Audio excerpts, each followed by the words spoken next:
Watched. Written by Cindy M. Hogan. Read by Sherry Julander. Chapter 1. I plastered a smile on my face, trying in vain to stop the shiver that traveled with slow determination up my spine. None of the other 7 in my student tour group seemed to have a problem with the Hotel Norton's dark gray stone exterior. 6 sat on its wide steps, chatting away, while one, the boy who made my heart all but stop, ventured inside the hotel to see if the bathrooms were suitable for us to use. No one seemed ready to walk the 4 or 5 blocks back to our hotel just to use the bathroom, and no one wanted the fun night to end.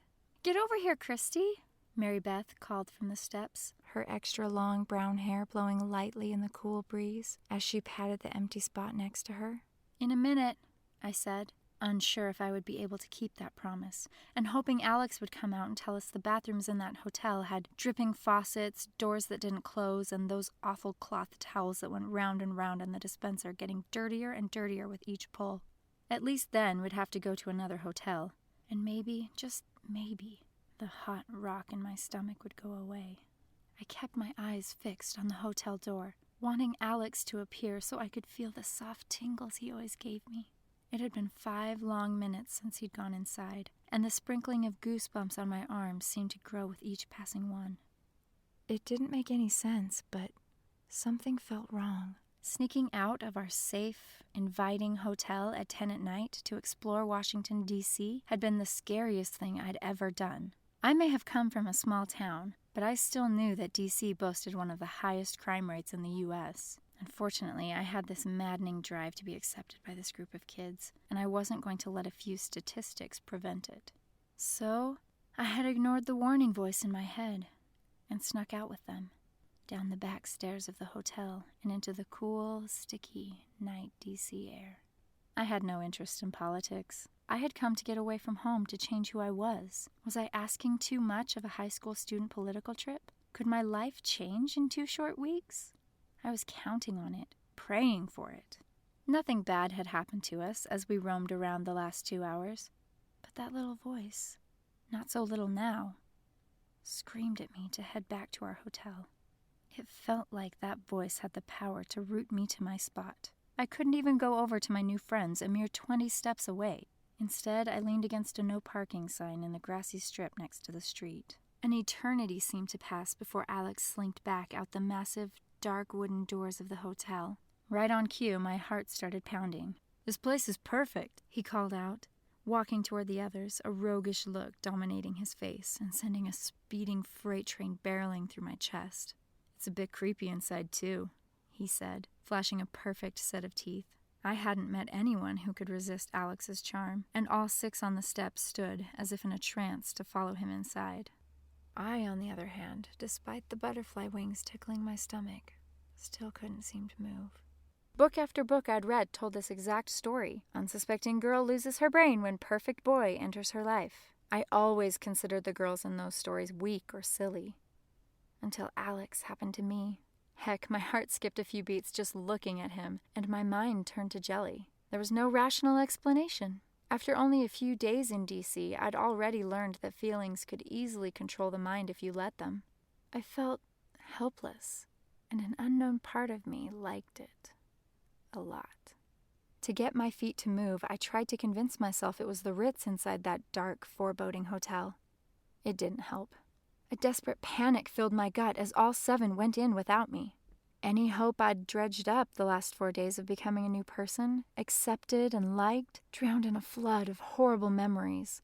Sitting alone at lunch, being taunted, being picked last for teams, and never being invited to anything.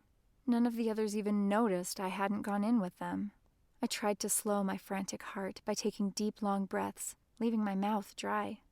No one but adults ever noticed anything good about me at home, and I'd been determined not to repeat that cycle here in D.C.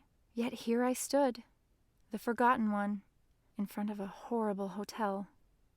I didn't want to be that person again. I willed my legs to move, but like my feet were encased in cement, I couldn't. As the seconds ticked by, I felt more and more alone. Then Rick and Mary Beth opened the door and came to my rescue. "Are you crazy?" Rick said, his arms out to his sides, palms up as he walked toward me. "Yeah," Mary Beth said, her dark brown eyes creased with worry. "You can't stay out here by yourself. It's too dangerous." I heard an odd chuckle escape my lips. Relief, or perhaps renewed fear.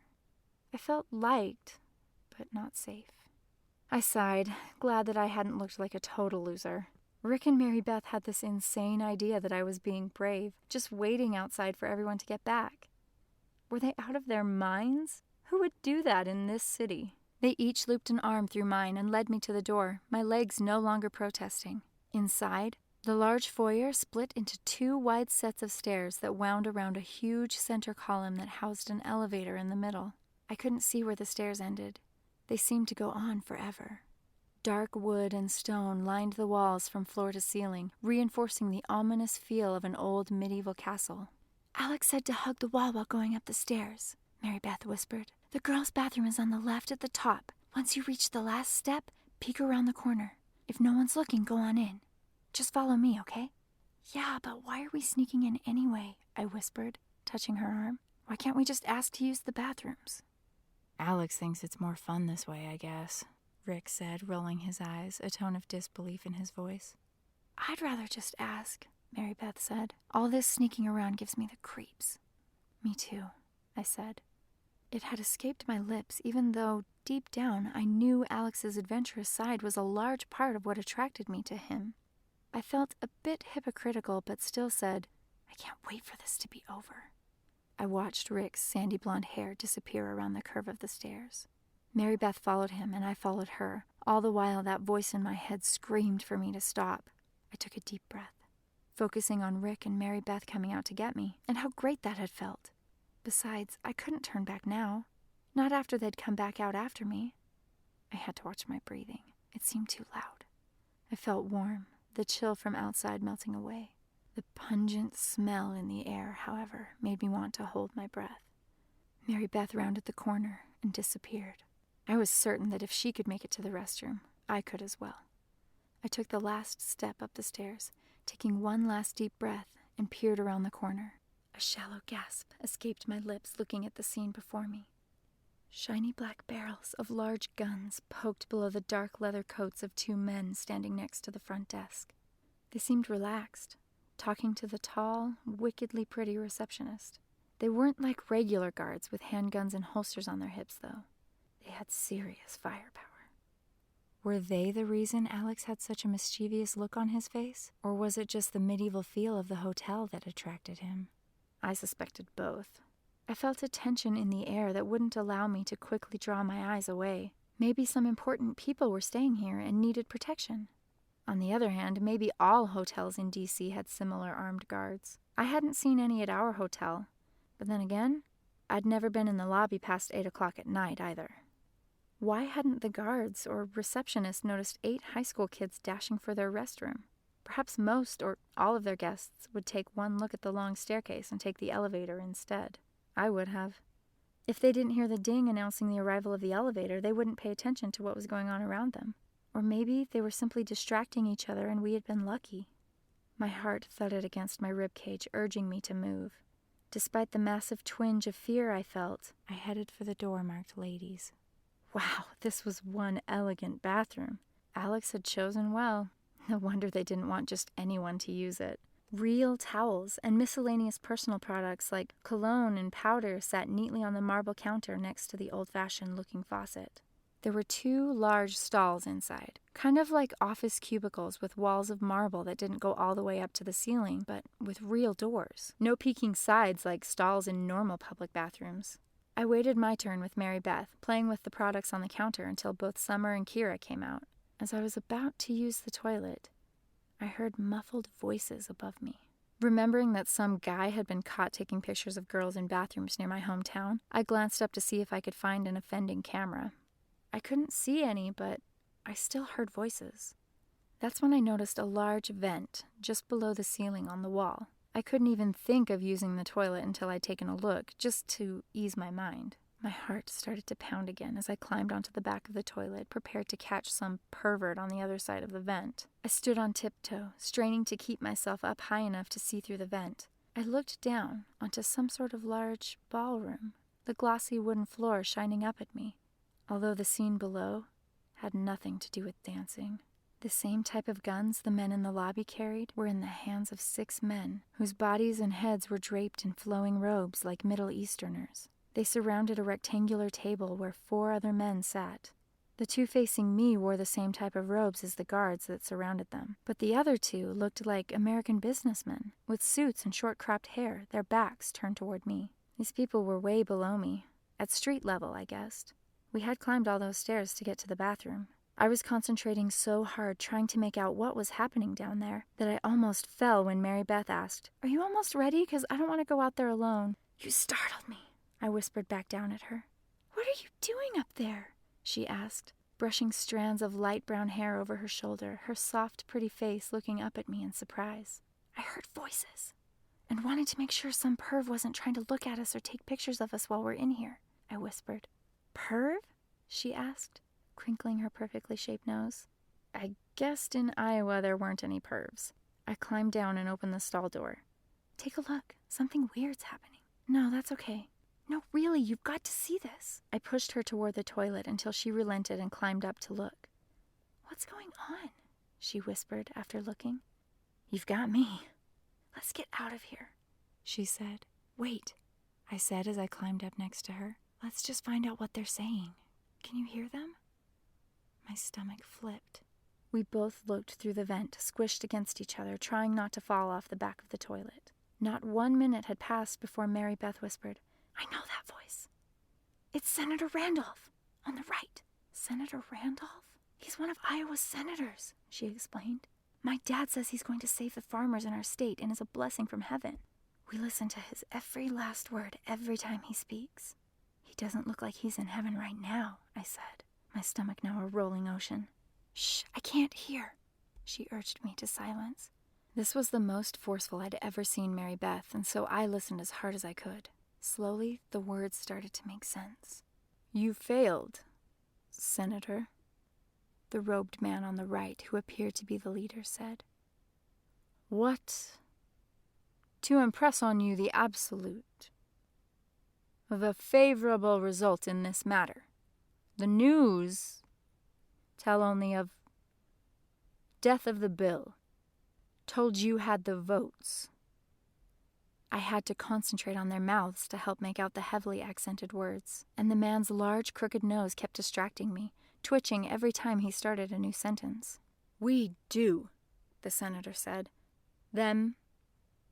Bill will pass. Not want all this attention.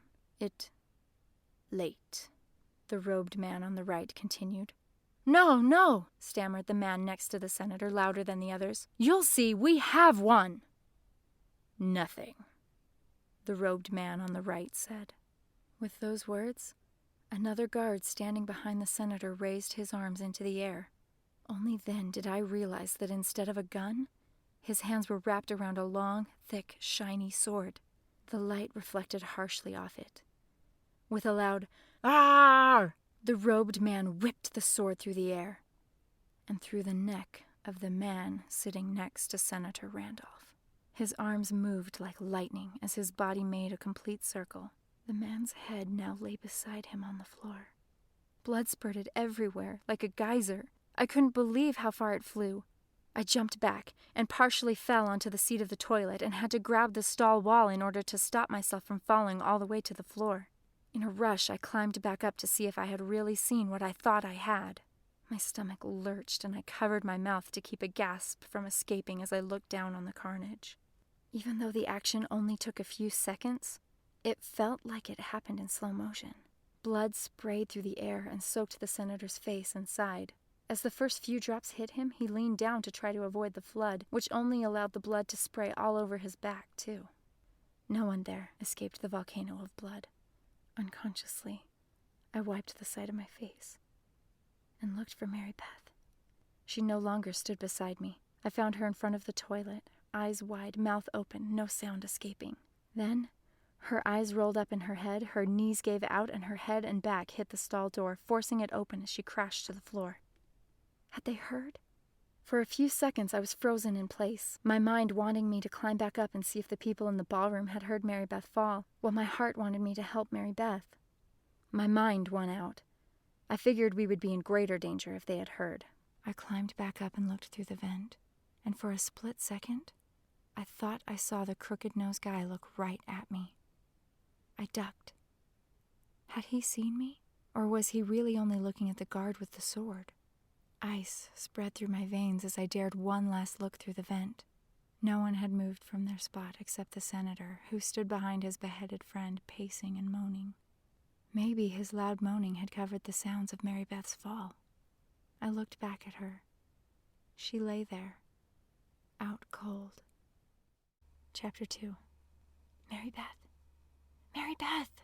I whispered, climbing down from the toilet. I was terrified, but too busy to be consumed with fear. I knew I had to get out of there, but I couldn't drag Mary Beth out.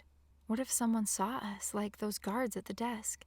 What if they were coming to check out the loud sound of Mary Beth falling? I couldn't think straight. What should I do? My head swam. We had to leave, but how? No amount of intellectual smarts, books, competitions, or research could have prepared me for this, and I certainly didn't know what a cool person would do. Before panic could overtake me, I stepped over her and hurried to the door to crack it open. By luck, Kira was right there, reaching for the doorknob. When she saw me, she looked in the direction of the receptionist and then motioned for me to come out. I shook my head, opened the door further, and grabbed her arm before she could walk away. Her gorgeous, dark red hair fluttered across my face as I pulled her in. The soft scent of shampoo lingered in the air, a stark contrast to the musty smell in the bathroom. I pointed at Mary Beth, now sitting with her knees to her chest, rocking back and forth, eyes closed. Whew, escaped my lips. What a relief, she wasn't dead. Kira moved toward her. What happened? She asked. We've got to get out of here, I interrupted. They could be coming. They might have heard. Help me with Mary Beth. We tried to lift her, but she was too heavy, and dead weight at that. We need one of the guys, Kira said as she reached for the door. At the same moment, Rick slipped inside. He took one look at Mary Beth rocking back and forth and said, "What the?" and moved toward her like he alone was responsible for her safety. She fainted, I whispered. Rick, we've got to get out of here. Fainted? How is that? He knelt beside her, inspecting her head. Shh, I said, pointing at the vent. Look, I don't have time to explain. Let's just get out of here. Slow down and tell me what happened, Rick said, as calm as ever. Could you hand me some paper towels, Kira? And wet a few of them, please. Kira, more than happy to help any boy, grabbed some towels and put a few under a stream of water coming from the old-fashioned-looking tap. The door opened, making me jump. The rest of the crew walked in, and they didn't look happy. What's the holdup? Alex asked, commanding the room. Mary Beth fainted, Kira blurted, taking advantage of a chance to have Alex notice her. You've got to be kidding, Alex said, looking around. Why would she faint in here? That's precisely what I'm trying to figure out, Rick said, staring hard at me. All eyes fell on me. Well, Mary Beth and I stuttered, just saw a guy's head get chopped off. We've got to get out of here, and fast. Mary Beth made a lot of noise when she fell, and I don't see anyone with their head chopped off, Josh interrupted with a laugh, his muscle-bound body bumping playfully into Summer, her tiny frame swaying with each push. Yeah, where's the body? Summer said, laughing out loud. Oh, and the head. Shh, I said, looking up at the vent. Do you want them to hear us? They could be on their way. Alex looked up at the vent. You saw it through that vent? He asked, walking toward the marble counter by the sink that also gave access to the large vent. No, don't look, please. Let's just go, I said, feeling time tick away with every step he took. This I've got to see, Alex said, ignoring me and hopping up onto the counter to look through the vent. He ducked right after looking and whispered, What the? I watched as his beautiful face turned serious. Get up here, Josh.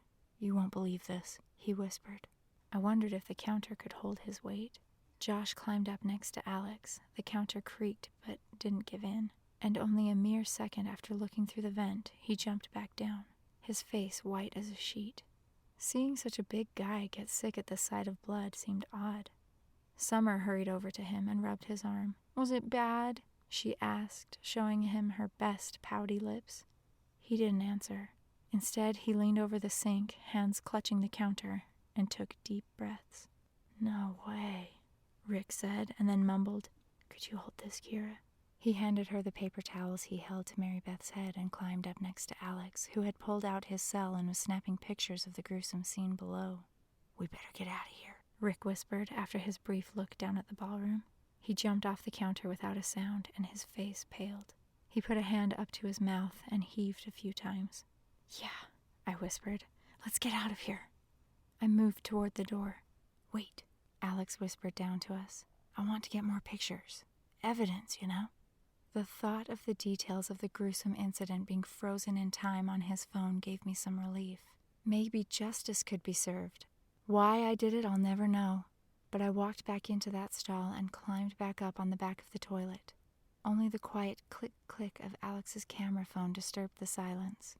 The senator still paced, his hands in his blood-soaked hair.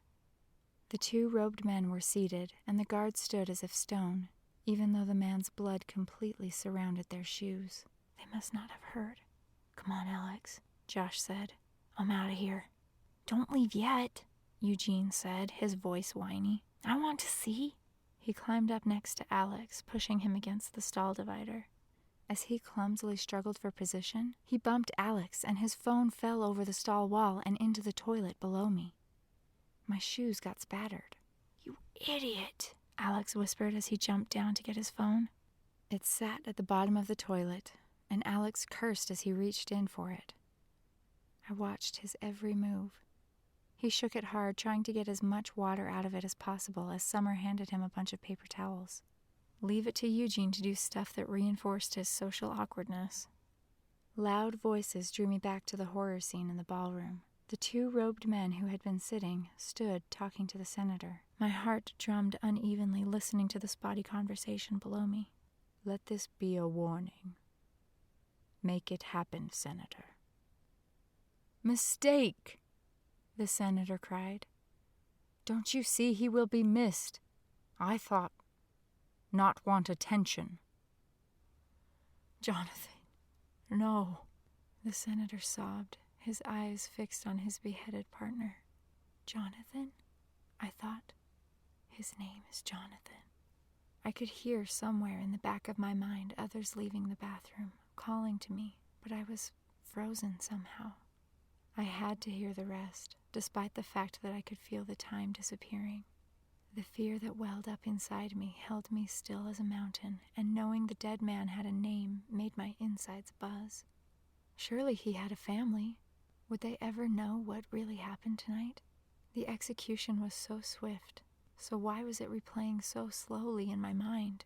I imagined each droplet of blood falling like a red snowflake to the ground. Remembering the brief second that I thought the leader had looked up toward the vent and had looked me directly in the eye haunted me. My fear escalated the longer I watched, and yet I just stood there. Despite my desire to rid myself of the image, the leader's face was permanently etched into my brain, my photographic memory proving to be a disadvantage in this situation. He hadn't seen me, I told myself. His voice seemed to trail off as my fear intensified. The pure brutality was weighing heavily on me now.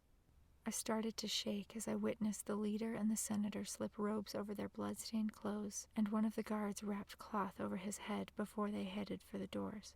The senator looked like one of them now, his body and head wrapped just like theirs. He reached into a pocket, pulled out a handkerchief, and wiped the side of his face as he continued to walk. The guards hadn't moved an inch. Even the executioner stood stoically, with his sword point stuck into the wood floor as if nothing had happened. Blood puddled around the two guards' feet, an incredible amount of it. It was nauseating to see a man's head severed from its body, sitting several feet away. "Burn him," the robed leader said in a firm voice to his soldiers. And then the senator, glancing back with a worried look on his face, slid through the ballroom doors. My mind screamed for me to run, but it was like being trapped in a nightmare. The four guards, like robots, began to move. I heard someone speaking behind me, but couldn't make out any of the words. Everything moved in slow motion. I wished it had all been a dream. Then I could wake up and it would all go away. Why hadn't I listened to the voice and stayed at our hotel? Were friends worth this? The words "burn him" were burning my brain. It was as if I could no longer see anything but a sword swinging downward and a pompous man exiting a bloody ballroom saying, "Burn him." Someone wrapped his strong arms around me and brought me down from my perch. Rick's handsome, kind face smiled at me. My feet touched the ground and his grip loosened, but I didn't want him to let me go, so I grabbed him hard. "Christy, it's over. It's all over. It'll be okay," he said, his voice calm and soothing. I wanted to believe him, but how could I? My mind raced, and nothing made any sense. "Where is everyone?" I asked, my eyes darting around the room. "They're outside waiting for us. Come on, let's join them," he answered, his firm hand leading me to the door. "No, they didn't go out, did they?" I said in hysterics, vaguely remembering hearing people leave earlier. I should have stopped them. They could have been seen. The guards in the lobby, they'll know we saw what happened. They were very careful. They're waiting for us outside. Let's go. We've already been here too long. Just keep holding on to me. I'll help you out.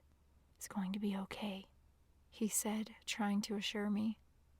I kept holding on to him, and he led us out the bathroom door. Before reaching the stairs, a voice called out to us. "Can I help you?" My entire body went ice cold. We'd taken too long. They'd suspect we'd seen something. We'd be killed, just like the man in the ballroom. The raven black-haired receptionist stood only feet from us, her eyes large and dark. The two guards stood by the reception desk, glaring at us. "Oh, no," Rick said with a completely steady voice. "My friend just feels a bit sick, and so we used your bathroom. I hope that's okay. I just need to get her back to our hotel." We turned and headed down the stairs. How was he being so calm? My insides were full of frozen butterflies, their wings cutting into my stomach. "Should I call for an ambulance?" the woman asked, her eyebrows raised and her lips thin and somehow threatening. "No, thank you. Our friends are waiting for us outside," he replied. I felt the piercing glare of the guards. Did they suspect? Rick practically carried me down the stairs. My thoughts wouldn't give me any peace until the cool night air hit my body, bringing me back to my senses. The others huddled together at the bottom of the stairs. "What happened? Did they see you? Christy, you don't look very good." "The receptionist saw us. Let's get out of here," Rick urged. "I have a really bad feeling about this." "Me too," Alex whispered. "Let's go to a different hotel than our own in case they decide to follow us.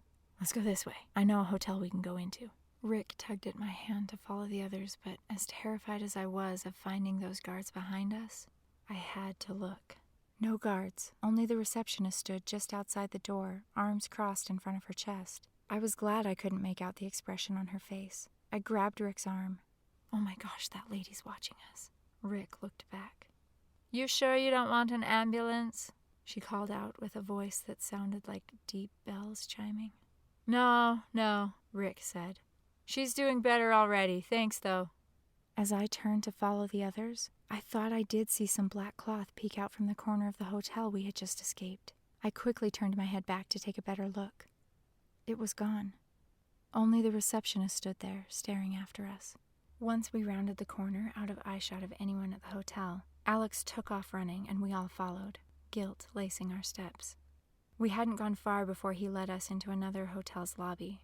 It was so late that it was easy to get past the TV-watching receptionist. I took note that there were no guards. We slipped into an elevator that took us to the 5th floor, and then Alex suggested we take the stairs back to the 3rd floor, just in case someone was watching. The hair on the back of my neck stood straight up. I could feel that someone. I knew he was there, somewhere, watching, waiting. Alex opened the door to the stairs and listened for footsteps. Apparently he didn't hear anything because he led us down the stairs and then opened the door to the 3rd floor. We had walked halfway down the hall when he opened a door on our left. The laundry room, a perfect place to hide. Had he been here before? We crowded in on each other, all finding a place to get as comfortable as we could. I wished I could have been next to Alex, but instead I was sandwiched between Kira and Mary Beth, all three of us sitting up. When Kira made her daring move to wedge herself between Alex and me, hot liquid seemed to fill me. I thought she liked Rick. Josh's massive muscle-bound body lay in front of the door, blocking out the light, keeping anyone from getting inside. Everyone started whispering about what had happened until I said, "You guys, we should probably be super quiet because when I looked back at the hotel, before we rounded the corner, I thought I saw someone peek around the corner of the hotel entrance." Silence prevailed after that. Only seconds later, we heard quiet footsteps that paused at the door. No one dared breathe. Someone tried the doorknob. Luckily, we had locked it. The footsteps moved past the door. A long time later, slow, even breathing told me several of the others had fallen asleep. Even though it was the last thing I thought I could do, I slept too. Sometime later, I woke to Josh's foghorn loud snoring. I was startled at first and wondered where I was. Then the whole awful affair came flooding back. I shivered, despite the sweat I felt beading along my hairline. Everyone was dead asleep. The air was stale, and I noticed a faint glow a few feet from me and moved toward it. Eugene's watch read 5 a.m., and my heart sank. We were in so much trouble. "Get up, you guys," I said. "It's 5 o'clock. We've got to get back to our hotel. Mrs. J will freak if she finds out we're not there." Mrs. Jackson was not only our chaperone, but she was also in charge of the larger group of 50 students staying in our hotel. I had thought it would make her the strictest chaperone, but it hadn't. Maybe it made her the most lenient because she was stretched too thin. She did like her schedules, though. We were always going here or there with no downtime. Ever. And she would definitely notice if we didn't show up for breakfast. I could hear people moving about me and even got pushed around a bit as everyone woke up. Once Josh sat up, some light peeked through the bottom crack of the door. I could start to make out some shadows of the people around me. Someone opened the door just a little and peeked out. It was Alex. My heart pounded looking at him all disheveled. He looked awesome, even with crazy hair. Would he think the same of me? He left the door cracked open. Light and cool air rushed in. "Don't look at me," Summer said, breaking the silence. "No one look at me. I can't imagine how I look." Everyone looked at her, of course. She looked perfect. I reached up and felt my hair. I was sure it was a complete mess. I looked around for a mirror, even though I knew there wasn't one. If only I had perfect, lush blonde hair instead of thin, dirty blonde hair. How would it be to be perfect all the time? I sighed. "What?" she almost hissed. "Don't sigh at me. It wasn't my choice to come here. I didn't want to sleep on a tile floor and have no shower today. Christy, I can't believe you dragged me into this." I surprised myself by saying, "Hey, I didn't drag you into anything." My face felt hot. I hated Summer and yet longed to be her. Could I somehow extract her good looks, popularity, and wealth, but leave the nasty snottiness behind? "Listen up, guys," Alex said, cutting through the thick air. "It doesn't matter how we got here, and it's no one's fault. But we don't know if anyone's waiting outside to follow us again." There was a glint in his eye. A part of him loved this. An echo of someone trying to open the laundry door last night reminded me that someone probably was waiting. "But," he continued, "if they are, maybe they didn't get a good look at all of us and are just waiting for a large group of kids to leave the hotel. We should split up. Leave in at least 2 different groups. Catch cabs, go to 2 different places, and then meet back up at our hotel before Mrs. J, or anyone else for that matter, knows we're gone. That means," Eugene pointed out while pushing the bridge of his glasses hard against his pointy nose, "we have to be back at the hotel before 8, when we're supposed to leave." He was always right. The man with all the information. It was like looking in a mirror at myself, watching and listening to Eugene. No wonder people had tormented or avoided me at home. I had tormented them. It made me cringe to think how similar we were. I always thought I was being helpful having all the answers, but realized now how annoying it must have been. Being the top of my class my whole life had pretty much ended my chances of having a social life. "That gives us less than 3 hours to give any possible tracker the slip and be back, ready to go for the day," Alex said.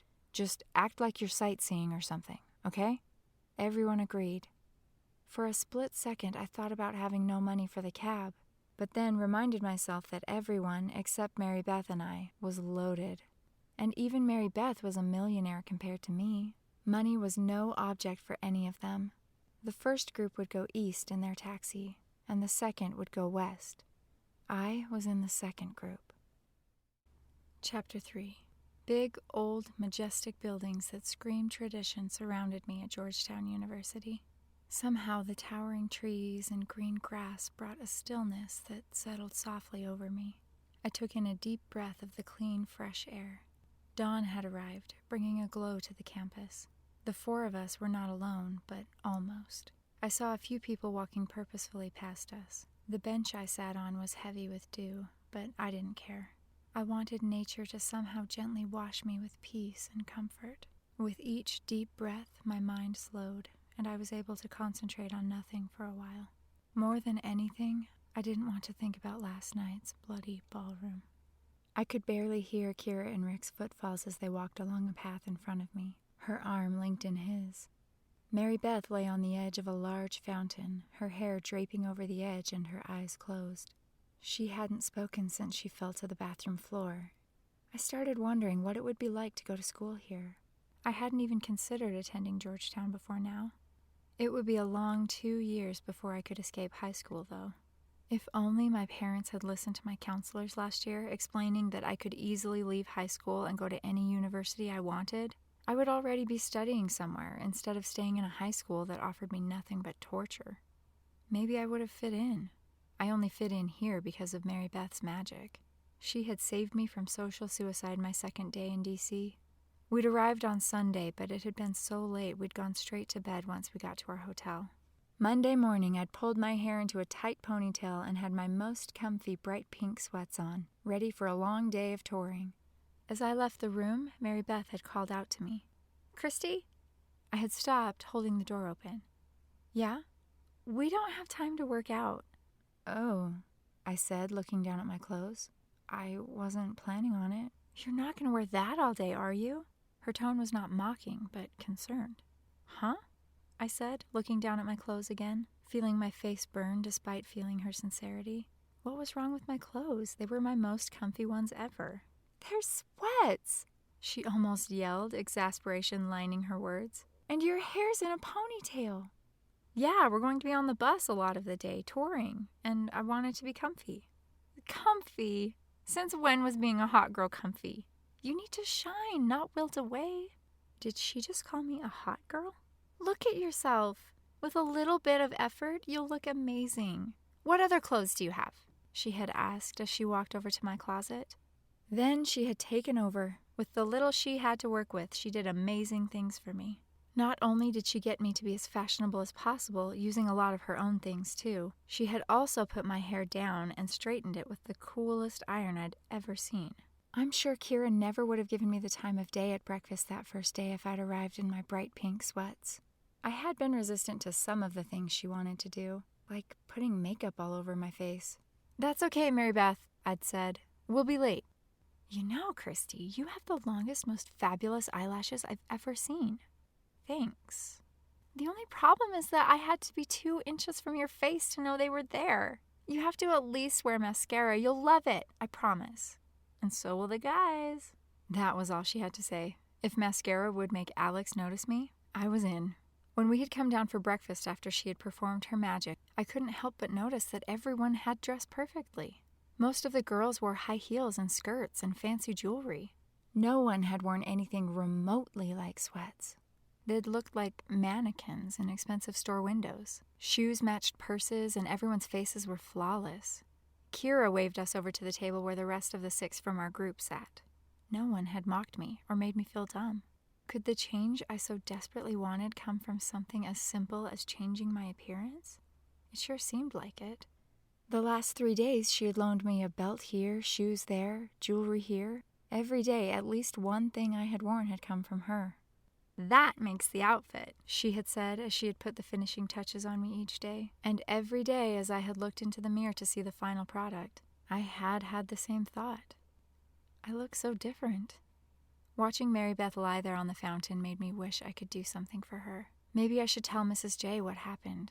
Mary Beth had been an answer to my prayers. I couldn't stop my thoughts drifting to the beheaded man named Jonathan, though. Did he have a family? Would they ever know what had happened to him? Maybe they wouldn't if I didn't say something to someone. It seemed like the right thing to do. After all, the truth will set you free, right? My stomach twisted and contracted. Would this truth get me killed? Just when things were looking up for me and I was becoming somebody? A man with a backpack that looked light, not weighted down with books, walked slowly past Kira and Rick and then looked directly at me for several seconds. When I focused on him, I couldn't help but notice how his icy blue eyes contrasted starkly with his dark skin and hair. I stared back, unable to look away. Why was he looking at me like that? My heart would have won a marathon at that moment. Why would he come to campus with an empty backpack if he were a student? Was I just paranoid? I tried not to let panic overtake me, focusing on slowing my breathing. I watched as the icy blue-eyed man turned the corner and went out of sight. My imagination went crazy. Was he peering from behind the side of that building, watching us? Or was he the first in a string of different tales, all watching and waiting? Would one of them kidnap us and kill us? Or worse, torture us to death? I'd read enough suspense novels to know this couldn't be good. I was afraid to look in the direction the staring man had gone again, but I did it anyway. No one was there. I stood, but it felt like my legs had turned to stone, and it took forever. I clasped my hands together, trying to stop them from shaking. Then, wiping sweat from my forehead and walking with deliberation, hoping not to bring attention to myself, I walked over to Rick and Kira. I looked at Mary Beth, who had essentially been catatonic since the murder, and I knew that she would freak out if she knew of my suspicions, so I kept them to myself. I also knew it was too early to return to the hotel and meet up with the others, but I didn't feel safe here anymore. I wondered where the other half of our group had decided to go hide out. What if they were being watched, too? "Hey guys, I read about another really cool fountain over there. Let's go see it," I said, pointing north. It was all I could come up with, lame as it was. "Really? How far is it?" Kira asked, pushing harder into Rick's side. "Not that far." "Whatever," she said. "How much longer do we have to stay anyway? What time is it, Rick?" I asked. "It's 7. We still have about an hour before Mrs. J comes down to breakfast." "Let's go see the fountain and then grab something to eat," I said, hoping to entice them away from the college. That way, if someone is following us, we have another chance to lose them. "I'm not really hungry," Kira said, snuggling into Rick. "And no one's following us. It'll make the time go more quickly," I said with a smile, knowing she wanted to get back to the hotel. "What do you think, Rick?" she asked, flashing her blinding white smile. I was sure she always got what she wanted, just like she had seemed to have snagged Rick. "Sounds good to me," he said, his dark blue eyes lingering on me. "Okay then, let's go," she said. Sure, she'd go because Rick wanted to. I walked in the direction of Mary Beth to help her up, but Rick beat me there. Kira stood a few feet away, sulking, her flawless face drawn out. I had been guiding Mary Beth along ever since we left our hideout in the laundry room, and Rick's help was a nice bonus. He winked at me when I reached him. "Thanks," I said.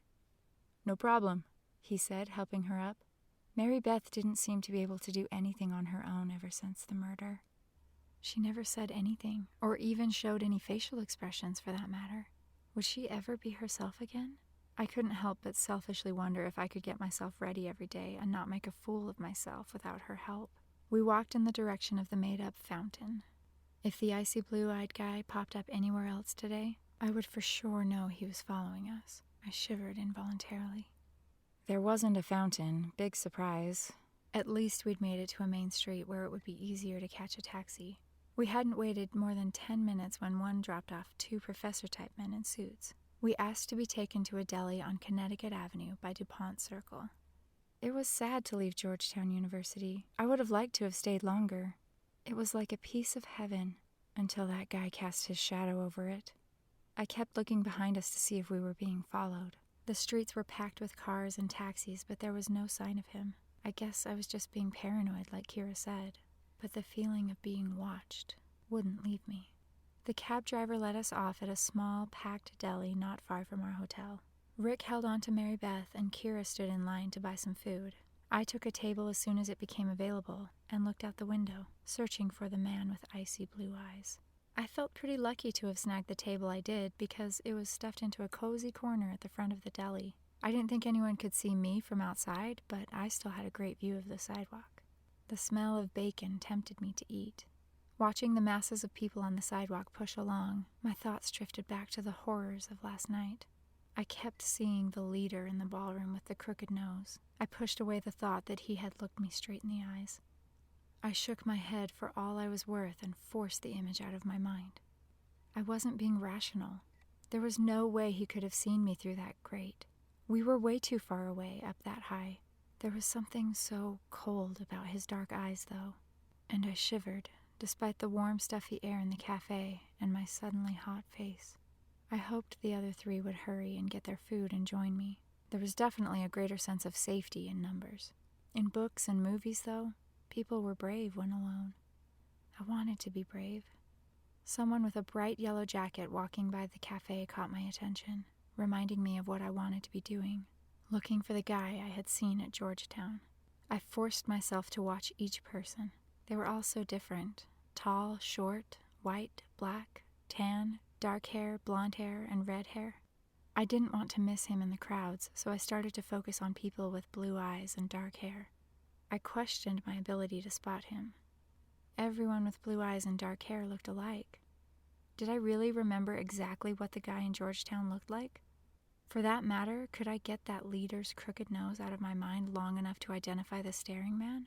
I had never had a problem remembering words on a page or pictures of things in books. Could fear prevent me from remembering? Just as I began to believe I wouldn't remember, I saw him. And I knew it was him. My brain didn't fail me after all. Nearly overwhelmed with panic, but at the same time fighting a very small part of me that wanted to catch him and confront him, I leaned farther into the corner. Could he see me? No. He walked in the direction of our hotel past the cafe, his view of me blocked. I shuddered at the knowledge that if he had been coming from the other direction, he most likely would have been able to see me through the windows. But he hadn't, and I was safely hidden by a wall when he passed by me. I knew those icy eyes. I was sure. Just before he completely passed the cafe altogether, he stopped and looked through the windows. I ducked, feeling my eyes grow to the size of golf balls, and pretended to tie my shoes. Where were the others? I couldn't see them in the line for food anymore. I looked past the ever-growing queue, past the cash register, and finally spotted them. They were behind a divider wall, just to the left of the cash register, and were getting their drinks and some napkins. I looked back to the door. The staring man from Georgetown was still there, his hand on the doorknob until someone wanted inside. He let go, but continued looking as if no one had disturbed him. Would he come in? How could I get my friends to stay where they were so he wouldn't see them? The divider hid them from his view now, but if they moved even 2 feet, he would see them. I felt completely useless and at his mercy. I didn't like this feeling. I wanted to grab him, shake him, and tell him to leave us alone. But I couldn't. Just like I hadn't been able to stand up to the bullies at home in Helena. What could I do to warn my friends? Different ideas flooded my mind, none of which would work. I saw Kira grab a straw and take a step in my direction, Mary Beth and Rick behind her. My heart dropped. Thankfully, their progress was slow because people were constantly reaching in front of them for napkins and straws, getting in their way. I glanced at the door again. I looked harder. He wasn't there. Slowly, I raised my head and looked over the table and out the window at the front of the shop. He wasn't there either. Where was he? I should have felt relieved that he was gone, but instead, I felt worse. I realized it was almost better knowing where he was. If he had kept walking straight, he might have been somewhere between our hotel and this deli. What should I do? Should I tell my friends what I'd seen? At first I thought I should, but then I wondered if Mary Beth could handle it. No, she couldn't, a voice in my head said. Kira, Mary Beth, and Rick walked up to the table, interrupting my thoughts. I let out the long breath I'd been holding. There were only 3 chairs, and Kira pushed me over so that half my rear was hanging off mine. Rick set a bagel in front of me, smiling. "I guess I was hungrier than I thought," Kira said. "It just smelled so good in here, I had to order something." I was a little envious of the fact that Kira hadn't seen anything in the ballroom. She wouldn't be scarred forever, like those who had looked. Kira opened the container she'd set on the table and dug into her Danish, but Mary Beth didn't even open her sack. I knew she must have been hungry, but she only sat and stared at nothing. I couldn't blame her. Food wasn't in the forefront of my mind either, but I took small bites since Rick had been nice enough to bring me something. The last time I heard Mary Beth speak was when she hushed me on the toilet in the bathroom in the hotel where the man had been killed. I wondered if she would ever recover from what had happened. She needed a bit more backbone if she wanted to become a senator. Rick, halfway through his breakfast sandwich, paused only to take a big swig of his drink. I realized my hands were almost dripping with sweat. I had to keep wiping them on my pants. I didn't have a clue how to deal with this. I needed some help. If I told Kira, she wouldn't be able to keep it a secret from Mary Beth, and I had to keep it a secret from Mary Beth if I hoped to get her back. Rick, on the other hand, would know what to do. But how could I tell him without upsetting Kira? Just then, she bumped me with her arm and gave me a menacing look. "What?" I asked. "Why are you staring at Rick like that?" she whispered, her mouth so close to my ear I could feel her hot breath. "Cut it out. He's taken." "I wasn't staring," I said, even though I knew I had been. "I wasn't even looking at him. I was thinking." "Oh." Her anger faded, and I thought she was feeling a little foolish. Guess I was being stupid. "Yes, you were." I smiled, trying to play it off. "Were you thinking about it?" Kira asked in a normal voice. "It?" "You know. It," she insisted. "You're sweating like crazy." I felt my forehead, and sure enough, it was even wetter than my hands had been before, and I scrubbed them on my pants. "Yeah, I guess I was." "Forget about it, Christy. No one's following us. It's really over." She flicked her head back, making her curly auburn hair dance. "You didn't see it, Kira," I said, trying not to sound annoyed. She turned, her crystal green eyes flashing a look of anger. "It will never be over for me. I'll always wonder if someone's following me." "I hear ya," Rick said, his face earnest. "I'll never forget it either. Hopefully no one's following us, though. Sorry it's so hot in here and I didn't get you a drink. Are you sure you don't want anything? Can I at least get you some water, Christy? I'll go get you some." "No, really, I'm okay." I tried to object, but he was already up out of his seat walking away. I tried not to watch him, but he did look good wearing those particular jeans. Kira huffed. Curiously, I felt some satisfaction. She could be so irritating. He spoke to the cashier and she handed him a water cup. An idea burned in my mind. This was my chance. "I'm going to get some more napkins to mop up all this sweat," I said, reaching up and pointing at my forehead. "Pull it together," I told myself. I almost tripped over a chair leg on my way there, hurrying to catch Rick before he started back to our table. "Sorry about that," I called out to the man sitting in the chair. "No worries," he said. Rick saw me coming toward him. "I could have done it for you, Christy," he called. "I know you like to do everything on your own, but..." His look was endearing, but a bit let down. I signaled him to come around the divider to the drink machine with me. "What?" he asked, looking confused. I looked straight ahead in the direction of the drink machine and kept walking, trying to act like I wasn't speaking to him. I knew Kira would be watching us like a hawk and didn't need the added headache, even if it felt a bit nice to make her mad. "What?" he asked again. He waited for his turn to use the machine, and I waited for a chance to get some napkins. "Don't look at me." "What?" "Just listen, don't look at me," I said quietly but urgently. "There's something I have to tell you." "You have my attention." Back at Georgetown, there was a guy who walked by us with a backpack on. "There were a couple that I can remember." A playful smile danced across his face. "We were at a university, after all." "Yeah, but this guy was different. He had icy blue eyes." My heart sped up. Icy blue eyes? The way he looked at me was so strange, and his backpack looked empty. It spooked me. That's understandable, all things considered. He put his hand on my arm. "Yeah, we'll get this," I said, trying to ignore my fluttering heart. That same guy just walked by the cafe and was looking through the glass door. Like he was looking for something, or someone. You guys were over here, and I ducked under the table. I finally grabbed a handful of napkins. "No way," Rick insisted, his eyes darting to the door. "Your mind is just playing tricks on you."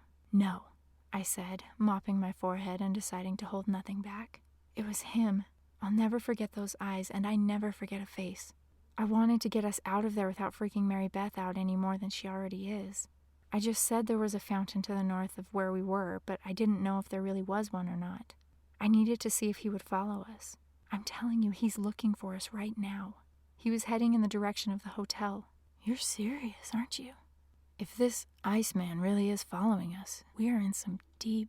I know, I interrupted, not wanting to hear a swear word, but liking the way Rick nicknamed the guy following us Iceman. How do we get out of here and back to the hotel within 10 minutes without him seeing us or freaking out the girls? People started reaching around me for napkins, so I moved over to the drink line with Rick. He looked around the cafe. There aren't any other exits, are there? He asked, looking at the door we had come in. Not that I can see. Hold on a minute. He handed me my cup right as he got to the front of the line, and I filled it while he walked back to the cashier. I peeked around the divider and saw the cashier nod and point at some doors behind her. Thank you so much. You're saving me a lot of aggravation, I heard Rick say. Then he motioned for Kira and Mary Beth to come to us. I felt Kira's eyes burn me, like hot flames shooting out at me. But she stood and grabbed Mary Beth, leading her to us. Guys, we've got less than 10 minutes to get back, Rick said. Just in case there's still a tail on us, we're going to go out the back. Kira's eyes were again sparkling as she grabbed his arm, letting go of Mary Beth. Great idea, Rick. Fickle girl. I hated that about girls. I grabbed Mary Beth and we all went through the door to the kitchen and then out the back. What did you say to the cashier to let us go out this way? I asked, once in the alley. I told her that my ex-girlfriend was waiting for us outside, and that it would be to her advantage if we could go out some other way, to avoid the inevitable fight that would happen if we went out the front doors. Good one, I said. How had he thought of that? Give me a debate or an essay and I'll knock it out of the park, but when it comes to real life and common sense, brilliance abandons me. And nowhere was the difference in smarts more apparent than here in D.C. with the murder. I just couldn't find my way through it. I felt totally vulnerable. I tried not to let anyone see how badly I was shaking. Iceman had really freaked me out. The back alleyway of the store was just like ones you see in the movies. A long, dark, skinny walkway lined with stinky garbage bags and empty boxes, as well as clothes hanging from lines overhead. We headed in the direction of our hotel, and I kept repeating in my mind, we won't get caught, we won't get caught. We walked only a short distance before we came upon a brick wall that forced us to go right, down another alleyway, which led us to the bright light of the busy sidewalk. The one we were trying to avoid. We all stopped and stared. Rick took a deep breath, and so did I. I was scared to death, and was so tense I could feel the pressure in my ears. I've got an idea, I said. Where I got it, I didn't know. Was this common sense? Let's change our appearance as much as we can. To throw them off. If they're there, I mean. I flashed a knowing look at Rick. Sounds good to me, he said, giving me half a smile. I pulled my hair into a pony. Kira pulled up only the front of her hair. I'll braid Mary Beth's hair, I said. I knew she wouldn't change a thing herself, and braiding I could do. She was acting like a zombie. It seemed to take forever to braid her long hair. When I was done, I saw that Rick had turned his t-shirt inside out. We all looked each other up and down, and Kira started to giggle. We had hardly changed at all. The tension was so high that I giggled too. It surprised me that I could laugh. Even Rick gave a dry laugh. I really don't think there's any way we'll be recognized. We don't look like ourselves at all now. Kira's sarcasm was desperately needed to lighten the mood. Could such simple changes really stop them from noticing us? I had to believe they could, or that Iceman was long gone. At the moment, I felt like I really could walk out on that sidewalk and not fall apart. I would pretend I was walking onto a stage to debate. Rick and Kira went first. We waited about 2 minutes, and then I grabbed Mary Beth and we headed out into the crowd. When I hit the sidewalk, it felt like my heart was being squeezed. This was no debate, I thought. I couldn't even look up. My heart pounded erratically as I held onto Mary Beth's arm and steadily pulled her through the mass of people. I had no idea if Iceman was anywhere around because I didn't look anywhere but at my own 2 feet. I didn't know what I'd have done if I'd seen him anyway. Out of the corner of my eye, I saw our hotel, and we scrambled up the steps as quickly as we could. Just inside the hotel lobby doors, I let out a long breath, I think I'd been holding the whole way, and glanced around to see if Mrs. J was anywhere. It looked like all 50 in our group, including the kids from our mini-group, were already in the buffet area eating. I looked out the glass doors of the hotel, wanting to celebrate making it to the hotel without being seen, but my heart sank instead. Icy blue eyes stared up at me from the sidewalk. In a flash, Iceman disappeared into the crowds of people. "Hurry up, girls," Mrs. J said, walking into the buffet area. I pulled Mary Beth through the buffet room door to listen to Mrs. J, my mind reeling. I had to tell the others. "We have a full day," she continued, speaking now to everyone. "Today we'll be touring Arlington National Cemetery and the Pentagon. You'll need a jacket and some good walking shoes. The bus leaves in 10 minutes. Mary Beth and I hurried and sat down next to Kira and Rick. We thought you guys weren't ever going to show up, Summer said. We've already been here for 30 minutes. She looked perfect, of course. She must have passed on breakfast and gone to her room to get ready. We didn't think we'd ever get here either, Kira said. You'll never believe? Hey guys, can we hold off on the stories until we're on the bus? Rick interrupted, his voice serious. Rick's eyes darted around the room, finally resting on mine. It was the first time Rick looked really nervous since leaving the hotel to head for Georgetown. How would he feel when he found out Iceman had been just outside? Chapter 4. We all crowded into the back 4 rows of the bus so we could hear each other talk. Kira made sure I didn't get anywhere near Rick. She told our story about how we had attempted to change our appearance in the alley of the cafe. She wanted me to look as foolish as possible for thinking we needed to. If only she knew. Rick nudged Alex, and I felt the inevitable tingles he always gave me. Why did he have to be so beautiful? I know people use the word beautiful to describe girls, but Alex McGinnis truly was beautiful. I'd look into his intense brown eyes and be overwhelmed. He smiled easily, showing a perfect set of teeth. His deep brown hair had just the right amount of curl, and his tall, tan, muscular body made me forget what I was doing. Charisma emanated from his every pore, drawing not only me, but everyone in. He had this contagious spark of life that lit up a room as he entered. I wanted to be a part of that life. Hey, come over here a minute, Rick said to Alex, pointing to an empty row in front of us. Sure, whatever, Alex said, squeezing past Kira and down the aisle. My face flushed as he passed me. I loved to watch him talk. There was something so soothing about his voice. I thought about him having the presence of mind to take pictures of the murder. He had a cool head in scary situations. Hadn't it affected him at all seeing that blood? I had had to really concentrate to even pretend to be calm. Rick gave me a smile and a nod before he left. I was sure he was filling Alex in on our visitor at Georgetown University in the cafe, and telling him the whole story. The story only the 3 of us would now know. I watched them, trying to see Alex's reaction, but they were bent down low in the seat. I sort of listened to Kira and nodded or said yeah when needed. Alex did raise his head and look my way several times, eyes wide. The butterflies in my stomach went wild. I wished I was a part of their conversation, but I knew that if I were up there too, it would attract too much attention, and others would want to know what was going on. Especially Kira. After what seemed like a long time, Alex, with his head hanging, slightly shaking side to side, took his seat with the group again, and Rick did the same. Summer had just finished her story about their uneventful taxi ride to the mall and what the 4 of them had seen there. I felt Alex staring at me and worked hard not to look at him. I thought my stomach would explode. He'd never really looked at me before. I'm sure we're in the clear now. No one could have tracked us back to the hotel, Josh said. Summer nodded in agreement. I'm sure we had nothing to worry about from the start. We can't think like that, Alex said, looking away from me and giving Rick a knowing glance. No offense, but you didn't see what we saw, Summer. These are really bad guys. We have to assume they could figure out who we are and are wondering if we saw anything we shouldn't have. The good news is they must think we didn't see anything. Otherwise, we most likely wouldn't be alive. Someone took a sharp intake of air. If only they knew. We need to act as normal as possible and never discuss it outside of this bus. It's too loud in here for anyone to hear anything, even if they tried to listen. We won't give them any reason to suspect we saw what we did. Are we all in agreement? I got goosebumps all over. People nodded, but my body went cold.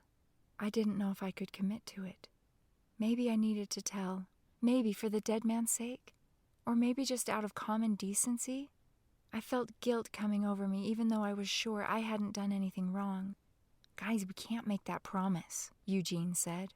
We've got to go to the authorities. We witnessed a crime, and we have to report it. It's the law. Leave it to Eugene to lay down the law.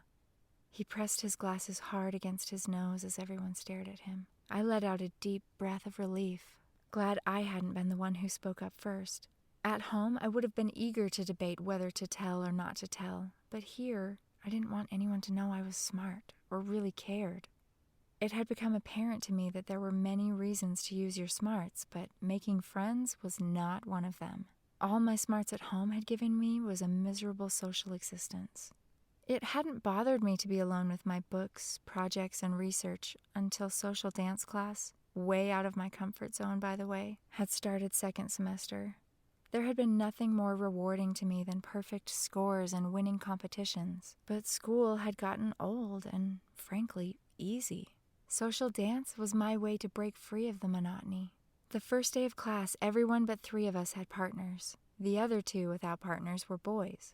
Instead of choosing me, a girl, the 2 guys had decided to be partners, and I was alone. Everyone had laughed. The sting of that moment still burned when I thought of it. From that moment on, I had seen, really seen, every rejection, every mean comment, every mean action. I truly was a social outcast. Why hadn't I seen that teachers and adults were my only friends before that day?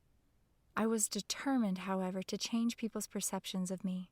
I watched the cool kids and tried to do as they did and say the things they said. Nothing changed. If anything, I was mocked even more for trying to be someone I wasn't.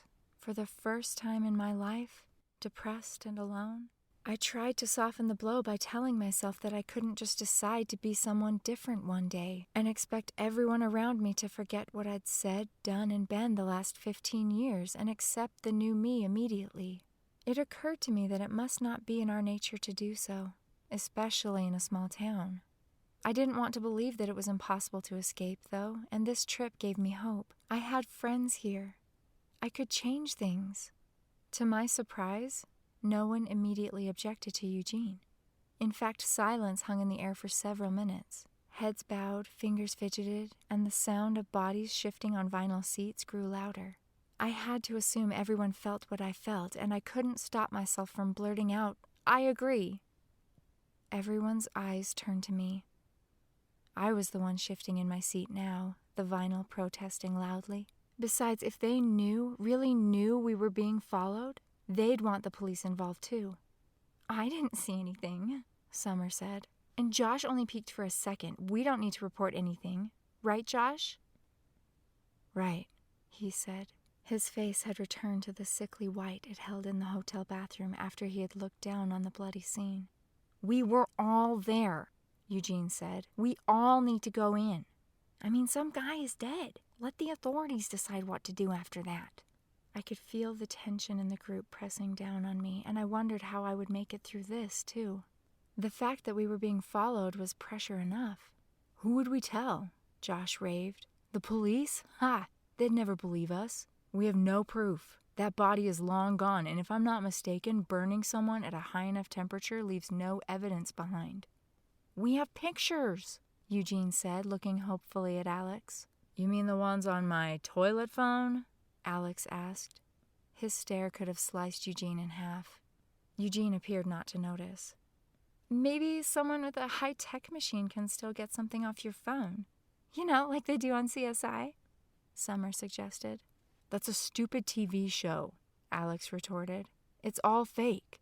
"We wouldn't go to the police anyway," Eugene pointed out. "It's the FBI we need." "FBI?" Josh said. Crap, just leave me out of it, please." I wondered if Josh had something to hide, or if he was just too afraid. "How do we even find an FBI office?" Rick asked. "Every state has field offices," Eugene said. "But the big Kahuna FBI building is not far from our hotel." My stomach sunk. "Don't you think they could be watching for us at the FBI building?" Alex asked. "We could be walking right into their hands and proving we saw something. Let's just forget we saw anything." Again, I couldn't stop myself. "What about Jonathan?" "Jonathan?" Rick asked, frowning. "You know," Eugene said. "The guy who lost his head in the ballroom." The way he said it was so glib that everyone squinted and wrinkled their foreheads at him. "Sick," Summer said. "How do you know his name?" Rick asked me, his tone softer now. "The white guy whose head didn't get chopped off," Eugene answered before I could. "Called out his name several times while looking at him. 'No, Jonathan, no.'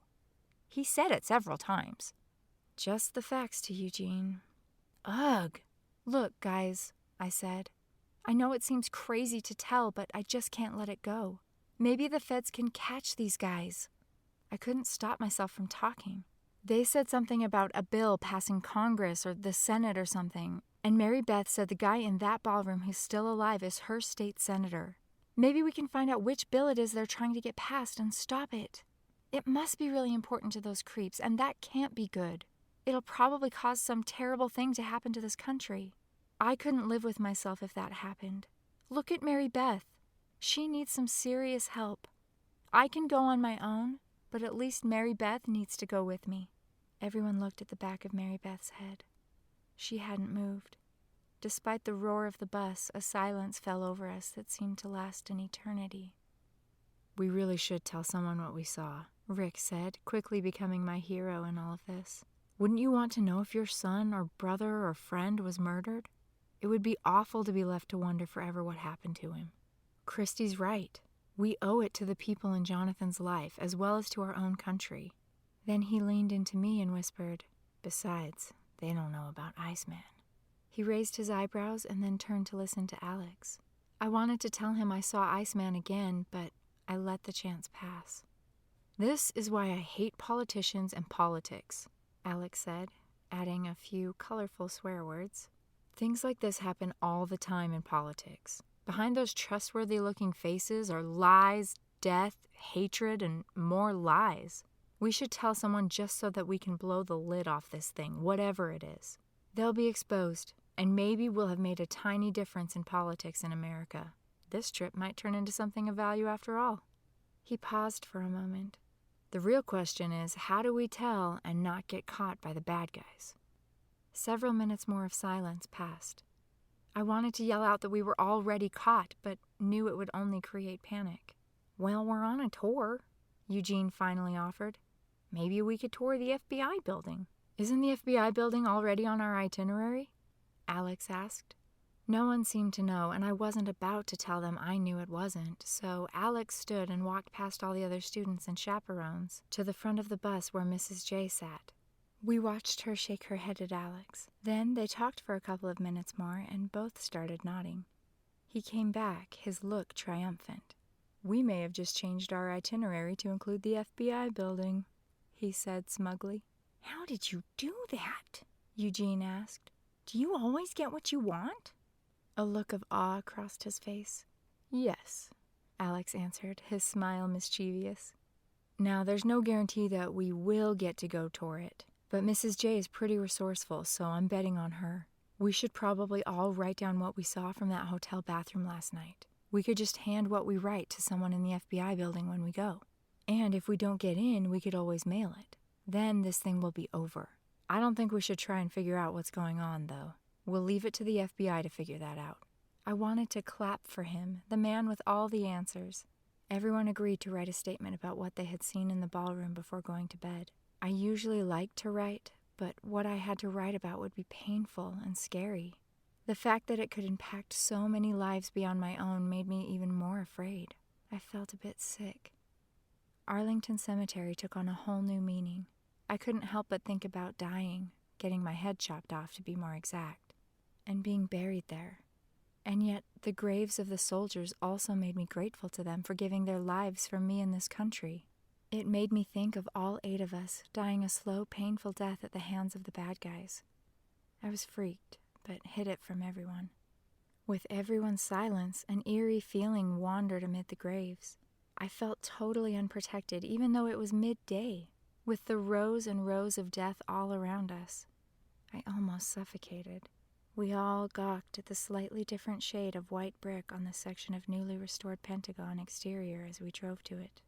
A stark reminder that terrorists had succeeded in causing total chaos on American soil in the not-so-distant past. Once inside, it offered a slightly lighter feeling, but I would never look at life the same way again. The Pentagon seemed so much more important after last night. I forced myself to listen to the tour guide, but occasionally found myself back in the cafe, looking into Iceman's cold blue eyes. I itched to get to a computer and research how secure we really were in America. I had never felt unsafe back home. DC held a different story. Did the Pentagon even have a clue about these men? I searched the archives in my brain for all information on the Pentagon. Pages of history books sorted themselves in my mind, but very little on the Pentagon showed up. The pages mentioned the building and its design as well as its general purpose, but nothing to ease my mind. A low rumble sounded in my stomach, and I was almost hyper-aware of what happened around me. The 8 of us hadn't gone far from each other at Arlington Cemetery, but here at the Pentagon, more space separated us from each other. It felt good to leave. Dinner tasted like cardboard, and I found it hard to interact with everyone. I kept to myself as much as possible, looking for an opportunity to tell Rick about Iceman. Truly, I wanted to tell Alex, but my fear, or maybe awe, prevented it. After dinner, everyone except Mary Beth crowded into Alex's room to type on laptops. His single room was larger than the double room Mary Beth and I shared. Luckily, 4 in our group had brought laptops from home because they thought they would need them the second half of the trip. Music blared, making it hard to focus.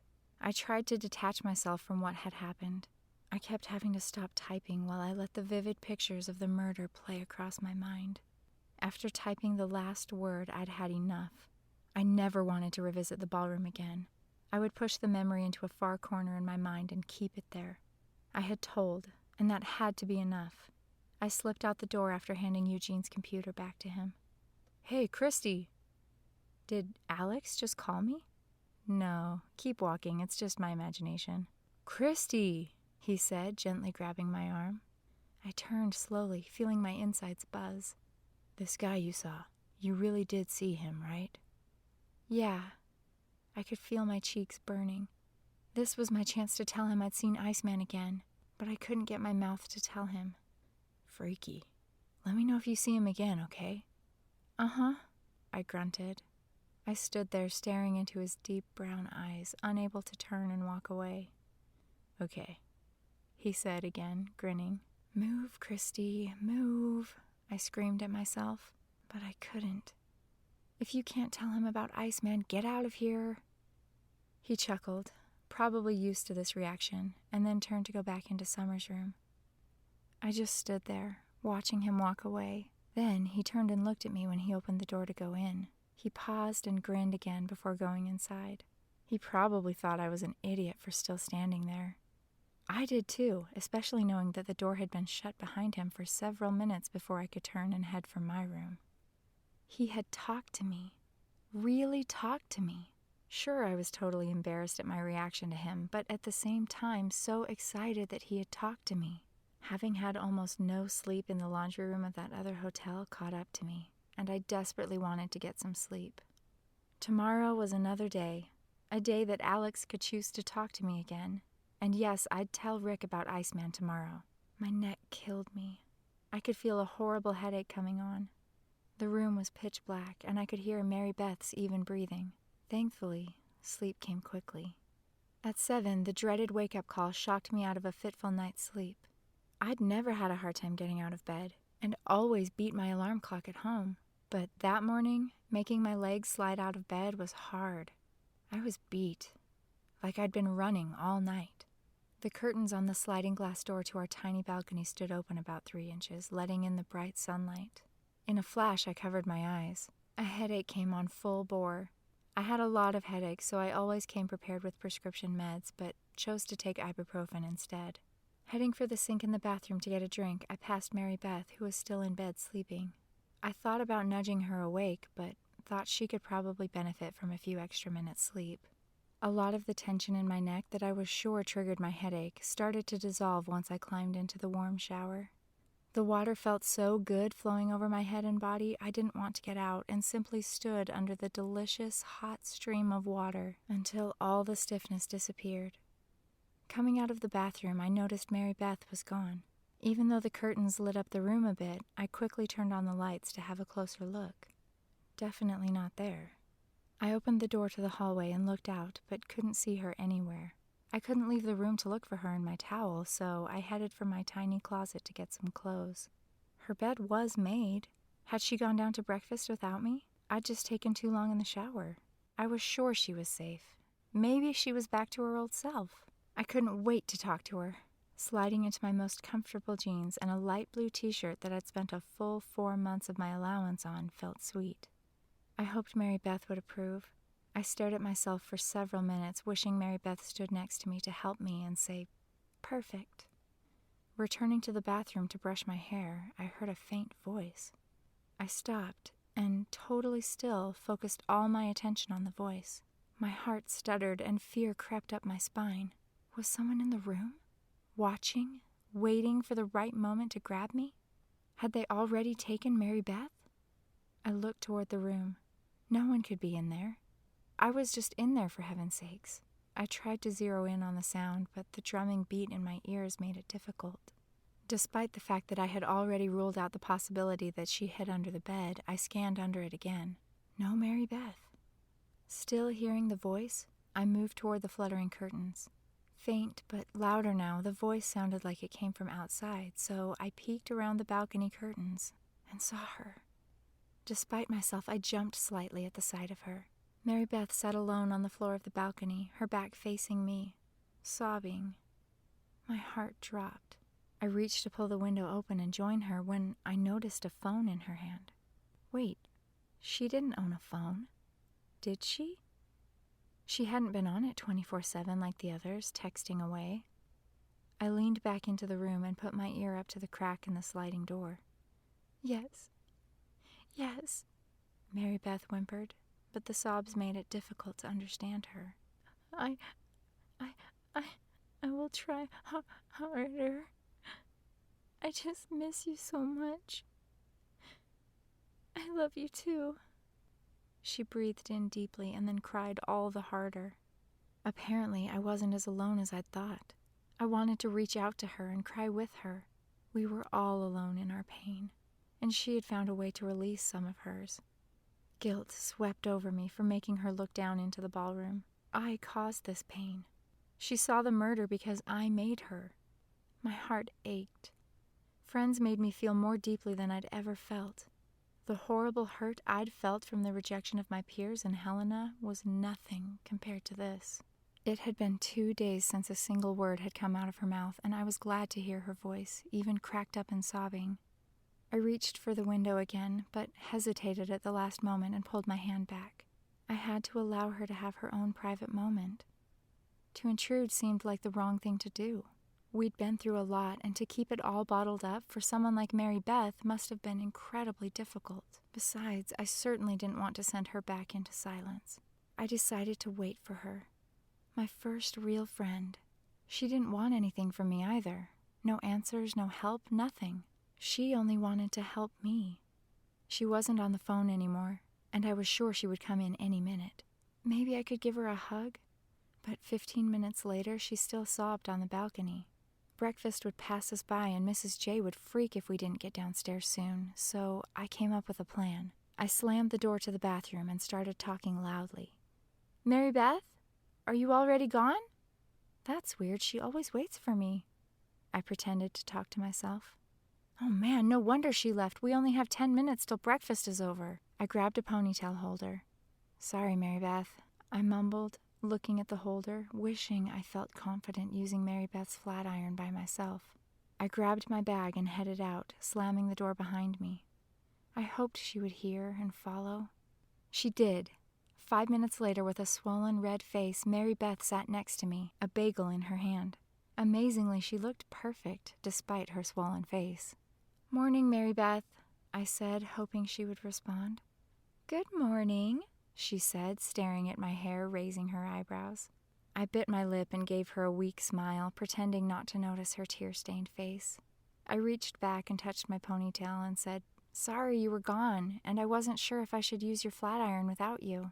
She giggled. "You're so funny. Of course you can. You should have. If only we had the time." She looked at the door just as Mrs. J walked in. I thought about Mary Beth's call, the privacy of it. I mean, of course it was private in the sense that she didn't want anyone to know, but also private in the sense that she needed a moment with people she loved and that loved her. I wished I had someone like that in my life. Maybe Kira and Mary Beth would become that way to me. I took a deep breath and genuinely smiled this time, all to myself. I guessed it could have been her parents that she called. It hadn't even occurred to me to call my parents, which is pretty darn weird. Even in real danger, I hadn't even thought to call them. My parents didn't pay much attention to me. They didn't have to. I wasn't like some of my brothers and sisters. I always did what I was told, which made me sort of invisible to them. Kira's parents made her call each night at 8 sharp to check in. My mom had simply said, "See ya in 2 weeks, learn a lot." Not speaking to me for 2 weeks wouldn't be much different than what normally happened at home.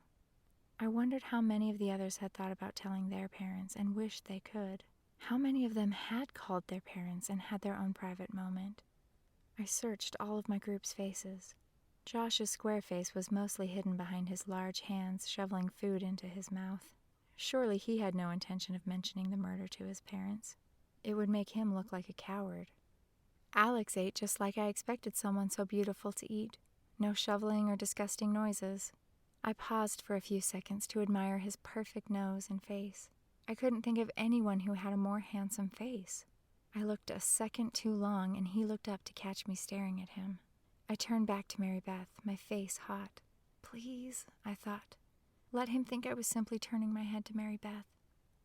Something hit the back of my head, and I reached up to feel if something stuck in my hair. I couldn't feel anything and turned back around. Josh and Alex looked at each other, laughing quietly. My heart flipped. Crap! Alex making fun of me? Had I misread him? I was such an idiot. Maybe Mary Beth's magic makeover hadn't really been magic after all, or had wearing a ponytail turned me back into the old Christy Hadden. Alex glanced up and our eyes met for a second or so. He didn't turn away, and there was a slight smile on his face. His eyes were playful, not hard and mean. I felt my face and turned away again. I didn't want him to see my lobster-red face. "Okay, you guys, listen up," Mrs. J barked. "We have a slight change in our plans today. My mini-group wanted to get a peek inside the FBI building. As you know, since 9/11, it has been closed to almost all tour groups. Fortunately, I have connections, and we have an appointment at 8:30 this morning for a very brief tour. It may not be what you were hoping for, but it's better than nothing. I can only take 15 of you. That means 7 of you that aren't in my mini-group can join us. The rest of you will have 1 hour of free time at the National Mall with the other chaperones. Any questions? Okay, let's load up." I heard only a few groans. As I stood up, I felt the back of my head to see if I could find what had hit me earlier. I still couldn't find anything. I looked down at the floor and couldn't see anything unusual around me. I felt stupid. Only social things ever made me feel like this. I hated not having control. "We're in business now," I heard Alex say to Rick as he passed him. "I can't wait for this to be over."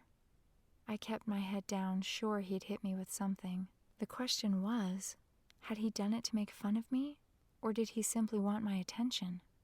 I shook my head. How stupid was I to think Alex would like me?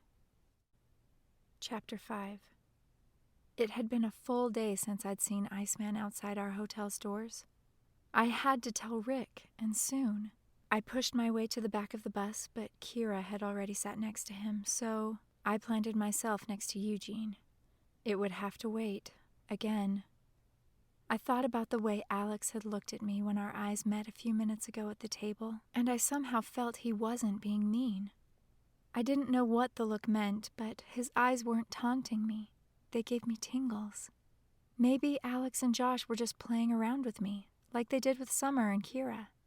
At home, when things hit me, the people who did it never hid. They laughed openly. But I just couldn't get Alex's look out of my mind. Was he wanting me to notice he was looking? Mean or nice? Eugene got on his knees, turned to the back of the bus, and pulled out a bunch of papers for us to see. My heart thumped hard as I followed suit. "The hotel has a great printer," he said, smiling, every tooth visible. "It printed these 15 pages in about 15 seconds. Just awesome." "Fold 'em up, Eugene. Now, who's going to pass 'em to the feds?" Alex asked, his eyes perusing all of us. "Not me. Not me. Not me," was all I heard. I looked down and kept quiet, wishing I'd stayed seated. I felt stares and couldn't help but look up. Everyone stared at me. No, not me. I swallowed hard. Christy, why don't you do it? Alex suggested, his voice smooth and convincing. You look trustworthy. I don't think they would take you for a prankster. Yep, that was me. Miss Trustworthy. Boring Miss Trustworthy. Yeah, you do it, Christy. They'll believe you, Kira said. Yeah, Christy. Yeah. You do it. You can do it. Everyone spoke at once. I shook my head. I didn't want to do it. Then my eyes caught Mary Beth's face, and I knew I had to. My head hadn't stopped shaking no, but okay, escaped in a small whisper. It was like I was being pulled from within, and nothing but the right thing was doable. All right, you'll be great. Yeah, you'll be great. You can do it. Encouraging words filled the back corner of the bus while fear made my stomach clench. And yet a very slight twinge of excitement at the prospect of giving those papers to someone filled my chest. It would be a true challenge. I would have to remind myself that I was a resourceful, smart girl and could figure it out, even if it involved real life. The front entrance of the J. Edgar Hoover FBI building was located on Pennsylvania Avenue, NW. But we entered on a side road. It looked like a bleak, drab, 60s or 70s building, boxy and uninviting. Lots of people packed the sidewalks, but what caught my attention were 3 men with dark hair and skin that seemed to be looking at our group. None of them Iceman, and I convinced myself that the fear I felt was silly. Just because these guys had dark hair and skin didn't mean they had anything to do with the ballroom. The guard shack outside the door left me feeling a bit like I was leaving the free world to enter a militarized zone. I noticed a lot of people milling around, and then the 3 men with dark skin and eyes caught my attention again. They looked out of place somehow, and they stared at us. Were they watching the FBI building to see if we would go there? Or was their presence just a coincidence? After all our IDs were scanned and confiscated on our way in, I relaxed a little, thinking I couldn't be in a safer place. In the courtyard area, we were met by 2 metal detector-like machines. To the side of the first one, long tables stood to put all our contraband on. We couldn't take bags, anything to write with, cameras, or anything that wasn't attached to our bodies into the building. I held the papers tightly in my hand, feeling guilty the whole time, waiting for someone to tell me they belonged on the contraband table. No one did. Breathe, Christy, it'll all work out, Rick whispered in my ear as he walked past me into the large courtyard. I hadn't realized I wasn't breathing.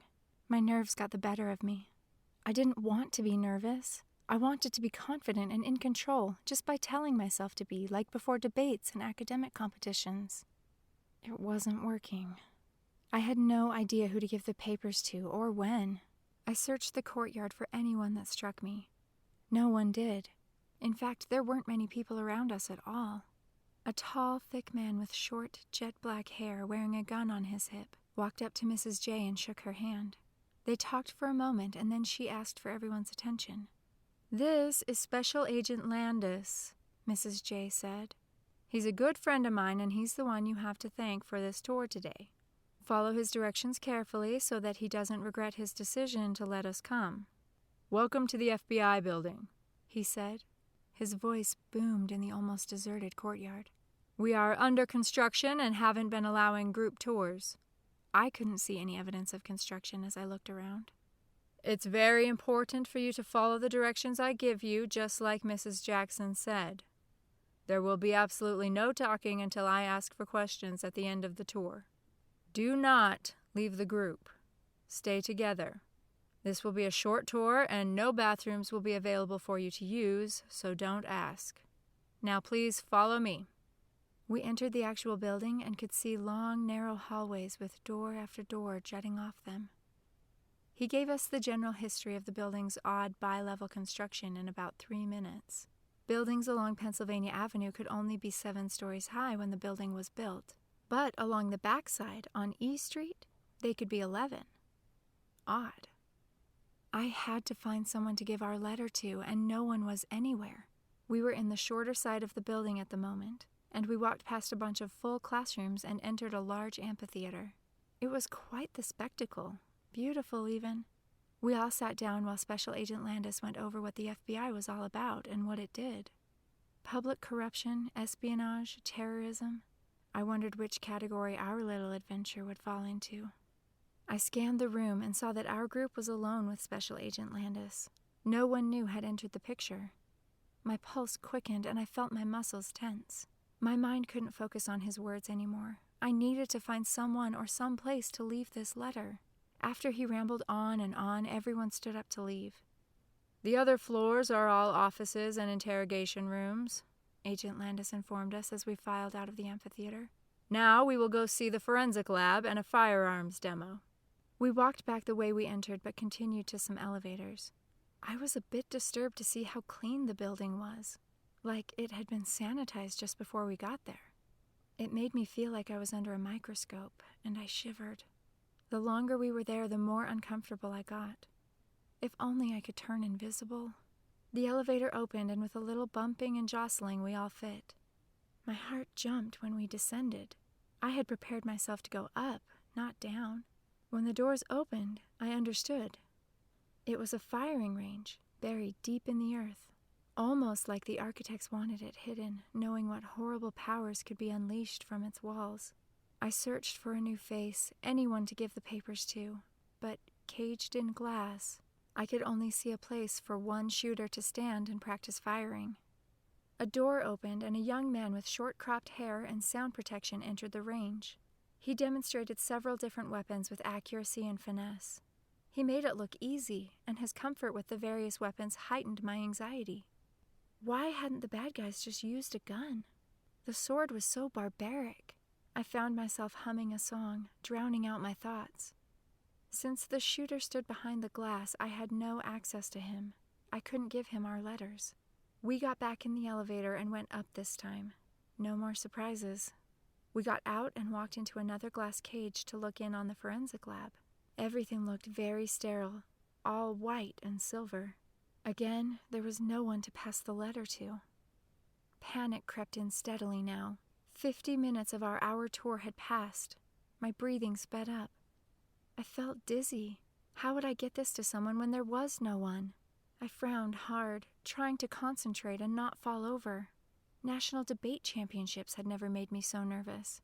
My confidence came there from knowing what I was doing and that I would succeed. I wanted to feel that way here. "Hey, Christy," Alex whispered. I jumped about a foot in the air. "Whoa, I guess that answers my question." "What question?" I asked, my voice croaking. "I was going to ask you if you were still with us." "I can see that you are." He laughed. "You're pretty nervous, huh?" Alex talking to me certainly didn't help my clarity of thought. I trembled inside.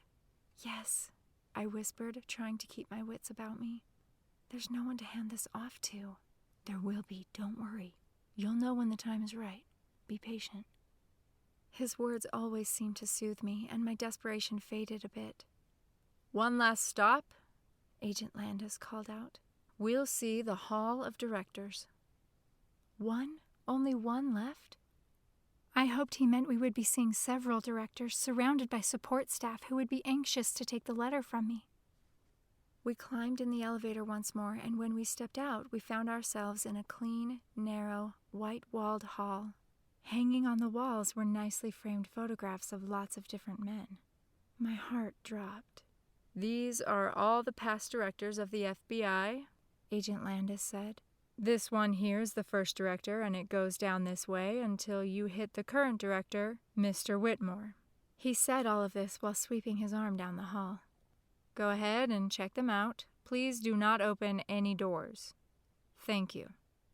Again, no accessible people. I caught Alex staring at me with a look that said, "Good luck. I don't know how you'll manage getting our letter to anyone in this place." The hall was narrow, so bodies were jostling, bumping, with a shove here and a push there. Again, we squeezed into the elevator. Each time, it felt like we had to squeeze tighter together to fit. It dumped us out in a hall near the courtyard. "Thank you all for coming," Agent Landis said. "I'm glad that Mrs. J contacted me, and I hope you learned a lot. Maybe we have piqued your interest in one day joining our team." My interest? Does anyone walk around this building if they work here? The halls were totally empty.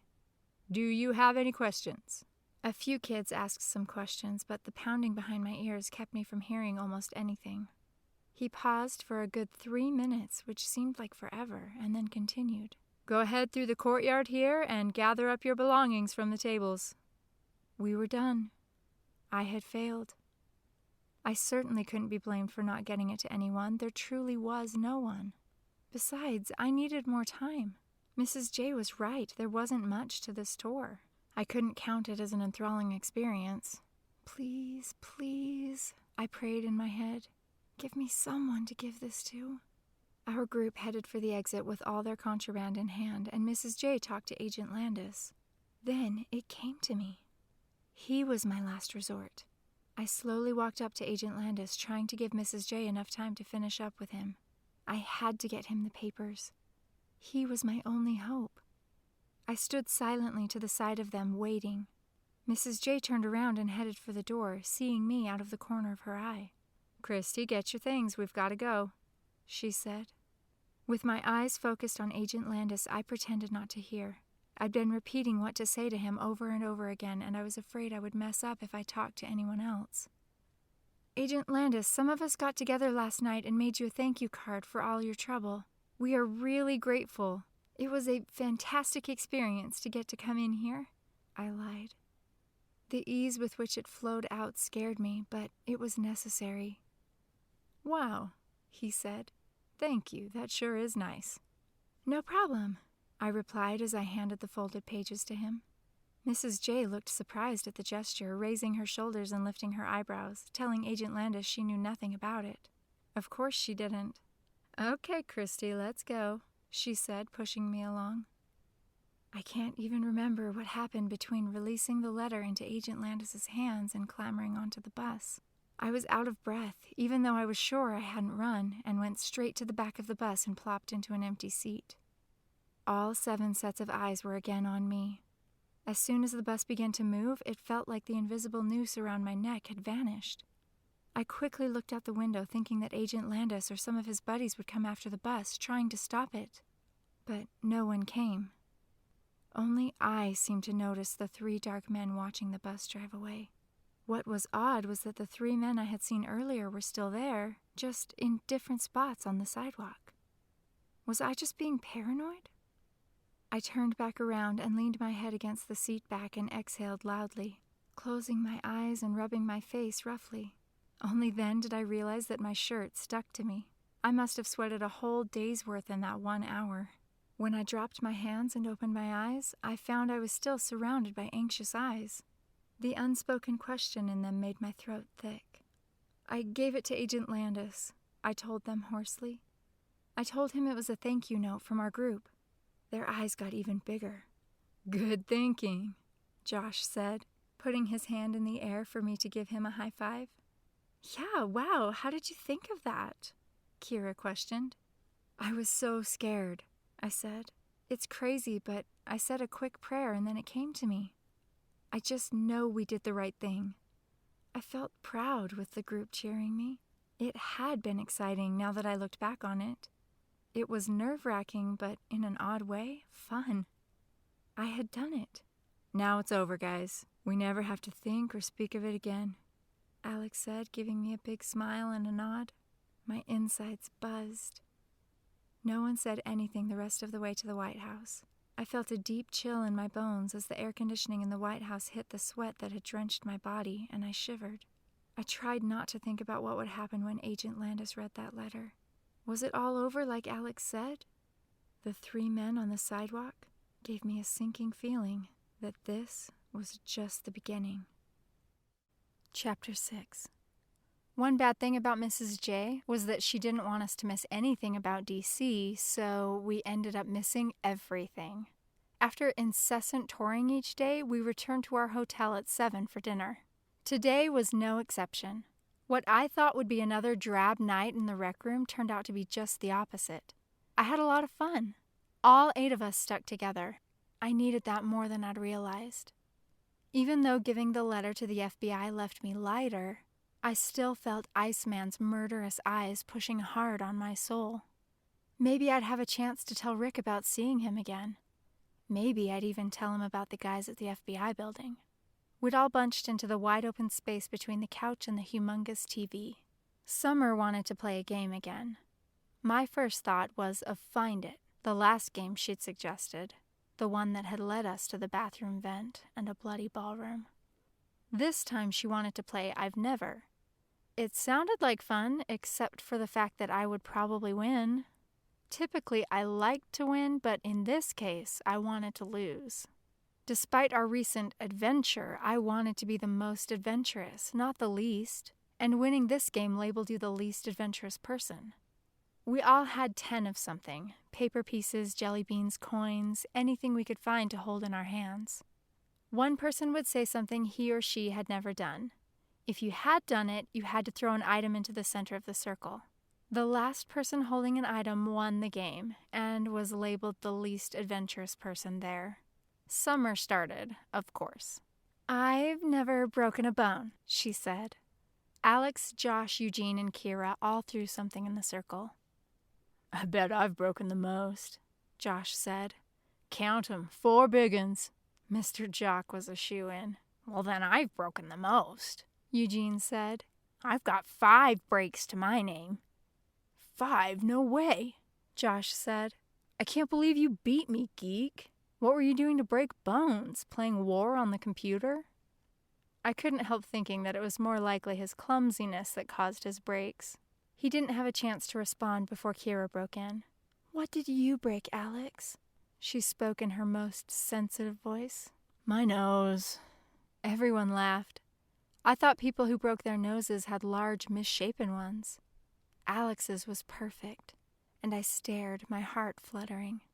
"I broke my leg skiing," Kira said. "Where?" Alex asked. "Colorado," she said, her eyes gleaming.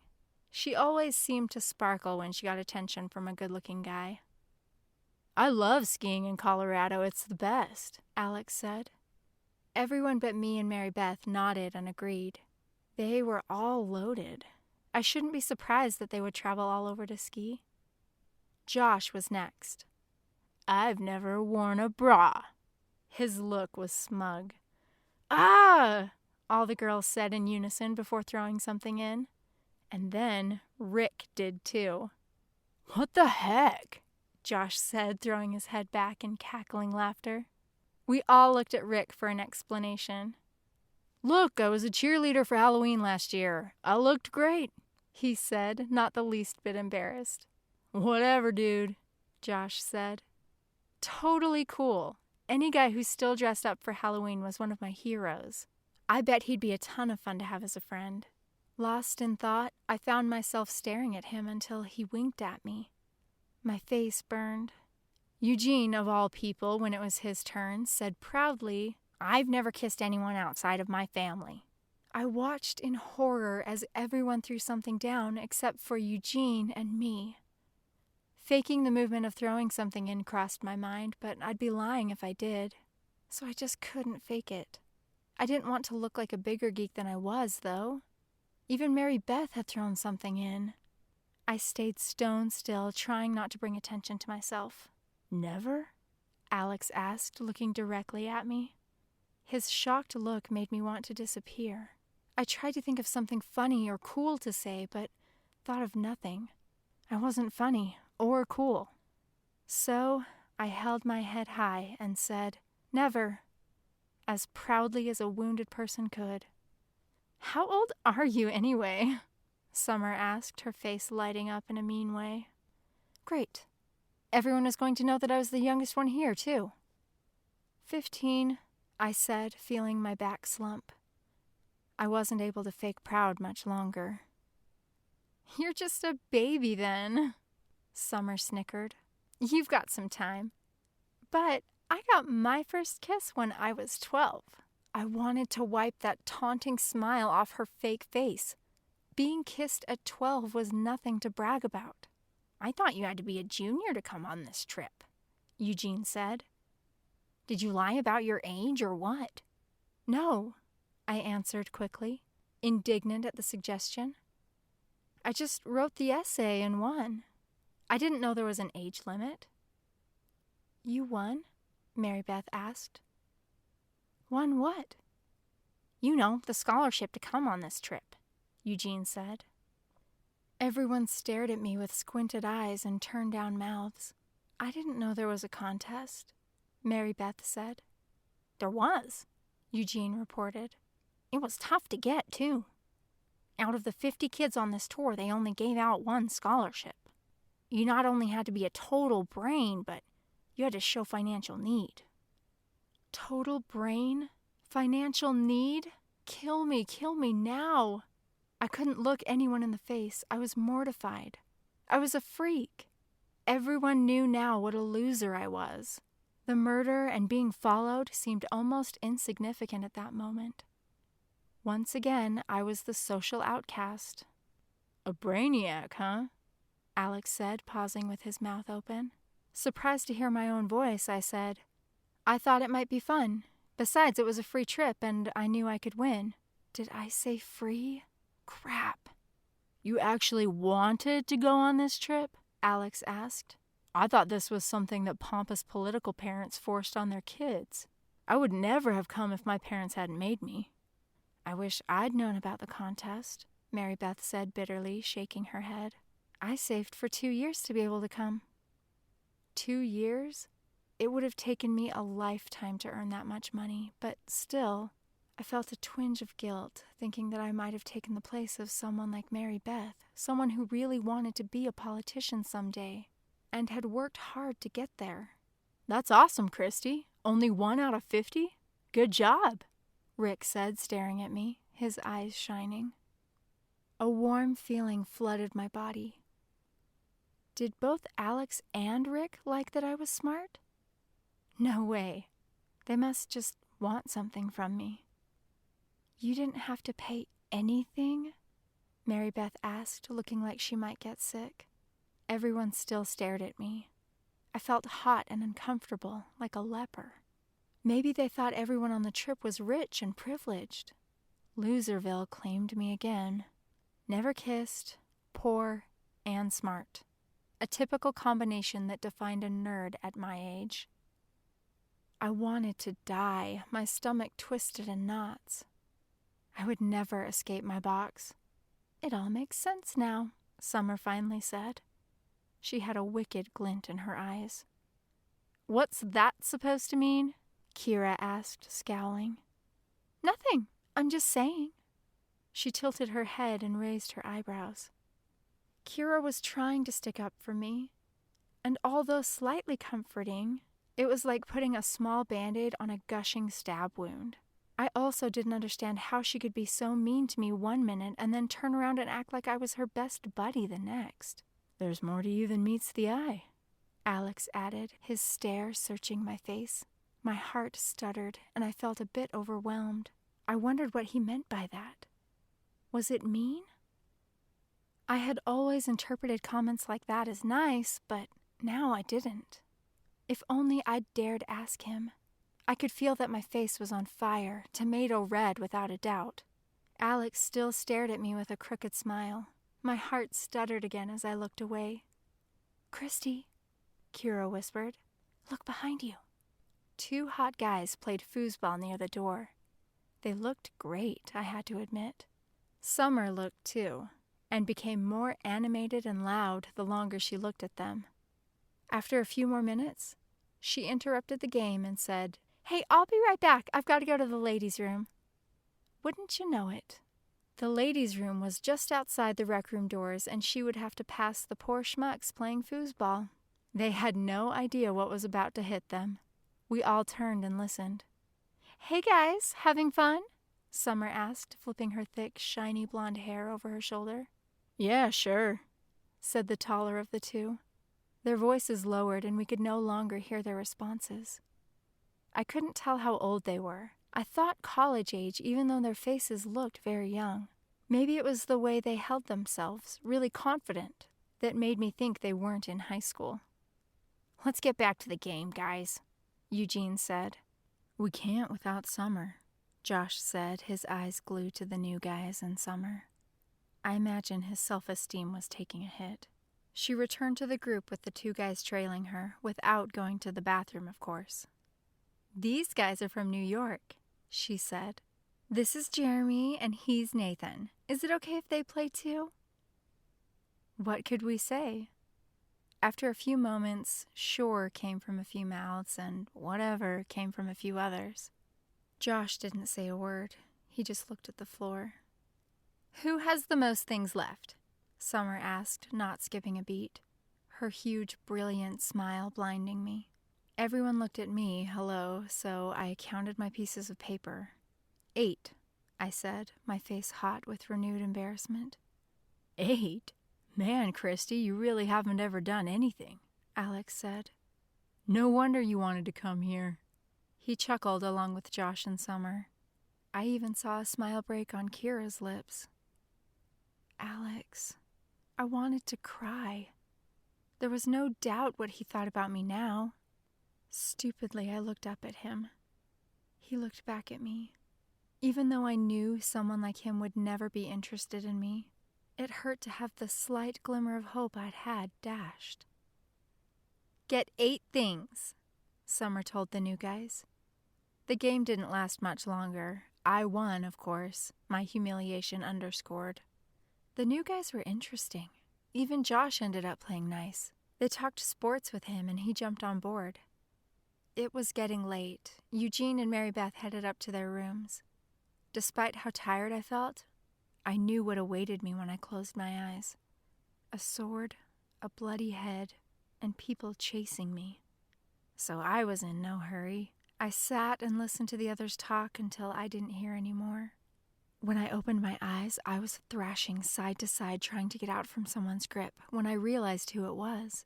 Jeremy, one of the foosball guys, stood over me, his light brown hair catching the light as he held my arms.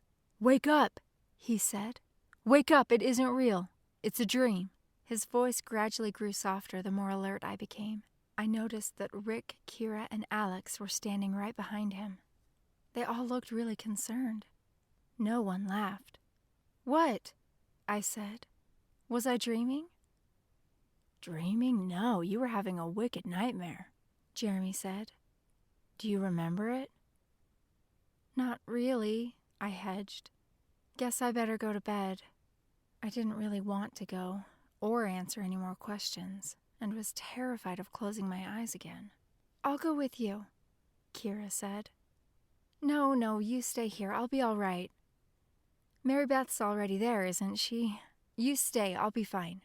I really did want her to come with me, but I didn't want to look wimpy. But what if someone was waiting for me to be alone to snatch me away? "Okay," she said. I wish she'd insisted, but fresh, hot college meat had joined the group, and she really wanted to stay and get more of their attention. I headed for the door, passing Summer and Josh playing foosball, only to find Jeremy on my heels. "Hey, wait up," he said. "I'm not letting you go alone after a nightmare like that. You must be scared to death." There was something about the way he talked to me that made me feel like he was a lot older than we were. It made me wary, but at the same time, I sensed he wanted to help me. He was very good-looking and seemed nice, so I looked past him to the others who were deep in conversation again and slipped through the door he held open for me. "Hey, do you mind if I grab a Coke?" Jeremy pointed at the door that led to the vending machines. "No," I said. "Go ahead." I waited in the hall until he came out, waving a $1 bill. "I hate these machines. They never take my money. You don't happen to have $1 on you to trade for this one?" I almost never had money on me. "No, sorry. Here, let me try." He handed me his beat-up $1 and I stepped into the vending room. No matter what I tried, it wouldn't take his $1. I turned around only to find the door was shut and Jeremy was blocking it. "No luck," I said. "Sorry." I tried not to think about the shut door and small space we were in. "Just a sec," he said. He reached into his pocket. Maybe he had another $1 bill. Not even close. He pulled out a black iPod-looking thing, and with the push of a button, the room filled with music. I backed up as far as I could into the soda machines. I was getting creeped out. Music? He leaned in toward me and I jerked away, slamming the back of my head hard into one of the soda machines. Did he want to make out in here? There was no way my virgin lips were landing on his. He grabbed my arms quickly and whispered into my ear. I didn't know what he said because I started to scream. His hand flew up to cover my mouth. His other arm surrounded me, trapping me against the machine, and he whispered, "Don't scream. I'm FBI.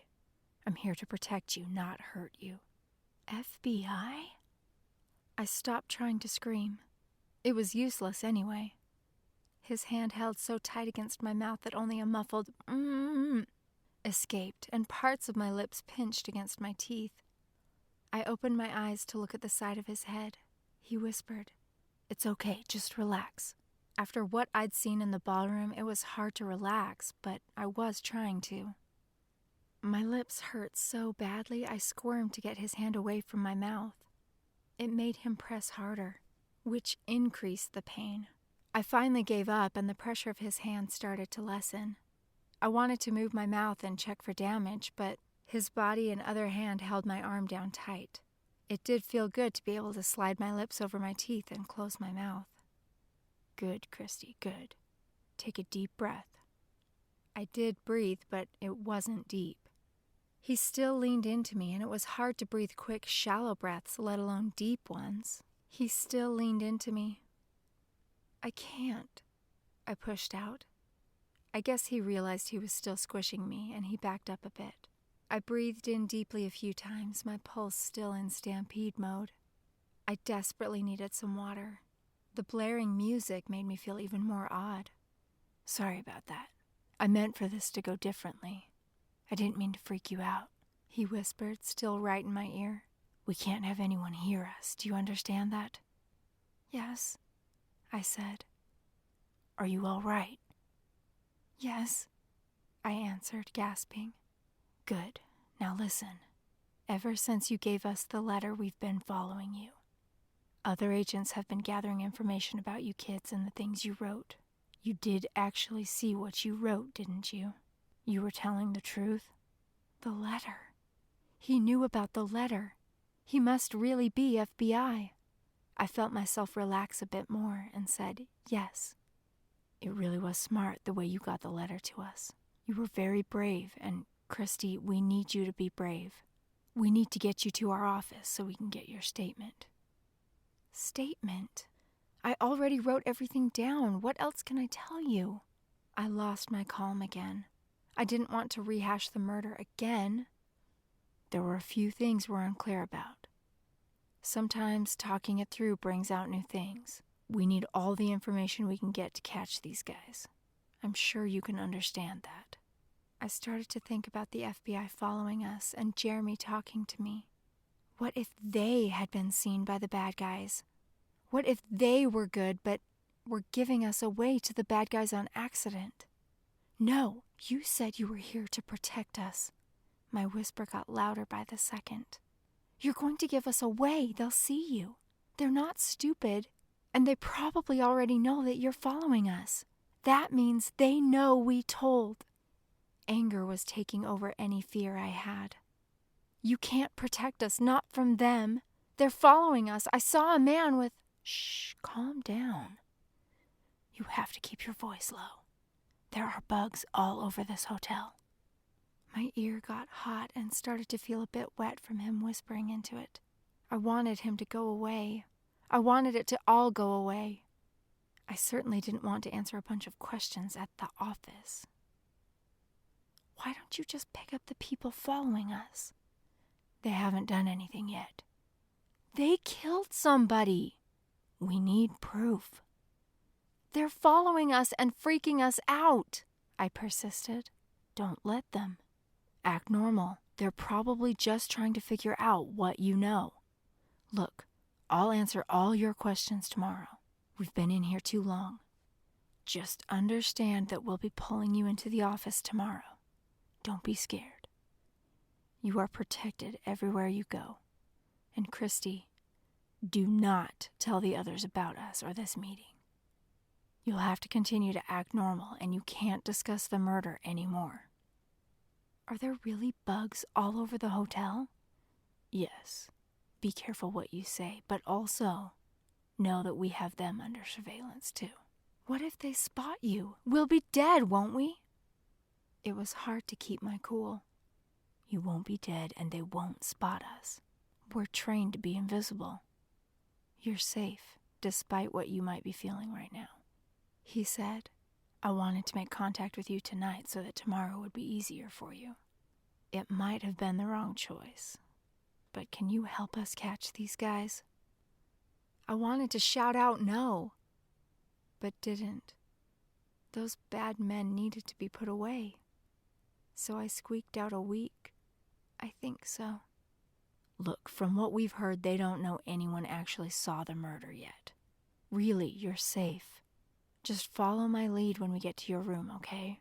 You can do this, Christy. Just be yourself. The walk to my room was too short. When I opened the door, he said, Have better dreams. Thanks for trying to get my dollar into that stupid Coke machine.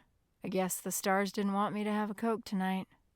He laughed a quick laugh, his brown eyes expectant.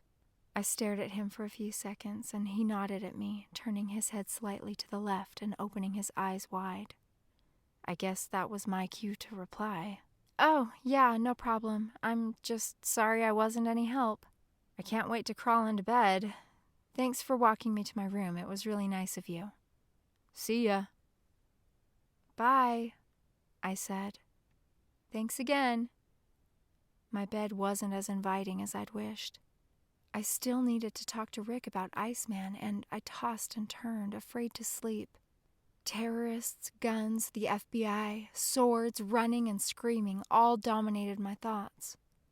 It was hard to be watched every minute of every day. Just be yourself, he had said. What exactly did that mean?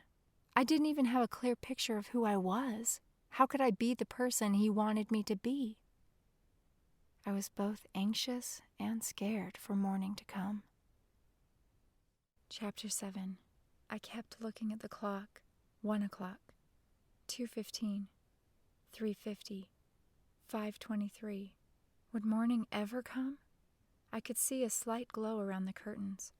Why couldn't I fall asleep? I was so tired. Should I get up now or wait just a bit longer and then take a long hot shower?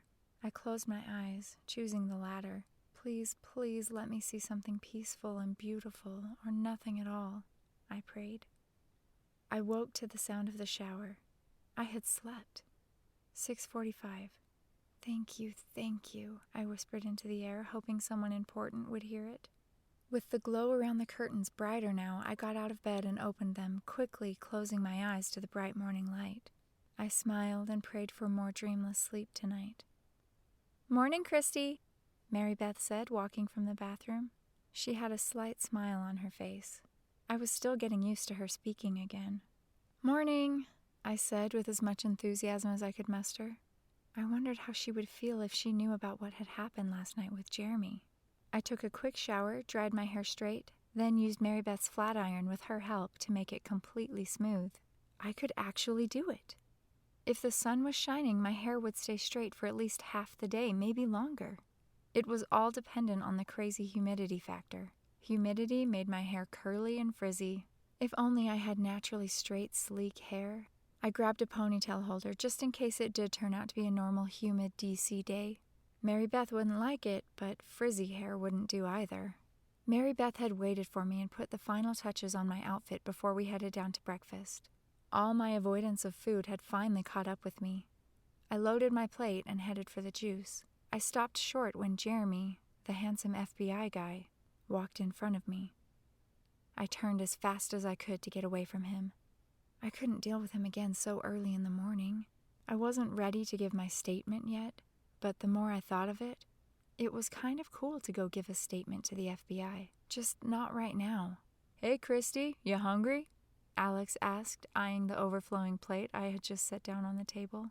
I had been so bent on putting some distance between myself and Jeremy that I hadn't noticed that I was about to sit down next to Alex. I wouldn't have made this mistake otherwise. Then I blurted, "Oh yeah, I'm starving." I could feel my face burn. My stomach, on the other hand, filled with lovely butterflies. Jeremy forgotten. "I love a girl with an appetite," Alex said, his smile friendly. Man, he thinks I'm a pig. I felt the butterflies die in one horrible blast. No, I'm serious about the appetite thing. I guess he wasn't buying my act. I hate it when I take a girl out and she barely eats anything. It's not right. Everyone eats. You might as well enjoy it. I looked at him to check his sincerity. The moment my eyes met his, the butterflies came back en masse and I couldn't think. He was looking at me, so I smiled. My stomach was doing somersaults now, and I wanted to get up and dance. Luckily, I didn't. At home, I just might have, but not here. I would be in control, even if it was curious that he talked to me. Out of nowhere, orange juice stood in front of me. I looked behind me and saw Jeremy, my very own FBI man. "My orange juice was all watery," Jeremy said. "They brought some more, so I got you some. You did want some juice, didn't you?" "Yeah, thanks," I said. "How did you know?" My eyebrows crushed together. Why did I ask that? I didn't want to talk to him any more than I had to. He made me nervous. His good looks made it hard to be mad, though. "I thought I saw you going for the juice earlier, so I brought you some." "Oh," I said, "thanks." "Well, enjoy it," he said, walking away. Alex stared at me like I'd just grown horns. "He brought you orange juice?" Summer asked, her face incredulous. Wildfires lit in my stomach. Why did I let her make me feel bad? Maybe because I wished I were her. Maybe because my whole life, no one important socially ever noticed me, and I wanted to change that somehow. The attention I was getting here was mostly better than at home, but what did Summer have against me? Maybe my mom was right, that wishes could be dangerous. I certainly didn't want to act like Summer. I only wanted her popularity and her money. I would never be snotty or rude. Did money automatically make a person snotty and rude? I didn't say anything and just looked at her, wishing I could disappear. "What's the big deal?" Alex asked, his eyes narrowing at Summer. My heart stuttered. Was he sticking up for me? Mrs. J interrupted, giving us our 10-minute warning to be on the bus, and my group hurried to get the coveted back rows. Just as I climbed onto the bus, I started to feel sick. "Kira! Kira!" I called out. She was only a few feet in front of me, but it was always hard to hear on the bus. "What?" she asked, turning to look at me. "I've got to go to my room," I said. "I'm not feeling so great. Don't let them leave without me." "'Kay," she yelled back. I turned around to find Mary Beth right behind me. "I won't let them leave without you," she said. Her ultra-long, light brown hair, curly and fragrant, made my stomach churn. Thanks. I felt really queasy in the elevator. Afraid I wouldn't make it to my room, I ran as soon as the doors opened. I started heaving as I pushed on my door and barely made it to the bathroom. Some throw-up ended up on the tile floor. The thought of it made me even sicker. I couldn't stop. Everything I'd eaten for breakfast was now in the toilet or on the floor. I wanted to cry, but couldn't because I continued to puke. I puked until there was nothing left. The dry heaves were painful. Hot, sweaty, and tired, my hands clutched the seat and my head rested on the front edge of the toilet. Mary Beth walked in on me. "Christy, are you? Oh, you're really sick." "I'll go tell Mrs. J. Be right back." I wanted her not to tell anyone but Mrs. J, but I was once again heaving. "Please don't let anyone else come. Please don't let anyone else come." A bit later, I heard Mrs. J's voice. I had finally stopped puking for more than a minute and was lying on the bathroom floor, exhausted. "Oh, Christy," Mrs. J said. She flushed the toilet and got a washcloth wet in the sink and wiped up everything that didn't make it into the toilet. I was mortified, but unable to object. I sat up, dry heaving yet again. When would it end? This time it didn't last long, or at least it didn't seem like it did. "Would you like someone to stay with you today, Christy?" Mrs. J asked. "No, please, no," was all I could get out before lying on the floor. I didn't want anyone else to witness my embarrassment. "I'll get one of the other chaperones to stay here with you," Mrs. J said. "I can't leave the group." "No, I said with all the force I could muster. "I'll be fine. I don't need anyone to stay with me." I shouldn't have asked if, I should have asked who. "Tell you what, Christy. One chaperone will stay behind just in case. She won't come up to your room unless you ask her to." I shook my head no. "You don't have a choice. We can't leave you here all alone when you're sick. Do you have a cell phone?" she asked. "No," I said. She said. "I have one she can use," Mary Beth offered. "It's here in my suitcase." The phone. There it was again, the phone she didn't carry with her. "Okay, let's program my cell number into it," Mrs. J said. "It's already in there," Mary Beth said. Her parents must be ultra overprotective. "Great. Mary Beth, here's Mrs. Dean's cell number." She held her phone out for Mary Beth to see the number. "Could you put it into your phone for Christy? Thanks. Do you have water or soda or anything like that in here, Mary Beth?" "No." "Alex, would you please go get some water and drinks for Christy? She's going to need to stay hydrated," Mrs. J said. "Sure, be right back," he said. Ugh, why? Why did he come? What had he seen? Heard? I thought I couldn't feel any worse than I had, being sick and all. But then my heart started aching too, discovering that Alex was there watching. I'm sure he was disgusted. Seriously, I always wanted to puke when others got sick around me. The smell must have been the worst in my little bathroom.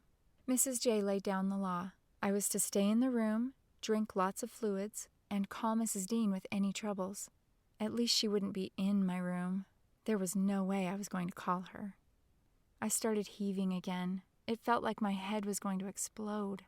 Mercifully, they left me to the toilet and bathroom floor. After what seemed like only minutes, I felt a tap on my arm. With effort, I lifted my head from the floor, wondering what Mrs. J could have forgotten. It wasn't Mrs. J, though. Jeremy held a card, smiling. If I hadn't felt so terrible, I might have laughed in his stupid smiling face. Couldn't he see that I was totally sick and couldn't help them anytime soon? The little card he held read, FBI. Shh. Then he put the shh card behind more little cards that were in his hands. You will feel a prick. The next card read, a prick? Was he kidding me? I would have kicked him in the face if I'd been able at the time. He moved toward me, and sure enough, a prick. I wanted to scream, but could only moan. Moan, the next sign said. That I could do. Sick moaning sounds were natural for me at that moment. I noticed I was feeling a bit better all of a sudden. What was that shot? How had they known to bring it? My mind still swam, but started to clear up. Stand up silently, it read. I thought it was a great idea to use those cards to communicate with me. They were completely silent. The bugs wouldn't hear a sound. The FBI was clever. Jeremy helped me up. I felt a lot better. I saw movement behind Jeremy and jumped.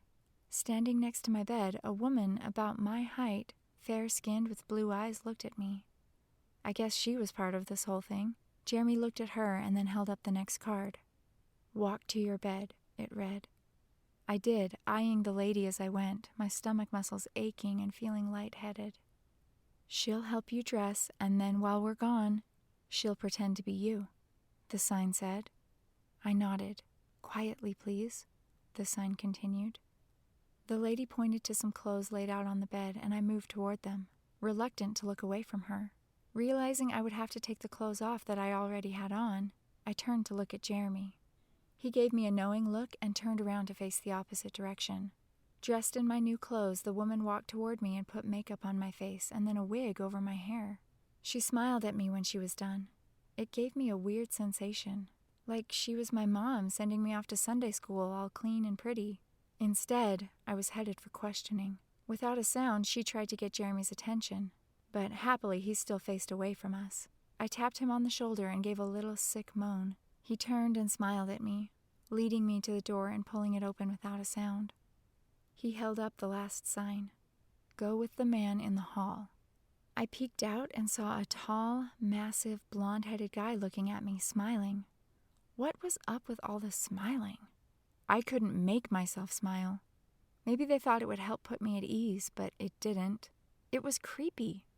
I looked back momentarily into the room and saw my decoy climbing into my bed. The door shut behind me. The man in the hall reached his arm out and looped it through mine, pulling me in tight. I felt like I'd been pressed up against a brick wall. With his other hand, my new escort pulled an index card out of his pocket and handed it to me. It read, "Stay very close to me. Respond to me when I speak to you. Act like you are enjoying yourself, but don't overdo it. We are a couple who are on vacation in D.C. We'll be getting into a car out front. Just relax. I'm Lance. You're Susie." Was he kidding? I couldn't help but stay close to him, his tight hold on me sure to leave bruises. Couldn't he see I was just a kid? I plastered a smile on my face even though it was the last thing I wanted to do, and let my shoulders fall forward a bit to help me relax. "Would you like something to eat?" Lance asked. "Sure, I'm starving." I tried not to let sarcasm fill my answer, but a bit seeped in. Of course I was starving. Every last particle of food from my stomach was racing through the DC plumbing system. A thought raced through my mind. Did they drug me? The FBI doesn't drug people. Not really, do they? We got into the elevator after the doors slid open with 4 other people inside. They stepped back and pressed their bodies against the walls to make room for the huge mass that was Lance. Just like the other 4 people, we didn't say a word in the elevator, and then we all walked out, heading for the front doors of the hotel the second the elevator doors opened. Every step I took made me feel a bit more anxious. What would happen to me? What questions would they ask? Could I answer them? Better yet, would I even make it to the FBI building? Had they drugged me, and if so, what else would they be willing to do to me? As if he could feel my tension rising, Lance started talking to me. I tried to be amiable and answer the questions naturally, which was a stretch to say the least. I felt a bit better when I sat in the taxi. It felt nicer, roomier than the one Rick, Kira, Mary Beth, and I had taken to and from Georgetown. We went to a cafe a few blocks away and had something to eat. We talked about touring D.C. and what we had seen so far. Making things up to answer his questions got easier as time passed. I ordered a BLT, and it truly was the best BLT I had ever had, quite possibly because my stomach was more than empty. Since I wasn't paying, I decided to try a creme brulee. It was so creamy smooth that the anger I clung to from my morning date with the toilet seemed to lessen. Instead of murdering the man who most likely drugged me, I'd settle for a hearty punch in his gut and the chance to bawl him out. How had they drugged me? Then it hit me. I remembered the large arms that brought me my orange juice. They were Jeremy's. Chapter 8. Brunch didn't last long enough. I wasn't sure I wanted to head for the FBI building, but I kind of felt excited about the adventure in it. When we walked out of the cafe, Lance walked over to a sleek black limo, opened a door, and held it for me. Motioning with his other hand, he encouraged me to climb in. Heck yeah! A real limo sat in front of me. Wow, I was going for a ride in a limo. With a huge grin plastered on my face, I slid across the soft leather seat, taking in every last detail. No one would believe me back home. Then again, who would I tell? We rode in silence for a good half hour, which seemed crazy considering our destination was only a few blocks away. Most of the time, I played with things in the limo, pushing buttons, turning music on and off, eating the food and drinking the bottled water. But I did look out occasionally to see where we were. It was like we made a huge, jaggedy circle around the FBI building and back. Maybe they were still worried about being tailed, which was strange because with Lance in the car, I felt safe. Some of the time, my mind wandered to Iceman, and I fought to depress it. I wanted to focus on the incredible ride instead. It turned out to be a great diversion from reality. Forced to stop at a guard shack at the entrance of a parking garage, all 4 doors of the limo swung open almost simultaneously, and 4 heads peered in. One nodded at Lance, who nodded back, and Lance handed them an ID badge. The one that took the badge left, and the others looked all around inside the car. Once Lance had his badge back, the doors were closed, and we drove into the semi-darkness of the parking garage. I breathed a sigh of relief, but at the same time, I didn't want my ride in the limo to end. I must have touched everything in the few short minutes we drove round and round to park. The only thing missing was me sticking my head and body out the sunroof and screaming. I'd always fantasized about doing that. I felt powerful just being inside this car. It made me sit up taller and feel like I could do anything or be anyone. I imagined I was on an adventure in a book. No one really gets hurt in books. The car stopped again, and I watched Lance get out. Jeremy opened my door from the outside. A smile stretched across his face. I felt mixed emotions at the sight of him. His face was both familiar and friendly, but I suspected he was the one who had made me so sick. He offered his hand and helped me out. I wanted to crush it, but didn't. I waited until I stood in front of him, then balled up my fist and slugged him in the gut as hard as I could. "You better not ever drug me again," I shouted. Jeremy doubled over, catching his breath. I wasn't prepared for how much it would hurt my hand, and pulled it back, shaking it while opening and closing my fist. I took a step back, right into Lance's bulky body. He grabbed my arms and jerked them behind my back. "Now look here," Lance started to say. "It's okay, Agent Miller. I think I deserve that," Jeremy said, still breathing hard. Lance relaxed his grip on my arms. "You've got quite a punch, young lady," Jeremy said, standing up straight and massaging his gut. "I don't intend to drug you again. I'm sorry I had to in the first place. I should have warned you, but I didn't want you to worry about it all night. We needed this to look real. With the hotel being bugged, we couldn't risk it." "I could have faked it," I insisted. "He had drugged me. This was insane." "Maybe, maybe not. It's over now. Truce?" He held his hand out for me to shake. I wasn't sure if I wanted a truce. I wanted to be mad just a little longer, so I squinted my eyes, pushed out my lips, and said nothing. My stomach still screamed every time I moved. "Come on, I owe you one. A big one," he said, placating me. "What if I made sure you got another creme brulee? Would we be even then?" I could almost taste the exquisite dessert at the sole mention of it. Could I sell out for something so little but extraordinary? Apparently I could, because I felt myself nodding. "When do I get it?" I blurted out, opening my eyes wide and staring him down. "Don't worry about it, you'll get it. Now let's shake on it. No more punching, okay?" There was a fatherly tone to his words. With some hesitation, I raised my hand to his, and we shook on it. The moment our hands touched, I regretted the deal. Maybe I should have upped the ante and not settled so quickly. It had been way too easy for him. I had suffered way more, especially since Alex had seen. It was too late, though. With my handshake, I had agreed. There was no turning back. Bummer. "This way, Christy," Jeremy said, pointing behind me with one hand and shutting the limo door with the other. "Follow Agent Miller. I'll be right behind you." The echo of the limo door slamming was so loud I jumped and followed Agent Miller like a scared rabbit. We walked toward a man who had one hand resting on a gun strap to his waist. I shivered. This was it. I was going into FBI headquarters to be questioned. There would be no more pretending that I was going to prom or on a fancy date. I was about to face the hotel ballroom head on. "Identification, please," he said, looking us over. The agents offered their badges again, and he put them into a slot in the wall. He handed them back just a second later. "And this is?" he asked, staring at me. "Christy Hadden, here for questioning," Jeremy answered, sounding very official all of a sudden. I supposed a place like this had to be pretty formal and precise.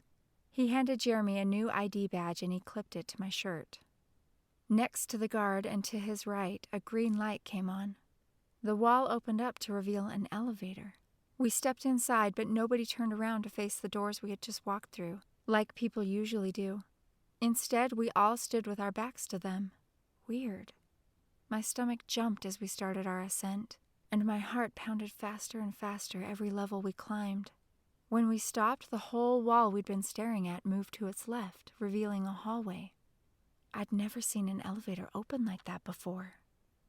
We walked down a narrow, nondescript hallway lined with closed doors, just like the one we'd seen on our tour. This time, I got to go in one of those doors. It led to a small room with no window and no other doors. In the center of the room was a table surrounded by chairs. It looked like a normal meeting room, not what I had imagined. I thought it would be like the ones I had seen so often on TV shows. I was, however, finding out that reality rarely mirrored TV. "Have a seat, Christy," Jeremy urged, his eyes looking toward the chairs. They all looked the same, so I picked the one nearest me. It wasn't hard, but soft and giving, with a nice armrest, too. I saw no microphone, no tape recorder, and no one-way mirror. This was definitely not an interrogation room. At least, I tried to convince myself of that. "I'll be right back," Jeremy said, shutting the door behind him. I tried to think of nothing while he was gone by staring at the white wall in front of me. I couldn't let myself start replaying the beheading just yet. Jeremy returned with bottles of water, and a tall, military-looking man followed him. "Christy, this is Special Agent Durant," Jeremy said, as they took seats opposite me. "I've read the letters you and your friends wrote. Yours was the most detailed. That is why you are the only one here. I know it will be difficult to relive it all again, but we need you to tell us what you saw. We will stop you and ask clarifying questions along the way. Tell us what you saw." As I started to talk, I could see myself climbing onto the toilet seat again, both curious and scared. I wasn't simply telling what had happened, I was there. I hadn't actually told the whole story to anyone, and doing so made it seem like it was happening all over again. My clasped hands trembled and turned cold. Instead of running from my memories, I had to face them head on. Jeremy interrupted me every now and then to ask questions. When he spoke, he seemed oddly far away and quiet. It sounded like I was down a deep well. "Why were you in the Hotel Norton's bathroom in the first place?" Jeremy asked. Hadn't I written that part in my letter to them? It hardly seemed relevant. Kira needed a bathroom, and it was just around the corner. We weren't ready to go back to our hotel because we hadn't finished our game yet. He nodded, so I continued. "I climbed on the water tank of the toilet to look through the vent." "Why were you climbing up there?" he asked, frowning. "I heard muffled voices coming from somewhere and saw the vent above the toilet. I was afraid some perv was up there taking pictures of us." He nodded again, and I plowed forward, words coming from my mouth in a choked whisper. "Alex took a bunch of pictures with his cell phone." "Pictures?" Jeremy interrupted. "You didn't write anything about pictures in your letter." "I didn't? Oh, probably because the phone got ruined. There aren't any pictures to get now. You see, Eugene bumped Alex and the phone fell into the toilet and it doesn't work anymore." "Where's the phone now, Christy?" Jeremy asked, his tone very serious. "I don't know. Alex bought a new phone yesterday. Maybe he threw the broken one away." Jeremy nodded to Agent Durant, who left the room. "What did the men's accent sound like?" Jeremy continued after the door shut behind Agent Durant. "Sound like?" I paused and thought for a minute. "It was a Middle Eastern accent as far as I could tell. I've heard people talk like that on the news and on TV shows." "Are you certain?" Yes, I was certain. His voice spoke to me every day. I couldn't get it out of my head. Agent Durant, stiff as a board, came back and took his seat once again. "Why was Mary Beth so sure it was her senator, Senator Randolph?" Jeremy asked. "She recognized his voice. She said he was a blessing from heaven and would save the farmers." "Does she still think it was him?" "I don't know. We've never discussed it." I couldn't believe that 3 days had passed since the murder, and it was as vivid in my mind as if it had happened moments ago. I was scared, but too busy telling what happened to be consumed with fear, until the next question threw me for a loop. "What did the sword look like?" I felt cold to the bone. My muscles seemed to lock in place. Only my stomach was left to twist and squeeze. My muscles were already tender and sore from all the puking, and the nausea from earlier returned. My mind was overtaken with the sword, the shiny, thick, curved thing that had sliced through Jonathan's neck like butter. Over and over again, I watched as blood spurted and his head fell to the floor. Thinking about it had my head spinning, and I was losing control. I couldn't get the image of the head severed from the body and the blood pooling around it out of my mind. A dull ache spread through my body. I couldn't help but lay my head on the table and close my eyes. I couldn't face it. I shut down, unable to raise my head. Exhausted both mentally and physically, I had to give in to nothingness, pushing the memories back into their hiding place. It was like an out-of-body experience, like I was watching myself disappear into the recesses of my mind, unwilling to deal with the actual beheading again. The next thing I knew, Jeremy's gentle touch woke me. Reluctantly, I opened my cloudy eyes. How long had I been out? My eyes burned. I shifted in my seat. With no clock in the room, it could have been midnight and I wouldn't have known it. "Lunch is here," Jeremy said a few minutes later. I heard the door shut. "You'll never believe what I brought you." I raised my body from the table with care, my stomach muscles protesting as I stretched. Lunch? Had I been out that long? "You feel up to eating?" "Yeah, sorry. How long have I been out?" "Just a few hours. Don't worry about it. You've had a long few days."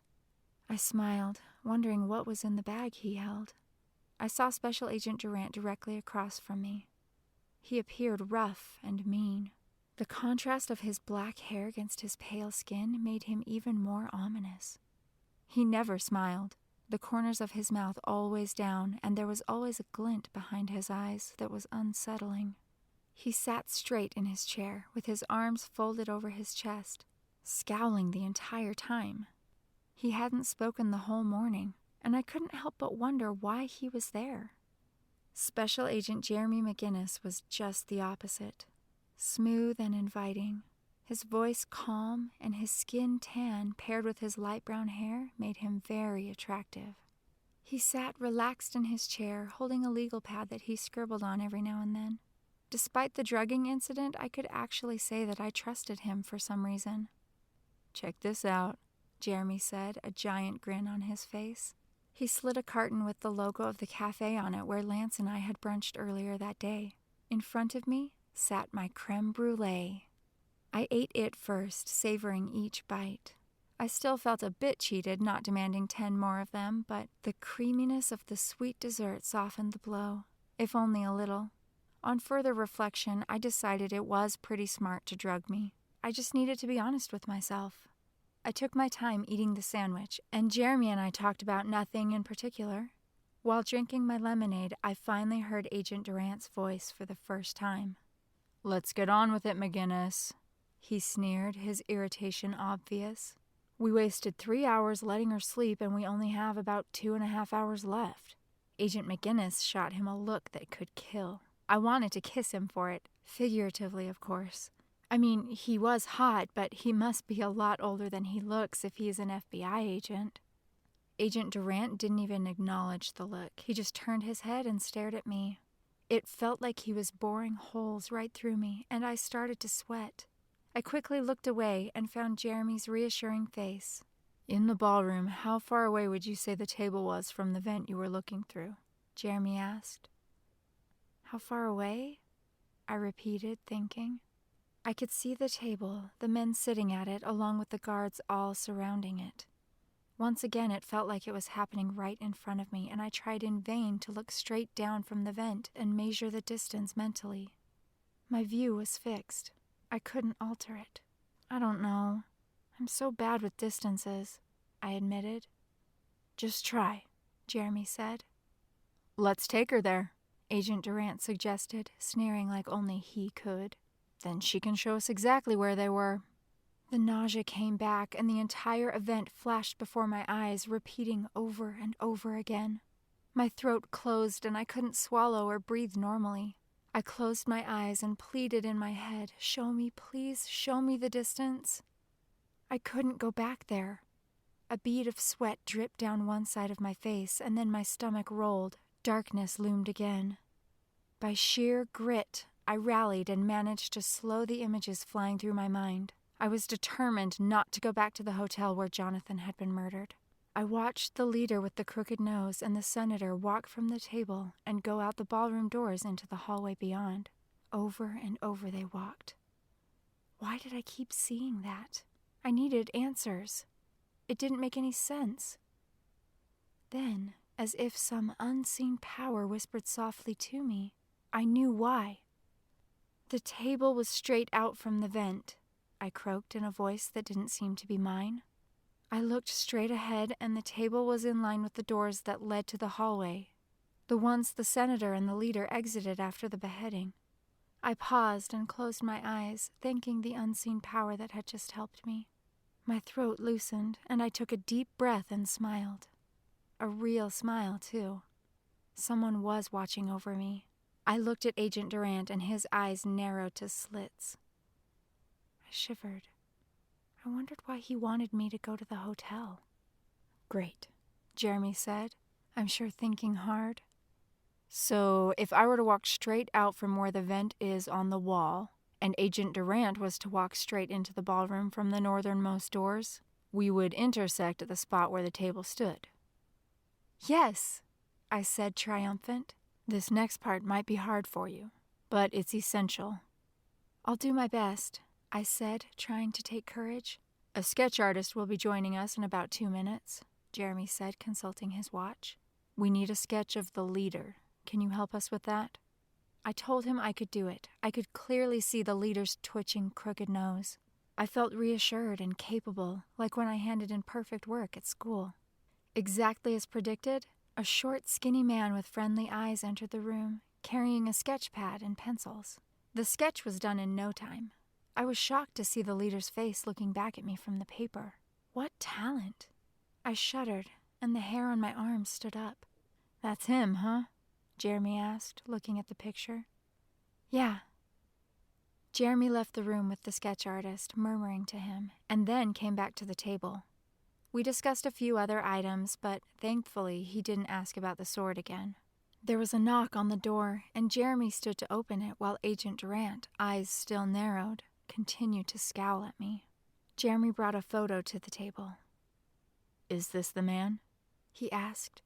I started trembling as soon as I saw the face of the leader staring out from the photo at me. Yes. I didn't know why I was afraid. It wasn't rational. He wasn't following me now. I was safe in the FBI building. He then pushed another photo across the table toward me. The senator. Have you ever seen this man? That's Senator Randolph, isn't it? Great, he said. Finally, he slid one more picture across the table. What about this guy? Jonathan. My throat closed up. I nodded quickly as tears welled up in my eyes. I blinked hard, not able to see, and the tears fell to the table with a tiny splash. To keep my bottom lip from quivering, I clamped it between my teeth. Jeremy quickly whisked the photos away and set them on his chair before coming around the table to me. I welcomed his strong, firm arms around my shoulders, and I gladly buried my face in his shirt. I had never been comfortable expressing emotion, and it pained me to break down twice in one day, especially in front of the same two people. Jeremy's arms were warm and comforting, though, and I wanted to stay wrapped in them forever. He understood what I'd seen and could somehow sympathize with me. He was an ally. How I needed him at that very moment. He seemed to never show weakness. Maybe I could fake being strong. Someone knocked on the door at the same time I heard a watch alarm go off. Jeremy shifted and reached for his wrist, I guess to stop the alarm. Christy, are you okay now? He asked, pulling away and looking into my eyes. Yeah, I think so, I said, sniffling, but still holding his chest tightly, afraid to let go. He pulled back a bit more, and I had no choice. We've got to get you back, Jeremy said. It won't be long before your group returns to the hotel. It's almost 6. He looked me directly in the eyes and said, You were incredibly brave today. Thank you so much. We know who we're looking for now, and we'll try to get some evidence from the hotel. But there's one more thing we need to know. He moved back to his chair and shuffled through the photos he'd set there. Did the sword look like this? I looked at the picture he laid on the table. A curved sword with an intricately decorated handle pierced my eyes. I took a deep breath, closing them after nodding. Just so you know, that sword is the typical weapon of this particular terrorist faction. Their leader tends to be on the dramatic side. He emphasized the word dramatic and placed the pictures inside the notebook he'd brought with him. Then led the way to the door, saying, "Remember, if you see anyone following you, we have a line on them. We know who they are. Don't be afraid." I forced a smile and sniffed again, passing him to go into the hallway, thinking about Jeremy calling the bad guys terrorists. We went out the same way we'd come, and I found Lance waiting for me by the shiny black limo. I couldn't make myself get excited about the ride this time, though. I was physically tired and mentally spent. On the other hand, I suddenly felt as if my life had become valuable. I was no longer the insignificant smart girl. I also wasn't the girl sitting back watching. I was center stage, and it was terrifying. I wondered why I had ever wished for it. Change hadn't set me free. It had trapped me. The ride to the hotel was both uneventful and brief. I found it hard to play the part of Lance's girlfriend when we got back to the hotel, but I muddled through it. I was glad to be back in my room, even during this silent exchange with my decoy. Jeremy told me back at the FBI building that they would be in touch and to try to remember that I was safe. Once again, I was required to renew my vow of silence about the whole affair. I wondered if I would ever feel safe again. Chapter 9. Back in my bed, a flood of emotions swept through me. To do what the FBI wanted me to do, to go it alone, seemed impossible. I wouldn't be able to confide in anyone, so no one could help me carry the load. A heavy burden to carry alone. Couldn't Jeremy see that I was just a kid and not strong like he thought? The pressure of this whole thing seemed to be crushing the life out of me. I wondered if Mary Beth had felt this way before finding comfort in her phone call on the balcony. I wished I had someone to call. I resisted crying, not wanting the terrorists to hear. After only a few minutes, though, my stomach twisted up and unable to hold it back any longer, I started to cry. I tried to whimper quietly, but it didn't take long before I sobbed uncontrollably. I curled up into a tight ball, wishing I could disappear. I didn't want anyone to see or hear me, but at that moment, if anyone had walked up to me, even the most gorgeous guy in the world, I wouldn't have cared or noticed. I thought the tears would never stop. Everything I'd been holding inside escaped all at once, and a sweet cleansing took place. Something deep inside me told me I could do this. Something was giving me strength. My chest burned as my load seemed to lighten. Eventually, sleep enveloped me. I woke to a pitch-black room. No faint glow showed itself around the sliding glass doors, and the clock by my bed glared at me. 4:30 a.m. I had to squint to not hurt my eyes. I rolled onto my back and rubbed them gently. They felt puffy and sore. When I opened or shut them, it felt like sandpaper stuck to the back of my eyelids, scratching my eyeballs. I could hear Mary Beth's even breathing on the other side of the room and wondered when she had come in last night. Had my group returned at 7 o'clock like every other evening? Did they go to the rec room after dinner? I must have fallen asleep quickly after getting back from the FBI building. I tossed back the covers and walked to the bathroom on tiptoes, shutting the door quietly behind me. Feeling around for the light switch, I closed my eyes before flipping it on. If the clock light had hurt my eyes, I could only imagine what a real light would do. With my eyes still shut, I felt around for the sink and turned the water on, waiting until it wasn't freezing cold before cupping my hands under it. It felt great to wash my face. With each splash, I opened my eyes a bit more, allowing the water to rinse out the saltiness. It burned a little at first, but then the sandpaper under my eyelids washed away, and I could finally open and close my eyes without pain. I dabbed my face with a towel and took a peek at it in the mirror. My eyes looked about half their normal size, which was never large anyway. I wondered if mascara would hide any of it. I felt rejuvenated and exhausted at the same time, and I leaned my head against the mirror and took a few deep breaths. please give me strength," I prayed in a whisper. "I can't do this alone." I waited, eyes closed, and a sweet peace returned. I felt strong. When I lifted my head off of the glass, a large red circle appeared on my forehead. Rubbing it didn't take it away, and I figured a shower was my only hope. Even after the shower, my puffy eyes stared back at me from the mirror. Darn it! I carefully opened the bathroom door after turning off the light and waited for my eyes to adjust. There was a slight glow around the curtains now, and I picked out some clothes to wear and put them on. The clock read 5:30. Luckily, the sliding door opened easily and didn't make a lot of noise. I left the curtains shut, but slipped behind them to the balcony. I understood now why Mary Beth had escaped to the balcony the other morning. It was a great place to hide. The calm and cloudless sky gave me exactly the opposite feeling of what I had felt yesterday. Some cars drove on the street below, but not many. I had to remind myself that this was a government town, and the government worked from 8 to 5. It was a little early for the 7:30 mayhem on the streets of D.C. A slight wind gently caressed my face.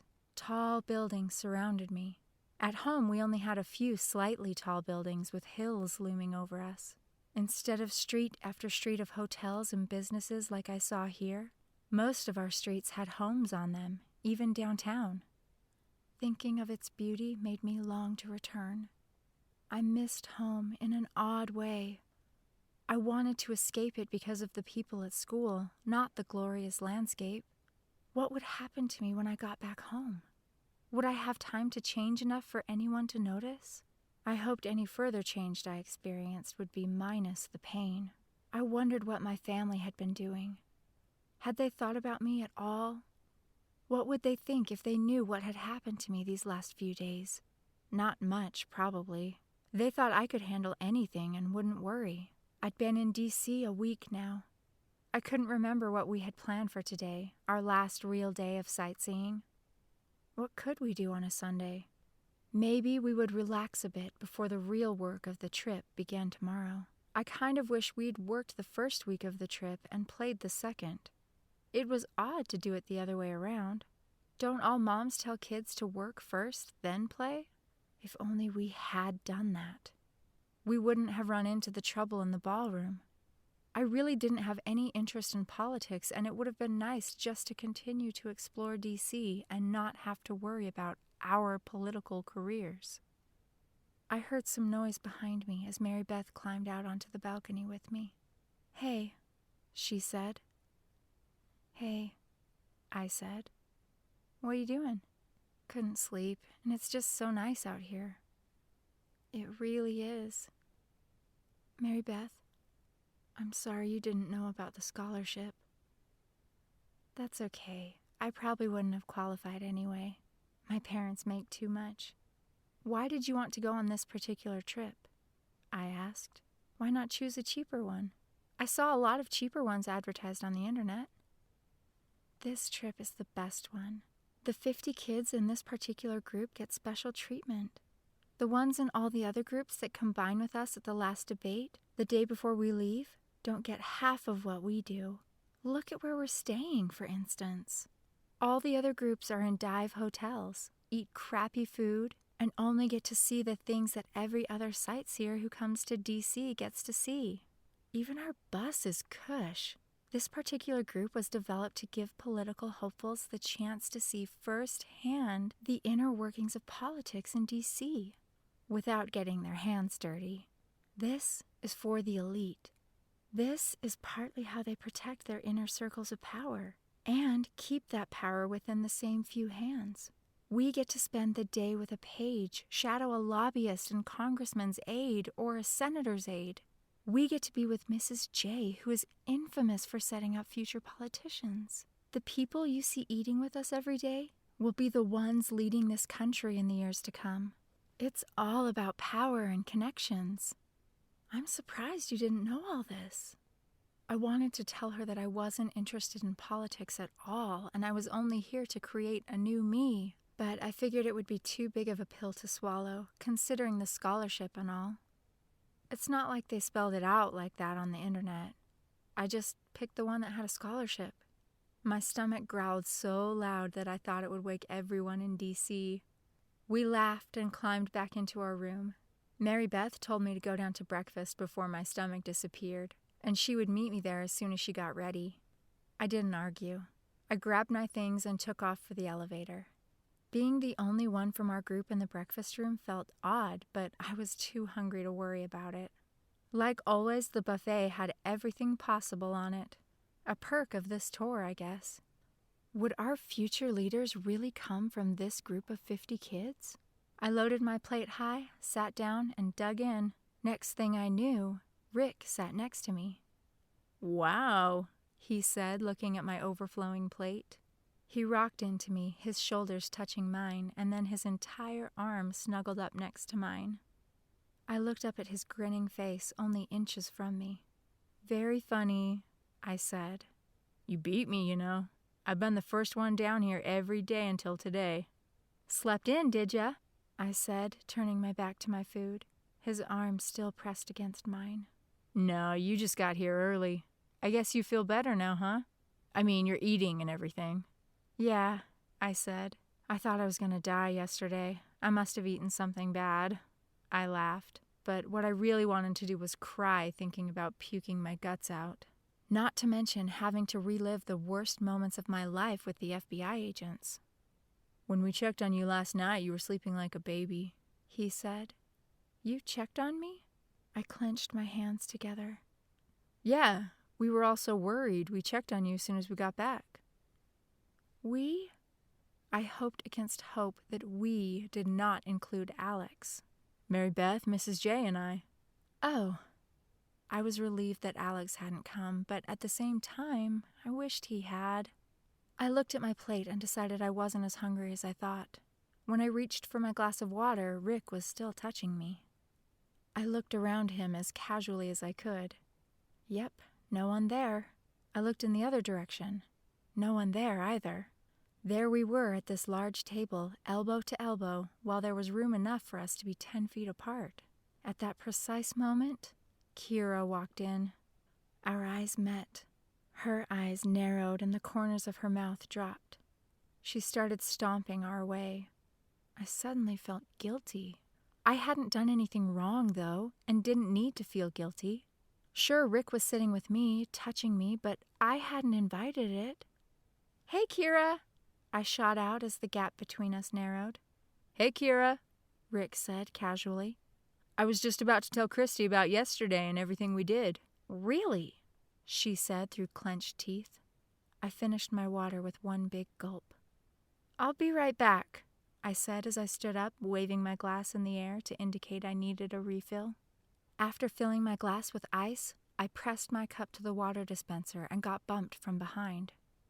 "Kira." "What the heck, Christy? I told you he was taken," she said, her face red and her eyes extremely wide open. One thing's for sure, Kira's direct. She doesn't beat around the bush. "What are you talking about?" I asked, playing dumb. "Hello? Rick? The guy you were all over when I walked in?" she hissed. "All over? Really? Look, for the last time, I'm not interested in Rick, and he's not interested in me." The thought of his arm touching mine danced through my mind, and I had to look away from her. "What?" she asked. She stared at me intently. "I'm truly not interested in Rick," I said. "He's yours if he'll have you. Have at it." I looked her directly in the eye so she couldn't misunderstand me. She let out a breath and her shoulders sunk a bit. "You mean it, don't you?" "Of course," I answered. She looked at me and then looked in Rick's direction and then back at me again. "I told you this before," I said. "Believe me this time. I was all by myself before he joined me. Did you want him to sit way over there?" I pointed to the other end of the breakfast room. "Well, maybe. I don't know." The sad thing was that she really did. "Stop being so suspicious, Kira. He was just being a nice guy and didn't want me to sit alone. Why in the world would you think he liked me? You looked so cozy together, laughing and talking. He's so cute and nice. You do think he's cute, don't you?" "Sure, but I'm not interested." Can we drop this? If you get all jealous on me again, I'll have to hurt you. Seriously. Fine. I'll keep the claws in, for now, she said with a little growl. But you better watch it. She laughed half-heartedly and went to get some breakfast. What she really meant was that I better stay away. I noticed that the room was getting crowded. After I'd filled my glass, I headed back to the table. Almost everyone from our group sat around tables now. If my plate hadn't been marking my spot, I would have had to sit that 10 feet away from Rick that Kira wanted me to sit. I stopped in my tracks. Alex was sitting next to my empty seat. I was going to be sandwiched between Rick and Alex. And by the looks of it, I would never fit in the small space they left me. My heart skipped a beat, and I looked back at Kira and thought about offering the space to her. She hadn't claimed a spot yet, and would have to sit far away from Rick, and all of us, for that matter, and she wouldn't be happy about it. "Christy," Rick called out. "What are you looking at? I saved your place, come on." I couldn't breathe thinking about sitting next to Alex. I really, really wanted him to like me, and it was scary. I didn't want the inevitable pain of rejection that always came. There's not enough room for me," I said, motioning with my glass at a different table. "I'll go sit down there." "Don't be crazy," he insisted. "There's plenty of space." He poked Alex and said something to him that made him look at me. "Sorry, Christy," Alex said. "Scoot down, guys." He yelled to the left side of the table, and everyone moved down. "There you go, Christy," Alex said, patting the bench next to him. I tried to smile, but I had no clue if I had been successful. My heart raced, and I seemed to have lost my mind. I couldn't think. "Thanks," I squeaked, more quietly than I'd intended, feeling my cheeks burn. "No problem," he said, his hands still on the seat. I looked up to see Kira getting some orange juice. My mind kicked into gear. I wanted to gag at the thought. Think before you drink, and only drink what you get yourself, I reminded myself. "Come on," Alex said again, still patting the seat and looking at me. Those deep brown eyes got to me, and I hurried to sit down, leaving Kira to her own fate. Chapter 10. Being sandwiched between Rick and Alex created such a rush of emotions that I stared at the table, afraid my eyes would betray me. My arm tingled where Alex's arm touched mine, and I felt my temperature rise. "You must be feeling better," Alex said. My heart stuttered when he spoke to me, and I almost couldn't look. His stunning face captured me, and my throat swelled so that I couldn't speak. "You are feeling better, aren't you, Christy?" he asked again, pulling away a little, his eyebrows pushed together. "Speak, you stupid girl," my mind screamed. "He thinks you're going to puke all over him, or worse yet, give him what you had." Somehow I gained power over my tongue. "Of course, afraid I'm going to puke on you?" It was like someone else had made me speak, and not my words. Horrified, I looked away. "No," he said in a quiet whisper. "I just wanted to make sure you were all right. You were pretty sick." He didn't laugh. Him seeing me on the bathroom floor heaving flashed through my mind. I felt terrible as I met his gaze again. "I'm sorry, I seem to have lost control over my mouth." He laughed. "Very funny, like you ever lose control." "Hey!" I couldn't think of anything else to say, so I just stared at him.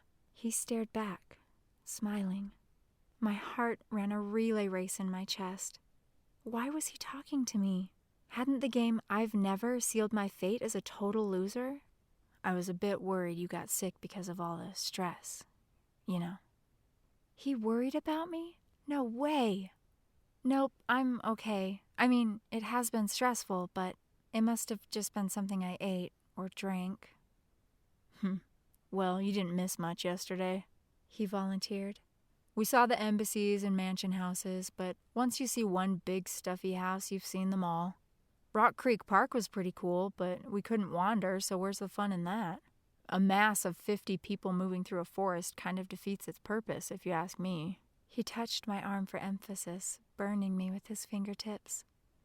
"Yeah," I said. I would have liked to have seen the mansions, though. It wouldn't have been an everyday thing for me. I grew up without luxury, and seeing luxury often motivated me to work hard to escape my inadequate circumstances. Kira stood at the opposite side of the table, glaring at me. After I looked at her, she turned abruptly and sat at another table. Alex was eating when I looked back at him, so I picked up my food. I could feel the smile on my face and my toes.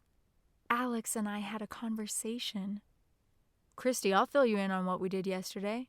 Rick, taking advantage of the break in our conversation, started to give me the play-by-play account of what took place the day before. His version gave a much more detailed account than Alex's. I was a little distracted, wishing it was Alex who talked to me. I did manage to answer Rick at mostly the right times, and even asked a few questions. Since he sat only inches from me, I couldn't ignore him or avoid him. I know it sounds mean, I wasn't trying to be, but I just wanted a few more moments to revel in the memory of talking to Alex, one I thought I might never have again. Rick didn't get a chance to finish telling me about everything that had happened, though. Mrs. J showed up and told us what we could expect for the rest of the day. She said something about a reflecting pool and churches, and while she yammered, I took one last look at Alex and drifted off into La La Land. Next thing I knew, 2 hands almost simultaneously touched my shoulders, bringing me back to reality. I looked to my left. It was Alex. My insides buzzed. Hey, time to go. "'Kay," I said, my stomach doing flip-flops. His hand lifted off my shoulder, but I willed the pressure to stay there. I noticed he glanced over my head as Rick tapped my right shoulder. "Let me take your plate," he said, always the gentleman. "Okay," I said, giving him a quick smile and then turning to look at Alex. He wasn't there. I sighed, looking at the table. When I looked up again, I saw 2 pairs of eyes staring at me from across the room. The fun flip-flops in my stomach turned to agonizing twisting and contracting in an instant. Jeremy and Nathan smiled at me 2 tables away, but I couldn't smile back. The ballroom scene flashed across my mind. All of the earlier excitement drained out of me, and I felt a weight press down on me. It was difficult to get out of my seat, but Rick was back waiting when I managed it. I glanced back at the 2 FBI agents. They still watched me. Jeremy's grin was so inviting, but I could only return half a smile. Kira, a few feet away, glowered. I shook my head in disbelief. She needed to get a life. Couldn't she see it was Alex that interested me? The reflecting pool by the Lincoln Memorial started our Sunday off right. I couldn't remember a time that I had missed church 2 weeks in a row. I had missed the first last Sunday flying to D.C., and then there was today. Come to think of it, I would be missing next Sunday flying back. Mrs. J did say we would be touring churches. Maybe that would take away the odd feeling I had. Even though church bored me sometimes, I loved the way it made me feel. It wasn't a concrete feeling in the sense of knowing something from a book, but a feeling that someone was there from the great beyond, cheering for me. I stole away from the group and found a relatively open spot between 2 of the trees lining the walkway that flanked the memorial to sit and think. Some of our group climbed into the water of the reflecting pool, splashing and playing around. When a guard came and shooed them away, I smiled. I sat on the ground and looked at the calm water. My mind drifted, and I thought rationally about things that only a week ago wouldn't have crossed my mind. Why did things like what happened in the ballroom happen? Why would God allow it? In the far reaches of my mind, I could hear my youth leaders saying, "We all have our agency, and God will never force good upon anyone." Just think, if all your choices were taken from you, what kind of an existence would that be? Do we have to experience the bad to understand the good? Sometimes it seemed it would all be easier if we didn't have choices, or at least to let someone make the hard ones for me. But I guess that was someone else's plan. And I certainly didn't want someone telling me what to do every second of my life, even if that meant making mistakes on the way. But how could the robed men have been so cold-hearted? And how could Senator Randolph live with himself? What could be so important to these men that they could be so violent, so evil? Was this reality outside my box at home? We all come from the same heaven, so why don't we all just want to be good? I guess it all comes down to who you choose to follow. Happiness follows God, and misery follows the devil. While thought-provoking, it scared me to think about good and evil in this way. I felt someone pass behind me, so close I thought I felt his jeans brush my back, chilling me. I turned to see the legs of a young man walking away from me at a leisurely pace, back to the long walkway. My heart drummed unevenly and I froze, every part of my body ice, looking after the young man. What a strange reaction. I watched him saunter past a bunch of people, take a quick look back, and then disappear behind some trees on the other side of the walkway. Was that Iceman? I tried to look away but couldn't. The muscles in my neck began to ache from being stuck in one position, and I wanted to scream out in pain. My neck finally spasmed, sending a chain reaction through my whole body that melted my frozen parts. I could move again. I jumped to my feet, grabbed the bag Mary Beth had loaned me, and looked for my group. Some had found their way back into the reflecting pool, while others stood bunched in various groups, talking. I searched for Rick, needing some comfort, wanting to feel safe. Instead, I found Alex. My heart did flip-flops. He stood away from everyone else, about 10 trees down. Immediately drawn to him, I'd walked more than halfway there before I noticed Alex had turned and looked at me. What would I say once I reached him? I looked at my feet. He wasn't Rick. Could he be comforting? I must have looked awfully silly, stopped in mid-stride. I looked back at Alex, who grinned at me. My heart beat wildly, and I had to take a deep breath just to get the courage to go further. "What are you doing?" he called out, laughing and coming toward me. "You should have seen yourself. It was like someone just lassoed you, stopping you in your tracks." I pulled my back leg forward so that I didn't look quite so odd. "I just remembered something and..." I trailed off, not knowing how to finish. "Must have been pretty important. What was it?" He smiled at me, quick and sweet, as he reached me. "I guess it wasn't that important," I hedged, awestruck by his looks. "What were you doing over there all by yourself?" he asked, nodding toward the place I'd been sitting. Had he been watching me? I could ask you the same thing, couldn't I? Where did that come from? I felt my face flush. He nodded. "You've got me there. I just wanted some time to myself." He looked at me expectantly, waiting for me to give my excuse. "Me too," I said. "Things can get a little stifling around here sometimes." My face burned, and I felt the tingle in my arm again where he'd touched me that morning. I unconsciously scanned the area to see if I could figure out who from the FBI was watching. Perhaps that would make me feel safe. "Looking for something?" he asked. I said, trying to figure out a way not to lie. "No, sorry, I'm..." "Hey," he said in a low voice. "Do you still have bad dreams about what you saw?" My shock must have been apparent in my face, because his eyes went a little bigger and he said, "I mean, I do. I can't seem to get it off my mind, and I only saw it after the fact. I can't imagine what it must be like for you to have seen the whole thing happen." Could someone hear what he was saying?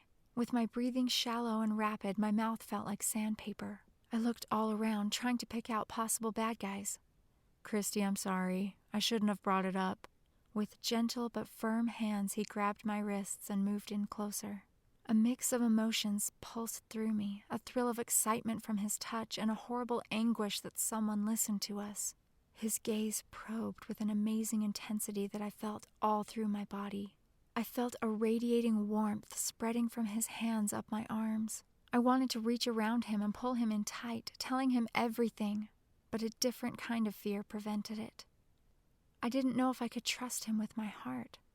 Closing my eyes, despite desperately wanting to keep them locked on Alex's, I took a deep breath and held it for a few seconds, searching my brain for a solution. "It's okay," I said, opening my eyes again. The force of his eyes tingled a spot right at the base of my neck. I thought we'd decided not to discuss it ever again is all. It's so creepy that I hate thinking about it. There. I'd said it, and it was the truth. My heart began to really pound as I felt the warmth of his touch continue to spread. "I'm sorry you've been having nightmares, though." "I have too," I confided.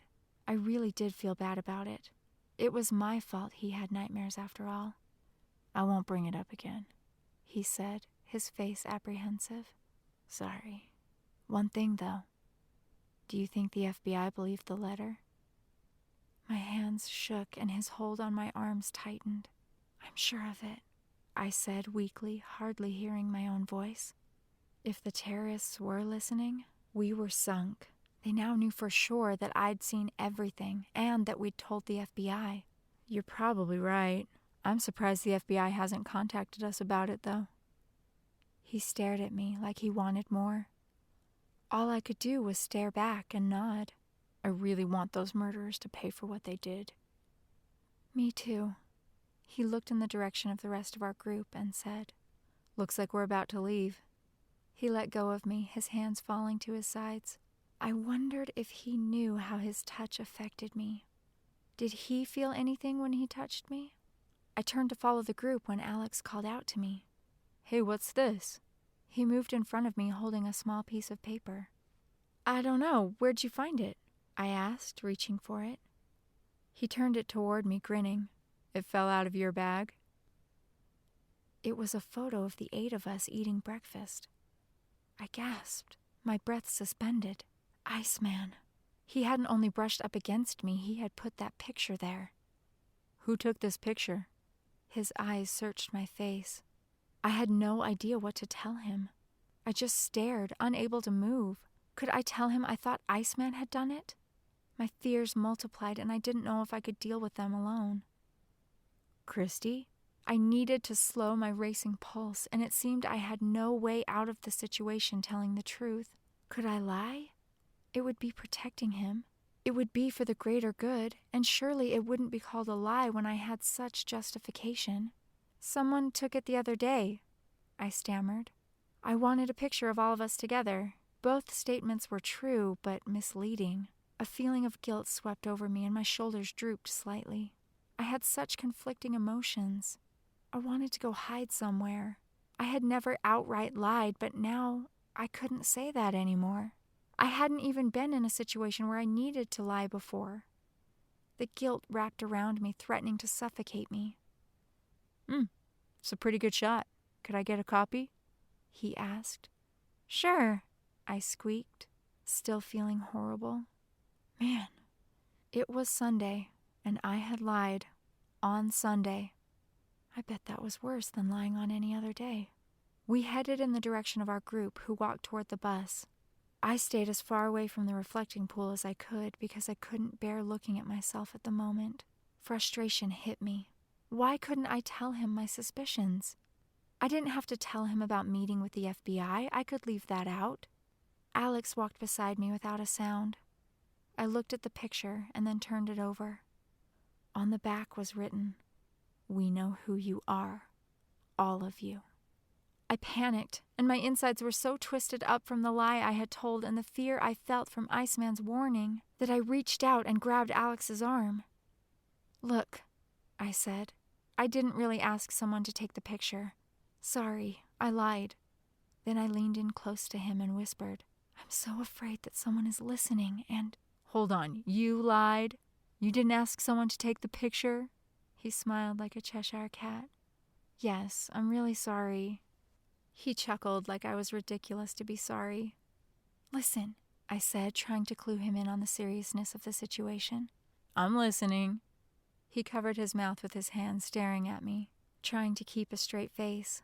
"Iceman passed by me a few minutes ago, and I didn't realize it was him or that he'd put this picture there until you saw it. I mean, I felt something touch me when a guy passed by, but I thought it was just his jeans rubbing against me. I think it is a warning of some sort. Here, look at this." I showed him the back of the picture. His eyebrows drew together as he read. I shouldn't have laughed. I didn't know. How did they know where we were? "Iceman knows where we're staying," I said. "I saw him outside the hotel the morning after the murder." "What? Why didn't you tell me about Iceman being at our hotel sooner?" "I never had the chance," I whispered. "I don't get it. Why don't they just kill us if they know? Why would they send a warning like this? It's weird." "I know. I wondered the same thing. They must have a reason to keep us around."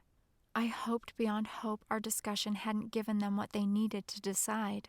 "Hey, you two," Mrs. J yelled. "Hurry up, we're waiting."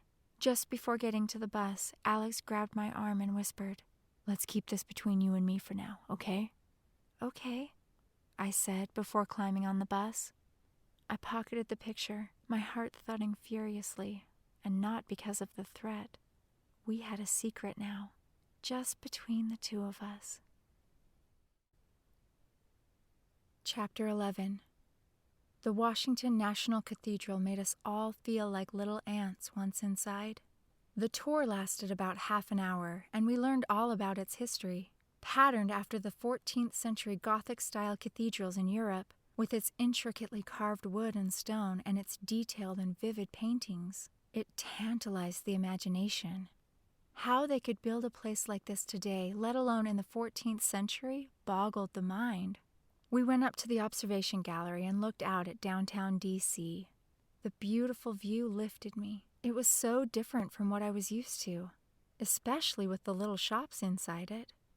The lovely took my breath away, but I couldn't find the peace I wanted so badly. My thoughts kept turning to finding Jeremy. I had to tell him that the terrorists were not only watching us, but were warning me. Why not the others, too? They must know I'd talked to the FBI. But if they knew, wouldn't I be dead? They must at least suspect. Otherwise, why would they be singling me out? Could there be a mole in the FBI and no information was safe? Then again, maybe they knew because Alex and I had told them all they needed to know at the memorial. The northeast section of town where the National Shrine stood was considered crime-ridden and dangerous. So I hurried inside and stayed close to the tour guide the whole time, hoping to avoid the possibility of witnessing any more crimes. I know, I used to be all about excitement and change, but I wanted it to be the right kind of adventure, not like the ballroom. The National Shrine, one of the world's largest churches, hosted a staggering 1 million visitors a year. Its stained glass windows sparkled beautifully in the light, and the enormous building swallowed everything in its path. I sat in a pew and waited while everyone roamed around the building. It felt nice when Mary Beth sat next to me. "Hey," she said. "Hey," I answered. "Ever since, you know what, I don't like being alone." "Me either." We sat in silence for a while, with Mary Beth fidgeting and looking at me until I couldn't stand the suspense any longer and said, "What is it, Mary Beth?" "I'm not supposed to tell." Not supposed to tell? My mind went straight for Kira. Had she said bad things about me and told Mary Beth to keep her mouth shut? "You can tell me. It won't hurt my feelings." "Well..." She stared at me intently. I was getting more mad at Kira as every second passed, and I didn't even know if she had anything to do with the secret. "Look, if it has to do with Kira, just know that..." Mary Beth interrupted me. "It doesn't have to do with Kira." I stared at her. All I could do was wait. I desperately wanted to know the secret, but didn't want her to break a confidence. "I've got to tell someone," she finally whispered. "I'm sure they wouldn't care if I talked to you." My heart froze. They? I should have told her not to tell me, but I wondered if the terrorists had tricked Mary Beth into talking. Then again, she wouldn't be here if they had. Right? She leaned in close and whispered right into my ear. "The FBI took me into their office yesterday." Then she turned and stared at me, eyes wide. I'm sure my eyes matched hers. Questions ran through my brain at top speed. She seemed fine, excited even to have talked to them. How did she hold it together? I thought she would be a total wreck after talking to them. All the scary memories surfacing again, but here she was telling me about it like it was some juicy gossip. Maybe talking to whoever she had really did diffuse it all, or had I misjudged her? Should I confide in her now? That was the real question. I looked around, assessing the likelihood of a bug that let the terrorists hear us being in the cathedral. I decided the probability was pretty low, even though the FBI seemed to know our every move. She had broken the promise, not me. Surely I could tell her. It would be wrong not to. It would be like lying to act surprised at her admission, right? She bumped me with her arm. Did you hear me? The FBI read the letter and wanted some more information from me. So they picked me up yesterday. It was so cool. The FBI has been watching us, protecting us since they got the letter. I feel safer now. They took me in too, I whispered, feeling lighter. I thought I would feel worse because I had broken my promise, but I guess the load of the secret was a heavier burden to bear than telling it. No way. When? How? Her questions gushed out. Shh. Remember, we aren't supposed to talk about it. Oh, yeah. Well, I just had to tell you, so you would know and feel safe and all. She looked ashamed. It's okay. I was dying to tell someone too. I was just too afraid to tell, though. I'm glad I told you. Her smile lit up her face. We can talk here, but remember, we shouldn't bring it up again. They could be listening.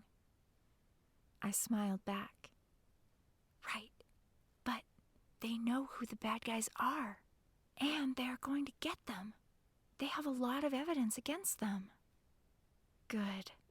I wondered if the terrorists were listening. If so, they had their 2 eyewitnesses wrapped up and delivered. I swallowed hard, hoping they weren't. I didn't know what to say after that, and we sat in silence, relieved to know that someone else knew. I decided it wouldn't be a good idea to tell her about Iceman in the picture. I wondered if any of the others had been taken to the FBI office too, or if they only took Mary Beth and me because we witnessed the actual beheading. Then I remembered Alex's question from earlier and wondered if he was trying to find out if they'd contacted me because they had contacted him. We hadn't sat long before we headed for the Spy Museum. Everyone was ready for some excitement after visiting the quiet churches. The 2-hour tour of the museum flew by. We then did this interactive spy operation where we got to try some of the things that real spies have done. Spying was kinda cool with the right tools. It seemed exciting and made me wonder what the good guys and bad guys were using to disguise themselves and spy on us. But if I were in the FBI, I would have had the terrorists in custody already. Why were they still out there? That was so cool, Rick said as we left the museum. I loved it, Kira said. What'd you think, Christy? She asked me. Wasn't she mad anymore? Maybe she was just playing nice for Rick. So much fun, I answered. Best thing we've done yet. She rolled her eyes at me. I'd gotten my answer. Dinner satisfied my hunger, but my gut kept telling me I needed to find a way to tell Jeremy about the picture and seeing Iceman. I came to the conclusion that it would be better to have them involved, especially if the bad guys were clued into the truth. So I ate as fast as I could in order to have time to write a quick note for the college boys before we went into the rec room. I scribbled the note in my room about Iceman giving me the photograph. I folded the note around the picture and put it into a box of Whoppers I had in our room. I took about half of the candy out for myself and left the rest in the box. Then I all but ran to the rec room. It was empty, though, and I sat on the sofa by the TV and thought about all the ways to get the candy box and its important contents to Jeremy. A little while later, Kira walked in with Rick, followed by Mary Beth and Eugene. I loved having Mary Beth back to herself again and having someone to confide in. She was a genuinely nice person, which, in my book, made her unfit for politics. I saw Rick scan the room and pause when he saw me. Kira was talking to him, and he kept nodding and taking small steps in my direction, while Mary Beth and Eugene played foosball. Josh, Summer, and Alex came rushing in all of a sudden. We're going to play another game, Summer announced, breathing hard. Everyone watched her walk to the center of the room. We couldn't help it. She mesmerized us. It's called Sardines. Who's played it before? Everyone except Eugene and myself raised their hands. Again, I stood with the idiots in the crowd. Good, she said, looking at all of us. It's easy. I'm sure you'll catch on fast. This is how you play. One person is it and hides somewhere in the hotel. Everyone tries to find the person who is it. When you find him, you smash into him like you were packed in a sardine can, and you stay that way until everyone else is smashed in. The last one to get there is it the next game. Everyone understand?" She stood there shining, a large, expectant grin on her face. I had to resist the urge to clap. I had no idea where she came up with all these games. Maybe they were popular people games, or maybe they were just games that took more than 2 or 3 people to play. I'd never had more than 2 or 3 friends to play with anyway. "Oh," she said. "No hiding in the lobby, and we only have 45 minutes to find whoever is it. It's 8:05 now, so at 8:50 the first round will be over. Home base will be my room. Let's go." Her room? No, I had to be here when the FBI guys came. I might miss them if I left. I had to get them the message today. It couldn't wait. "You coming?" Rick asked, holding the door open for me. I almost said no, but couldn't bring myself to do it. I clenched my fists and forced myself to say, "Yeah, I'm coming." "Great," he said. "Where were you at dinner, by the way? 1 minute you were eating and the next you were gone." "I had to hurry upstairs to my room and write a letter before we came down here, so I ate really fast." "Oh," he said, nodding his head with a curious look on his face. He probably wondered whom I was writing to, but I didn't offer. Kira stood there just outside the door, glaring at me again. I walked as fast as I could to Summer's room so that I could get back to the rec room as soon as possible. Kira and Rick followed. We crowded into her single room, which, like Alex's, was bigger than Mary Beth's and my double room, and it was nicer. The perks of the rich. Josh had volunteered to be the first person to be it. He ran off to hide, and Summer shut her door behind him. He only had 4 minutes. 4 minutes? That was a lifetime to me at that moment, and staring at the clock didn't make the time go faster. If anything, 10 minutes must have passed before the clock showed 3 had passed. Was it working? I asked Eugene how long it had been. 3 minutes and 15 seconds, he replied. I moved toward the door, hoping I could be the first one out of it. "Time!" Summer yelled. I scampered out of her room, clutching the Whopper box and heading straight for the rec room.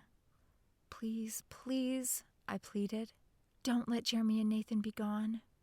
I took a deep breath as I twisted and pushed on the doorknob to the rec room. I looked around. No one was there. Maybe they hadn't come yet. I almost sat on the couch when I thought I should probably see if Josh was hidden away somewhere in the room. I searched it on the fly and found myself alone.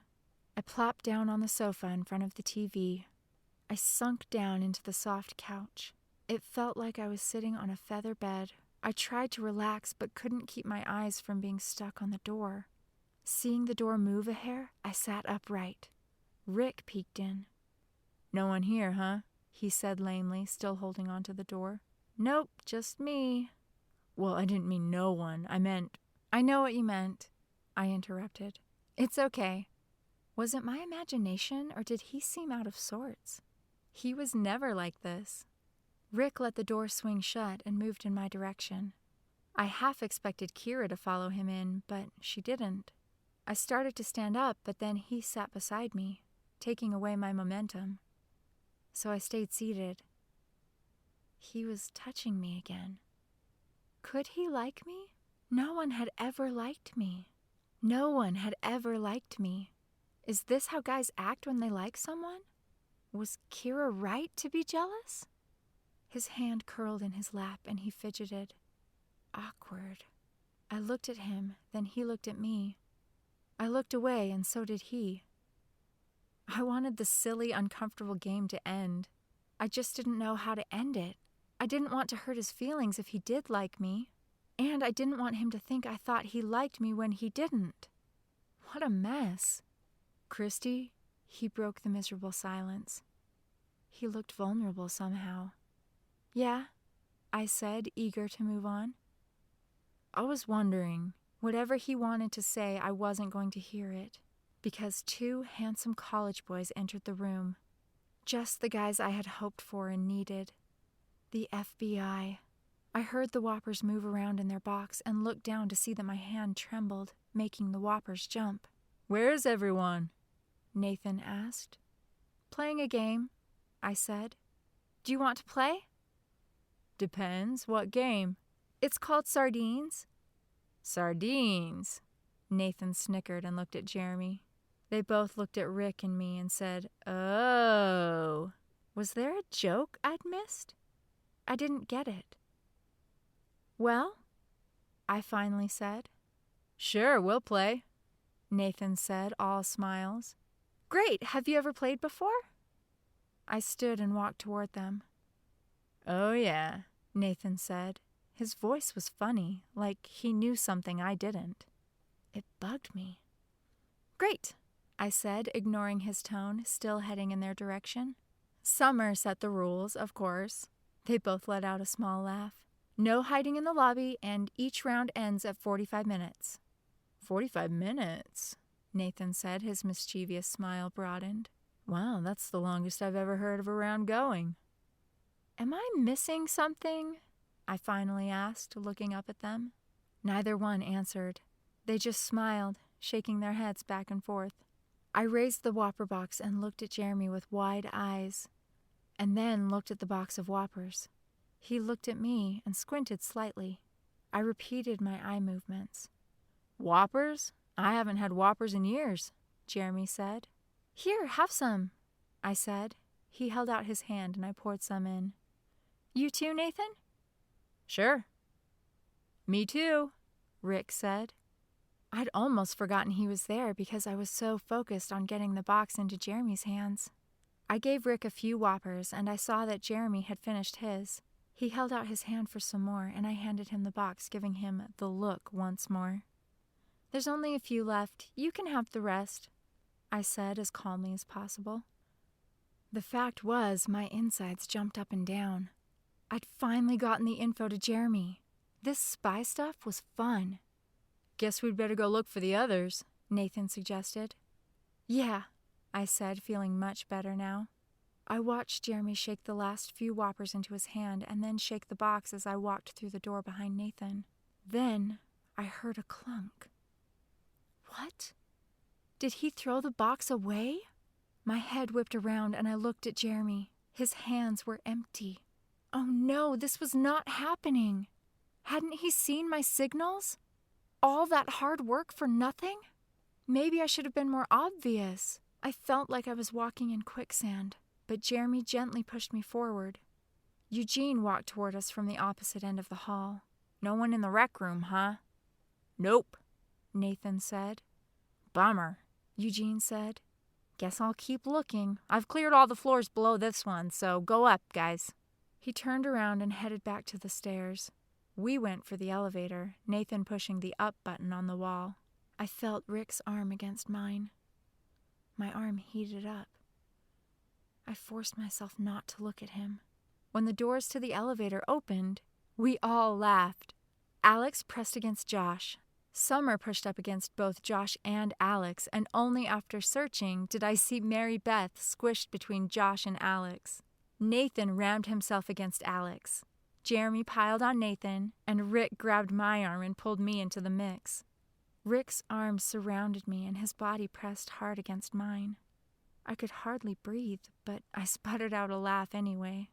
I wondered where Kira was, and heard the doors close. We all heard Summer's stifled voice. "Is everyone here?" Someone yelled, "Eugene's not. He went up the stairs." "Then he's it. Game over." With those words, the mass of arms and legs started to untangle itself. Rick hadn't loosened his body hold on me, and I started to wonder if he would.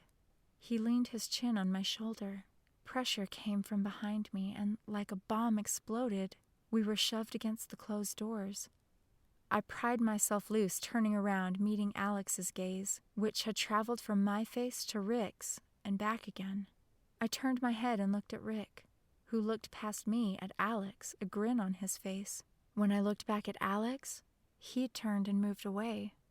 I wanted to reach out and grab him, but of course I was too chicken. Crap, I didn't want Alex to think Rick and I were together. Twice now it had looked that way. If I'd seen what he had, I'd think we were together too. Ugh! "Push the door open button," someone said. Jeremy pushed it, and everyone around me tumbled out, laughing, headed for Summer's room once more. I was the last one out, but I wasn't laughing. Mrs. J came down the hall, obviously headed for the rec room. She stopped when she saw us flood out of the elevator. "Tomorrow's a long day. You'll all need your rest. Heck, I need my rest. It's 9 o'clock, so head for bed, please." She didn't walk away like she usually did. She stood there in the hallway waiting for us all to go back to our rooms. Jeremy and Nathan got back into the elevator. Mary Beth and I went to my room and shut the door, while Mary Beth sat on her bed telling me about how she had found Josh and Summer first, and how they had been making out in the elevator. I leaned against the door, willing Mrs. J to leave our hallway quickly. I finally understood why Nathan and Jeremy thought playing sardines was so funny. It was a hookup game. Duh! I closed my eyes, trying to hear the rest of the story while listening for clues that Mrs. J was gone. I had to get that Whopper box from the trash. I placed my ear against the door but heard no sounds, so I reached for the doorknob and pushed it lightly. "Just a minute, Mary Beth," I said.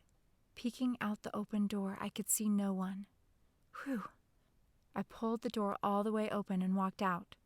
"Where are you going?" Mary Beth asked. "I forgot something in the rec room. I'll be right back." I hurried down the hall as if my life depended on it and pulled the door open. I reached into the trash can. I stopped short when I realized that the can was empty. The box was gone. Chapter 12. I lay in bed panicked. What had happened to the Whopper box? Did housekeeping take the garbage out? Did Jeremy go back and get it? We hadn't been gone that long, maybe 10 minutes. Who else would have taken it? I had so many questions, but no answers. Then it struck me. What if the murderers had found it? Was it possible? I suppose anything was possible. How could I have been so stupid? If the murderers had discovered my note and the pictures, they would for sure know I helped the FBI. Then again, maybe they already knew after yesterday. Being a spy wasn't as easy as I thought it would be. What's obvious to one isn't obvious to another. I railed on myself most of the night until exhaustion finally got the better of me and I slept. "Christy?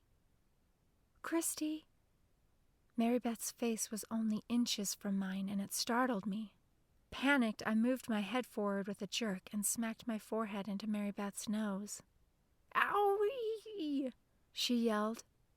I felt dizzy and flopped back down again, rubbing my head gingerly. I tried to blink away the light that pierced my brain. Keeping my eyes tiny slits, I saw Mary Beth head for the bathroom to stuff toilet paper against her nose. "I'm so sorry, Mary Beth," I managed to say as I slid off the bed, swinging my legs to the floor with caution. When I stumbled toward her, she waved me away, but I kept on going. "It's 7, Christy. I wanted to wake you up gently." "I'm so sorry," I repeated, wishing I had the bloody nose and not her. The pressure behind my eyes told me a migraine was on its way. I crossed the floor to the closet and dug into my bag, pulled out my trusty pills, and walked to the bathroom. Mary Beth had the water on and was wiping blood off her face. "Could I sneak in there, Mary Beth? I need a drink pretty bad," I whispered. She moved completely out of my way, and I shoved the pills in my mouth and took a long drink. I left the water running for Mary Beth and headed for my bed. With utmost care, I climbed in. "Christy, didn't you hear me?" Mary Beth said, sounding frustrated. "It's past 7. You won't have time for breakfast. We leave at 7:30 today, remember?" She still held tissues to her nose. I knew she was only looking out for me, but I wanted to slug her to let her know how painful this migraine was. I didn't, of course. "I'll be there in time," I whispered, hoping she would take my cue and whisper too. "You're not getting sick again, are you?" she said at full volume, if not a little louder. No, I have this headache that I'm trying to fend off. I'll be there, really." I'd have promised her just about anything if she would just leave me in peace at that moment. I couldn't even open my eyes to watch her leave. I could usually keep my migraines from getting unbearable. I just needed time to let my medication work. I pulled the covers over my head and tried to relax every muscle in my body one by one. I just needed some time. Without warning, I felt the covers slide over my head. Barely opening my eyes, I saw Kira and Mary Beth standing over me, neither leaning close to my head, probably afraid that I might pop up and slam into them. History repeating itself. "Time to go," Kira said.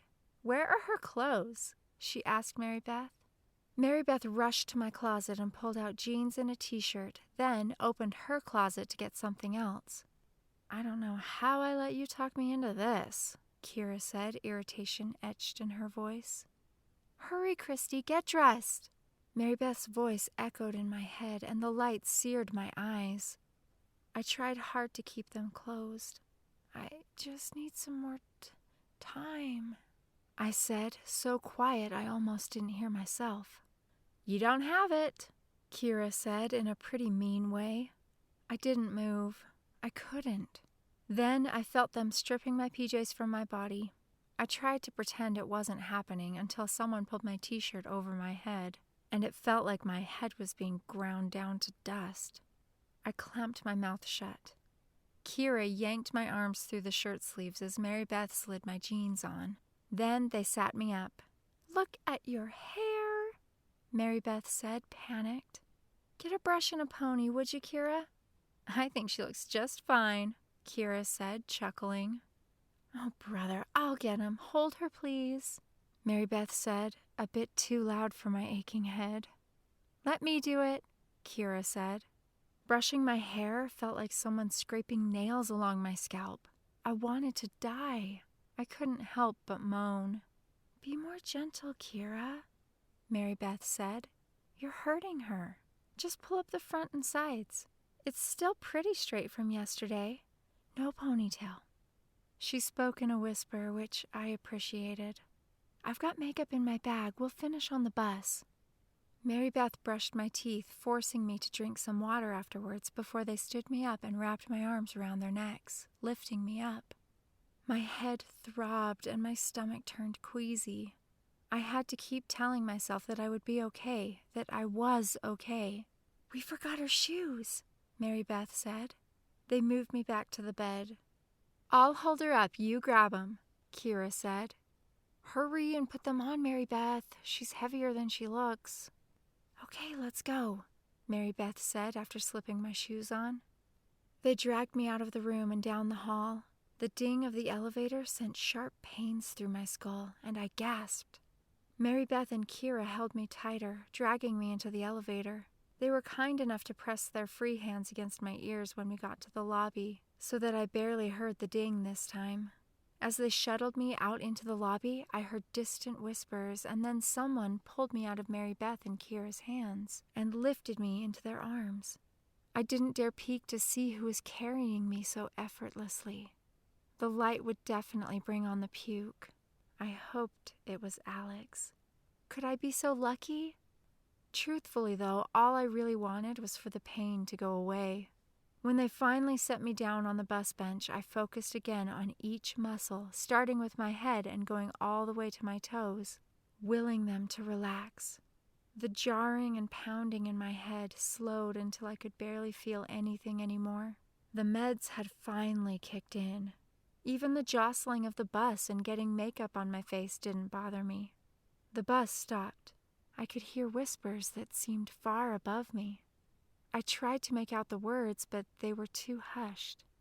Once again, someone lifted me into their arms and carried me. As we left the bus, I could feel the brightness of the sun hit my closed eyes, and I pulled my hands up to shield them. "Sorry about that," I heard the faint whisper of whoever was carrying me. I couldn't think clearly enough yet to try and figure out who had spoken. With the meds just kicking in, my mind didn't work properly. We stopped moving, and whoever held me gave me to someone else. Next thing I knew, I was transferred once more, but whoever held me now sat. I dared a peek and saw Alex whispering to Josh. I clamped my eyes shut, then felt my face flush, hoping he wouldn't feel my slamming heart. While embarrassed to be in his arms, somewhat helpless, I couldn't help but feel excited that I was in his arms. For the first time in my life, I was truly grateful for inheriting my mother's slim build. He had carried me, the most beautiful boy in the world. I could live happily ever after now. I closed my eyes. Slowly but surely, my head began to feel even more normal. Sometimes I only got partial relief with my meds. Other times it was like I'd never had a headache. The worst was when they had no effect at all, or I was so loopy I couldn't do anything. "Christy," Alex said. Even though I didn't want to open my eyes, afraid I would have to get out of his arms, I looked up at him with one eye half closed.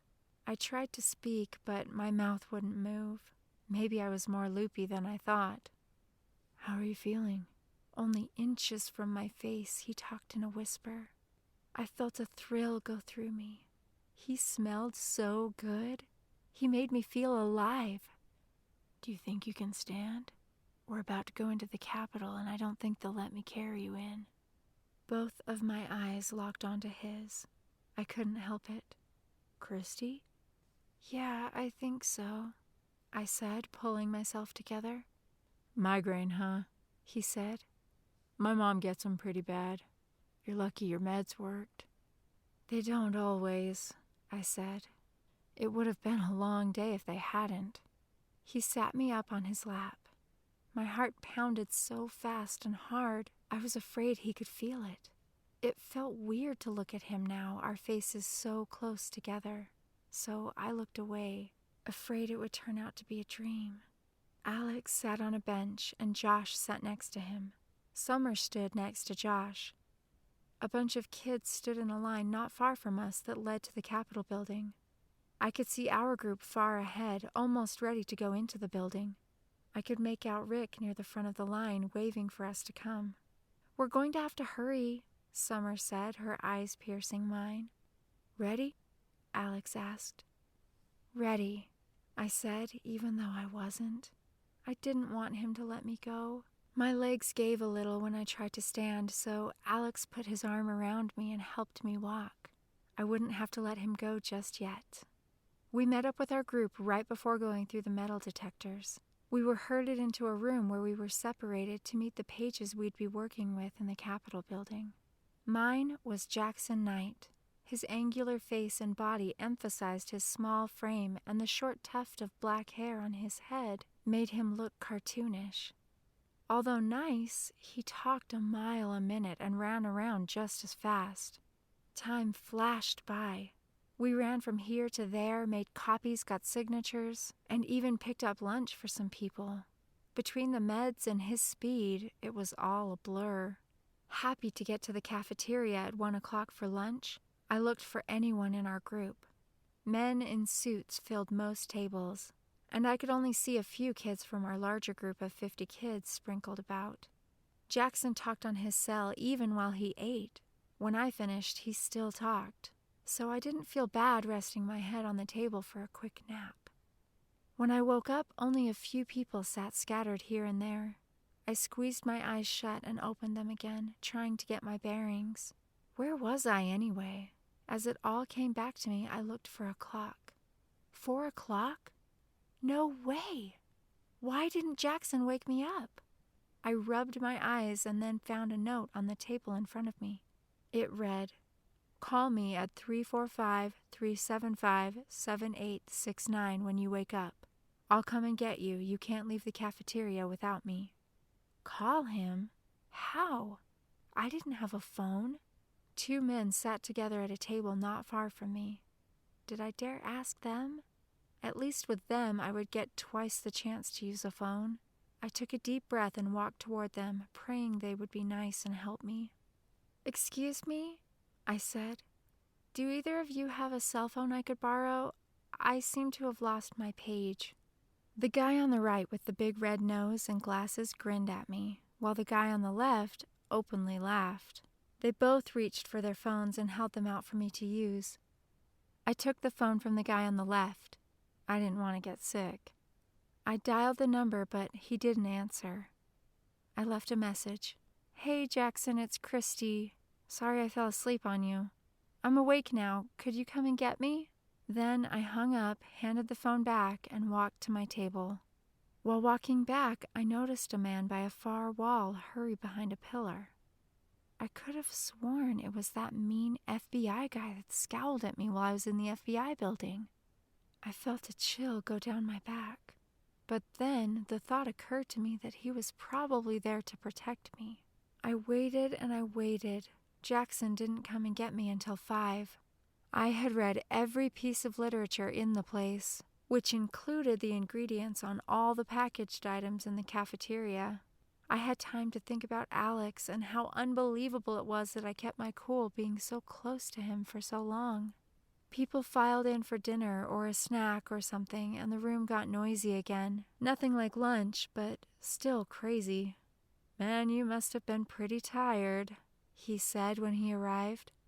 "Guess so," I said. "I'm really sorry." "No big deal. You'll never be a page anyway. I can tell just by looking at you." "Really? What gave me away?" "Maybe it was how hard of a time you had keeping up with me today." I laughed. "You're just too fast.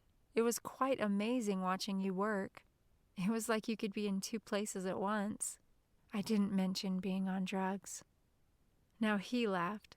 "I've got to get you over to the question and answer session. We're a bit late. By the way, what happened today didn't happen. I could get in a lot of trouble, and I'm sure it wouldn't look very good for you either." "I won't say anything." "Good." The question and answer session was held in the room where we met our pages. Boring. Squished in the back, I could hardly hear. Other groups not staying in our hotel were in the room too, and I couldn't see anyone from my mini group. I just leaned on the back wall and waited. After it ended, I stood in the lobby area by the metal detectors, waiting for people from our group to come out of the session. I saw Kira first. She had attached herself to Rick. I moved back a bit further, hoping they wouldn't see me. I wanted to find Alex and avoid getting trapped by anyone else. I couldn't see him in the mass of people. I sort of hid behind a pillar and peeked out. Then I heard Rick's voice on the other side of the pillar. "Look, Kira," Rick said. "I do think you're fun and all, but I'm not interested. I thought we agreed we'd just be friends. Why do you keep pushing this? Besides, isn't it Alex you really like? You're all over him every chance you get." "I like you too," she said. "And I guess I still hoped we could be more." "We won't be." My heart thudded. I shouldn't eavesdrop, but for some reason I did. I couldn't believe what I heard. Kira was so forward. I would never be that way. She was begging him to like her. "What about friends with benefits while we're here?" "I'm not into that, Kira." "Hey, Eugene." "Hey," Eugene said. "Amazing. They are so organized and efficient. Fascinating, really." I spotted Alex coming out of the room with the last of the group. He, Summer, and Josh were talking to a big group of kids and were very excited about something, but I couldn't hear what they were saying. They high-fived each other and headed for the exit doors. I waited a few minutes and then looked around the pillar. Kira and Rick were gone. Last to climb on the bus, I had to sit in the only seat left, next to Eugene. Kira sat next to Rick and talked away. Wow, persistent. I would have been hiding in shame if I'd been her, which I never would have been in the first place. Eugene told me all about his interesting day, and I listened. He was so easy to please. I decided I should be easier to please. I would be a better person if I were. We headed to Georgetown for dinner. Cafes, restaurants, and bars lined M Street, and Georgetown teemed with young college kids getting a bite to eat or escaping schoolwork. The air was filled with excitement and happiness, and I decided I'd run with the spark in the air and let it consume me. I would be happy tonight. Alex had carried me. It would be a good day. Long tables lined the restaurant for our large group. Mrs. J motioned for us to sit at the far table. Rick sat on one side of me, and Mary Beth sat on the other. I looked around for Alex, and I saw him see me look at him, but didn't stop looking. He walked around the table and was going to sit right across from me, but Mrs. J sat down first, so he had to sit next to her, making him kitty corner from me. I looked down the table and laughed to myself. No one could wait to tell about their hilarious experiences with their pages. I didn't think my sleeping experience qualified. Eugene was the only one who found being a page a fascinating job. Everyone else talked about how relieved they were that they would never have to be a page. Their parents had influence, and they would start their careers at a considerably higher level. They did, however, like having first-hand knowledge of what exactly a page did. Maybe so they'd know how to work 'em to death. The restaurant became very crowded and loud by the time our food arrived.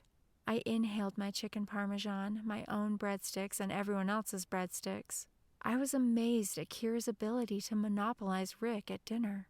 Even after hearing what Rick had said to her, I hardly spoke to him at all. Mary Beth leaned into me at one point and whispered, "Guess what?" "What? Are you ready to die?" "Huh?" "When we walked out of the elevator at the hotel, dragging you along?"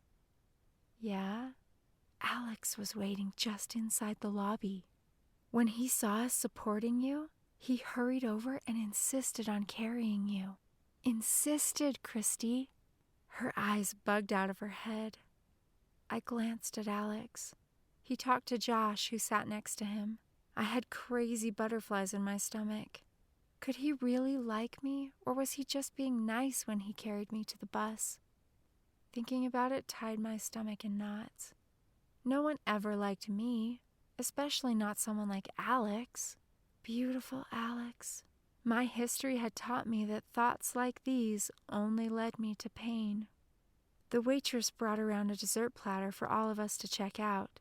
I told Mary Beth I'd take 10 creme brulees, and we laughed. "Just remember," Mrs. J said so all could hear, "dessert is extra. You pay for it yourself." Crap. Money. I didn't have any. No one had brought my wallet. I'd have to sit this one out. I quietly told the waitress I would pass. I wasn't going to let it get me down. I had told myself I would enjoy the evening, so I would. Alex was nearby. There wouldn't be a Whopper box, icy blue eyes, or girls from school to bully me. Not tonight. There would only be laughing and fun the rest of the evening. I could be in control of myself, rested, well-fed, and without any fears. For some reason, I felt a confidence I'd never felt before. I watched as everyone got amazing desserts. Chocolate molten lava cakes, cheesecakes, torts, and soufflés. I saw Alex get his creme brulee with blueberries. Heavenly. I watched him take the first bite out of the corner of my eye and imagined I had the brulee in front of me. Alex peeked sideways at me, too. My heart stopped, and there was no question of me looking away. Eugene talked incessantly to Mrs. J and Mary Beth, keeping their attention away from Alex and me. Josh and Summer picked at each other's desserts. It almost felt like Alex and I were alone. He took a spoonful of his dessert and brought it slowly up to his mouth. I watched his every movement out of the corner of my eye. Then he stopped and moved the spoon toward me. I pretended not to be aware of it. He moved it around in circles and up and down until I let a laugh slip and looked at him full on. His too perfect face pulled me in and made me weak all over. He pushed the spoon further in my direction, and I couldn't help but move toward it. He had to partially stand to get it to reach me. I didn't watch the spoon. I just watched him. And he watched me. Somehow that spoon hit its mark and the creamy sweetness slid into my mouth. He smiled a fun smile, and I wished I knew what he was thinking. He pushed the dish in front of me and held out the spoon for me to take. I shook my head, but he nodded his. I couldn't help it. I gave in. It wasn't difficult. I took a few bites, enjoying each burst of flavor. And then I really went crazy and scooped some up and held it out for him to take. I didn't do things like this, especially with boys. Would I be able to live with myself tomorrow? Was I being too forward? It felt great, though, and I'd promised myself not to listen to the little voice of self-doubt that kept me from really enjoying life. At least for tonight.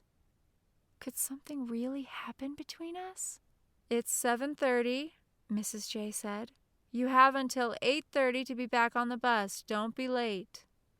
I looked around and saw that we were only one of 2 groups from our tour that were still there. The other chaperones must have let their kids go already. "Stay in your group of 8, Mrs. J added. I looked back at Alex, but he was already walking out of the restaurant. Shoot. I finally get some real time with Alex, and Mrs. J puts a quick end to it. Outside, the guys started chasing each other down the sidewalk toward Georgetown University. I walked with Mary Beth and Kira, taking in all the different smells and sounds around me while they chatted. The sidewalks were alive with all kinds of people, and it was fun to weave through them, not caring what anyone thought. We caught up with the guys at an entrance to Georgetown University.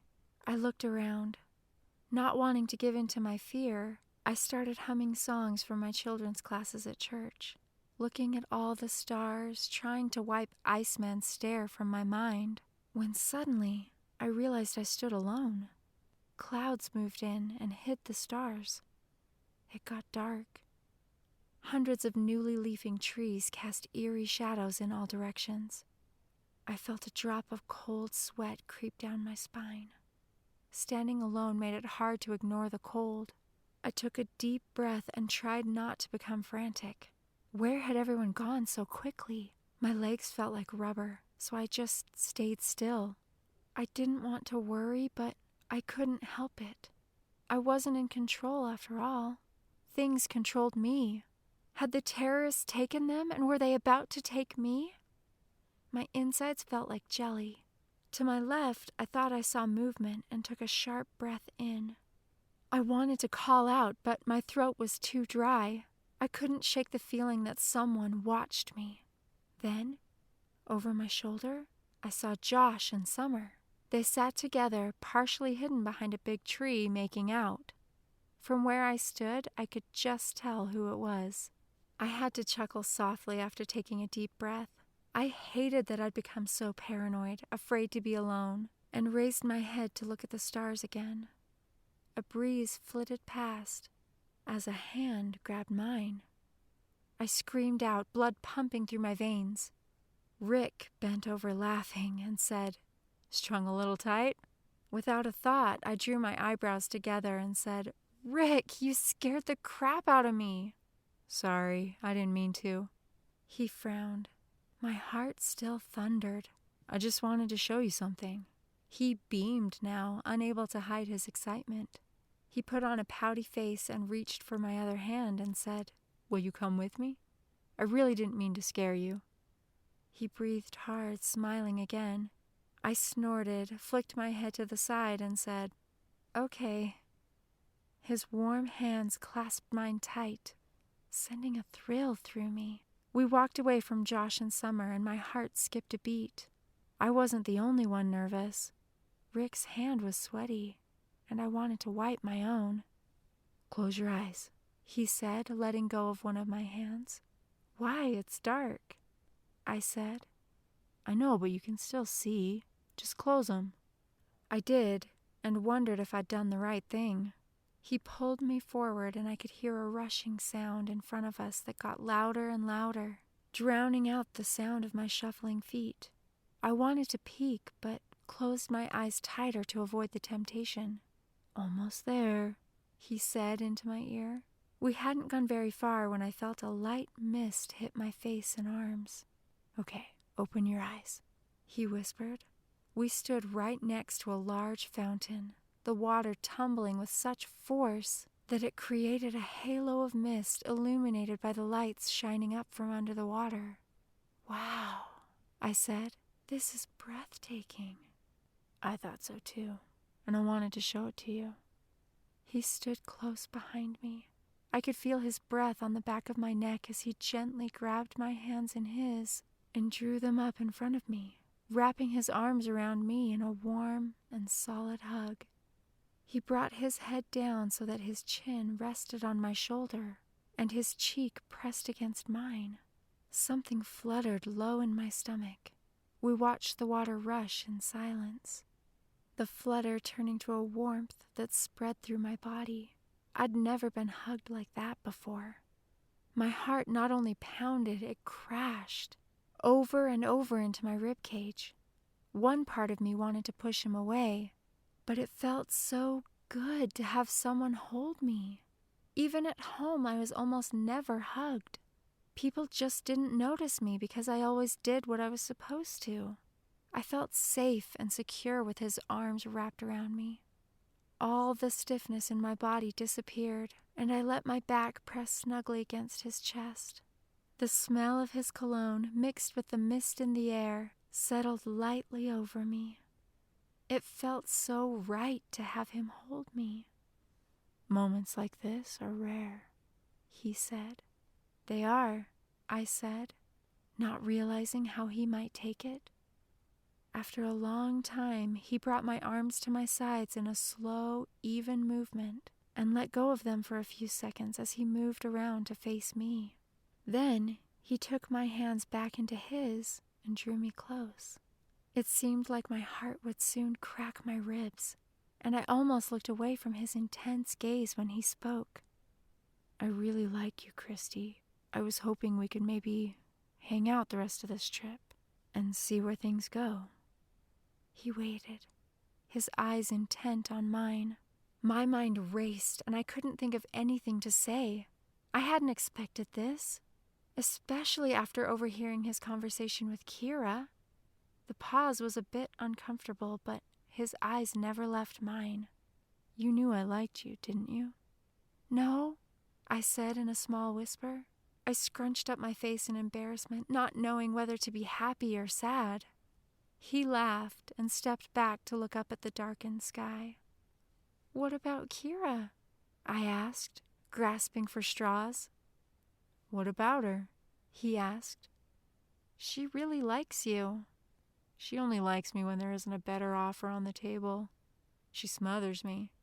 I was shocked. I hadn't heard him say anything bad about anyone, and he never showed any dislike when around everyone else. He must have seen the surprise on my face because he added, "She's a nice girl, don't get me wrong. I wouldn't want her to think I didn't like her as a friend. I do. I'm just not interested in her romantically." There, he had said it. Romantically. He thought of me romantically. No way. I tingled all over. Someone, no, not just someone, a truly hot boy liked me. Me! My chest burst into flames. Suddenly, I wanted to like him. Did I? I didn't think so, but what was I feeling? It felt great. Less than an hour ago, he was nothing more than a great friend. I'd been attracted to Alex all along. Why was I feeling this way about Rick now? He was such a good guy, always doing the right things at the right time, and saying the right things too. Could I like him? Should I like him? I looked into the spray of the fountain, and he moved his head in front of mine and smiled sheepishly. "Any other objections?" he asked, grinning now. "I don't know. I'm not supposed to date until I'm 16, I said, feeling lame. Where had that come from? That quiet voice in my head talked to me at the most inopportune moments. He just stared at me, his hands gently moving up and down my arms. It tickled and felt warm. He tilted his head to the side. I couldn't get over the fact that a guy was touching me. I didn't want it to stop. "Okay, we won't date until you're 16. Which is," he prompted. "In May," I said. "May? That's only a month down the road. Why 16? "I don't know. It's just when my parents allow me to date." "We'll just hang out then." Was hanging out dating? I wasn't sure. This all felt so good. No, great. I couldn't think straight. He moved in close, and I noticed again how good he smelled. spicy. I wanted to move in closer to him, but my stomach clenched and then filled with butterflies. So full, in fact, that I thought it might burst, but it felt amazing all the same. He was cute, just like I'd told Kira. I'd also told her I wasn't interested in him, which I wasn't at the time. Was I now? Or was I just responding to him liking me? Did it matter? I mean, a guy liked me. Shouldn't I take advantage of that fact? I might never get this chance again. He pulled in closer, and I let out a nervous laugh, pulling back slightly. Then our eyes locked, and he got closer and closer until I had to close my eyes. His lips touched mine, warm and soft, and much to my surprise, I kissed him back. That voice in my head screamed out, "What are you doing?" When I pulled back, Rick's eyes were still closed. I turned and panicked and ran away. "Christy!" I heard him call. I kept running, back to where he'd found me, back to where Josh and Summer were, but they weren't there anymore. I ran toward M Street and found them standing under a streetlight talking, surrounded by the rest of our group. I could hear footsteps behind me, and so I walked as fast as I could to the safety of the group.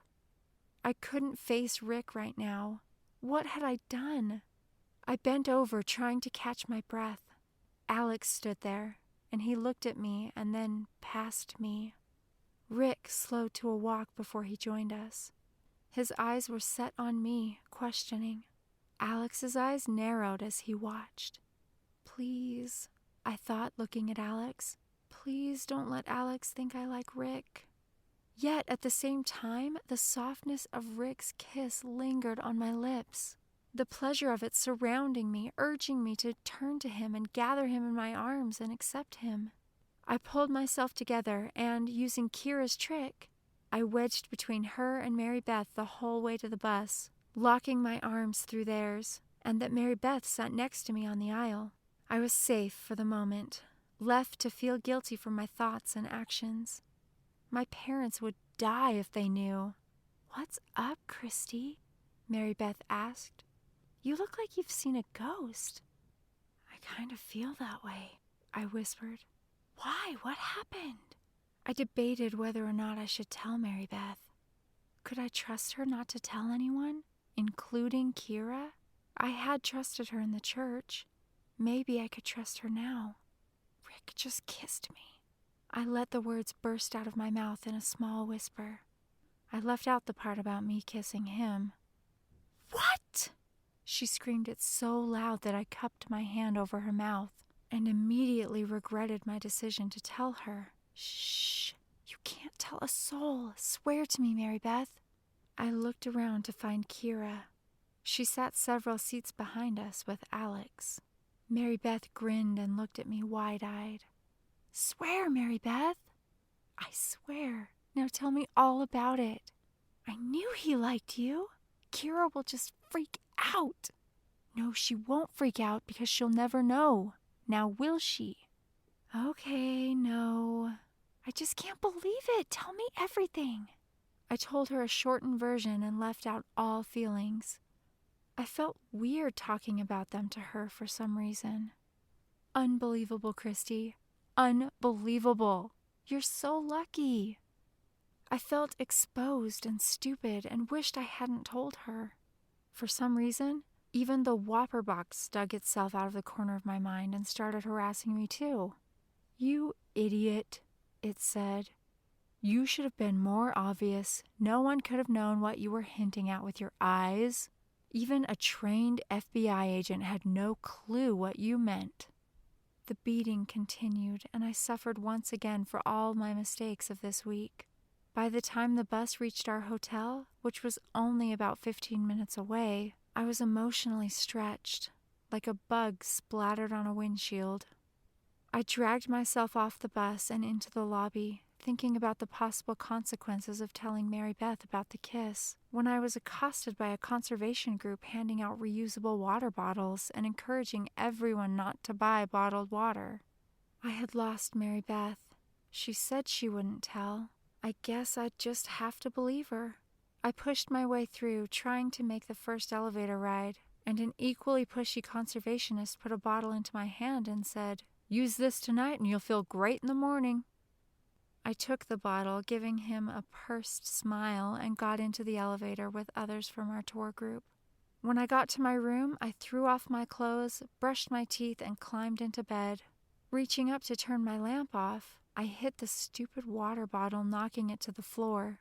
I grunted and turned the light out.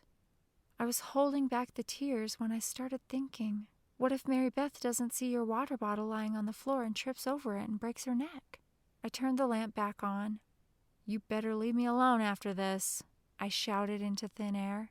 I snatched the bottle from the floor and noticed some paper in it.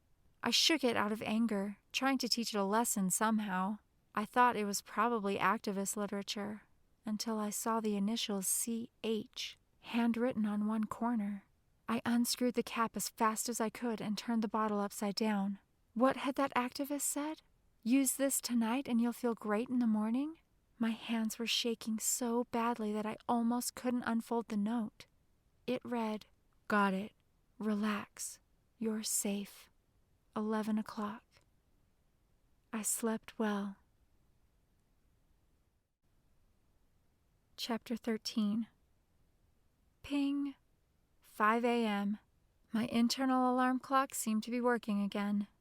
Back home, I could never sleep past 5, no matter what time I went to bed the night before. Sometimes it really irritated me, but most of the time, I loved the peace and quiet of my mornings. I got more done before breakfast than most people did before dinner. I crept into the shower, trying not to disturb Mary Beth. Completely ready for the day by 6:30, I climbed out on our balcony, but was pushed back in by the rain. Ugh, rain. I went to the bathroom and looked at my once perfectly straight hair and saw a frizzy mess. I pulled it up into a pony, all I could do on a rainy day. Mary Beth would have to be okay with it today. My hair was hopeless. I stared at myself, remembering Rick's kiss. I had kissed someone before I was 16, and I wasn't even dating him. Not that it really mattered if we were dating or not, but I had always wanted to please my parents and do what I should. I shivered, remembering how the kiss had tickled every inch of my body. They would never approve, and a large part of me wanted to take it back, but I knew I couldn't. Another part of me wanted to go back and kiss him again instead of running away. Really, I had failed myself by kissing Rick. I wanted to be better than this, and now I couldn't say sweet 16 and never been kissed. Worse than that, I'd loved it. Who was I becoming? Summer? The thought made me shudder. I needed to figure out what I wanted, what I believed. I couldn't help but think about how good his lips had felt pressed on mine. Guilt swept over me again, making it seem like a dark, ugly thing I'd done. It had been so exciting and felt great. So why did I have to feel so bad? The thought of Josh and Summer making out at Georgetown University popped into my mind. They certainly weren't bothered by it. Why? Why were they so different from me? Was the guilt I felt a result of my own beliefs or my parents'? It would be nice to talk to someone about it. I looked over at Mary Beth, wondering if I could talk to her about it. Would she understand? "Mary Beth," I said quietly, "it's time to get up." Lying on my bed, I waited patiently for her to get ready, finding it hard not to talk about Rick. I couldn't hold it in any longer, and I finally blurted out, "I shouldn't have kissed Rick." She stopped straightening her hair and said, "Why not? He's amazing." "Yeah, but I've just always had this idea that I would be at least 16 before I kissed anyone. You know, sweet 16 and never been kissed." "That's just old-fashioned, Christy. No one waits until they're 16 anymore. You shouldn't worry about it." She finished straightening her hair and held it out toward me. "Get over here. No ponytails allowed. It will go crazy frizzy in 10 seconds. "No ponytails allowed," she insisted. I shuffled my feet as I walked toward her and said, "My parents are really old-fashioned, though, and won't understand." I didn't understand. Why would you have to tell them? Each strand of hair she straightened glistened in the light. I don't know. I think they expected me to wait. And I can't believe I let them down. They should know I didn't follow their counsel. Parents don't always know what's best for us. You did what was right for you. Did I? She finished straightening my hair and grabbed a spray bottle. You make me laugh. You overanalyze everything. The kiss happened. You can't take it back, and it was wonderful. Enjoy the moment, girl. She sprayed a mist of whatever was in the bottle all over my hair. That was the real problem. I couldn't take it back. I would never be Virgin Lips again. I felt a deep chill in my heart, but only for a second. My perfectly straight hair shined. I wished I felt that way inside. For once in your life, have fun. Pure and total fun with no worries. I'll try, I said, but felt like it would be impossible. It's still our secret, right? Right. That spray should hold any frizz at bay. I stuffed a pony in my pocket just in case. We walked to breakfast together, a knot sitting in my stomach. When we walked into the breakfast room, I saw Kira chatting with Rick as she ate. Rick didn't look like himself. His short brown hair looked mussed up, like he hadn't bothered to do it today. His almost permanent smile was nowhere in sight, and he looked tired, his back slumped slightly over.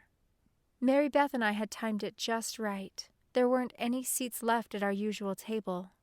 I dared a glance at Alex, wishing he hadn't sat at the same table as Rick, and walked past to another table. I felt bad, and I knew I would have to face Rick sooner or later, but at the moment, I wanted it to be later. I scarfed down my food without tasting a thing and dragged Mary Beth, bagel in hand, with me to the bus. I wanted to make sure I wouldn't end up with an empty seat next to me. We were the first ones there. Whew! Dang, Christy, Mary Beth said. Why were you in such a big hurry just to sit and wait for everyone else to get on the bus? I don't know, I said, hoping she wouldn't press the issue. You're so weird sometimes, she said, shaking her head as she looked at me. Sorry, I said, motioning to her bagel. I owe you one. I figured she wasn't the type to ever need a favor, so owing her wouldn't really mean anything. But her response made me wonder if I'd been mistaken. Yes, you do, Christy Hadden. Yes, you do. Now out with it. What's up? I just can't face Rick right now, I said. I feel so stupid. Didn't we just clear this up upstairs? Mary Beth, I ran from him. So what? I'm totally retarded. No, you're not. No more pity party. One of the most incredible guys here kissed you. No one has tried to kiss me, so give it a rest. You were lucky to have him want to kiss you. Think of Kira. She's hot on his tail. Don't blow it. I decided not to tell her about the conversation I'd overheard between Kira and Rick.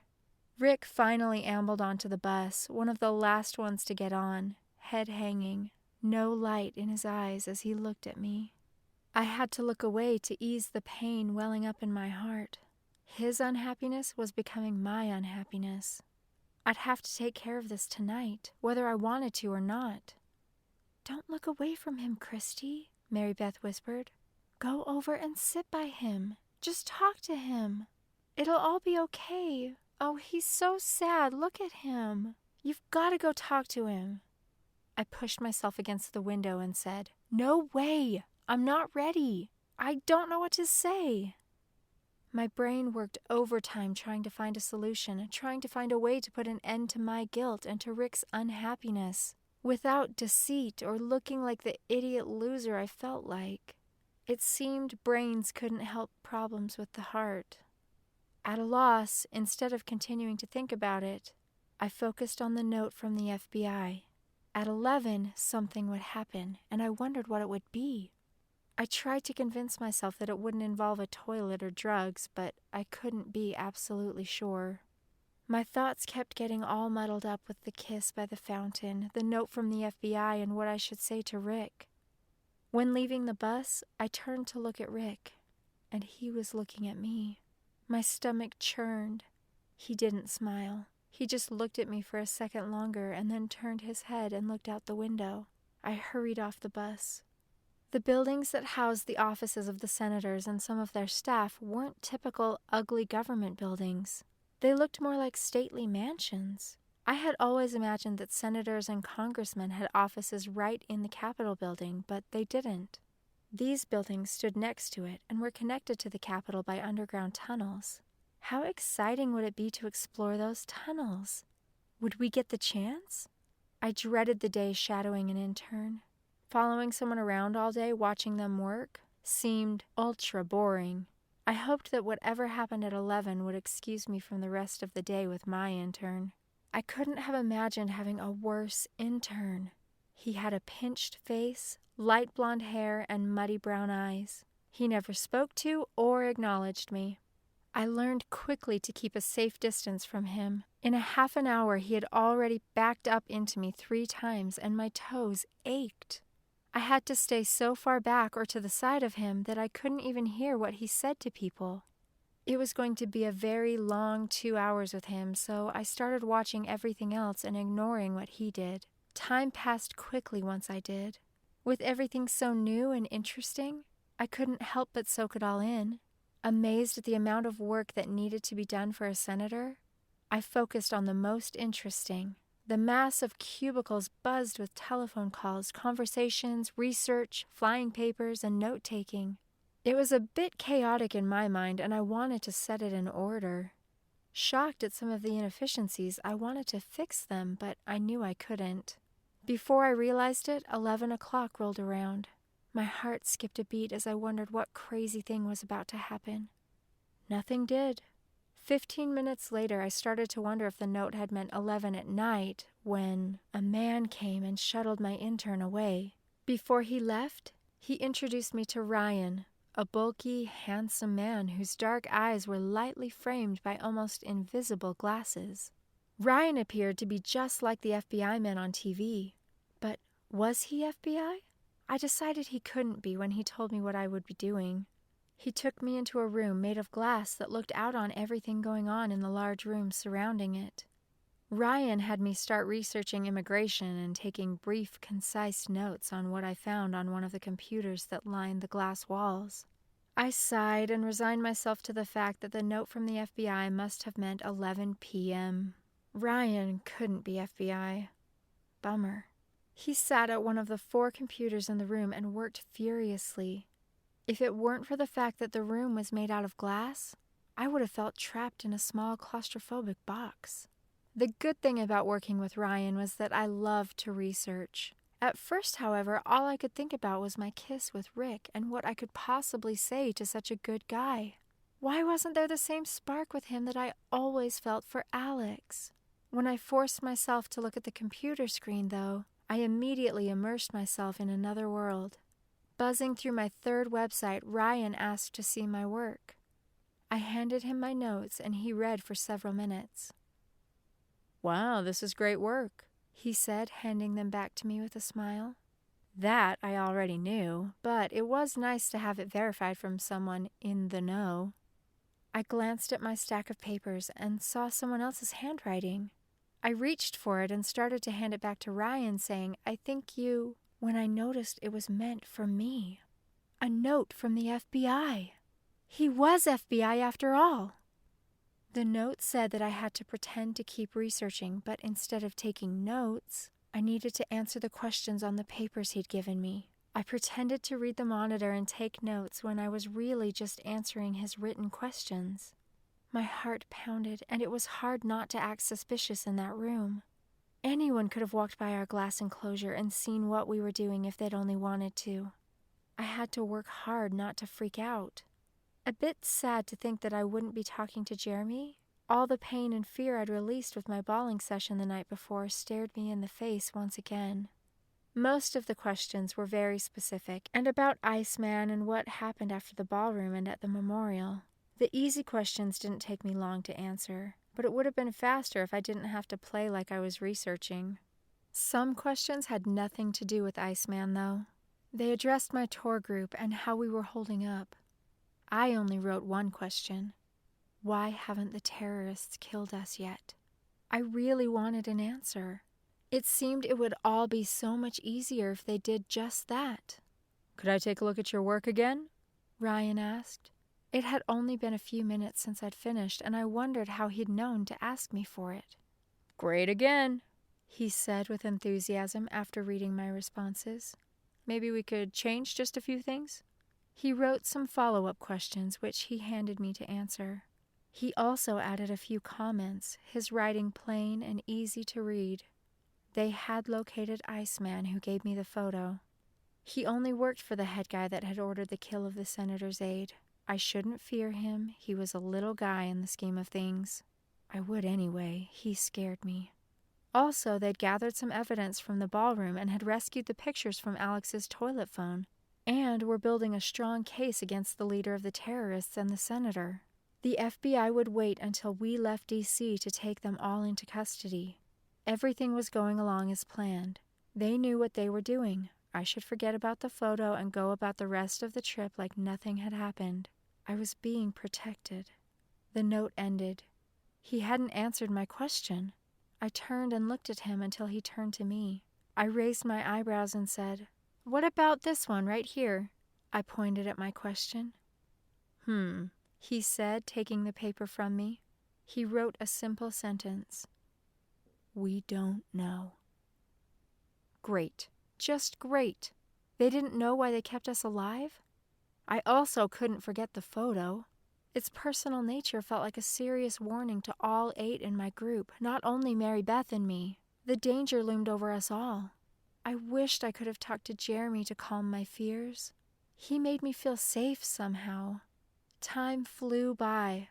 I worked hard and did the best I could, but after answering the FBI's questions, I had a harder time losing myself in the work. My mind wandered. I wondered who would read through my notes and what would happen to them. I looked at Ryan. He must have felt me look, and he turned and asked, "Did you have a question?" Could he read my mind? "Yeah, I was wondering who'd be looking over my research." "Staffers do that. It slowly works its way up through the chain of power if it's any good." "Really?" I asked, not convinced. I wondered if I had been wasting my time. I mean, while interesting, I didn't want to know all about immigration. I guess I'd have to accept his answer. My intern, who will remain unnamed because I couldn't remember his name, came at 5 and whisked me away to the daily question and answer session, with the interns this time. It seemed to go on forever. I wanted to get back to the hotel, and I'd just realized how famished I felt. I hadn't eaten since breakfast because Ryan hadn't thought to give me a lunch break. The FBI had dealt me another raw deal. The question and answer period went long, so instead of leaving at 5:30, we left closer to 6. I hurried onto the bus and plopped onto a seat looking out the window when I felt someone sit next to me. My heart about failed me when I found Rick staring back at me. I had been so distracted by my growling stomach that I hadn't taken any precautions against him sitting next to me. My heart thundered at first, and then I looked into his big, sad blue eyes, and my heart melted. He took my hands in his and said, "Can we talk later?" I'd never been so scared in this same way in all my life. This was painful scary. I had hurt someone. My soul ached. I knew how it felt to be on his side of the fence and be hurt. I had hurt like crazy the last 3 months at high school, but I'd never been the one doing the hurting. I held my breath and nodded. "I'll come by your room and get you after dinner, okay?" I nodded again, and seeing Alex coming down the aisle couldn't help but panic. What if he saw Rick holding my hand? My heart pounded thinking about Rick's hand holding mine. I liked it. Maybe I should just let things happen with him. Then another problem walked down the aisle. Kira. She would freak out just seeing Rick sit next to me, let alone seeing him holding my hand. She got closer. He got closer. I felt sick. I looked around in hopes of finding something I could set on top of our hands. There was nothing. A few more feet and they would be here. I breathed deeply. I had to look at Alex. Alex looked at us and then said, "Rick," his eyes resting on mine while he raised his hand to high-five Rick. Rick let go of my hand and slapped Alex's while he smirked. I pulled my hand quickly into my lap and breathed deeply, staring at Alex, hoping he hadn't seen my hand in Rick's. Had he? Did he care? Then I felt an even deeper guilt for hoping Alex hadn't seen. I had to treat Rick better. Kira pushed Alex forward, laughing and flirting. "Keep it moving, Alex," she said. She didn't even notice us. I remembered what Rick had said about Alex being a bigger fish in Kira's eyes than he. What Rick had said was true. The sad part was that I felt the same as Kira. My face grew hot, and I felt a bit sad, like I'd lost something. I watched Alex and Kira head for the last bench and sit down. My heart burned with jealousy while my soul ached. Rick grabbed my hand again. I turned and we looked at each other for a few seconds, and then I looked away, my heart speeding along. How could I make this right? He didn't release my hand until we'd reached the hotel. This time it had been my hand that was sweating, and I was exhausted. Why didn't I feel the same way about Rick that I did about Alex? This guy really liked me. The first guy ever. If there were no Alex, would I feel differently about Rick? Would my heart be pounding out of my chest because a great guy was holding my hand? Herded into a conference room back at the hotel, we sat around big round tables for dinner and apparently another question and answer period with Mrs. J. Our mini-group barely fit around the one we chose. The tables were set for 7, but Josh, the last one to arrive, grabbed a chair from the table adjacent to ours and crammed it between Summer and Alex's, which forced us all to sit a bit further away from the table than normal. "As you eat your dinner," Mrs. J said, "we'll be discussing the issues you heard about as you shadowed your intern. We'll start as soon as everyone has their food." A bunch of waiters and waitresses brought the food out impressively fast. Food at last! "You all have paper and a pen on your tables for notes," Mrs. J continued. "As you know, we'll be debating the same issues on Friday and Saturday with other groups, so pay attention. We'll start with this table over here. Each table has a mic for you to use." I tried to pay attention to the speakers. It was the polite thing to do, right? But when the fourth person almost bored me to tears, I decided the polite thing was meant for good speakers, and I tuned out. I had better things to do, like concentrating on eating and watching Alex, who conveniently sat directly across from me. I was hyper-aware of Rick, who sat next to me, but who didn't seem as sad now as he had been. I kept picturing Alex walking up to Rick and me on the bus and seeing us holding hands, wishing I could go back in time and change it. Shame burned my cheeks. I had to get a grip. At last, everyone's attention fell on our table.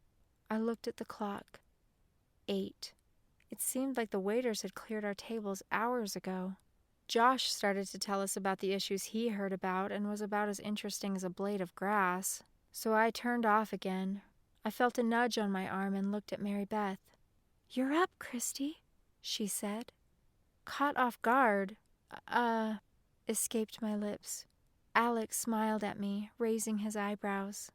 Mrs. J, who stood at the front of the room behind Alex, caught my attention too, giving me a stern look that knocked me back into reality. My natural desire to please the teacher took over, and I spoke about immigration and what I'd learned for a full 5 minutes. When I took my eyes off Mrs. J, it looked like everyone was staring at me, mouths ajar and eyes wide. I felt my face go hot. Sure, it was cherry red by now. I swallowed hard and bent my head down. What had I said that made them all stare? "Wow, Christy!" Mrs. J exclaimed. "That was amazing! Everyone, was that not amazing?" I heard people clapping, and I looked up. Almost everyone clapped and looked at me, except for some at my table. I shouldn't have been surprised. My speeches always received roaring reviews from crowds, but I didn't want that here. I didn't want anyone to know how good I was. "Christy is a born politician," Mrs. J continued. "Didn't you all want to stand up and support her?" I heard a lot of yeahs. Rick squeezed my knee, and Alex mouthed, born politician? And he chuckled. Born politician? I sure hope not. I felt the red deepen in my face as Mary Beth whispered in my ear, "Smarty pants," and then grunted.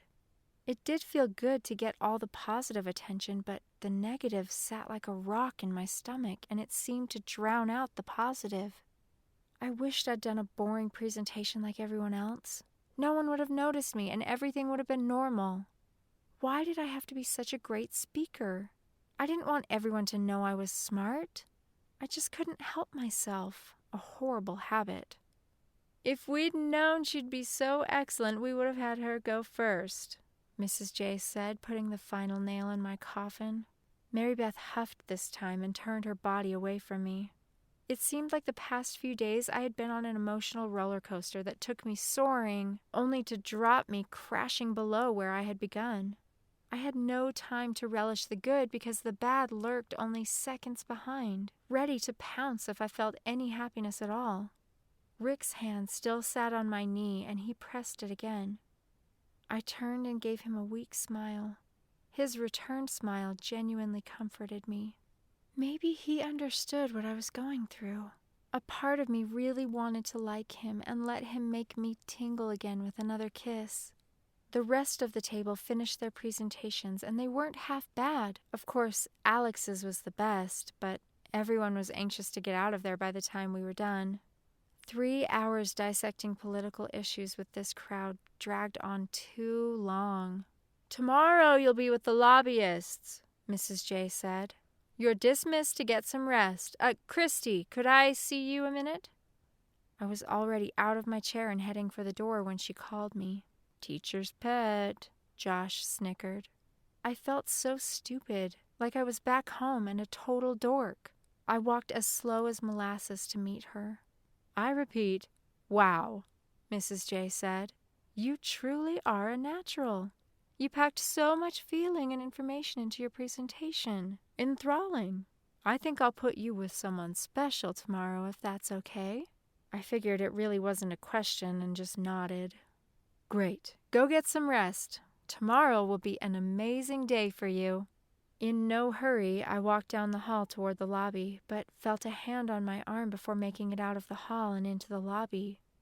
"Christy," Alex said.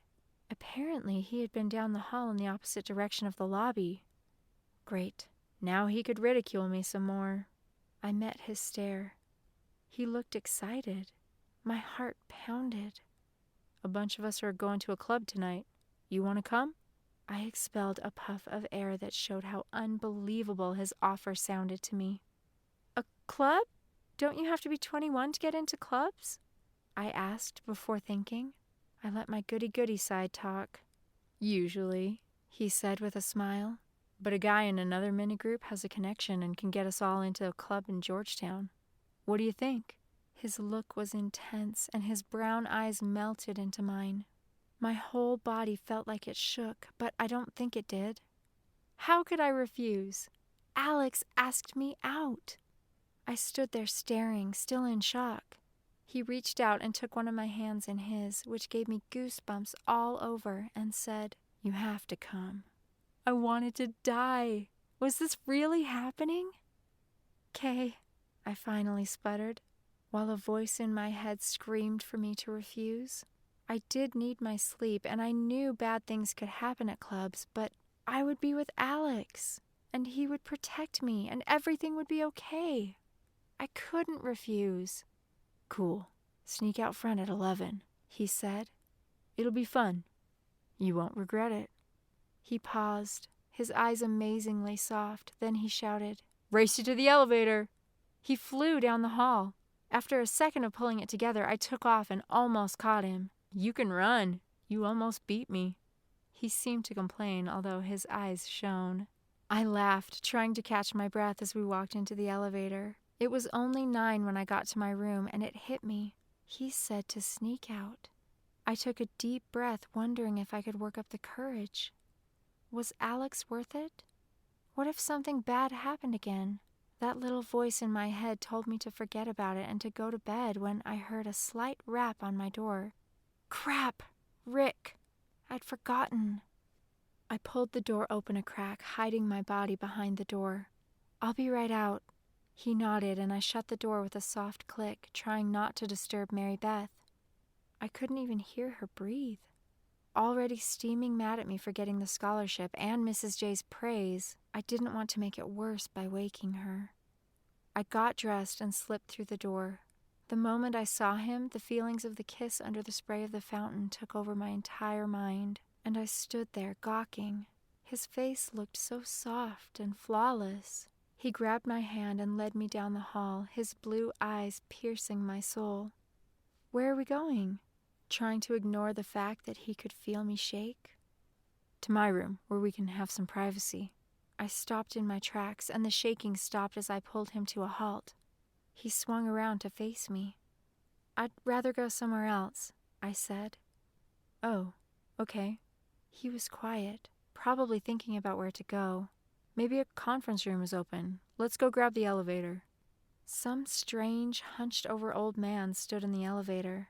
Not the friendly kind of old I was used to, but the mean old. His beady eyes seemed to bore through me.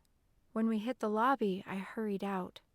Luckily, the first door of the first conference room we tried opened. Rick offered me a chair and pulled another one around and sat facing me, our knees almost touching. He smiled at me, but I couldn't smile yet. I was too nervous.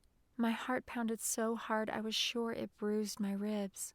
Rick didn't even wait a few seconds before saying, "Why did you run like that? What happened? I don't know what's worse, you running away from me or you avoiding me and ignoring me after we kissed." His eyes looked adoringly at me. Man, he went straight to the point, just like with Kira, and the dagger in my heart dug deeper and twisted. Silent, I searched for a way to speak the truth, but I could only think of lies. Not to mention how distracting his lips were. I found it hard to look away from them. He was so genuine and forthright. I didn't deserve the look in his eyes. He tried to lay everything out on the table, and I searched for a way to hide from the truth.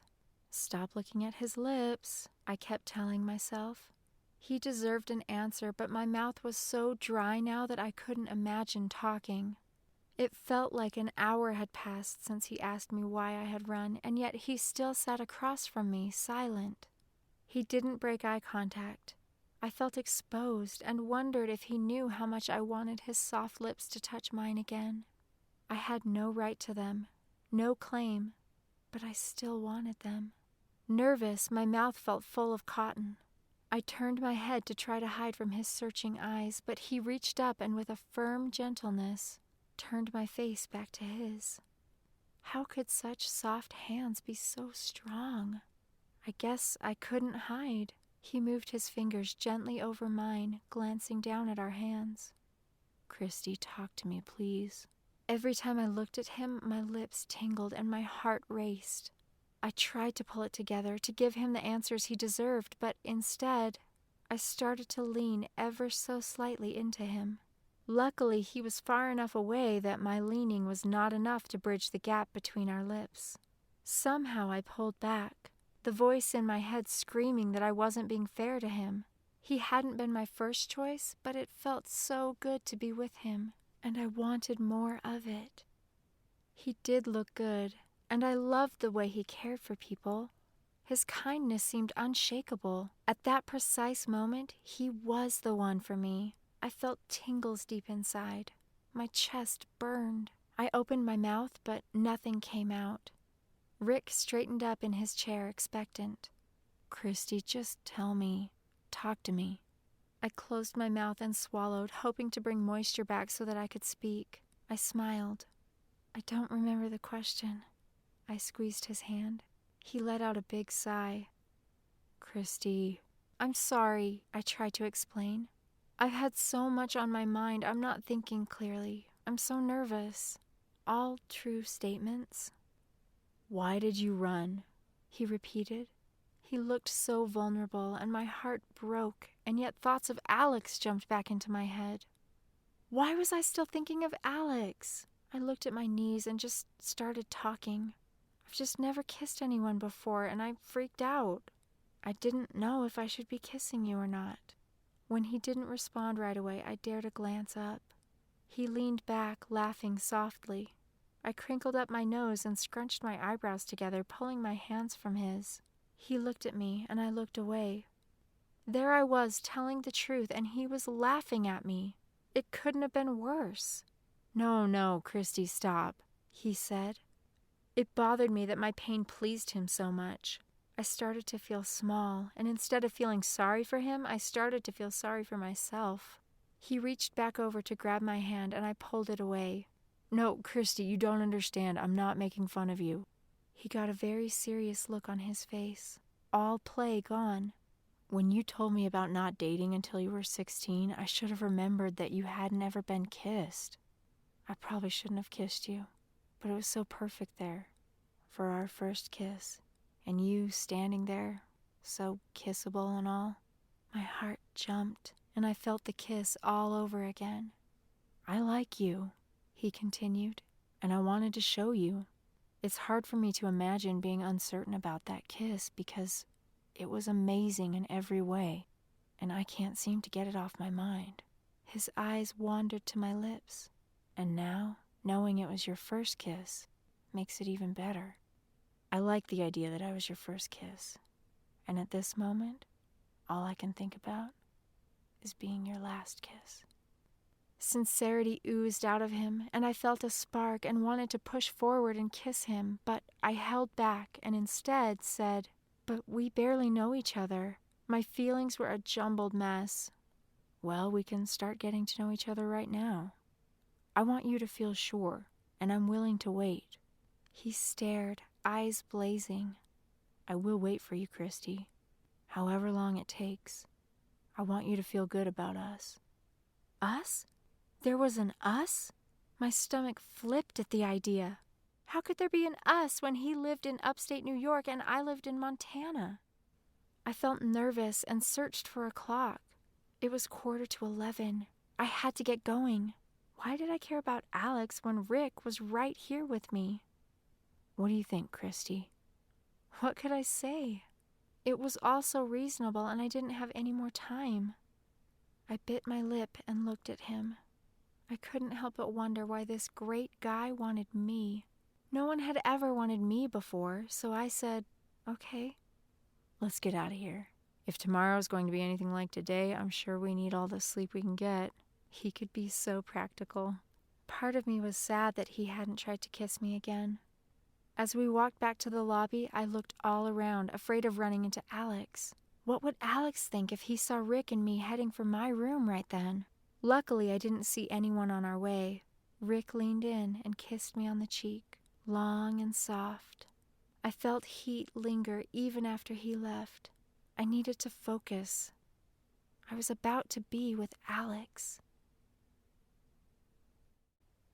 Chapter 14. My frizzy hair stuck out all over the place. Blasted rain! Why hadn't Rick told me I looked like a freak? How could anyone like me with hair like this? A ponytail would have to do. It wasn't the hairstyle I was sure people wore to clubs, but I had no time. I tried to make it look more stylish, like Kira and Summer always managed to do, leaving strands of hair framing my face. My clothes were the bigger problem. I couldn't wear long pants and a button-up shirt to the club. In fact, nothing hanging in my closet here would be good to wear to the club. Thanks to TV, I imagined people in clubs wearing skirts for some reason. I thought of waking Mary Beth, but I really didn't have time for that. And I'm sure she wouldn't want to help me at the moment. And she could try and talk me out of going to the club. I really didn't want that. A cute skirt and top that Mary Beth had worn flashed across my brain. Should I borrow it? I opened the bathroom door slightly to let in a little bit of light. I looked over at Mary Beth, her breathing even. Would she care? She'd loaned me so many things over the last week. Surely she wouldn't mind. She had so many clothes she probably wouldn't even notice. But should I? A faint voice in my head said no. I could clean it and return it before she even knew. Wake her up and ask her, the voice in my head said. She's sound asleep. I could just tell her in the morning. I took one last look at her and decided she wouldn't care if I raided her closet, even though my stomach was on fire. Deep down, I knew it was wrong, but I did it anyway. With the little bit of light coming from the bathroom, I could barely make out what was in Mary Beth's closet. I used my hands to feel for the skirt and shirt she'd worn. I grabbed 2 pieces that I thought were them and crept back to the bathroom. What luck! I had grabbed the right skirt, wrong shirt, but I thought it may have actually been a better choice anyway, and I put them on as fast as possible. They fit without any tugging or pulling. Was I as skinny as Mary Beth?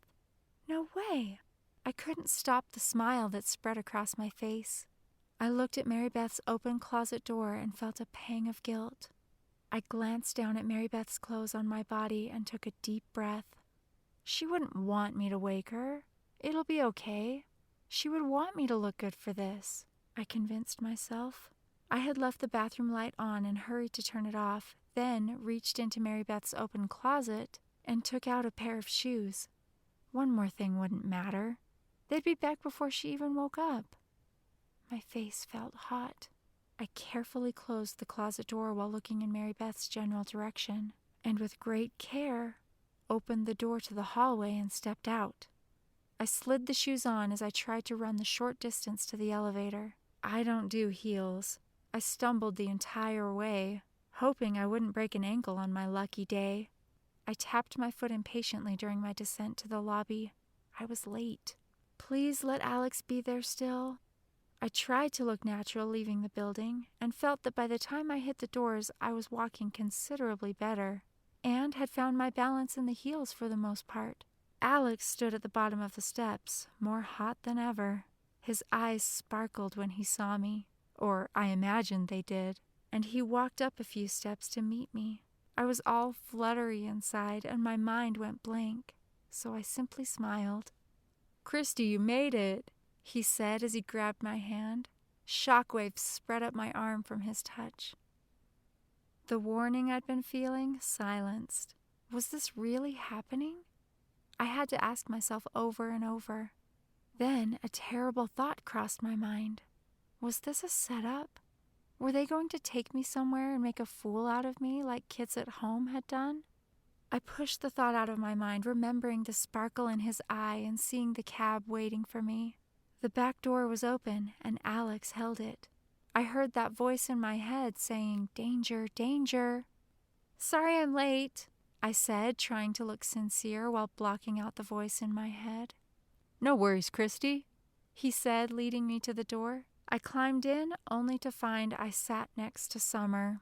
She gave me a crusty look and said, "Ugh," turning to face Josh, who sat on the other side of her.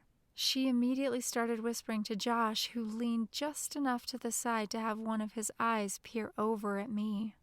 Definitely not a setup. She would have been delighted to see me if it had been. To my relief, Alex opened the front door and climbed in next to the driver. He turned and winked at me. I smiled, sighing quietly. We drove to the club in Georgetown, and a long line snaked its way to the door. I wondered how long we would wait, only to have them deny me entrance. I was only 15 after all. I stared at my shoes. What if they didn't let me in?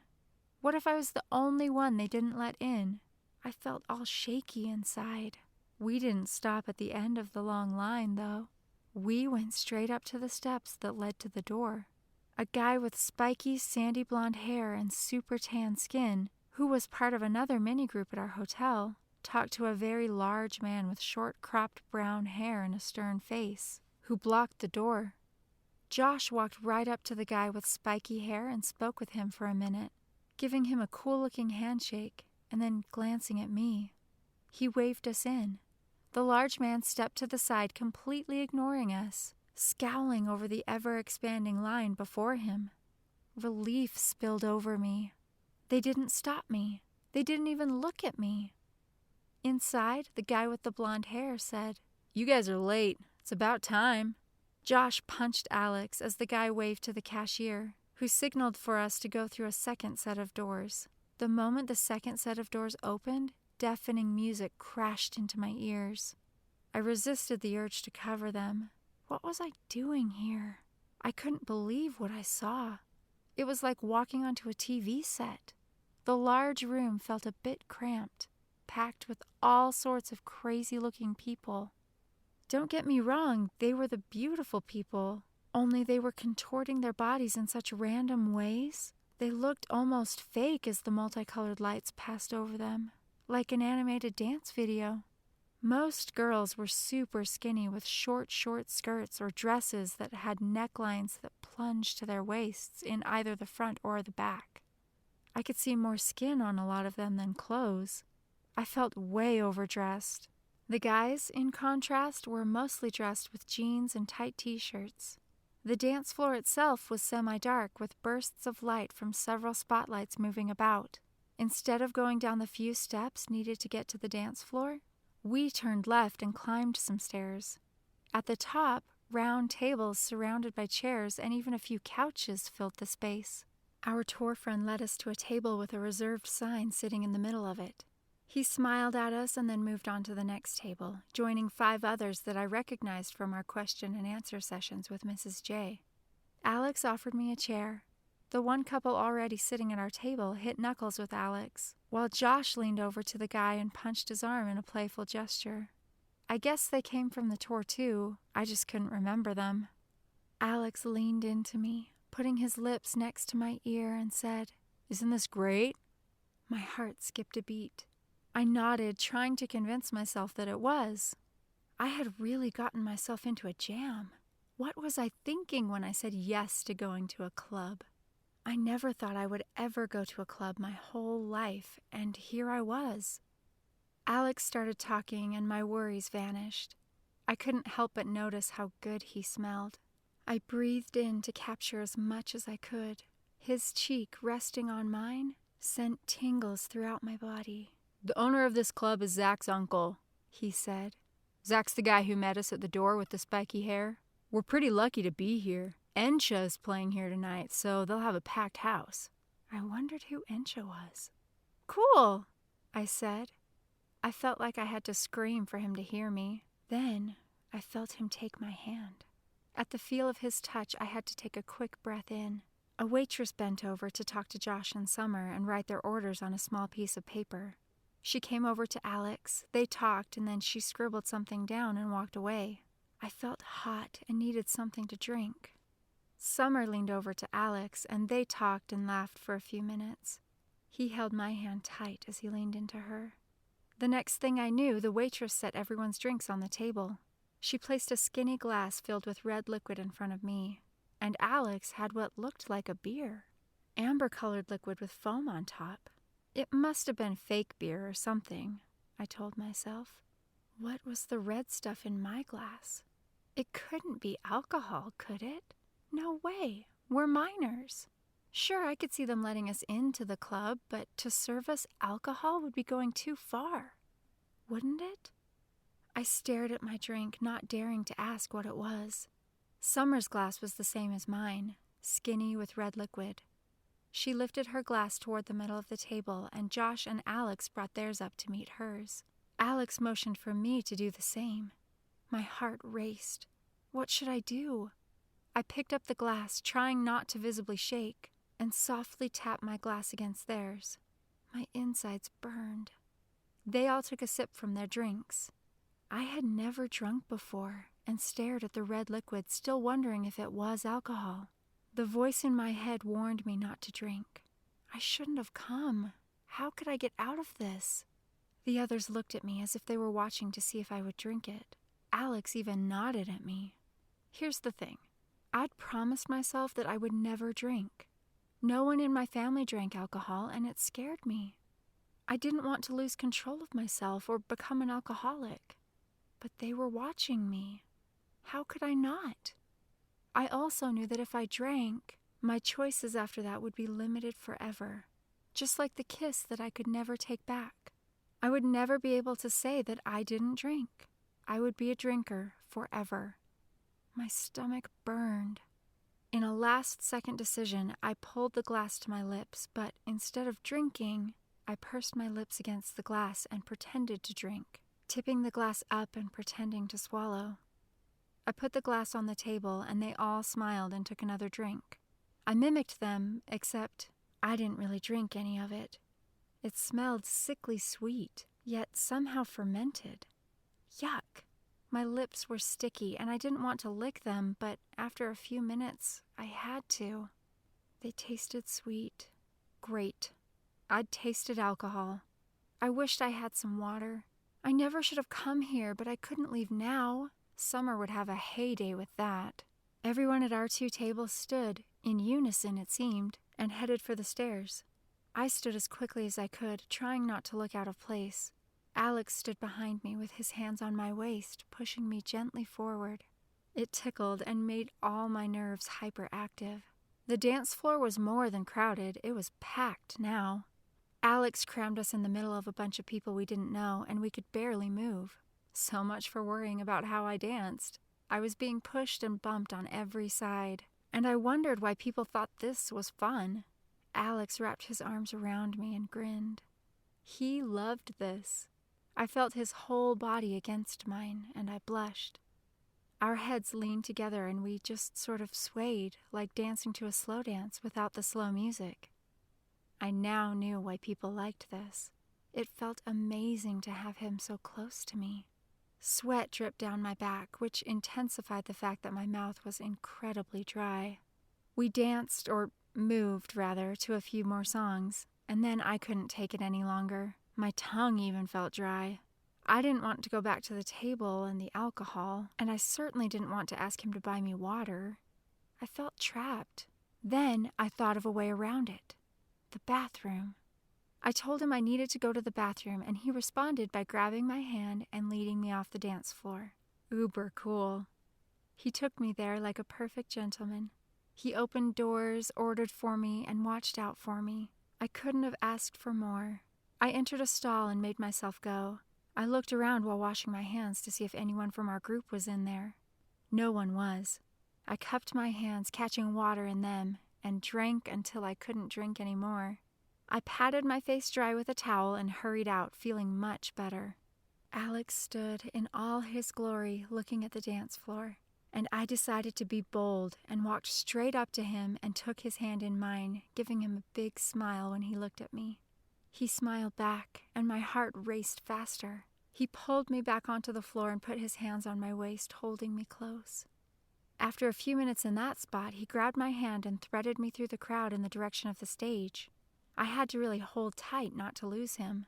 We joined the kids from the tour group right in front of the small stage, and I felt the excitement in the room suddenly skyrocket, with more yelling, jumping, pushing, and even more crowding, if that's possible. At the end of the song, the disc jockey screamed into the mic, "Show 'em how much you want 'em here. Everybody, here's Encha." The crowd went wild, with everyone screaming and jumping. The stage lit up with a mini fireworks show, including lots of smoke. And then Encha ran on, singing some song I'd never heard before. The cacophony was mind-numbing. I wondered if I would be able to hear tomorrow. Alex looked down at me, puzzled, and I realized I wasn't moving. The dizzying noise had frozen me. I smiled and put my hands into the air and started screaming too. I couldn't believe I was able to get rid of all the tension and fear that wound up inside me from being at the club. How I could reconcile this in the morning with what I believe, I couldn't imagine. It must have been what he wanted me to do, because a grin slid across his face and he turned and started screaming too. Playing along turned out to be a lot of fun. The excitement was contagious and the movement insane. After a while, I felt my voice crack and my throat dry out and become ragged. I swallowed hard and then just opened my mouth, pretending to scream. No one would notice the difference anyway. After being poked, prodded, and manhandled by people behind us for a good 10 minutes, Alex pulled me in front of him, a wall protecting me. How could I be so lucky? After 45 minutes of total bedlam, overheated and more thirsty than I could ever remember being, Alex pulled me through the crowd in record speed. I thought the stairs must have become longer because I was huffing by the time we reached the top. Before we even sat down, Alex tapped the waitress on the arm and told her something. I hope he had ordered water.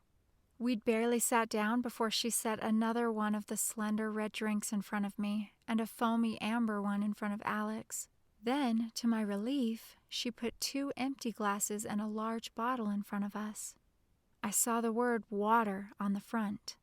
Could it be? I was saved. While Alex talked to the waitress some more, I took my glass, making sure no one was watching, and poured some of the red liquid into a plant that stood behind us and put the cup back on the table. Almost half was gone. Alex turned and went straight for the water, opening it and pouring it into our glasses. I noticed that it looked carbonated, and I tried to see if my mind had played tricks on me, making me see the word water when it was really champagne or something. He handed me my glass just as I saw the word water on the bottle again, so I drank thirstily. He watched me, smiling, until I pulled it away and made a sour face. That wasn't water. I grimaced at the bottle. I had failed. I had drunk alcohol. Alex leaned in, pulling the bottle toward me to read. It's mineral water, Christy. Haven't you ever had mineral water before? I didn't want to look stupid, but I couldn't help it. I took the bottle from his hands and read the ingredients. Mineral water. I let a deep burst of air out of my mouth in relief that I hadn't had alcohol after all. I pulled my eyebrows together and Alex laughed. I pulled him into me. That's the worst water I've ever drunk, I said. He laughed again, leaning his head back and laughing at the ceiling. Then he pulled me to him and said, You'll get used to it. It's really healthy. I stared at my glass of water, carbonated, nasty water, and had to drink it. I held my nose internally shut as I drank, preventing the bitter liquid from reaching my taste buds. It was my only option, and it was refreshing. Alex filled my glass again, and I drank another whole glass. He did too. He filled my glass again, and I noticed that he gave me the last of the water, so I decided I better drink it slowly. Alex drank his beer, and as everyone trickled back to the tables and ordered more to drink, they began mingling and talking. No one stayed in any one particular spot except for me and Alex. Constantly bombarded with people coming over to him and chatting, Alex rested his hand on my leg, and it felt like it burned where he touched it. I couldn't do anything but smile. Happiness consumed me. I didn't know if the music had been turned down after the band left, or if I'd just gotten used to the blaring noise, but I could hear people talking and laughing now where I couldn't before. I thought about how lucky I was to be there with Alex. Any girl would have died to be with him at this club, and he had chosen me. That dizzying idea made my body buzz with excitement. Alex turned his chair to face me and then pushed my chair around so that I faced him. His legs cradled mine, and he gently brought my hands in his, moving his face toward mine. My heart pounded hard, and I felt weak. Not here. Don't kiss me here. Instead, his cheek pressed against mine, and nothing more. Surprisingly, I felt a strange mix of relief and sadness. We stayed like that for several minutes, my heart racing out of my chest. I'd finished all my water and had to go to the bathroom. I didn't want the moment to end, but I couldn't wait any longer, and pointing to my empty glass, said, I've got to go to the bathroom. He nodded and stood up with me, twirling me around as I stood. So cute. We walked side by side, holding hands. Everything was good. Alex McGinnis was holding my hand. The dance floor seemed empty compared to before, but a lot of people still danced out there. Moving about was a ton easier.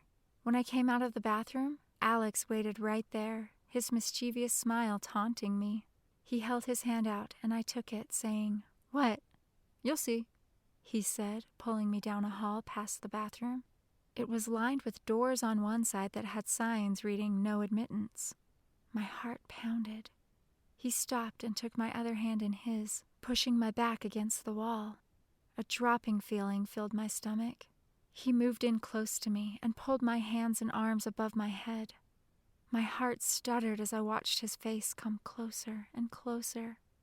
Wait, this wasn't how I imagined it. He pushed me hard into the wall, and it kind of hurt. His hot breath smelled bitter. I stiffened as his lips pressed hard against mine. This wasn't really happening, was it? My first instinct was to pull away, but He was kissing me. His fingers moved over mine and his kiss softened. He coaxed my hands down to my sides and grabbed my waist, pulling me in closer to him. Despite his breath, I couldn't believe how good he still smelled after all that dancing. I just wished he tasted good. I felt his lips trace my jawbone all the way to my ear. It sent shivers up my spine, causing all the hairs on my arms to stand up. His hot breath hit my ear as he said, "Now you can't say you've never been kissed." My forehead crinkled. Had I heard him right? His touch felt tenuous, empty. What did he mean by that? His lips found their way back to mine, soft and giving, but I didn't want them on mine any longer. Before I could turn my head away, he turned his, letting go of my waist and grabbing my hand. He led me back to our table. I felt numb. Taking a steadying breath, I looked at him while he talked to a few guys at the other table. I had to find out what he meant exactly. Did he just kiss me to rid me of my virgin lips? Was I some kind of conquest? My teeth ground together and I sat back and crossed my arms. I felt used somehow, and I didn't like it at all. My stomach ached. I wished I'd pushed him away. "Time to go," Zach announced. Everyone grumbled but headed for the stairs. My stomach felt heavy, like a rock sat in it, preventing me from moving. Alex grabbed me from behind, turning me and pulling me up into his arms, his face only inches from mine. He smiled. I turned away, my head swimming. He tugged me forward. The fresh air outside seemed to clear my head a bit. I just needed more of it. I leaned against the outside wall of the building and bent over, taking my ankles in my hands and breathing deeply. Questions nagged at me, questions that would probably never be answered because I was too chicken to ask them. Why had I come? I should have listened to that voice in my head. Nothing good came from tonight. He only asked me here so he could be the conqueror. I looked the opposite way of the club, still upside down, and saw a dark-skinned man quickly look away when I looked at him. I felt my heart skip a beat. I pulled up slowly, looking across the street and all around to see if I could spot an FBI agent. Another dark-haired Arab-looking guy was across the street. I thought he looked at me, but from that distance I couldn't be sure. Something crawled down my spine, and I shivered. Alex, beside me, asked, "You cold?" As if he had seen me shiver. He wrapped his arms around me and rubbed my arms with his hands. "A bit," I answered. Oddly enough, his warm hands seemed to chill me even more. He held me until our taxi came. The seating arrangement stayed the same, and I was glad. I didn't want to be next to Alex right then. Summer said, "You've seen the other side now. Don't expect it to last." Ignoring her was getting easier, but not knowing what Alex's real intentions were ate at me, and yet a part of me didn't want to give Alex up. I had to look out the window to get another look at the two guys I thought watched me. They weren't there. I craned my head all around the areas they had been in, and finally saw one jumping into a car. I mused. I wonder if they really are following us. Then it hit me. Had the FBI even known that I wasn't in my hotel room asleep? Were they there at the club somewhere and I couldn't see them? Or had we been on our own? We went through the intersection and heard a loud crash. We all looked out the back window. There had been a huge crash right behind us. Our cab driver kept driving as if nothing had happened. I saw shadowy, dark figures jump out, yelling, pointing at our cab. I looked back again, but we were too far away to see anything anymore. Dread spread throughout my whole body. I had an icy feeling the FBI had been at the club and had just saved us. When we got back to the hotel, we snuck up the back stairs instead of using the elevator, in hopes that we would lessen the chance of running into any adults from our group. Before going in, I kept looking down the stairs to see if we were being followed. I would tell Rick about the crash tomorrow. I didn't want to tell Alex anything after that kiss. Josh and Summer went giggling into his room together. I wondered why they did so much in secret. You could tell they were close friends when you were with them, but they never held hands or acted like boyfriend-girlfriend during the day. But in the dark or in secret, they let it all loose. Alex stopped at his room, slid in his key, opened his door, and started to pull me in. I planted my feet and leaned back. My icy feeling was replaced with a deep heat. He looked at me with a puzzled look on his face. "What's up? Aren't you going to come in?" "No," I said. "I'm so tired, and Mrs. J has me doing some crazy thing with a senior staffer tomorrow."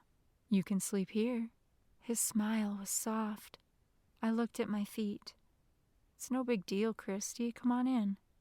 "No," I said, jerking my hand out of his and walking toward my room. While I was fishing for my keycard, he touched my shoulders. I kept my back to him and cursed at myself for not being able to find my keycard fast enough. My face burned with anger. "Christy, what gives?" He moved around to face me. "Why are you running from me? I thought we had a great time." His fingers brushed my cheeks, and tingles lingered where he had touched it. Why did I have to respond like that? I wanted to be mad. This felt like bad déjà vu. Hadn't I just heard the same words coming from Rick? "Alex, I did have a great time. I just want to go to bed, that's all. Forget about it." "Look, nothing has to happen in my room. We can just sleep. I want to get to know you better. And I thought it would be nice to spend more time together." I had had enough. While it was tempting, the better part of me pulled away from him, my heart thudding so loudly I was sure he could hear it. "Why did you kiss me at the club?" I spat, my voice harsh but low. I glared up at him. "Why?" he asked. His eyes scanned my face. My glare softened. I couldn't look into his liquid eyes without losing a bit of clarity of thought. "Because I think you're great. Because I liked kissing you. Because I wanted to." He touched my hand, and I felt that his was trembling. It caught me off guard. All I could do was stare. He stared back. I listened for the voice to tell me if he was a good guy or a bad one, but the voice was silent. Maybe ignoring the voice made it ignore me back. I was alone. "Did you kiss me only because I had never kissed anyone?" I squeaked, hardly believing I had the guts to say it. Like he would tell me the truth anyway. "Oh, that's what this is all about. What I said to you after I kissed you?" I just stared, sure he could feel my heart beating at the sound waves between us. "That's not why I kissed you. I like you, Christy. You're different from the girls I know. I wanted to spend time with you to see if we clicked. I thought we did. So I kissed you. Being your first kiss was only a bonus." Should I clue him in that someone beat him to the punch? I finally looked up at him, his eyes gloriously intense. I couldn't remember how to breathe at that moment. Could I believe him? His eyes said yes, and my body wanted nothing more than to be in his arms, but I didn't move to him. I stayed back, still unsure, but wanting to believe. He reached out for my other hand, and now I was trembling. "Come on," he said, leaning his head in the direction of his room. "No," I answered. "I can't. Thanks for tonight. It was a lot of fun." I managed to smile at him, even if it was half a smile. I pulled one of my hands out of his, unable to look away. Where my resolve came from, I'll never know. Maybe it was as simple as having made up my mind a long time ago what was most important to me, that I wouldn't put myself in a position to compromise my core beliefs. "Please, Christy, I've never been around anyone like you. I don't want to blow it." His fingers slid into my hair and gently pulled me closer. I could smell mint on his breath. "I'm sorry," he said, and kissed my cheek. "I'm sorry," he continued and kissed my forehead. "I'm sorry," he said, and kissed the tip of my nose. "I'm sorry," he said, and I closed my eyes, letting his lips press against mine. This was how I'd imagined it. Still, I would not join him. Chapter 15. I didn't even bother to undress before getting into bed. Completely exhausted, I didn't have the energy, even though my insides buzzed with excitement. I had kissed Alex again, and it had been great. I decided to pretend the kiss at the club never happened. Unfortunately, just because my body was exhausted didn't mean my mind was. My conversation with Rick danced through my mind. What would he think when he saw me holding Alex's hand tomorrow? Would Alex even want to hold my hand in public, or was it only a one-time thing? Would he treat me like Josh treated Summer, a behind-closed-doors relationship? A horrible feeling washed over me, and I tried to ignore it, but it steadily grew until I ached all over. "I'm sorry, Rick," I mumbled into the night, hoping to release some guilt. It didn't work. I thought about how I'd acted at the club and wished it had been different. I thought about fake drinking and that now everyone at the club thought I had drunk alcohol. I didn't really want them to think that, and yet I did. And then I thought about kissing Alex, my second mistake, and kissing him again, my third and fourth and fifth. Guilt overwhelmed me. It was sudden, complete, and devastating. Hot tears pushed their way to the surface and flowed freely. I was glad for the darkness. Maybe I didn't know myself. I had never dreamed that this trip would test decisions I had made a long time ago. I never thought I would have kissed 2 different guys in 2 days. Nor did I think I would go to a club where everyone was drinking and being wild. I also didn't think I would ever steal clothes, fake drink, or twist the truth. I never thought the opportunity would arise for me to have a boyfriend before I was 16. Now there were 2 guys wanting me to be their girlfriend. Was nothing sacred to me anymore? Had Mary Beth's help made people accept me only while here in D.C., or would it extend to my home? Was my past what made me an outcast back home? Could the people back home forget the old me? Did I want to be the new me? Really, why had Alex thought I would go to his room? Could it be that because I went to the club, he thought I drank, and I kissed him that he thought I would do more? Did he think so little of me? Maybe he saw nothing wrong with it, though. Maybe he'd never been taught that it was. But couldn't he feel it was? I gasped, realizing that my seemingly little choice of sneaking out to the club to be with Alex had caused a chain reaction that led to places I had never intended to go. I didn't want people to see me as someone who would go to a club. I definitely didn't want anyone to think I drank, and I certainly didn't want anyone to think I was easy. What had I done? How could I undo what had happened?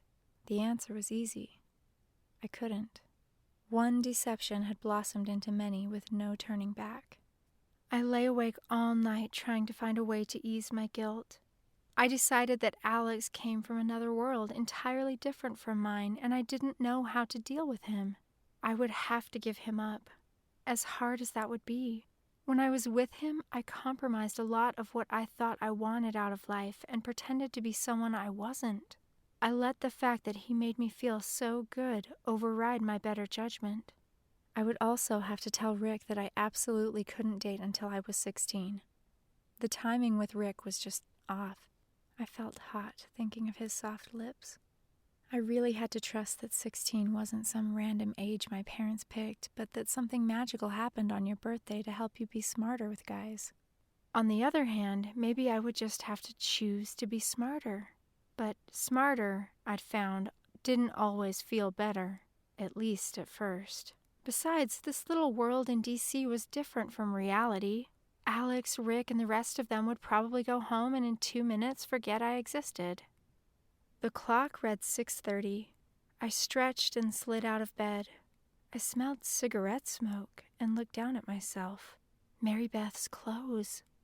My heart dropped and nervous flutters filled my chest. I looked over at her. The room was just light enough to see her shadow in bed, and without a noise, I grabbed a dry cleaning bag and some new clothes from my closet, hurrying into the bathroom. I shoved her clothes into the bag and showered as fast as I could. What if she woke up? After getting dressed, I ran the clothes down to the reception desk, asking them to bill me. When I got back to the room, I heard the shower. Did she see me leave with the bag? I sat on the edge of my bed, waiting for her to come out, nervous that she had seen something. This guilty conscience thing was going to kill me. "Hey," Mary Beth said when she came out of the bathroom. "You got in a workout this morning, huh?" she asked. I looked at myself, wondering what had given her that idea. Maybe she had seen me leave with the bag and thought it was a gym bag of sorts.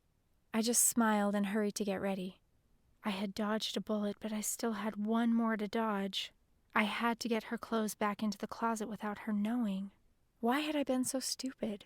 I should have asked her if I could borrow them. She would have let me. I'm sure of it. If only I'd asked, I wouldn't have this stress now. Mary Beth and I hurried down to grab a bagel and then ran onto the bus. Mrs. J raised her eyebrows at me. "Doing okay today, Christy?" "Yes," I said. "Just running a little late."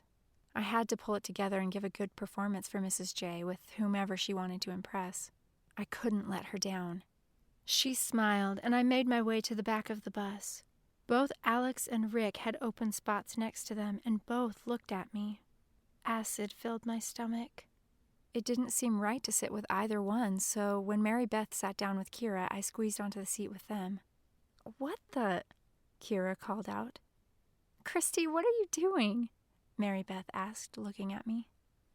"I wanted to sit with you guys. It's okay, isn't it?" "Whatever," Kira answered. "Sure," Mary Beth said. The tight fit was worth not having to face either Alex or Rick. Facing Kira's wrath was easier at the moment. It would also be good to keep an eye on Mary Beth to make sure she didn't tell Kira about the kiss. I picked at the bagel the whole way to the place we were meeting up with the lobbyists, listening to Mary Beth and Kira talk about how excited they were about today. They loved the idea of shadowing a lobbyist and seeing firsthand what they did all day. It baffled me. It was like I wasn't even there. Glad, in a way. I didn't want to explain to them that I wouldn't be shadowing a lobbyist. Mrs. J had something else planned for me. When I stepped off the bus, several men in suits stood on the sidewalk in a row, students massed around them. One called out names, and as he did, the students whose names he had called rushed up to stand next to him. I just waited by the bus door. After the first man had everyone on his list, he led them away. Then the next man in the row started calling out the names on his list, and he was swarmed with eager students. Soon, I was the only one left without a leader. I headed for Mrs. J. I caught sight of Rick, who looked at me with questioning eyes. I smiled and shrugged my shoulders. His group walked away, but he lingered, looking at me until he had to go or be left behind. "Christy," Mrs. J said. "There you are. Let's go, they're waiting for you." We walked to a car a bit further down the road waiting for us. We drove toward the Capitol and stopped in front of one of the Senate office buildings. I probably should have asked where we were going, but I didn't. We walked into a large reception area, and a tall, thin, stiff man with short brown hair and glasses put out his hand for Mrs. J to take.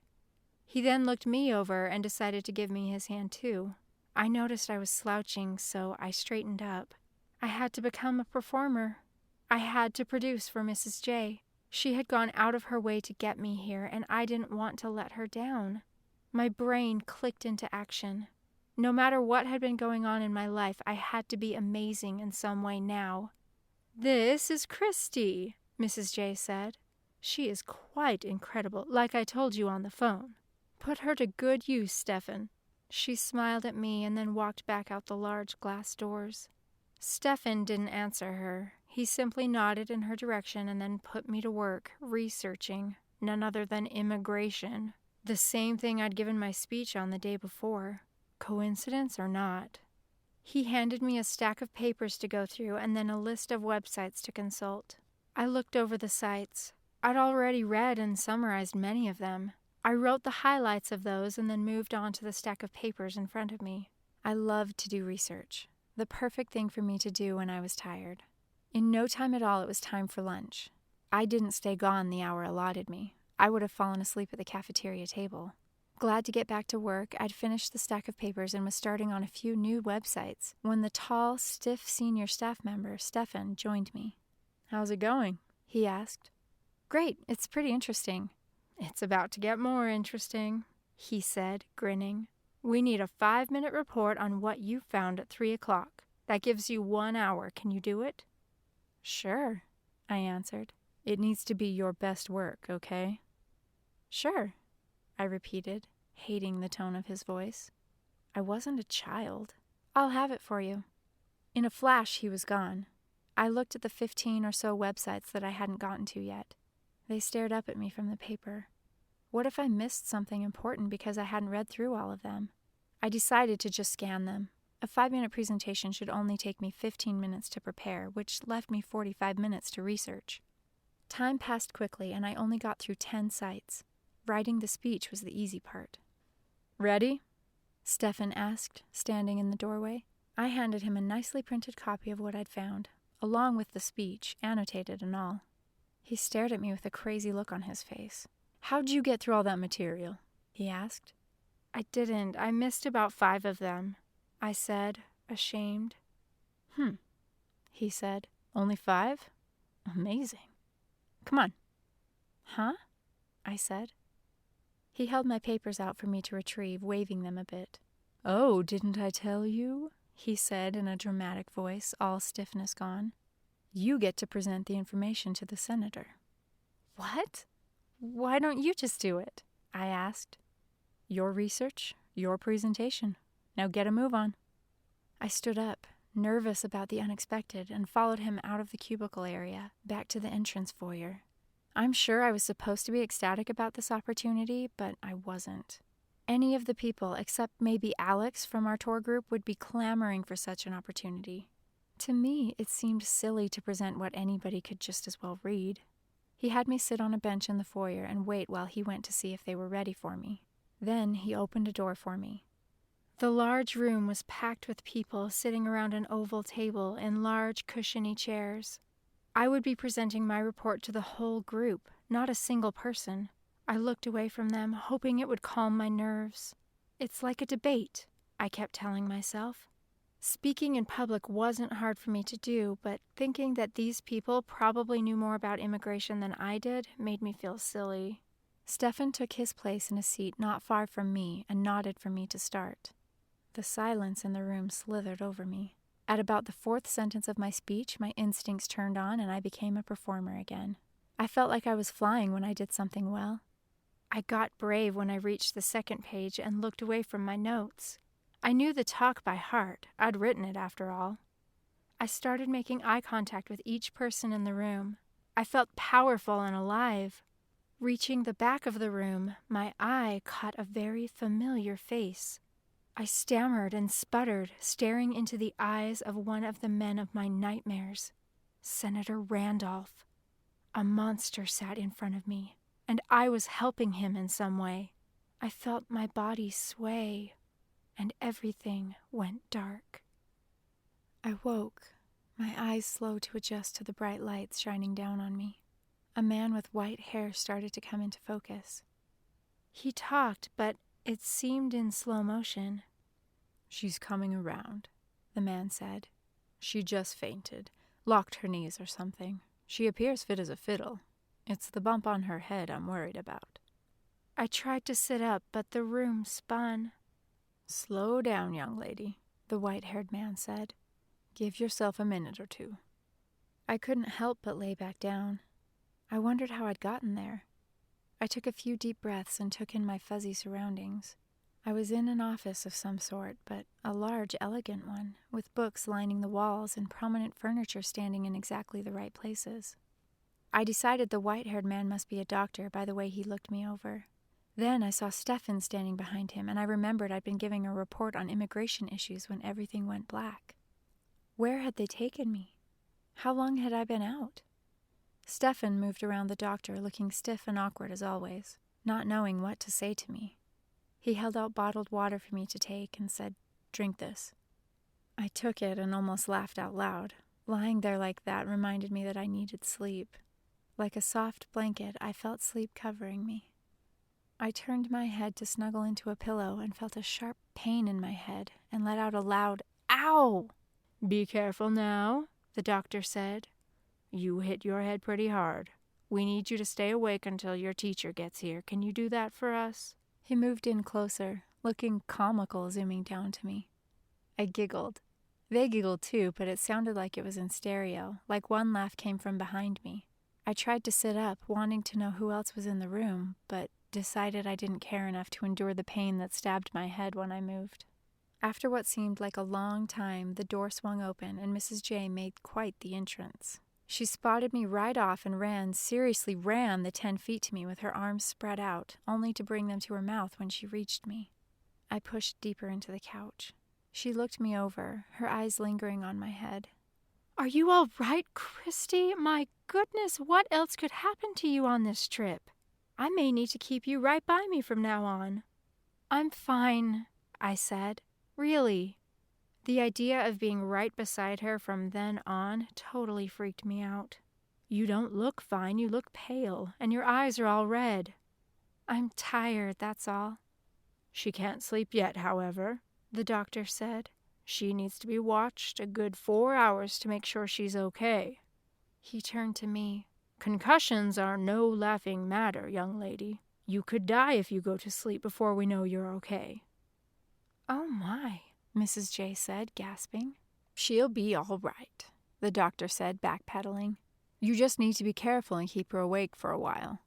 Turning to me, he said, "I hear you were bringing the house down with your presentation when you decided to give everyone a scare." Yes, she was doing an amazing job," Stefan added. "I've never seen anyone work so quickly and so well on a project, ever." He moved closer to me and said, "Don't worry, I finished it for you. We all wish you were on our team already. Your conclusions were quite insightful." The thin, broad smile on his face made him look even more stiff and awkward. Mrs. J's look of concern changed to glee.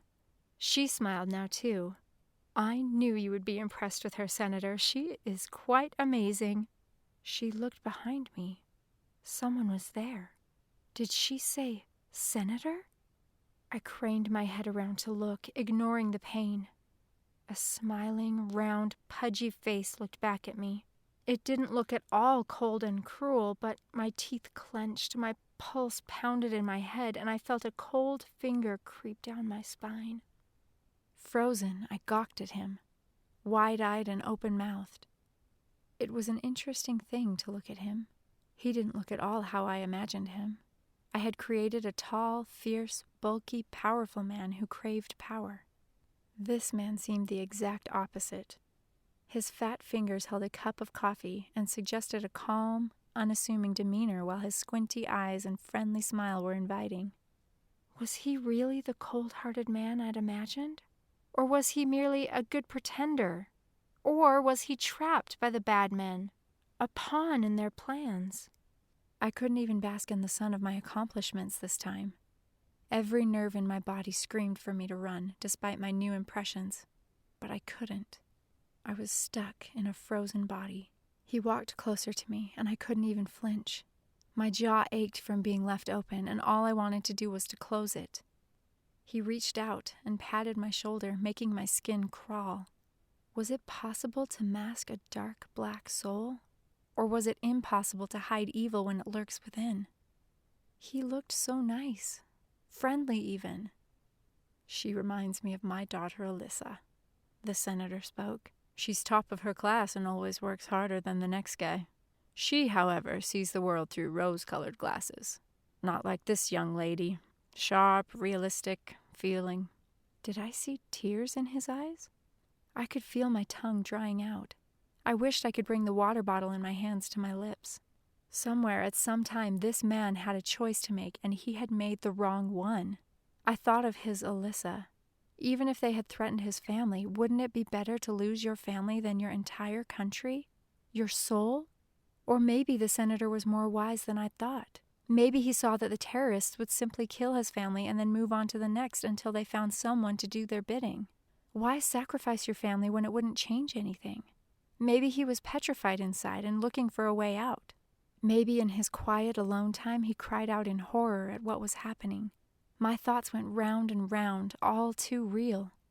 Who was he really? After a few minutes I could move and drank the whole bottle of water in one breath. My stomach started to churn, and I knew I had to get out of there, and fast. I stood up slowly, holding my hand out to the doctor.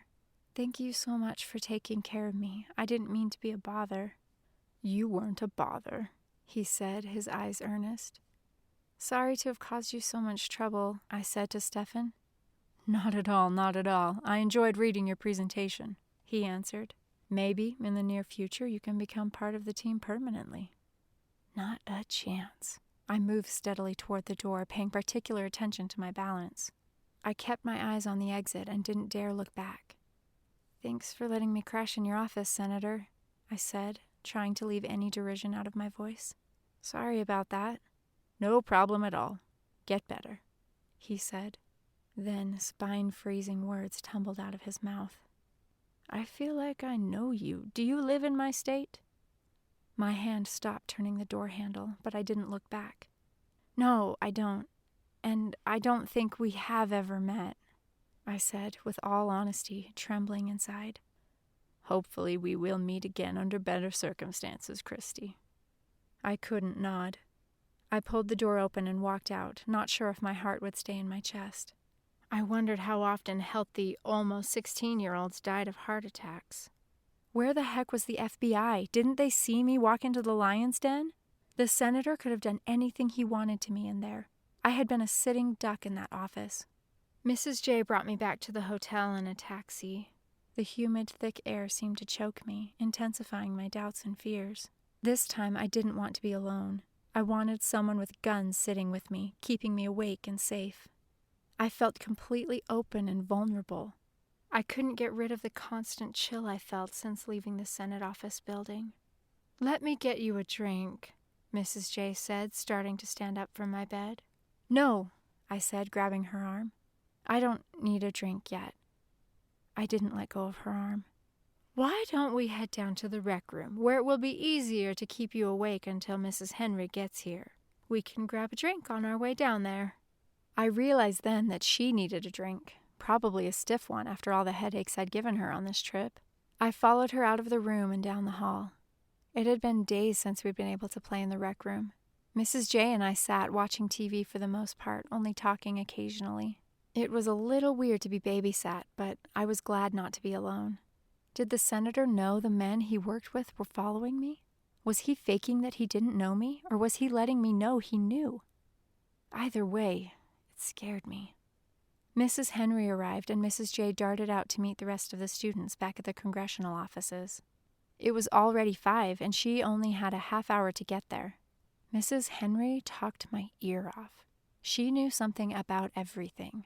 I wondered if I talked people to death like she did. I got up to stretch my legs and look out the window. The bus sat empty in front of the hotel. "Hey, Mrs. Henry," I said. "I think it's time for dinner. The bus is here." She walked over to the window to verify what I'd said.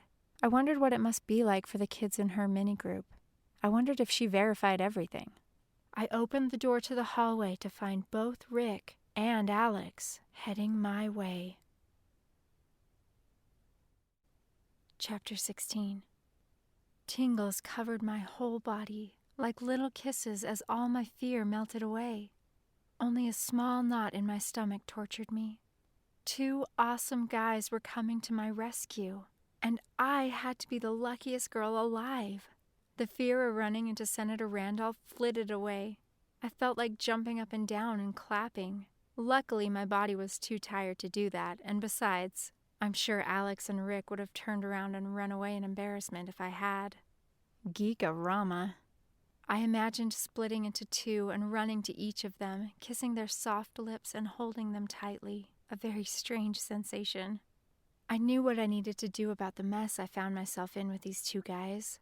But Alex looked confident and stunning, while Rick looked open and charming. I felt my conviction waver.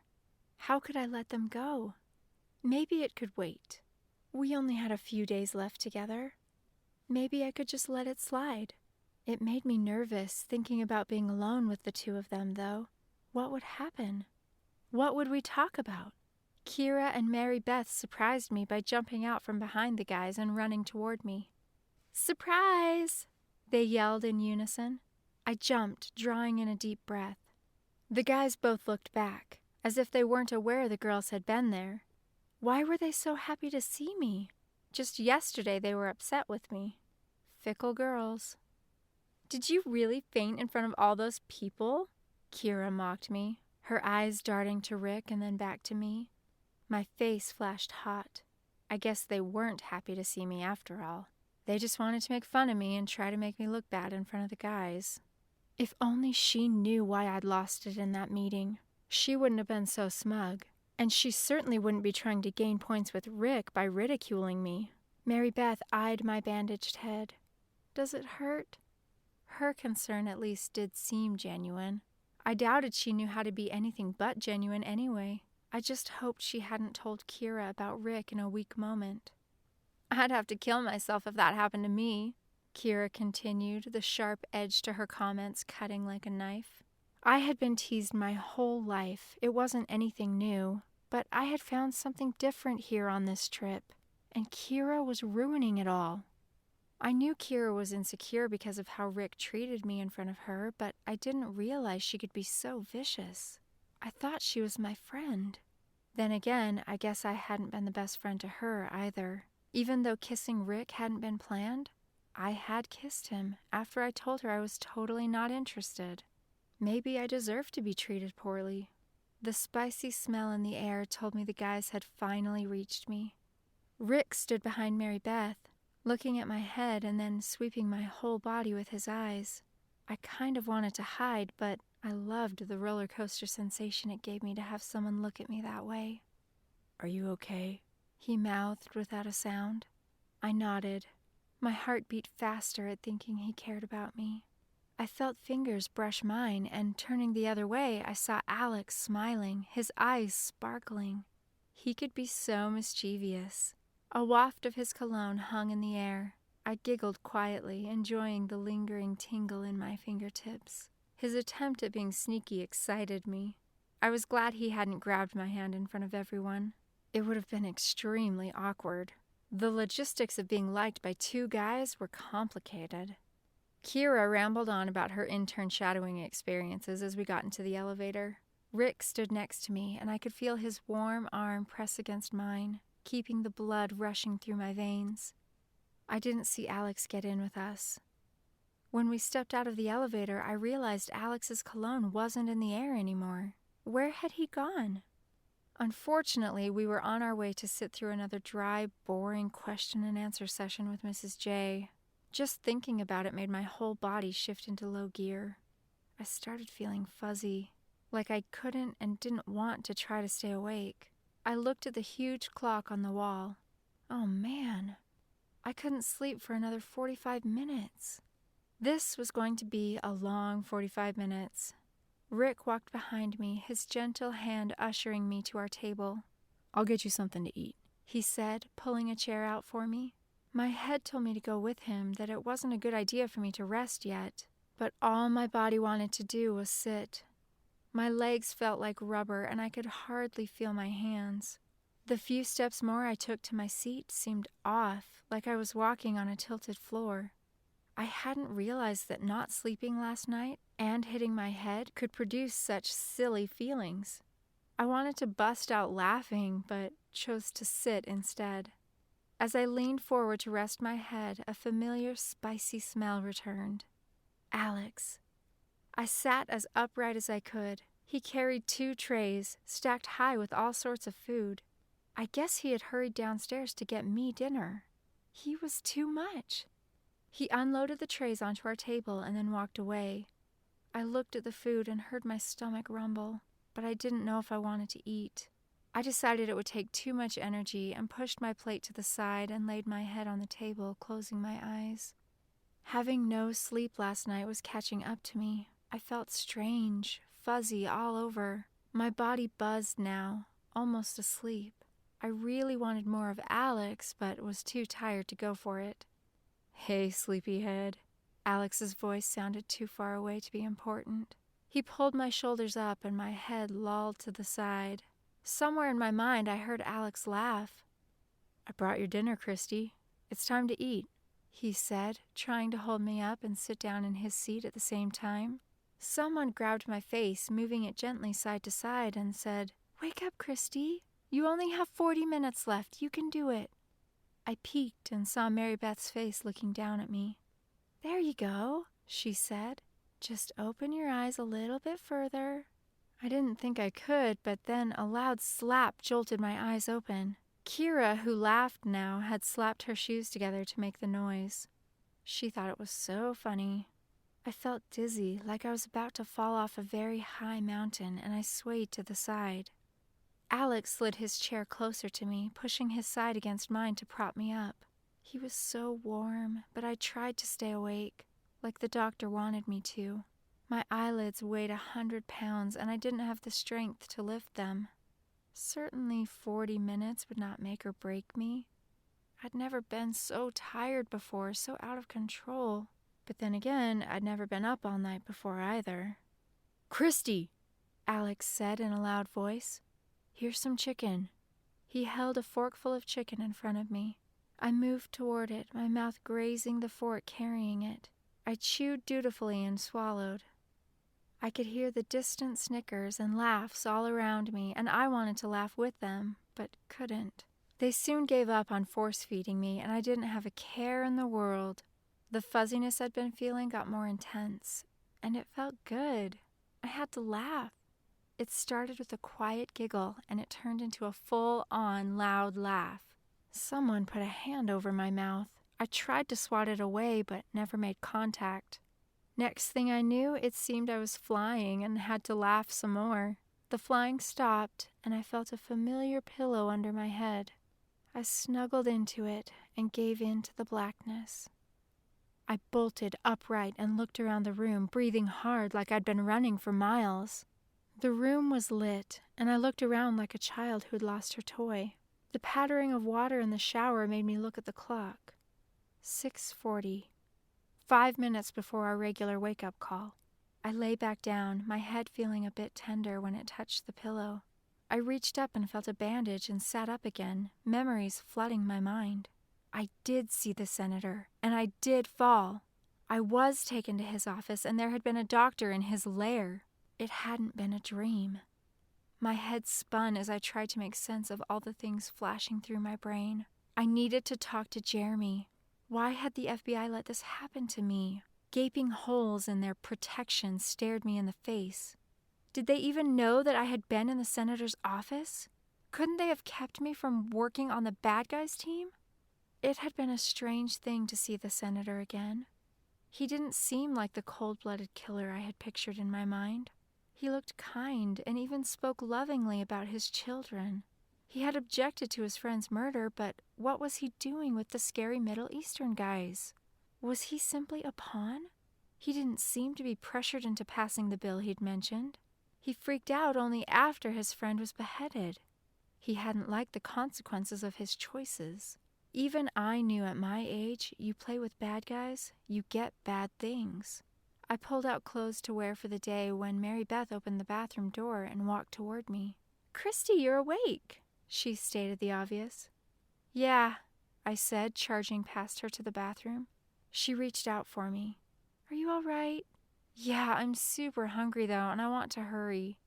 I was super hungry, but that wasn't the whole truth. It seemed to be getting easier for me to lie or tell half-truths, which I guess truly are lies, just disguised to make people feel better about telling them.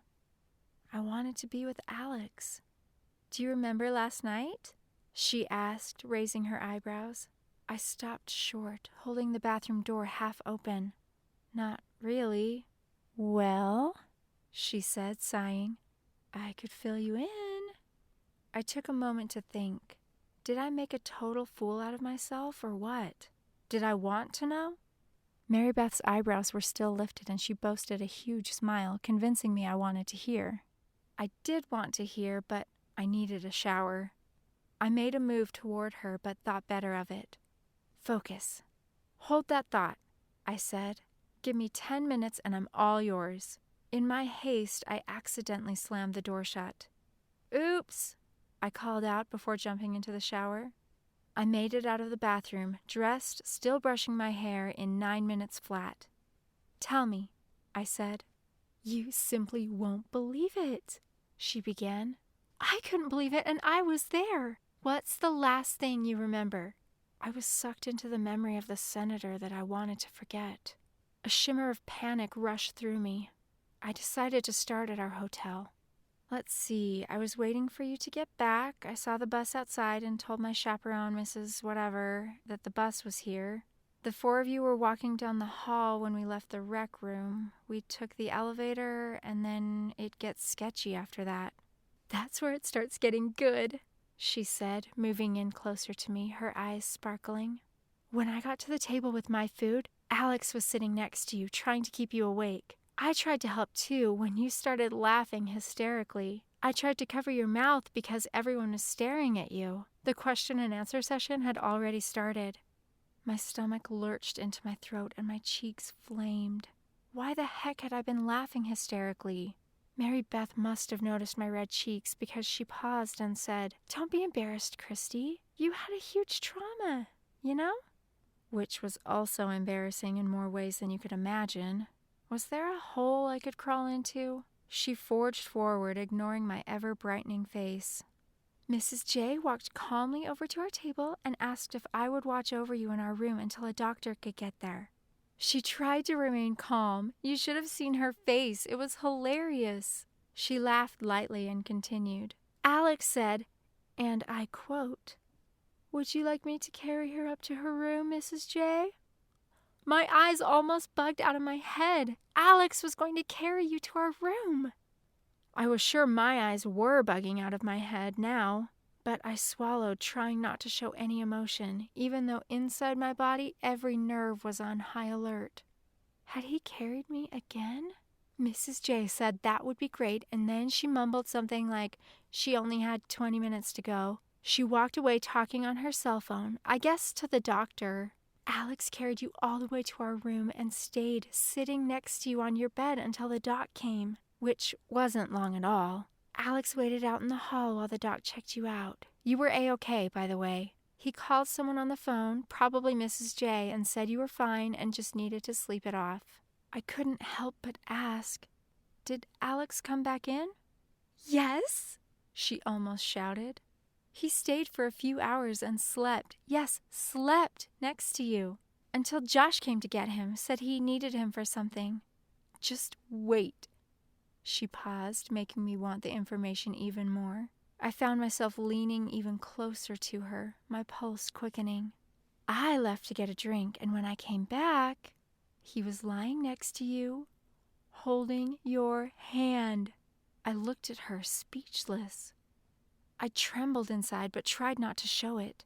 She didn't know about Alex and me, and besides, maybe it wasn't real between us anyway. I couldn't stand her mocking me because I thought it was. He had kissed me, though. Didn't that mean anything?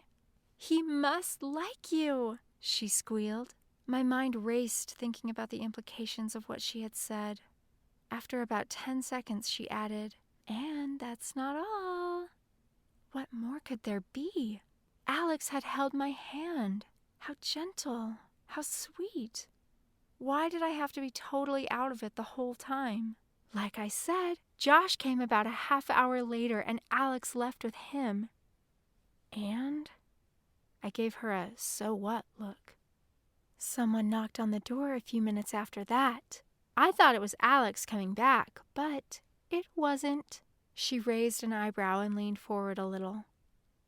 It was Rick. She paused for several seconds, letting it sink in. I looked at my shoes. I wasn't sure I wanted to hear the rest. My heart beat so fast that I thought I might die. He asked how you were, and I told him you were sleeping, and then he asked if it was all right if he came in. I said, sure, why not? And he walked right over to you, looking down at you. He ran his fingers down your arm very slowly, and then he leaned over right in front of me, without even checking to see if I was looking, brushed your cheek with the back of his hand. I was dying. And then he leaned down and kissed you on the forehead. Her mouth gaped and her eyes huge. Then he held your hand, rubbing the back of it. What's going on anyway? Did you kiss him again? Are you with Rick or not? She wanted answers, but I had none I wanted to give her, so I shrugged my shoulders, trying to act as surprised as she was. Kira's going to freak out when she hears about Rick, Mary Beth said. Not only did he kiss you, he came to take care of you. She'll be devastated. He is the most decent guy here, after all." She flipped her hair behind her shoulders and put her elbows on her knees, staring wildly at me. "Please, please, Mary Beth," I said, reaching out quickly and taking her arms in my hands. "Please don't say anything to Kira." Mary Beth looked at me like she was going to be betraying Kira if she didn't. "I don't expect you to lie or anything," I said, "but we only have 2 more days here, and I want them to be fun, not stressful." Her face softened. I could tell she was thinking about it. "If you don't tell her, she'll never know. I'm sure Rick won't tell her, and I sure as heck am not going to tell her. It's not like there's really anything going on between us anyway. He was just checking on me. It didn't mean anything." To make my words valid, I needed to tell Rick and Alex what I'd decided yesterday. "Fine," she said, "but if it gets out somehow, I won't lie. And it did mean something. Rick's in love with you. I can tell. And maybe Alex, too." Could she be right? Deep heat settled in my gut. 2 guys would never be in love with me. "Thanks," I whispered. It was all that I could hope for. How is it that you have 2 awesome guys after you and you don't even know it? Instead of answering, I rushed to finish getting ready. As we were leaving the room, I remembered that I hadn't written a note to the FBI boys about the apparent lack of protection, so I yelled to Mary Beth, who was already at the elevator, "Go down without me. I'll catch up." Chapter 17. When I stepped out of the elevator, Mrs. J met me. "You feeling all right this morning, Christy?" she asked. "Yeah," I replied. 100% better, actually. And I did.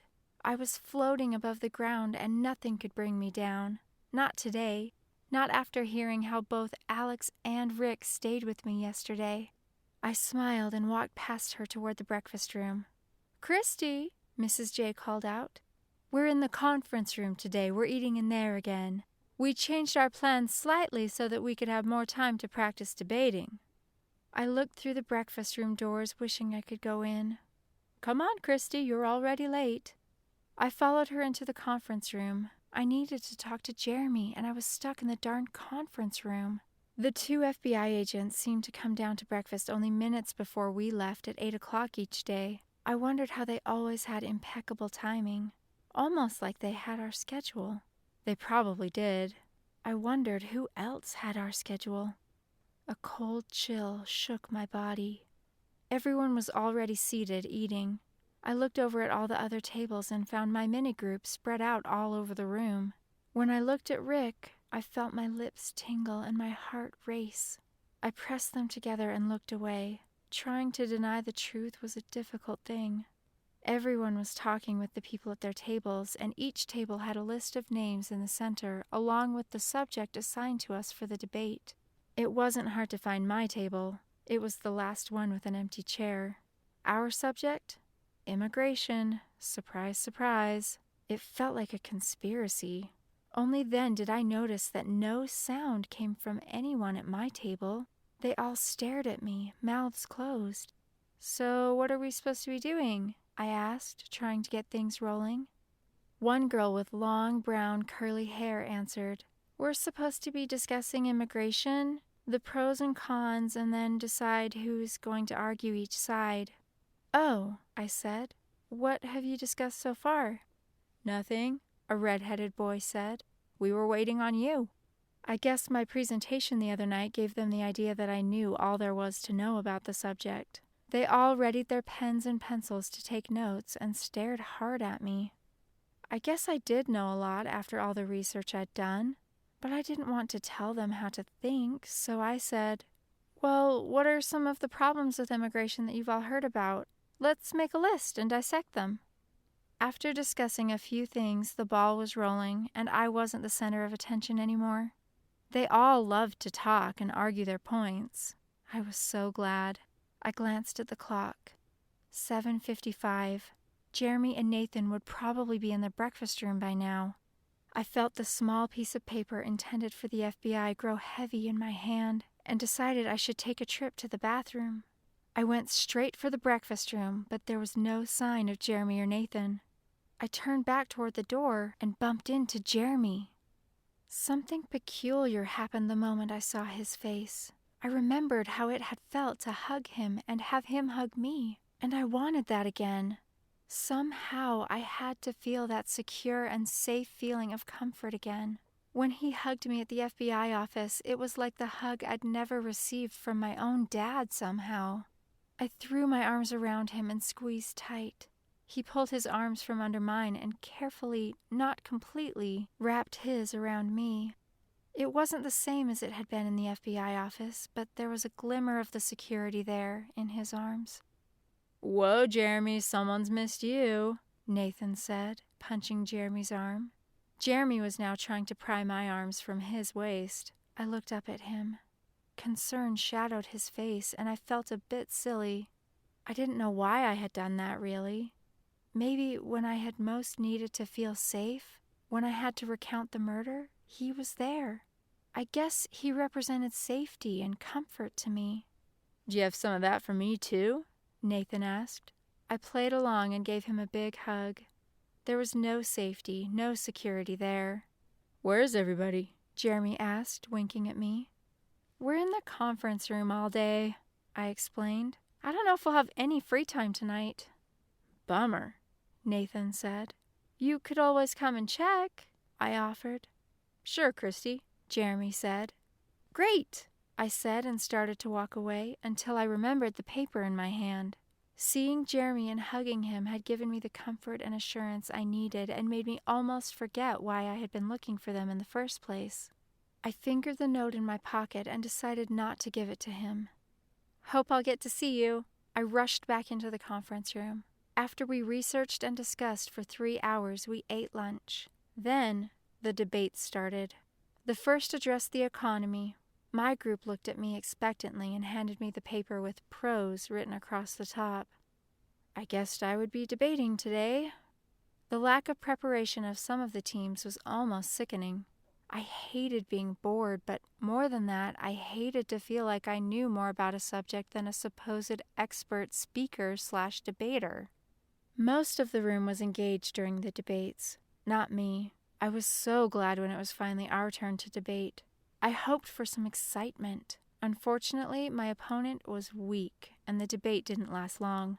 By 5 o'clock, all of the assigned topics had been debated and discussed, and Mrs. Jackson had no other choice but to let us go.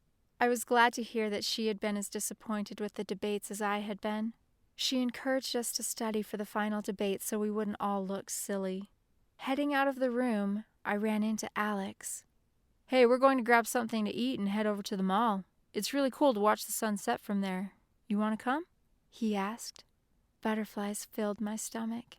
Just then, Mary Beth, Kira, and Rick popped up behind me. When I looked at Rick, I felt guilty. "What should we do tonight?" Kira asked. "We don't really have to prepare for tomorrow's debate, do we?" I stammered, not sure if Alex wanted everyone to know his plans and wanting to tell her everyone should prepare. "We were just talking about getting a bite to eat and then heading over to the mall to watch the sunset," Alex offered, no excitement in his voice, eyeing Rick. I was proud of him for telling them. "You guys coming?" I asked, kind of hoping they weren't. "Sure, when are you leaving?" Kira asked as she looked at both Mary Beth and Rick to make sure they wanted to go too. They both nodded. "Now?" Alex said. "I need to run to my room right quick," Kira said. "Me too," Mary Beth said. "Just meet us at the pizza place at the end of the block," Alex said. Rick kept moving his eyes between Alex and me until Kira grabbed his arm and pulled him toward the elevator. "Come on, Rick, you wouldn't let us go by ourselves, would you?" she asked, flirtation mode on high. "Of course not," he said, looking back at me and rolling his eyes. I felt sorry for him, but he shouldn't let everyone push him around in the name of chivalry. I even felt sorry for Kira. Why would she still be trying to force a relationship with Rick? He obviously wasn't into her. Why did Rick have to be so darn polite? It irritated me. They disappeared into the elevator. Alex grabbed my hand and led me out the front door. Somehow his touch made me feel alive.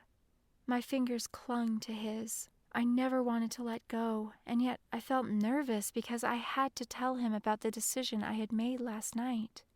I hadn't made it without a lot of thought. Despite the way I felt every time I saw him or was with him, he and I weren't compatible. I couldn't be my best self with him, even if I wanted to believe I could be. And in just a few short days, it would all be over anyway. Hot tears forced themselves into my eyes as I thought about it. I had to really work to push them back. I was so close to letting it all out, my nose burned. I had to make time to tell both Alex and Rick what I'd decided sometime tonight, no matter how much I didn't want to. The pizzeria was almost deserted. Only a few tables near the front of the restaurant had anyone sitting at them, and quiet rock music played in the background. With no hostess near the entrance, we went looking for Josh and Summer, who were already there. It smelled amazing. Pizza always smelled so good. It seemed to get darker and darker the further into the restaurant we went, though. The walls and tables were bare, except for a rare picture and a vase of fake flowers at each table. It spooked me. Summer and Josh were tucked away in a small booth in the back. One look at me, and Summer said, "Did you have to bring her?" "Knock it off, Summer," Alex said in an extremely mean voice. She sunk into Josh's arms. "We ordered already," Josh said.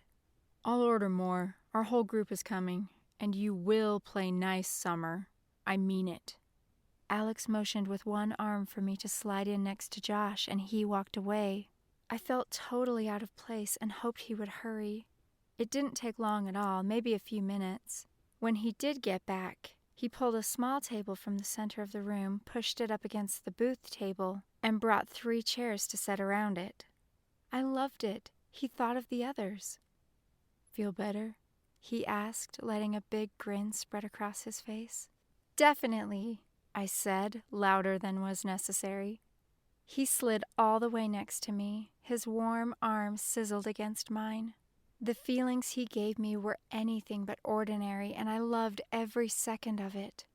I had hoped that once I'd made up my mind to tell him I couldn't ever be with him, that the hold he had on me would vanish. Ha! If anything, it got stronger. He turned his head toward me, lifted his right elbow to the table, and cradled his chin in his hand. His face seemed to glow in the dim light, self-assured and yet somewhere deep, vulnerable. It was hard to be watched by someone so perfect. My face felt hot, and I wanted to look away, but was captive. His left hand found mine, and I started breathing harder, faster. Even though I felt idiotic, there was no physical way for me to look away. The idiocy was being taken over by a burning, tingling sensation that spread through my entire body. He nuzzled up to my ear and whispered, "So tell me about yourself, Christy. Start from the beginning and don't stop until you reach this very moment." He brushed his cheek against mine, his spicy scent filling my brain with utter nonsense. I couldn't find any words, and I didn't care. When his cheek left mine, my mind started to clear, and I remembered that he had asked me a question. What was it?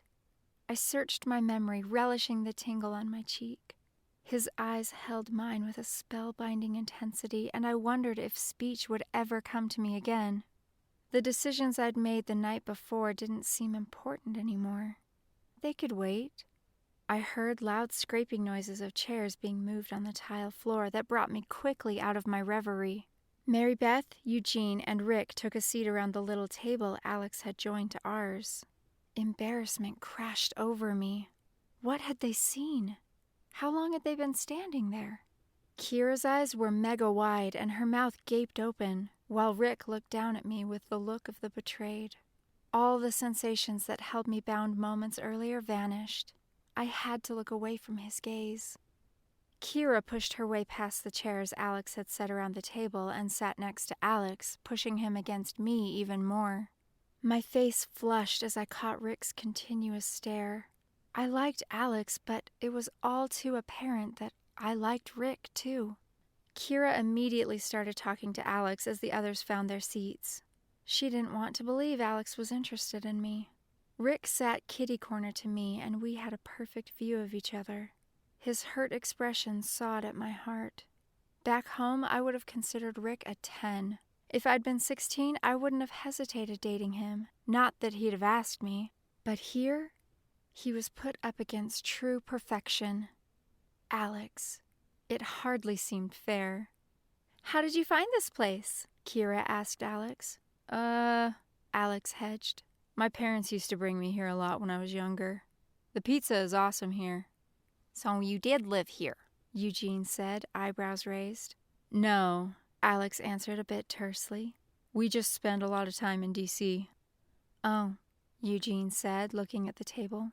Kira broke in with a string of questions. "Where did you grow up?" All over. We didn't really live in one place for very long," Alex answered.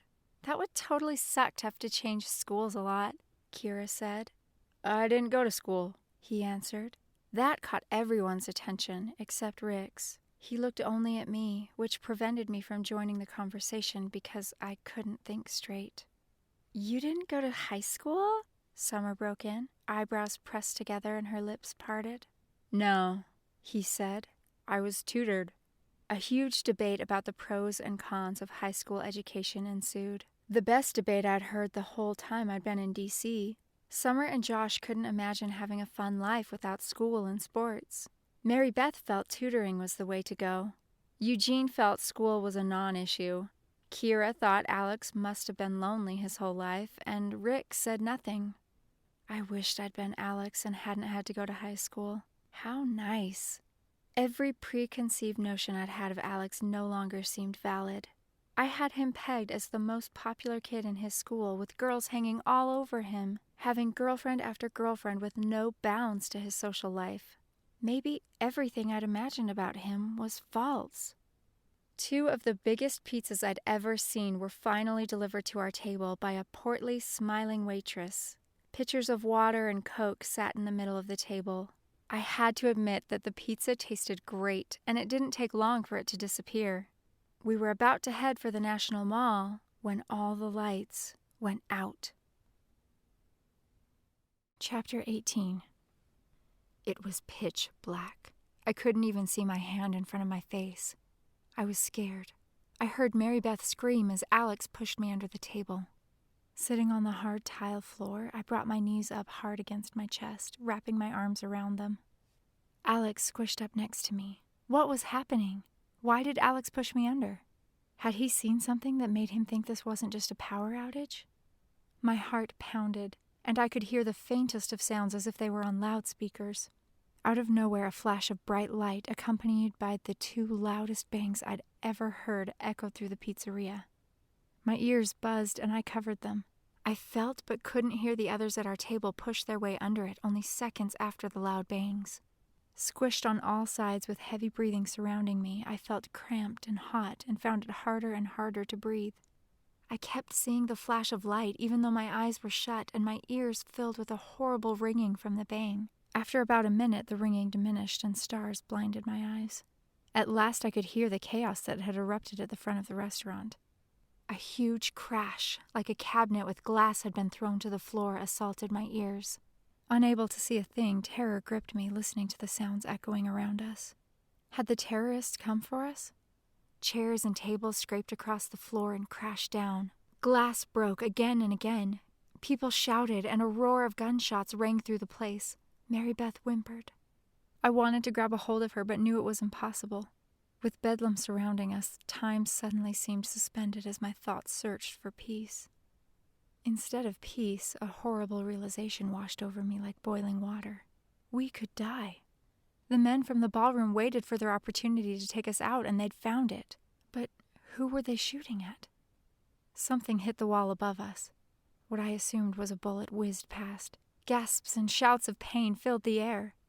Every swear word in the book, as well as words and languages I couldn't understand, rang out in bursts. Was the FBI here?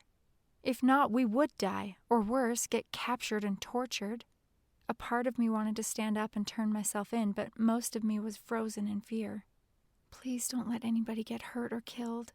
Loud thuds and more shots all seemed to get closer and closer to us. Summer prayed frantically for someone to save us. Was she crying? Significant moments of the 2 weeks flashed across my mind in those desperate minutes and made me pray too. I'd finally found what I'd longed for, I felt like I belonged. People wanted to be with me, cool people. And now I might die. When feet pounding the tile floor got louder and louder, sounding only feet from our table, I ducked down, pulling myself into a tighter ball. It was a horrible thing to have to rely purely on sound. Thank heaven for my sight. Gunfire rang out, followed by an "ugh" and a crash that seemed way too close to us. Feet thudded back to the front of the restaurant. Nothing seemed to get near after that, but it didn't relieve the suffocating fear that had enveloped me. Would they torture us? Or would they kill us quickly if the FBI didn't succeed? My mind thought of every horrible torture scene I'd seen on TV or heard about and brought it to life. I wasn't only trembling anymore, I was shaking. I wanted to live. I wanted us all to live. Even without these new friends, I had discovered I had worth. Alex squished his arm around me and held me even closer, which I hadn't thought possible in that cramped space. Somehow, having his arms around me left me less claustrophobic. Some lights popped on, casting weird shadows on the floor. I could hear people talking loud and fast as steady footsteps approached us. I held my breath, trying to see what was coming. A feeling of imminent death surrounded me, and I heard someone crying. Alex whispered softly in my ear, "Christy, I have so much to say to you. I don't know what's about to happen, but I need you to know that I think you're amazing. I've never felt this way about anyone before, and—" "Are you guys okay?" a woman's voice interrupted. Her large, black-booted feet standing at the edge of the table freaked me out a bit. No one moved or made a noise. I thought it was so curious that we were hearing a woman's voice. "It's okay," she said. "I'm with the Drug Enforcement Agency. Come on out. You're safe now." A sloth couldn't have moved slower than we did as we all shifted and then poked our heads above the tables. A tall, muscular woman wearing a jacket that had the letters DEA on the front stared down at us, her light brown hair pulled back into a tight bun. We squirmed our way back to our seats, eyes fixed on her. "Sorry about doing that while you guys were here," she said, a light tone to her voice. "We were hoping you would have cleared out when we had to move. The good news is that we got some really bad dudes off the street. You were probably scared to death. Thanks for staying so calm." "Calm?" I looked around at everyone's faces. They all showed relief, but my heart wouldn't stop racing. And I'm sure my face didn't show anything like calm. I had to think hard about taking breaths to slow the beat. As she continued to talk, I noticed how much I felt like a little kid. The condescension in her voice irritated me, and yet I wanted my dad's arms wrapped around me. An ambulance's siren screamed in the distance, and I looked past the large woman to see someone lying on the ground near the front doors, with two others giving him CPR. I heard everyone around me asking questions and the female officer answering. She told about detonating a flashbang that caused the obnoxious light and noise after the lights went out to distract the drug dealers. The questions from my group seemed to move miles away, while the voices of the men near the front of the restaurant surrounding the fallen DEA agent became clear. 1, 2, 3, 4, 5, 6. Nothing. I'm getting nothing. Come on. Hang on. Stay with us. A small pool of blood puddled near his chest. Chairs and tables were overturned, and scattered and broken glass was everywhere. The sirens rang out and then stopped. 2 paramedics rushed into the restaurant with another hot on their heels pushing a gurney. In record time, they put the fallen man on the gurney and rushed him to the hungry ambulance while counting to do CPR. A drop of sweat clung to my chin, waiting to fall.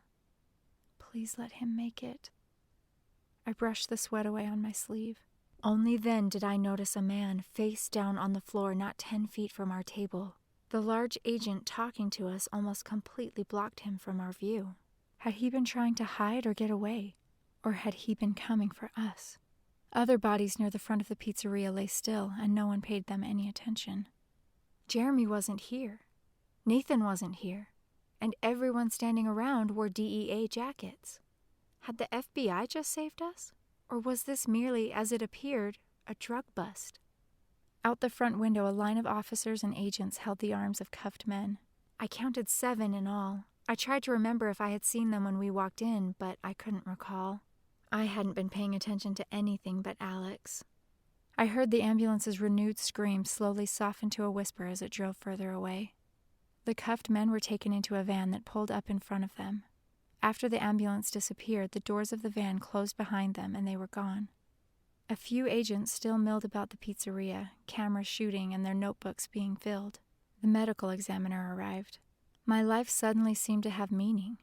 Things finally looked up for me and my mortality dangled before my eyes. My life could be exciting and I had things to look forward to, things I didn't want to miss. Alex's hand grabbed mine and I turned to him. He smiled, head bent to the side in a playful way. A DEA agent led my mini-group through a back door. Rick glanced back at us as we climbed out of the booth. I brushed up against the woman agent who blocked the path to the front entrance, trying to avoid an overturned chair, and noticed a badge on her belt that looked suspiciously like the one Jeremy had worn into the FBI building. Her jacket fell back over it, allowing me only a second or two look. I hadn't had the time to see what was printed on it. I looked her in the eye, and she looked back, a pressed smile taking over her mouth. I forced myself to smile and scooted around the now covered body that lay near our table. It seemed the incident hadn't fazed anyone else in my group, and it was business as usual to them. Weird. Hadn't they noticed the dead guy right by us, or the severely wounded DEA agent? Didn't they suspect this might have something to do with the ballroom? Outside, they all talked about going to the National Mall one last time. As we waited for taxis, I did hear Rick comforting Mary Beth and pulling her in for a hug. At least Mary Beth seemed to be having the right reaction to what had happened. Maybe it would hit them later, when they had time to reflect on it. Alex helped me into a cab with Summer and Josh again. As we drove, I rested my head back on the seat and closed my eyes and counted my blessings. Songs I'd learned as a child in church played softly in the background of my mind as I thanked God that I was alive and would live to see another day. My outlook on life had shifted as I had crouched beneath that table. My life was worth living. I didn't have to let things around me determine my happiness. No longer would I wait for it to find me because maybe tomorrow was my day to die. I would no longer live like I had been scared, lonely, and disappointed. Silent prayers of thanks escaped my lips more than once before we arrived at the mall. By the time I climbed out of that taxi, I felt great. Nothing but positive things filled my mind. I looked at my mini-group, who had been my existence for almost 2 weeks, and let myself be happy for the plain Jane life. I discovered I wouldn't trade it for the life of anyone that stood in front of me, not even Summers. Their lives no longer seemed so inviting. We played hard at the mall. Laughing, running, and talking. I'd found a freedom I'd never felt before. Running down the stairs to the reflecting pool beneath the memorial should have brought back terrorizing moments of a blue-eyed man giving me a picture. But it didn't. I decided not to allow some crazy men to ruin my life and make me live scared any longer. If I was going to die, I didn't want it to be in terror. I wouldn't give them that power anymore. I also wasn't going to let anyone intimidate me again. Summer and Kira's snide comments and dirty looks weren't going to haunt me anymore. I'd wasted the last 3 months of my life in misery. Now I was going to be happy. Some of the time we all walked bunched up, chatting. Other times we splintered into groups of 2 to 6. The ebb and flow was almost musical, and I danced through the various groupings, never staying with one group very long. We made it past the Washington Monument when Eugene let us know we only had half an hour until bed check. As we walked to the street to hail taxis, we conspired to act as if we were going to bed, but then meet up at 9:30 in the rec room after Mrs. J hit the sack. I couldn't wait. Out of nowhere, Rick stood next to me on the sidewalk, and his hand grazed mine. I looked up at him and smiled. His fingers danced across mine, and my blood started racing. It sped up considerably when I felt Alex's hand grab my other hand and pull me to a waiting taxi. Rick tried to grab the one he'd grazed, but Alex had already pulled me too far away, and his hand caught only air. Rick's face squished up, and he mouthed the words, "Come with me." I pressed my lips into a frown and let Alex pull me further away. Rick kept his eyes locked on me until my taxi drove away. I know, because my eyes were fixed on his. In our hotel, Mrs. J stood at the end of our hallway, telling us to go to our rooms. Like obedient little children, we all did, and then waited the long half hour to escape.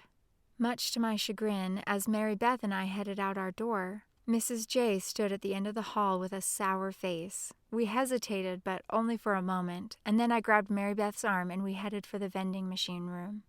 For almost a week and a half, she hadn't monitored us, but now, Could she possibly know something? Once inside the vending room, we searched our pockets for any change we could find. We were 5 cents short of the cheapest item. We looked on the floor and in the change slots. Nothing. We stared at each other for a few seconds and then busted up laughing. Why were we trying to keep up the ruse? Mrs. J knew we were trying to sneak out. She wasn't dumb. We slinked back to our room, waving and saying goodnight to a scowling Mrs. J. We laughed so hard once the door closed, I was sure my stomach muscles would be sore the next day. It felt good to laugh. No. Great. Mrs. J had beaten us, so we conceded defeat, talking until we fell asleep. I wished I could talk about my problems with Rick and Alex with Mary Beth. I didn't want her to think badly about me, though, and I knew she didn't understand the whole no dating until 16 thing. Besides that, I wasn't sure I understood it anymore. Chapter 19. A tapping noise grated on my nerves. I wanted to keep sleeping, but kept hearing tap, tap, tap. It wouldn't stop, no matter how hard I willed it to. I opened my eyes to tiny slits and realized the tap came from our door. I looked at Mary Beth. A light, even breathing came from her direction. With no hope of getting her up, I stomped to the door, but not before checking the clock. 1 a.m. The idea that danger lurked behind the door didn't even come to mind. An ugh escaped my lips as I cracked open the door, security latch still in place. Rick stood there. "It's about time," he said. "You guys must be hard sleepers." "Maybe that's because it's 1 a.m, you dork," I whispered, peering out of the crack with a little smile gracing my lips. My voice croaked, reminding him I'd just woken up. "Sorry about that." "I wanted to talk to you," he said. "Now?" I asked. His face gave me the answer. "'Kay, just give me a few minutes to get dressed." I shut the door and went to the bathroom to get dressed and brush my teeth, my insides fluttering. I left the room on tiptoe. The conference room was locked. In fact, all the doors on the main floor were locked, and the one security guard sat by the front door, half asleep. "Let's go sit in a hall somewhere," he suggested. "Okay," I said. "Did you have fun tonight? I mean, after the whole pizzeria horror?" he asked. "Yeah, it was a lot of fun. Did you?" "Yeah, I guess so." "You looked like you were having fun." Once we got in the elevator, we decided to get out on 5th floor. We sat near the vending machine doors. My back leaned against the wall, my legs outstretched in front of me. Rick sat to the side of me, cross-legged, knees barely touching the side of my outstretched legs. He took a deep breath, looking at his legs. His head came up and his eyes met mine. I gave him a slight smile. "Are you and Alex together?" he asked, his tone serious now. I felt my eyes turn into saucers at his blunt question. I don't know why. After our last talk, I knew he was a straightforward kind of guy. I tried to look away, but couldn't. "No," I finally answered. "We weren't together after all." "Really? You're not playing me, are you?" "Playing you? No." I couldn't believe he thought I could play someone. "I thought I saw you and Alex, kissing at the pizzeria." "You didn't," I interrupted. "While we hadn't, I wished Alex had kissed me." There was an uncomfortable pause before he spoke again.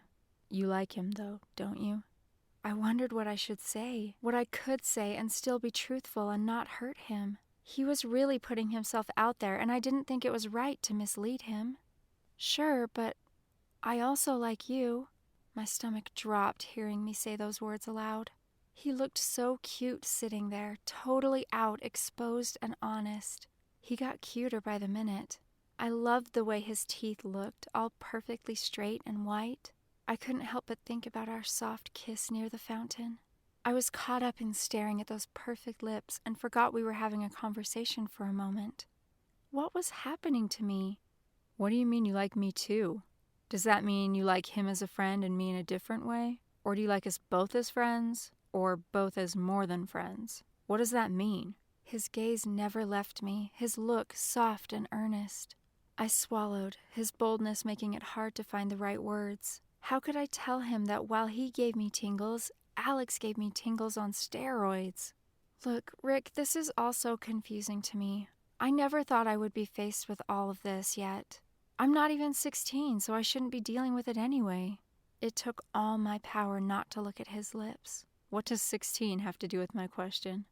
I don't know. I mean, because my parents allow me to date when I turn 16, I guess I figured it was some kind of magical age that at 16 we all get some power to be able to deal with dating and driving and all that stuff. I suffered from diarrhea of the mouth. Maybe that was dumb of me, but actually, I never even thought that I would have a guy interested in me after I was 16, let alone before I turned 16. What? Confusion traced his face. What I'm trying to say is... I paused, taking a very deep breath. At home, no one even looks at me. I'm non-existent. At least to kids my own age. Even though my parents would allow me to date in a month when I turned 16, no one at home would ever ask me out. I couldn't believe I told him. Somehow he made me feel like I could tell him everything, even the sucky stuff. I never would have told Alex this stuff. It's just stupid. Forget I said anything. It's not stupid. Everyone feels invisible at times, he said. I'd probably made him feel invisible today. I felt horrible. Having the encouragement I needed, I continued. Somehow, here on this trip, people see me. It's crazy. I imagined this happening, but never thought it would. I mean, I wanted this trip to change my life, put a spark into it. But this is more than I ever bargained for. I'm having a hard time dealing with it in the right way. I know you think that me turning 16 is some artificial line that isn't really important, but it is to me. I've always dreamed about turning 16 and being able to date. So for you to ask me who I like and how is pointless. I breathed deep and hard. First guy down, only Alex left to give the boot. I guess I believed in the 16 rule. Christy, they're only feelings. You don't have to be dating to have feelings. He was right. His handsome face pleaded with me to be truthful. I didn't know if I wanted the truth, but his look told me I could trust him with more. I was scared, to be totally honest. Rick, tomorrow is our last real day here. You will go home, and within a few hours, you will forget that I even exist. I had said it. I didn't want to reveal my feelings, because they would invariably be stepped on in a few short days. I closed my eyes and took a deep breath, trying to keep my composure. So the truth will out, he said in a soft whisper. I looked at him, and he smiled at me. Think about it, I said. Our group has been in a little mini-world the past few weeks. Things get confusing, and we forget that this world isn't real. Then we go back home, and reality sets in. It's like that reality show, The Bachelor. People get together who wouldn't have otherwise, and then, as soon as the show is over and they're back in the real world, they always break up. This isn't the real world. No one wants to be with me in the real world. I felt the burn of tears at the back of my eyes and tilted my head back to prevent their escape. That's just crazy talk, he said, moving closer to me. This feels real to me. I slumped further down on the wall and pulled my legs to my chest, letting my face rest on my knees, keeping my eyes shut tight, allowing no tears to escape. How I feel about you isn't going to change just because we aren't in D.C. anymore. He tried to push my head up, but I resisted. Christy, look at me, he coaxed. I peeked out at him. Let's just let things go where they will and enjoy the ride. If it ends sooner than we hoped, then at least we had fun while it lasted. I don't want it to crash, though, I admitted, pushing my head back down to my knees and losing it. Even a crash doesn't make what happened before the crash less real. He reached for my chin and lifted my face, wiping a tear from my cheek. His warm, gentle touch soothed me. He had a point, and I had decided to enjoy life and be happy, to take risks and live every day like it was my last. My legs slid back down to the floor, and I nodded. You're right, I whispered. About Alex, he said, looking me straight in the eye and letting his hands fall to the floor. I don't think he's the greatest guy for you to get involved with. You don't, do you? I said, teasing him. No, really. He doesn't give me a good vibe. I don't really know him, but I know his type. And what is his type? I was starting to get annoyed. You know, guys who like the chase and then when they get what they want, they move on. You think he's like that? I hadn't ever talked to Alex about previous girlfriends, or really anything serious for that matter. I was shocked at the pizzeria when he said he'd never been to high school. What else didn't I know about him? Really, all I knew was how he made me feel, and I liked that a lot. Just be careful, Christy. That's all I'm saying. I realized that I didn't know anything about Rick either. So tell me about yourself. What is a typical week like for you? I'm sure it's like yours. Sundays I go to church. You go to church? I blurted before I'd thought it through.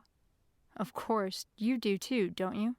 Every Sunday. I was still surprised for some reason. Monday through Friday I go to school, have practice, go to lessons, do homework, and head home. What kind of practice? You know, soccer, lacrosse, basketball. What kind of lessons? Horseback riding, piano, voice, stuff like that. Then Saturdays we attend political stuff and play. We have a lot of dinner parties all week too. What's a typical week like for you? Sunday church and extended family dinner. Monday through Friday I go to school and study. On Tuesday I go to a youth group at my church. And on Thursdays I play one of 4 sports: softball, basketball, volleyball, or soccer. Sometimes there's a practice thrown in there somewhere. I'm home most of the time, but I hike and bike a lot. Really, if it was free, I did it. If it cost anything, it was out of the question. What do you love to do? Rick moved to lean his back against the wall to sit next to me. We talked more about his family and what he liked to do. After a while, I started to get really tired, and I leaned my head on his shoulder, my eyes closing. My body twitched, and I sat up straight. Let's get you back into bed, he said. Sorry, I'm just so tired, I complained. I know. I'm sorry for keeping you up, but I'm so glad we had some time together to figure stuff out. Me too.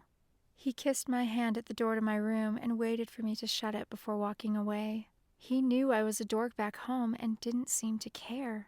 He had a way of accepting me that was totally foreign.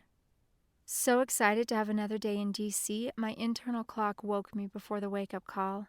Even after being with Rick until 2:30, it was my last real day in D.C., and I wanted to enjoy every minute of it. I still didn't believe that the whole shootout at the pizzeria last night didn't have to do with the terrorists like that woman wanted us to believe, and hoped they had been taken care of last night. Alex had told me he really liked me under the table at the pizzeria, and I'd worked things out with Rick. Life was good. After getting ready, I still had some time to kill, so I stepped out onto the balcony. The sky looked overcast, and it felt muggy. I watched as cars drove past, and I saw a dry cleaner's van drive by. Mary Beth's outfit. I hadn't gotten it back from the dry cleaners yet. I flew through our room and down to the lobby. The receptionist looked at me with pursed lips. I sent some things to be dry cleaned 2 days ago. I still haven't gotten them back, and I leave tomorrow early. Could you check for them? I asked. Dry cleaning is delivered to your room with maid service, he said curtly. Are you sure it isn't hanging in your closet? Yes, it isn't there. I was told it would be done yesterday. Please check. If it isn't in your room, just check, I interrupted, trying not to get mad. 1 moment, he said, turning to go into the back room. What if they lost it? There would be no way to replace it. I hadn't thought of that. He returned several minutes later, dry cleaning in hand. Relief washed over me. I'm sorry, he said, handing me the hangers. For some reason, yours was left in the back room. Thanks, I yelled, running to the elevator. I took the plastic off the clothes and removed the hangers. The clothes looked as good as new, and I had to smile. As I chucked the hangers and plastic into a hall garbage, my receipt fluttered to the ground. I grabbed it and stuffed it into my jeans pocket. What luck! Mary Beth was in the shower when I walked into our room. I hung her clothes back on their original hangers and took a deep breath. Better than when I borrowed them, I whispered to myself and sat on my bed to wait for 7 o'clock, guilt burning in my chest. Chapter 20. Alex wasn't in the breakfast room, but Rick was. I was surprised to feel my stomach jump when I saw him. Saved you a seat, he said, gesturing beside him. Really? I said. Are you sure there's room for me? I think you can squeeze in. He laughed, and so did I. We were the only two from our whole group in the room again, but it felt so different this time. I wanted to be with him. I'm surprised you're here so early, he said. It's so unlike you. Ha ha. Someone even kept me up last night. But as you know, today is our last real day here. I want to enjoy every minute. Ditto. We laughed about last night and continued our conversation until more of our group joined us. Alex still hadn't showed. Why couldn't I just forget about Alex and give my full attention to Rick?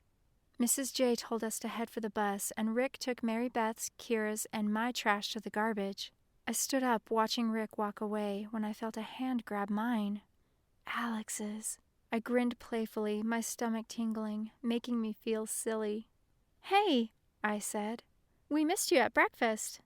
My voice didn't sound like me. It was too perky. Yeah, I was so tired. If Josh hadn't woken me, I'd still be sleeping. "Sorry," I said, wondering why he looked so tired and wishing I'd thought to go knock on his door to see where he was. He raised my chin up and said, "Hey, why don't we forget about this thing today and just go roam D.C. together?" His fingers traced my jawbone. My heart flipped. How I wanted to. I would love to do that, but I'd lose my scholarship if I did, and I don't know where I would come up with 10 grand to pay it back. No fun for me. I guess adventure is hard to come by when you're always trying to do the right thing. His head dropped slightly to the side. "I'll pay it. Come on, let's go." He motioned with his head toward the exit. I'll pay it? Did he really just say he would pay it? Good grief, $10,000 down the drain? Just like that? Was 10 grand really nothing to him? That's really tempting, but that would be silly. Oh, how I wanted to go. Why couldn't I say yes? "I want to spend some time with you, Christy. Come on." I can't. I'm sorry. A hot rock sat in my stomach. "Today's the last day." He sighed and wrapped his arm around my waist, pulling me closer. I know, so let's make the best of it. I turned out of his arm, grabbing his hand and pulling him toward the door. Rick came into view as I turned. He stood, frozen by the garbage can, staring at us. This morning had been so nice with Rick. Why was it so easy to leave him for Alex now? Alex saw me look past him at Rick and looked too. I stopped pulling, my stomach burning, only to have Alex turn and pull me out the door. "Do I need to be worried?" Alex asked as we boarded the bus. Worried? I asked. "Yeah, worried." About what? I said, plopping onto an empty seat near the back and sliding toward the window. "About Rick?" He hissed, his face so close to my ear that I felt his breath. Before I could answer, Rick said, "Hey, guys," interrupting us and sitting in the seat just in front of ours as the bus started to move. His breathing was heavy. He must have run. He really didn't want Alex to have me. Alex turned to face Rick so slowly that it seemed to take forever. My heart was being squashed and I held my breath. Rick had known about Alex from the start, but Alex had no clue about Rick. My face burned and all I could do was stare at Rick. Did I want Rick or Alex? I wanted both. Alex managed. I wondered what more Rick wanted to say. He grinned from ear to ear looking at me. I hoped he would be kind enough not to bring up our meeting last night. "Our last day here. Can you believe it?" Rick asked. "Can't," Alex answered in a short burst. The bus moved into traffic. I tried to answer but could only shake my head. I looked at Alex, his jaw tight. He stared at Rick with hard eyes. Rick's eyes, on the other hand, were on fire. He was on the attack. Please, please don't mention last night, I thought. Rick started to open his mouth to speak again, but I jumped in, unwilling to let Alex know about last night, if that's what he was going to talk about. Is the debate going to last the whole day? I asked, even though I knew the answer. The fire in Rick's eyes seemed to ebb a bit when he looked back at me. "I think it gets over at 5, but then there's the gala after that," Rick said. The gala. I conveniently pushed it out of my mind. I hope they keep us all together, I said. I can't imagine spending the whole day listening to the unprepared and uninspired. Alex chuckled and then whispered, "Let's not then." I'm sure my face was fire engine red at that moment. Did Rick hear? His smoldering voice sent a shock through my body, and I sighed, wishing I could go with him. Rick's eyes fired up again. He must have heard, but before he could speak, I jumped up, noticing that the bus had stopped. "Let's get out of here," I said, pushing Alex into the aisle. Rick let us pass and then followed. I smiled at him, feeling stupid, ashamed. Once inside, everyone split up, heading for their registration table that sat under the letter corresponding with their last names. Much to my horror, Senator Randolph was assigned to me. It was too much. It couldn't be a coincidence, could it? Most students would be given the names of congressmen, but there were over 500 students involved in this little experiment, and so senators would also have to be used. We were given a little packet that showed where our seat was and what to expect throughout the day. It included a small list of Senate bills and causes that Senator Randolph's campaign was for or against. I paused as I looked at the list, unable to avoid wondering if the bill the robed man in the ballroom had said must pass was included in the list. Maybe being assigned to Senator Randolph was a blessing after all. Maybe I could figure out what he was up to. I walked into the huge room. The conference center had been made into a makeshift congressional meeting room, pretty accurately laid out, only on a larger scale. I smiled, sitting in my seat 10 rows from the very back on the aisle. Extra space was always a plus to me, but I knew no one around me. I couldn't even see anyone in my mini-group or tour group of 50. This place was huge. I thought about what the 4 bills on Senator Randolph's list involved: immigration, livestock identification, farmer's aid, and energy solutions. I knew the immigration bill forwards and backwards, and in that bill I couldn't make any connections with the Middle East. That bill had everything to do with border immigration from Mexico and Canada. I knew nothing about the other 3 bills. Then I noticed that Senator Randolph was only sponsoring 2 of them: immigration and farmer's aid.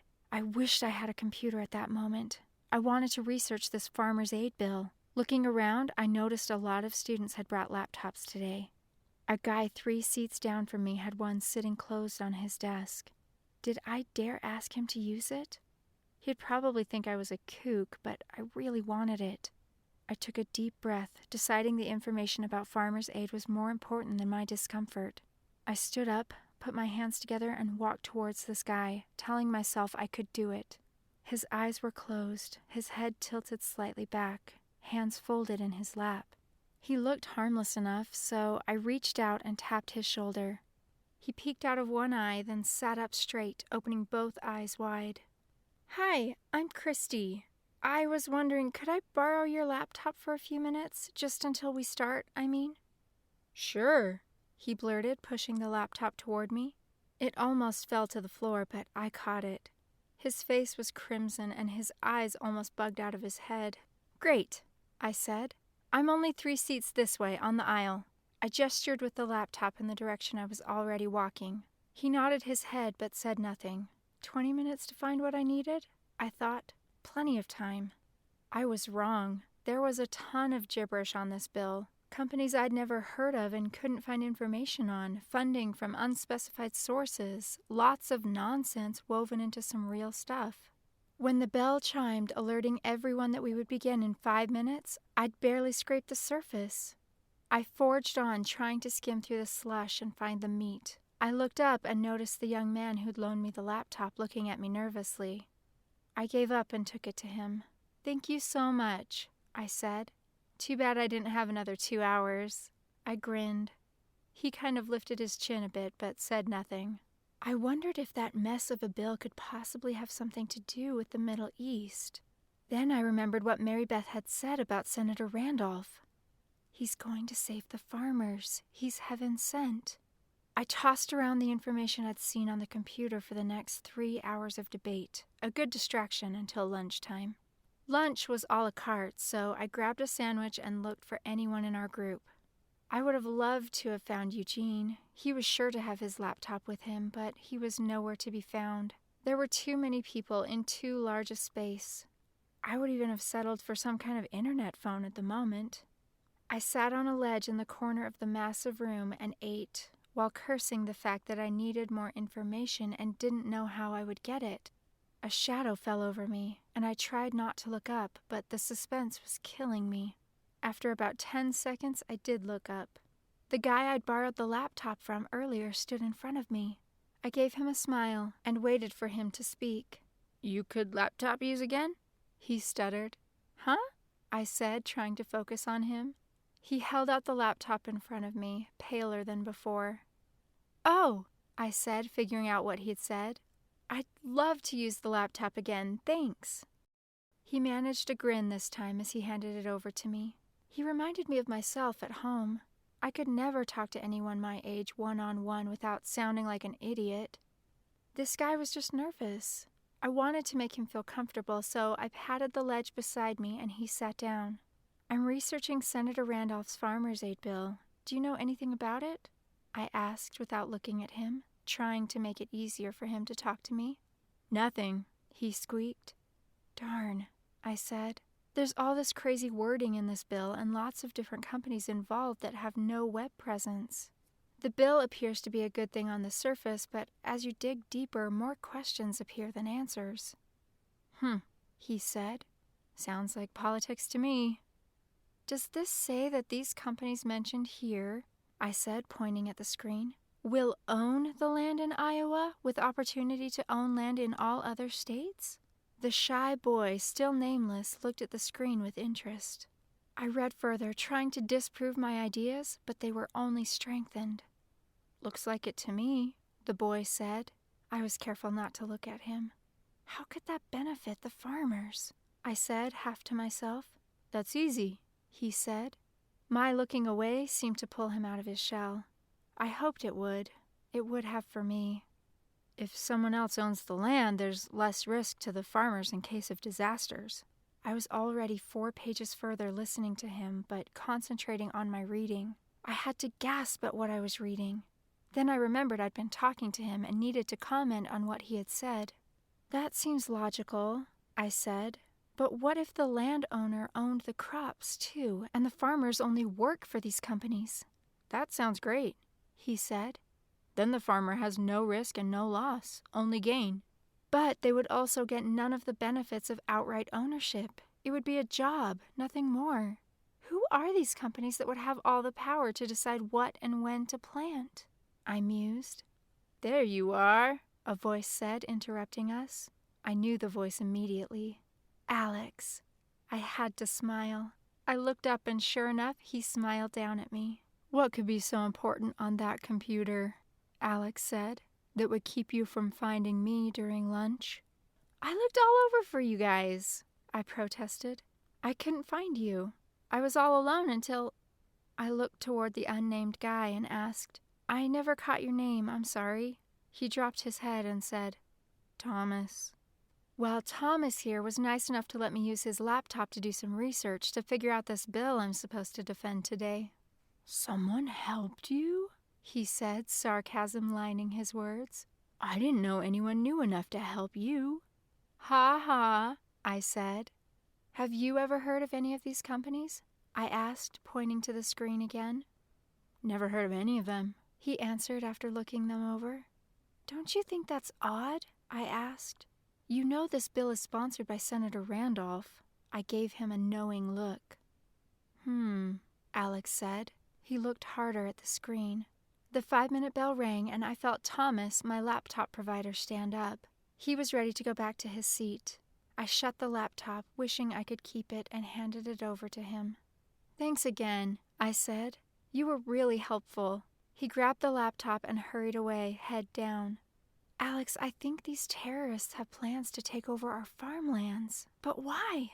They already control the oil. Do they want to control our food supplies too? It would be impossible. Do you know how many farms fill this country? I can't imagine how they could get control of all of them in less than 100 years. "Yeah, it doesn't seem like a smart move." I looked up at Alex's too perfect face and had to smile again, my body buzzing. For a moment, Senator Randolph didn't exist, and I found myself in shock, thinking that Alex really might like me. He had searched for me all during lunch, and he held his sack lunch still full, his face glowing. butterflies took over my stomach. I liked this feeling. He sat down next to me and said, "Let's ditch this place, please." The force of his eyes melted my heart. I wanted to ditch. "We've already been over this," I said, smiling. "Really, Christy?" he said. "There are over 500 kids in there. No one will miss us. No one will know." "I'll know," I said. I felt uneasy, unsure how he would feel about this declaration. Maybe now he would see that I really was a goody two-shoes. His head dropped and rolled to the side. He looked at me with only his left eye and clicked his tongue while sighing. His eyes closed and his head hung again. The silence seemed thick as the moments pressed on. I knew he was planning his farewell to Christy speech. After all, he could only put up with so much for so long. I sighed and closed my eyes, trying to prepare for the rejection. I didn't know if I could. Alex made me feel so good, but I had to let him go. I already knew this, but had been putting off the inevitable. Couldn't I bend my own rules to accommodate him just this once? Just this once? Who was I kidding? I had already bent the rules with him several times, and it had only led to heartache. Maybe now he would be saying goodbye, not me. I took a deep breath and opened my eyes. He looked at me, lips pressed together but slightly up in the corners. He pushed air through his nose as he gave in to a stifled laugh. "Only you, Christy," he said. "Only you would think like that. Maybe that's why I like you so much. I've never met anyone who had such strong convictions. I surrender." My eyebrows rose involuntarily and I gave a big smile. I couldn't help it. He said it again. He likes me. My insides were all abuzz and I felt like jumping up and down. It was good, once more, that I didn't.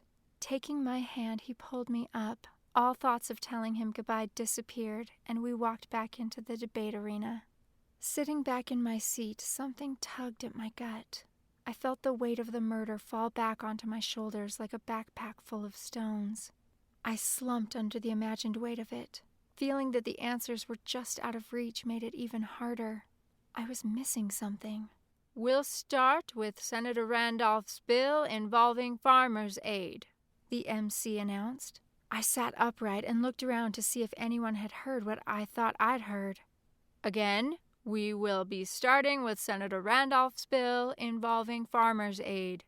All the documents I'd read about this bill sorted themselves automatically in my mind, as they always did before a debate, and only the important details popped off the page for me to organize into a 5-minute rah-rah speech as I walked to the podium. I tried to pull out the points that would cause the most discussion and to voice them in a way that would rile even the softest of competitors. I wanted to hear what this group knew about this bill. Maybe the group could fill in some of the blanks. Good thing I hadn't skipped out of this place with Alex. My delivery was flawless, as always, and it appeared to have excited a lot of conversation, especially the idea of letting other countries shoulder the risk for our farmers. The implication that they would also reap the rewards hung out there like a chandelier held up with a cotton thread. A line of kids assigned to oppose the legislation formed at the bottom of the stage. I sat behind the podium in a seat provided for the people who introduced bills. I closed my eyes and listened intently for anything I hadn't thought of already. It seemed like forever had come and gone when I opened my eyes and looked at the clock. It had been 40 minutes, only 5 more minutes until I had to stand and give my closing remarks. The 10 students who had expressed their opposition had given me nothing. Nothing new, that is. I watched a short boy with extremely blonde hair and glasses walk up to the podium. "Please, please, give me something, anything," I said under my breath. I listened, staring at the back of his head. He did give me something. He talked about renewable resources and how our farmland was our only hope for our country's future, especially when it came to energy. Oil wasn't renewable, but things like biodiesel and ethanol were. That was it. I felt all excited. Energy. It all had to do with energy. The terrorists didn't need bombs, swords, and missiles to bring America to its knees. It only needed its resources. Right as it got interesting, the moderator interrupted him and sent him to his seat. It was my turn again. I had to tout the bill and couldn't blast it, so I decided to be sly in what I said.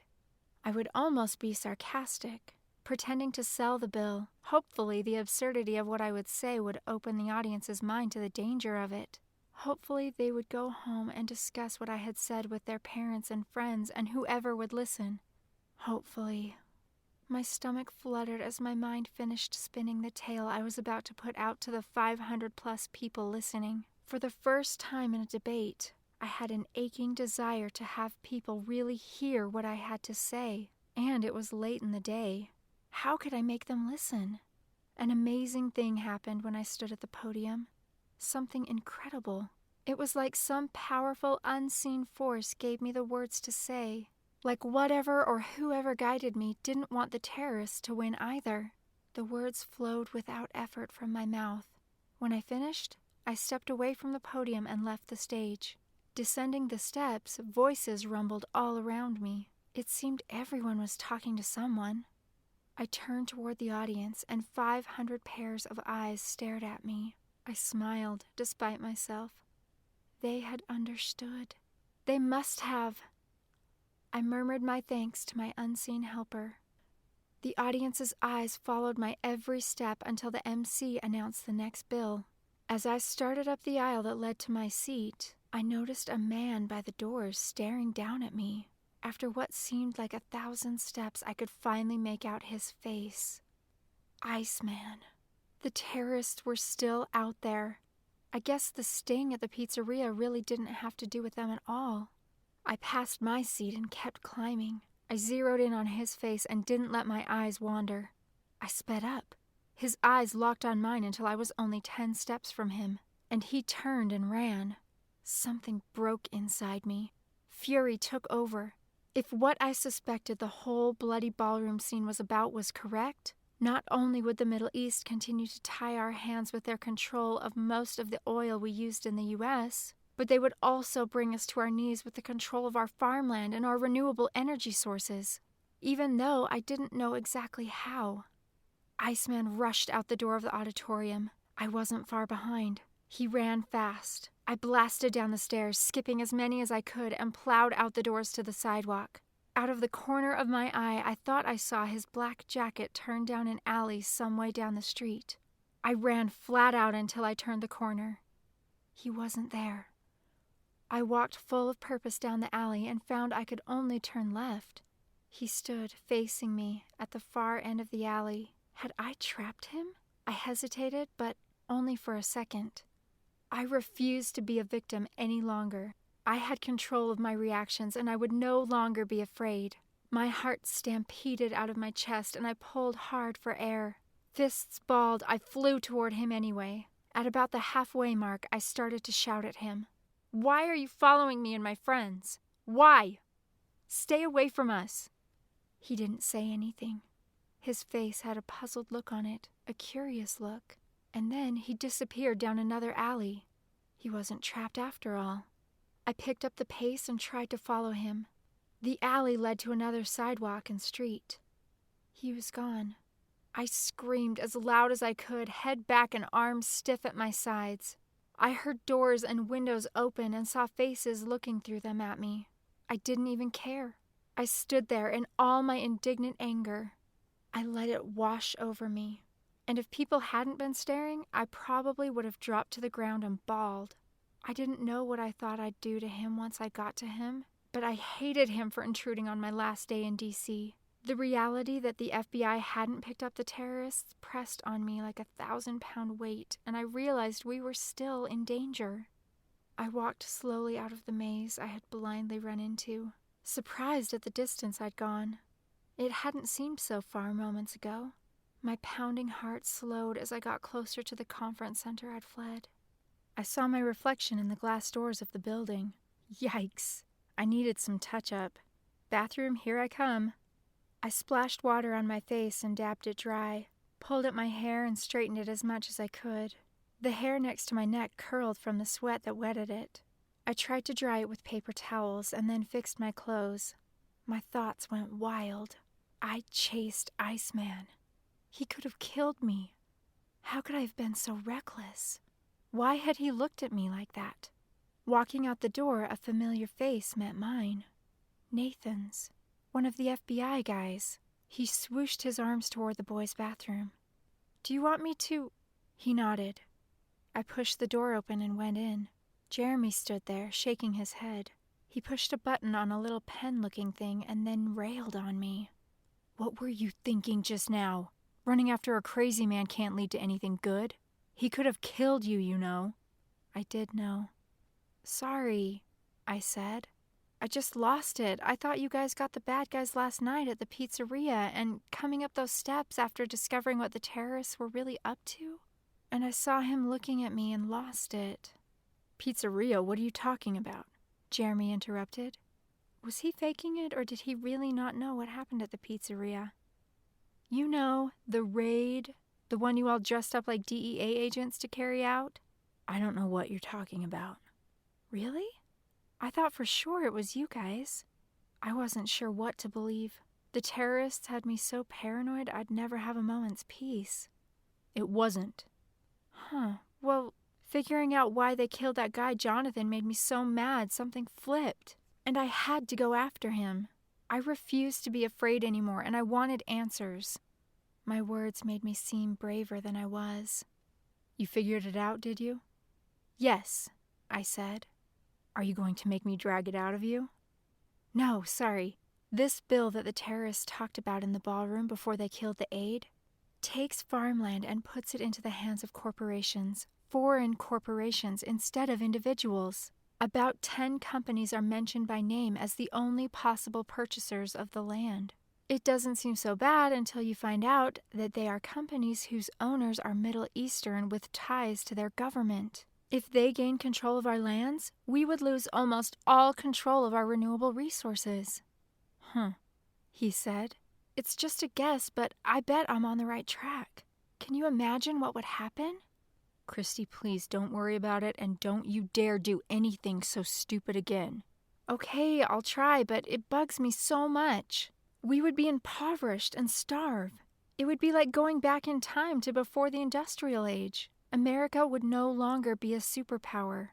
"Well, it's a good thing you don't have to worry about it, isn't it? Leave this to us, okay?" "But..." "Okay?" "Whatever, but I know I'm on to..." "Yes, but you are going to forget about that something and just enjoy your last day here. Right? Right?" "Fine. Christy, we have it all under control. As soon as you guys are out of here, we'll move on these guys and they'll be gone for good. It's not your problem anymore. Don't make it one again." "And it wasn't our thing at the pizza place." I just looked at him. I didn't know what to say. He knocked on the door and waited. About a minute later, a knock came from the other side of the door, and Jeremy opened it for me. I walked out to find Nathan picking up a sign that said, "Closed for cleaning." Smart move. "Now," Jeremy continued, "go have some fun." He pulled out the pen-looking thing and clicked it again. I wondered if it somehow disabled any bugs near us. After finding my seat, the girl next to me handed me a note. It said, "Guess you figured it out. Way to go. Thomas." I looked his way and he smiled at me. I nodded and smiled back.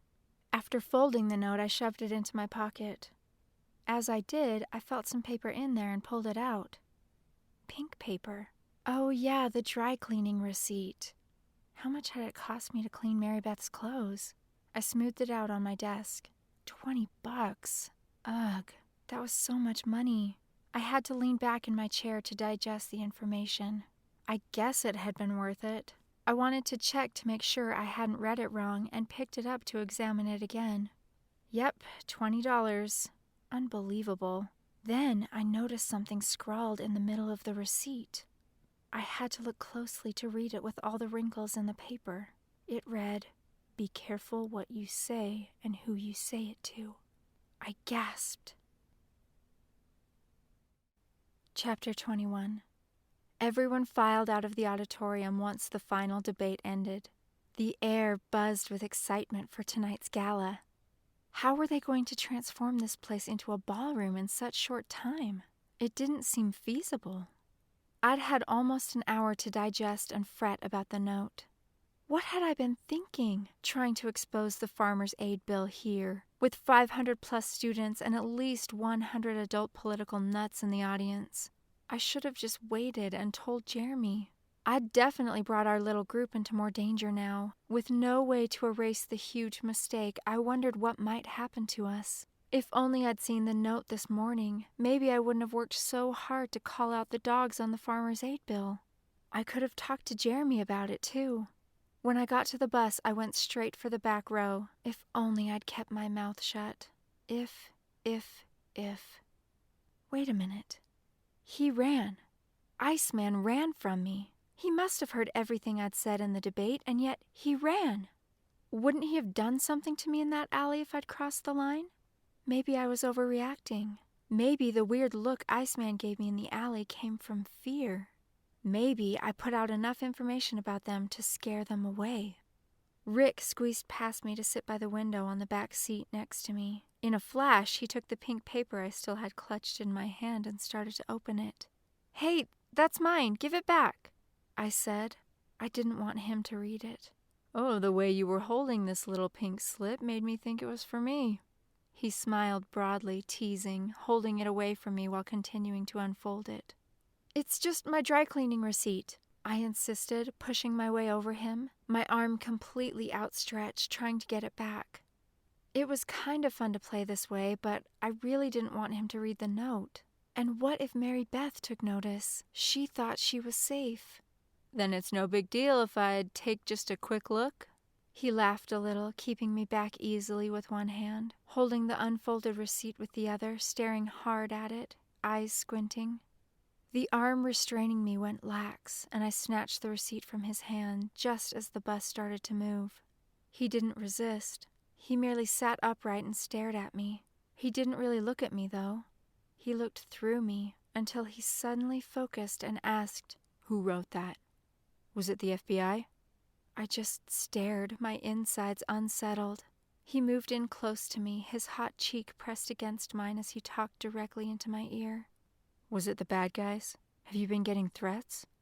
What's going on?" I could smell his spicy cologne and imagined we were somewhere else. I thought about when I told him about the guy at Georgetown. He had been masterful in the way he handled it. Maybe he could help me out again. I swallowed hard and took a deep breath before telling him. The bad guys have been following us and listening to us since the ballroom. They keep warning me to be silent about what I saw. For the most part, they just make sure I know they're watching. I felt instant relief. "We've got to tell the FBI. This is crazy," he said. For a second, I thought I should tell him I'd been talking to the FBI all along, but then I remembered my promise not to say anything. "No," I said. "The bad guys would know if we contacted the FBI, and we'd be in more danger than we already are. We can't contact them." "We can get into contact with them," he said. He sat up straight and looked forward. He sounded so sure that I wondered if the FBI had questioned him, too, like me and Mary Beth. I looked at him. His blue eyes sparkled with assurance. I leaned back into him and asked him flat out if he had been in contact with the FBI. "Yes," he whispered. I took a deep breath and held it, thinking about this little revelation. For a moment, time was suspended. Why had they told me not to tell anyone when it seemed everyone had been questioned? Why did they want to make me feel like I was alone? I felt a little sick. The bus moved into traffic. "They interviewed me about the murder," he said matter-of-factly. I couldn't believe it. I started to feel a tightening heat in my chest. This really upset me. I'd worked so hard to keep my meeting with them a secret, and it weighed a ton, and they let me carry the burden without any help, when I could have had it. The punch in the FBI's parking garage flashed across my mind, and I wanted another shot at Jeremy. "Did they interview you too?" he asked. "Yes," I said, feeling no need to keep it a secret any longer. Really, I wanted to tell everyone I was so mad. We've met several times, actually. They told me I couldn't tell anyone. Why would they do that if they talked to you too? It makes me kind of mad. "I don't know. They told me not to tell either." I want to punch Jeremy right in the face. "Jeremy? Was your agent's name Jeremy?" I felt my face flash hot. Yours wasn't? I asked, wondering what was going on. Special Agent Todd Nils, I think. Oh, I would have thought they would have used the same agents for all of us. It hadn't occurred to me that there could be other agents questioning everyone else. Maybe there were a bunch of agents hanging out near us all the time, but I only knew Jeremy and Nathan. Maybe they didn't want all of us to draw attention to them. Maybe that's why it was all so secretive. It still made me mad. They should have told me everyone was talking. Yeah, weird. Do you think they talked to everyone? Probably, I said, my stomach a ball of fire. Okay, so how do we let them know about this note? I can't stand the thought of you being in danger. I chuckled. If only he knew. I'm not sure. For me, it's kind of the luck of the draw running into them. I was glad he hadn't made the connection with Jeremy being the college guy we'd hung out with the last week and a half. Me too. They just kind of pop up every now and then. We're leaving tomorrow. Besides, it's too late now anyway. They meant for me to read the note before the debate today. Me and my big mouth. I just had to prove I was smarter than they were. Now I probably put us all in more danger. No, you haven't. But I have. If I had seen the note before the debate, I wouldn't have tried so hard to get people to pay attention to their bill. Now they know I know. What have I done? Stop it, you'll figure it out. That's a good thing. We just need to tell the FBI. I wasn't so sure anymore. They made me mad. Anyway, what could they do now? If we get the chance, we'll tell them, but I'm not going to stress about it. Tomorrow we're out of here, and it'll all be a thing of the past. I tried to convince myself what I said was true and took a deep breath, pushing against the back of my seat, looking down the aisle of the bus. My eyes met Alex's. He was 2 rows forward, legs in the aisle, staring at me. My face got hot, and I shifted from side to side. I sighed, looking up and seeing Mary Beth's face looking down at me, grinning. She moved her eyes back and forth from Rick to me and made a kissing gesture. I wish I'd never told her about Rick kissing me. I shook my head, a minute movement, and narrowed my eyes at her. She gave me a pressed smile and then said, "The gala's going to be amazing, don't you think, Kira?" Without looking at her, she nudged Kira, who got on her knees and turned around to look down too. But it wasn't me she wanted to see. It was Rick, and he looked at me. "My dress is amazing, Mary Beth," Kira said, still staring at Rick. "Wait until you see it. And my shoes are to die for." "My dress makes me feel like a princess," Mary Beth said. "I got it from my good friend Janice back home. She has the most amazing gowns." Before coming on the trip, I decided not to go to the gala. It seemed like such a silly thing, but listening to Mary Beth and Kira, I got an achy feeling in my gut, wishing I'd brought a dress so that I had the choice. Anyway, an event that would make someone use the word gown probably wasn't a place for me. "What's your dress like, Christy?" Kira asked me, her eyes never leaving Rick. "My dress?" "Your dress for the gala." She finally looked at me, smirking. "Oh, yeah, the gala. I'm not going." My heart pinged a little when I said it. "What? You have to go," Mary Beth said. Kira had a thin smile on her face. "Yeah, you have to go, Christy," Rick said. Kira's eyes narrowed. "I don't have to go. Besides, I didn't bring some awesome gown or even shoes for that matter. I'd be totally out of place. It's no big deal." I wanted it to be no big deal, but why did my heart seem to squish at the thought of not going now? I looked forward to avoid the 3 of them and ran into Alex's gaze again. Why was he staring at me like that? Was it because I was next to Rick? I smiled at him, my nerves on edge, and he stood and made his way to the seat opposite Mary Beth and Kira, squishing Eugene against the window as he sat facing the aisle, and me. I felt Rick sit up tall to look over me at Alex. "What are y'all talking about?" Alex said, glancing around at everyone and then back to me. "Christy's not going to the gala," Kira said in a cheery voice. "You're not?" Alex asked. I felt Rick shift in his seat. "No, I've got some things to do." I felt my face go hot. "And she didn't bring a dress," Kira blurted. "Look, it's no big deal. I don't know how to dance all fancy anyway. I said, glaring at Kira and wishing I'd brought a dress. Alex took a long look at me and then went back to his seat and started talking on his phone. My stomach felt a bit sick. I guess he didn't care if I went or not. Rick and Mary Beth continued to try to persuade me to go. I refused every time. I didn't want Kira to know how badly I wanted to go. I had to save face. The bus stopped. "You have 2 hours, ladies and gentlemen," Mrs. J's voice roared. "That is 120 minutes and not one longer. Be outside in 2 hours. Understand?" After heads nodded, there was a mad dash to get out of the bus. I walked into the hotel last with Rick. Even Alex was long gone. I took a quick look into the buffet room for the FBI. No luck. Rick tried one more time. "Sure you're not going to go?" "I'm sure," I said, feeling a bit sick. "Maybe I should try to get a hold of you-know-who." "'Kay," he said as I opened my door. He gave me a crooked smile, eyes gleaming, and walked away backwards, looking at me until I looked away and went into my room.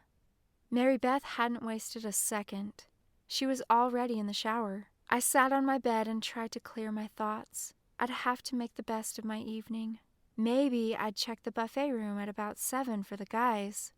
If they weren't there, I'd check the rec room at 8 or 8:30 if I thought of it. I wrote a note for Jeremy and stuffed it into my pocket. One more note. It was almost over. Tomorrow we'd be gone.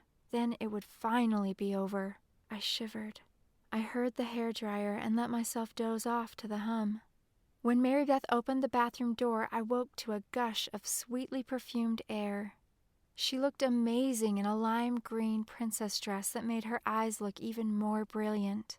"You look beautiful," I said, slinging my legs around and sitting up so that I could feel the fabric of the dress. "Wow, you look just like a princess." Her hair was pulled up in a loose bun and curls dangled all around it. I felt another large twinge of regret for not bringing a dress. I'm sure the gala would have been cool. What had I been thinking? I could have danced with Alex. Then again, when I left home, I didn't think there would be an Alex. And he didn't seem concerned I wasn't going anyway. Rick would have danced with me, though. There was a knock on the door. Thinking it was Kira, I jumped up, excited to see her amazing dress, too. Instead, a hotel guy stood, holding a huge, long pink box with a large white bow on it. "Delivery for Christy Hadden," he announced, placing the box into my arms. I squinted, wondering what it could be. "What in the world?" Mary Beth said, shutting the door. She grabbed the envelope from the top of the box as I set the whole thing on my bed. She handed it to me, and I pulled out the card. It read, "I can't wait to see you in this tonight. Alex." Mary Beth, who'd been reading over my shoulder, let out a loud squeal. My heart pounded hard. "Hurry, hurry," she said. "Open it, open it!" I fumbled with the bow and finally untied it with the help of Mary Beth. I was so nervous, my mind full of questions. How did he do this? When did he do this? Was there really a dress in here? What shoes could I wear? My heart fluttered and tried not to become hysterical. Lifting off the lid revealed a beautiful pink silky dress with matching shoes in the bottom of the box. He'd thought of everything. I was speechless, mouth open, staring at them. "Oh my gosh!" Mary Beth yelled. "I knew he liked you. Now you have to go to the gala. Hurry up, get changed. We only have about 30 minutes to make you stunning. This is a real princess story." As I slid into the dress, I kept thinking this wasn't really happening. It couldn't be. Things like this didn't happen to me. The dress felt weightless and hugged every curve of my body. I felt a bit self-conscious as I stared in the mirror. I clenched my teeth and wondered if I could pull it off. "Ready?" Mary Beth called as she turned the doorknob to the bathroom. "I guess," I said as she opened the door. "Wow, that dress is incredible. Now let's make the rest of you incredible too." Mary Beth worked like the wind, pulling my hair up and straightening pieces that fell to my shoulders. In awe, my respect for her grew. I could never have done this to myself and never imagined anyone doing it for me. "Perfect," she proclaimed. Then she put all kinds of stuff on my face. She was done in a flash. "Are you ready to see yourself?" she asked, grinning from ear to ear.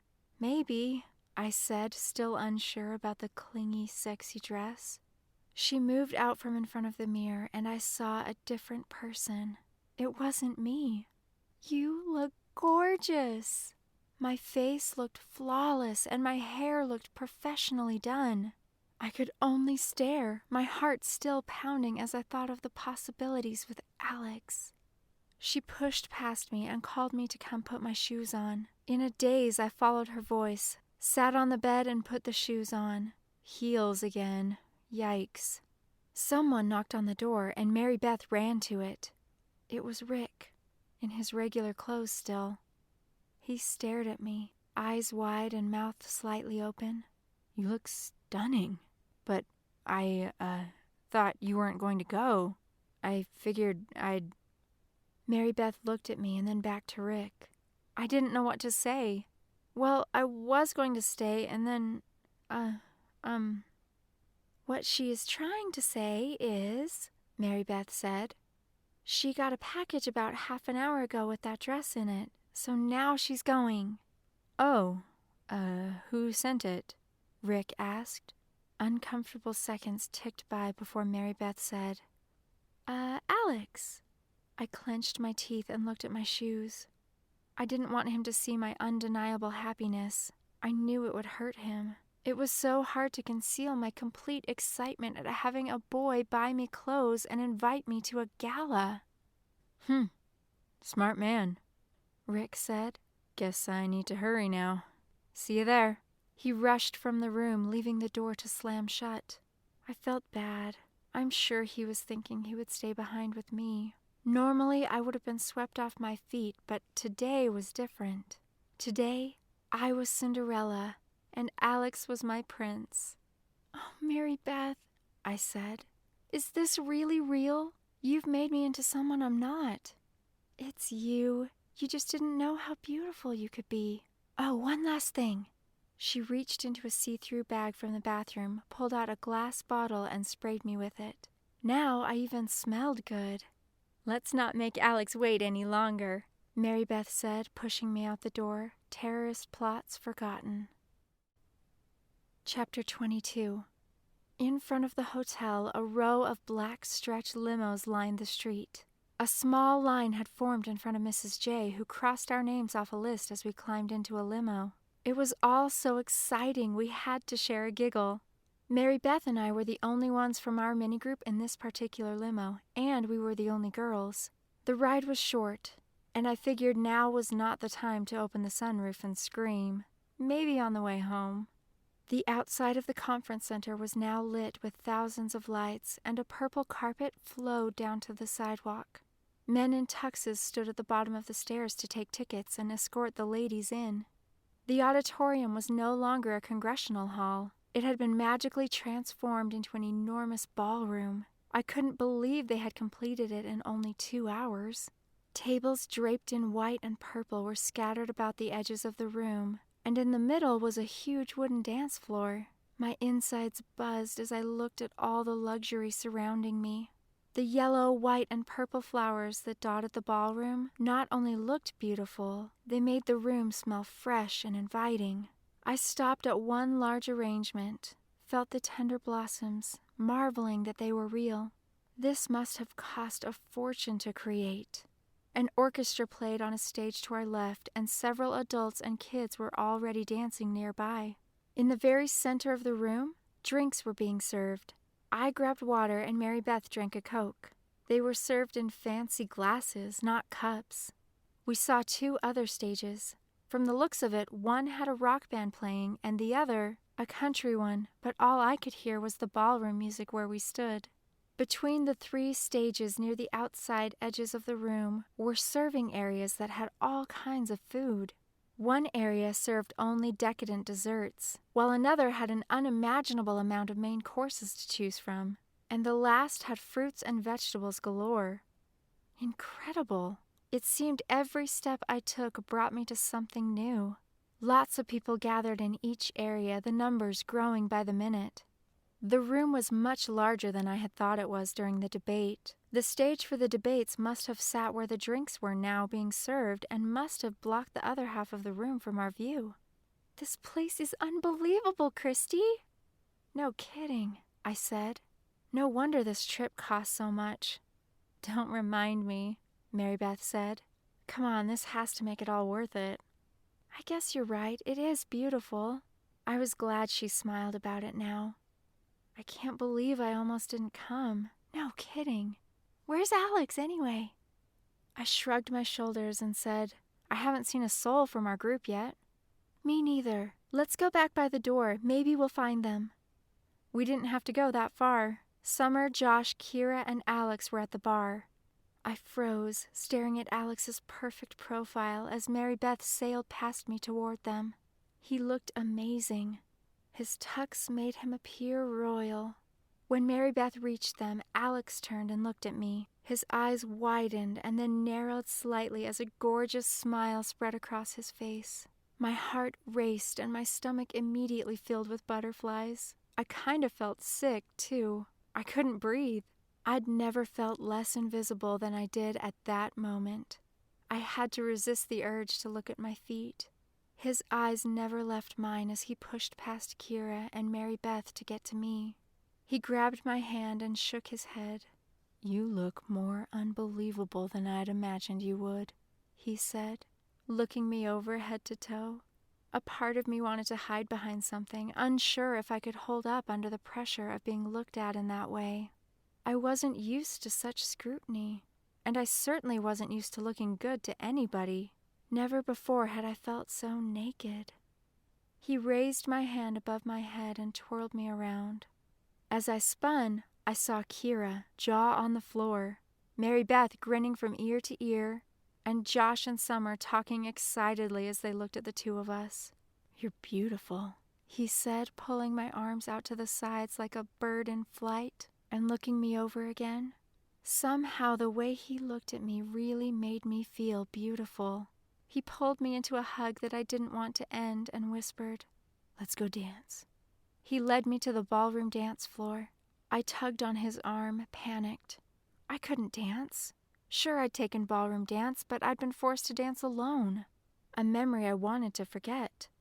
He kept pulling me. When we finally stopped, he put one arm around my waist and raised the hand he already held into the air. I frowned up at him, so he bent down and said, "Is there a problem?" "Just a little one. I don't know how to dance all fancy." He stood up straight and glanced around us, no expression on his face. Then he leaned back down and whispered in my ear, "Just follow me. I'll go slowly. This is the waltz. 1, 2, 3, 1, 2, 3. Relax." I tried to relax, let him lead me, and remember what I'd learned in class. It was no easy task. Closing my eyes helped. I let myself melt into his motion, and it worked most of the time. At least he never stood on my toes, and I only bumped his a few times. I took a deep breath when the song ended and opened my eyes. "You're a natural," he said. "Very funny," I said, giving him a little punch. I know I was stiff and awkward. "No, really, you were easy to lead." The music started up again. "You want to try this one? It's the tango." "I don't think we should push our luck." "Why do you know how to do all these dances anyway?" We'd only focused on the tango for 3 days in class. I would be lost. My parents made me learn them when I was little. They said a true man dances and dances well. "Smart parents," I said, laughing. "Let's move to the side and I'll teach you this one. It's a bit harder than the waltz." "Okay, but no guarantees your toes won't be killing you tonight." My heart hummed the whole time we danced. I tried to stay calm and enjoy myself, but my nerves were on fire. After slaughtering the merengue and the tango twice, it was nice to fall back into the waltz. It made me feel even more like Cinderella. Much to Alex's credit, he never criticized me the whole time. He only cheered me on. "Let's get a drink and something to eat," Alex said. "Good idea," I said, a bit relieved. "I'll be right back." I headed for the nearest restroom. I couldn't help humming the music of the last waltz we danced. Coming back out of the restroom, looking down at the water spots on my dress, I ran right into someone. "Oh, sorry," I said. "Oh no, I'm so sorry," he said, reaching for me. It was Rick. When I realized who I'd bumped into, I laughed. "Fancy meeting you here, Princess Christy," he said with a bow. "The pleasure is all mine, Prince Rick," I said with my best curtsy. He was so fun. "May I have this dance?" Automatically, I looked in the direction where I'd left Alex, which made Rick look that way too. Alex wasn't there. "I'm sure he wouldn't mind," he said. I blushed. "Sorry, it's just that I feel..." I looked at my feet and then back at him. His face was soft and kind, even though I'd been so rude looking for Alex. I had to say, "Okay." He held my hand and took me over to the rock band dance floor. They had just started a slow song. He pulled me into his arms. With no space between us, he rested his cheek on mine and whispered, "You look stunning." I wondered if he felt the heat in my cheeks when he said that. "You don't look so bad yourself," I said, trying to play it off. Really, he did look gorgeous. There was something about a tux that made guys look so great. Rick was no exception. My heart beat hard, but I felt comfortable, like I was meant to be in his arms. I loved being with Rick. He made me feel so sure, so right. We danced in silence the rest of the song. When it ended, I tried to pull away, but he held me tight. "Just one more," he whispered as the band started playing another slow song. "I don't know, Rick. I feel obligated to Alex."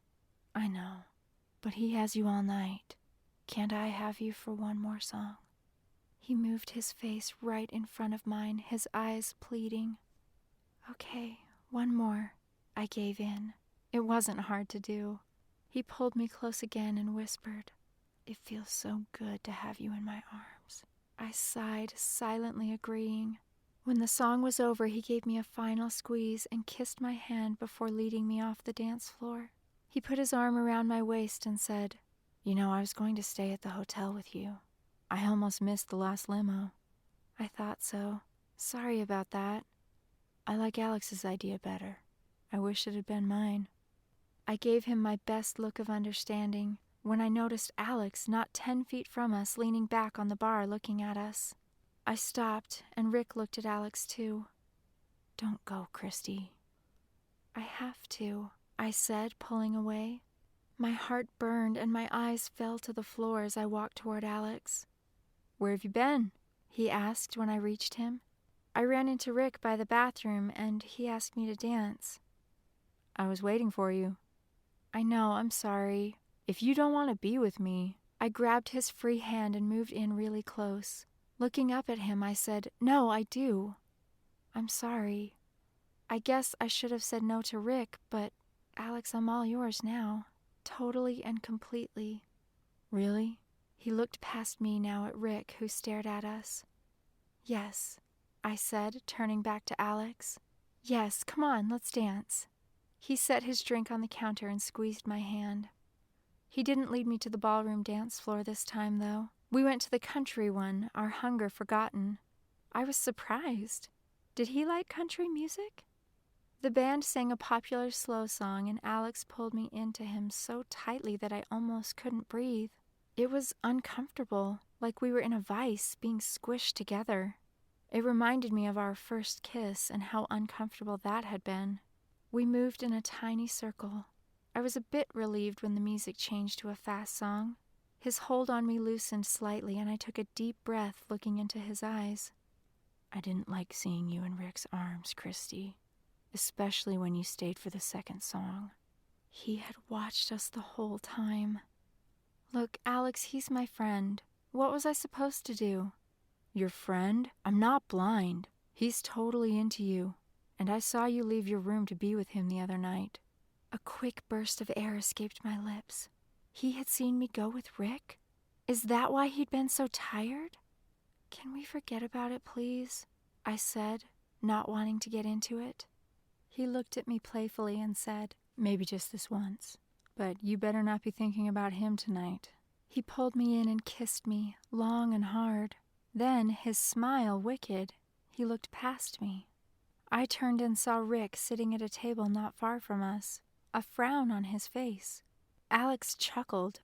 I punched him. Jerk! Before I could walk away from him, he pulled me to a different dance floor. I wasn't prepared for how kissing Alex in front of Rick would make me feel. I didn't think it would bother me. Why did Alex have to act like that? Don't ever do that again, I said. What? If he does like me, like you said, you were hurting him on purpose, and I don't like that. I pulled my hand hard away from his and turned to walk away. He grabbed my shoulder and turned me around. Okay, I won't do it again. I just wanted him to know that you are taken. Am I? I asked, the disgust I felt for him melting away. Just then, I saw Jeremy walking toward me at a fast pace and looking around the room with exaggerated sweeps of his head. A huge bald man doing the same sweeping motions with his head followed him. Jeremy, I said when he was only a few feet away. What are you doing here? We need to leave right now. But what's... No questions now, just come with me, quickly now. He was already leading me away from Alex. I looked behind me to see the bald guy talking with Alex and taking him away too. From the looks of it, Alex wouldn't go easily. I looked over my other shoulder and saw that Rick no longer sat at his table. My heart raced. He pulled me and I had to run to keep up with him. I realized that my toes and heels had blisters. Every step hurt. Before I knew it, we had run all the way to the back of the conference center, and Jeremy pushed me out a door marked as an emergency exit. No alarm sounded. He opened the door to a cab and helped me in. Nathan sat in the cab. He ran some machine over me as the cab began to move. It looked like the wands they use at airports to check you for metal. It squealed 3 separate times as he scanned me. What's going on? What are you doing? Don't miss a single inch of her. They're tricky buggers, Jeremy said to Nathan, ignoring me. I won't, don't worry, Nathan said. Hello? Is anyone listening? What's going on? I asked, enunciating every word. Jeremy held his finger to his lips. Apparently, I needed to be quiet. We drove for what seemed forever before we stopped. When we did, they put me into a large van and they used a bigger one to go over my body. Then they handed me some clothes and motioned for me to go to the back of the van. Change into these clothes, please. Is anyone going to tell me what's going on? I said. Go change, please, the man with the wand said again, insistent. I moved into a makeshift changing area and was shocked to find they had even given me new underwear and a bra. After changing, one of the men in the van went into the changing area, picked up my beautiful dress and shoes, and shoved them roughly into a bag. So much for being a princess. After re-scanning me, they rushed me out of the van and into a black BMW with tinted windows. Here's the deal, Christy, Jeremy said once the BMW sped away. We overheard some chatter about one of 8 packages being picked up at the conference center address. It made us worry that you all were the packages, so we had to get you all out of there. What? I said, trying to digest what he had said. Wait a minute, did you say they had one of the 8? Who? We don't know yet. Maybe no one. You don't know yet? When will you know? Soon, Christy, soon. The car stopped again and they helped me into an SUV. Neither Jeremy nor Nathan climbed in. Summer and Rick were already inside, fancy clothes gone. Summer's eyes were puffy and red, and through her teeth said, "This is all your fault." The door slammed shut. Rick moved toward me. Don't listen to her. She doesn't know what she's talking about. Yes, she does, I said, dropping my head into my hands and crying. If only I hadn't looked. If only I had stopped you all from looking. I didn't look, and I'm still here, Summer said, sneering now. I'm so sorry, you guys, I said through my tears. I had the feeling of being swept along by a dark current. It's not your fault, Christy, Rick said. It's the terrorists' fault. They're the ones who did something they shouldn't have. Don't cry. Please don't cry. I sunk deep into his chest, taking refuge in his strength, and sobbed until I couldn't cry anymore. Then let myself drift off to sleep. I woke up to the sound of tires on gravel, and looking out the window, I could see the full moon. We had stopped at a house surrounded by a lot of trees. I stretched and tried to get a kink out of my neck. Everyone else slept until the driver turned around to face us and said, "Everyone up. We're here." Chapter 23. In the darkness, the huge house reminded me of the spooky houses that were always used for horror movies. 2-story painted wooden houses with wraparound porches. The only difference was that it showed no signs of aging, no shutters hanging askew, and no paint peeling. The light from the windows cast a weird glow on the wooden rockers that moved slightly in the wind. If I weren't so tired and surrounded by FBI agents, I would have been too afraid to go in. We dragged ourselves inside and were then each taken by our agents to different rooms to sleep. The guys headed upstairs, the girls stayed on the main floor.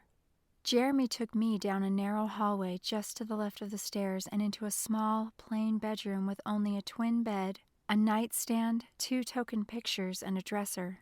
Thick curtains were drawn, and there was a closet and one more door, which turned out to be a small bathroom with a shower. I sat on the edge of the bed, ready to drop over.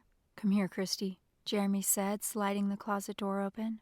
I stood up and walked over, trying to see what was in the closet before I was actually there. It was lined with wooden slats, and when Jeremy turned the clothes rods, some of the panels of wood slid to the side. "Now listen, if you get scared or hear an alarm, turn the rod and jump into this secret spot. See this blanket here?" I nodded, thinking it curious to have only a blanket inside. "This blanket is special. It makes it so that no one can see the heat coming from your body. You must totally cover every inch of you or else a heat sensor could detect you. And don't forget to slide the closet door closed behind you." "Okay," I said, wondering how long I could stay in that little spot, covered up with a blanket without freaking out. Small spaces had never been my friend. "Nothing will happen, but just in case." "Can't I just room with Mary Beth?" I asked, suddenly feeling alone. "She's not here." "Oh my gosh, is she the one that got taken?" I moved toward him, frantic. "Whoa now. The others are at a different safe house and won't be coming here." "A different safe house? But why aren't they coming here?" Despite the fear I felt for Mary Beth, I couldn't help thinking about seeing Alex one more time. I wanted to hear what he was about to say at the gala about me being taken when Jeremy interrupted us. "We had to separate you according to what you saw. If this house were to be compromised, which it won't, then we would still have almost the same testimonies available to us at the other safe house. It guarantees us we will get the bad guys." "But someone is missing still?" "Yes." "Do you know who?" "It's not important." "I have to know." "Well, you're just going to have to trust me when I say this person will be okay. Now get into bed and go to sleep." He walked toward the door. "Please, I won't be able to sleep if you don't tell me." "I'm sorry, I can't. Go to bed. I'll be next door." He shut the door behind him. "Well, I'm not going to sleep," I yelled after him as if it would change his mind. I climbed into the bed anyway with my clothes still on. It was comfortable and warm, but did nothing to calm my mind. What if the terrorists did come? I stared at the closet. The door was open, and I had to climb out of bed to shut it, hoping that would help me stop thinking about having to use that small hideout for real. He hadn't told me how to open the door to the hideout once inside. What if I got stuck in there forever? I tossed and turned. Who had the terrorists taken from the gala? Had the FBI found whomever they'd taken? At least I knew it wasn't Alex, Summer, or Rick. Finally, after a few hours of incessant worry and fear, I got up and left my room. The empty, long, and mostly dark hall seemed to never end. The only light came from small, vent-like nightlights near the floor. After passing Jeremy's room, I hesitated, feeling a bit scared. But then Jeremy popped out of his room, gun in hand. When he saw me, he tucked it into the back of his pants. "You all right, Christy?" "Yeah, I couldn't sleep." I wasn't sure if I felt safer or less safe knowing Jeremy had a gun. "I was afraid of that." "Who did they take?" I asked. "It's driving me crazy. I know you know. Just tell me." "It's not important, Christy. We have a locator on this person and we'll bring him back." "Him? It's one of the guys?" "I didn't say that." "You did too. You said him. It has to either be Eugene or Josh then." "No, it doesn't." "You're driving me crazy. Just tell me." "No, Don't worry, they will get him or her. You all have locators in your clothes, tiny microchips that send a signal to us so we can keep track of you. Really? So you knew where we were every minute of every day? I had been safe after all. Yes, I told you you were protected. I meant it. Except, of course, when we thought you were Mary Beth at the club that night. And even then you were protected, just not by us, by her agents. No way. I really was safe. That car that was following our cab, did you guys cause it to crash? Not me, but other agents, yes. Wow. Then why did you let me go to Senator Randolph's office? I felt my face go hot. We didn't think you would actually end up with him physically. You just have this way of getting into trouble. It didn't matter that you were with him anyway. We have plants in his office. You were protected in there too. Funny, I didn't feel that way. So, was it the FBI at the pizzeria too? Some of the agents were FBI, but it wasn't our deal. I didn't even know about it until you told me about it. I had to ask at the office what it was all about. Really? It seemed like I'd said really a million times already. My mind was reeling at how safe we'd actually been. Why had I felt so unsafe? Really, he said, eyes wide. Tell me who, please. He shook his head and breathed loudly. It's not important. It is to me. Please tell me. I grabbed his arm hard. I have this feeling that I won't be getting any sleep until you know. His pause was long, and I knew from debating at school that the first one to speak would lose, so I bit my lip to stop myself from asking again. Don't worry, he finally said. Mary Beth is a resourceful girl. She'll be fine. Mary Beth? What? No! I moved close to him and laid my face on his chest. Crap, he said under his breath. He sighed and then wrapped his arms around me. Don't worry, we have her signal and it won't be long before we have her in a safe house. Will I be able to talk to her? Eventually. We've got to round up all the bad guys first. We've already grabbed a bunch of them and are moving in on the others as fast as we can. Once we intercepted the information about the 8 packages, we realized we couldn't wait another minute to get those creeps off the street. As we speak, they are being picked up. I just wish I knew she was safe, I said. Why didn't you tell me everything you were doing so I wouldn't have been so crazy scared and worried if you guys were inept or something?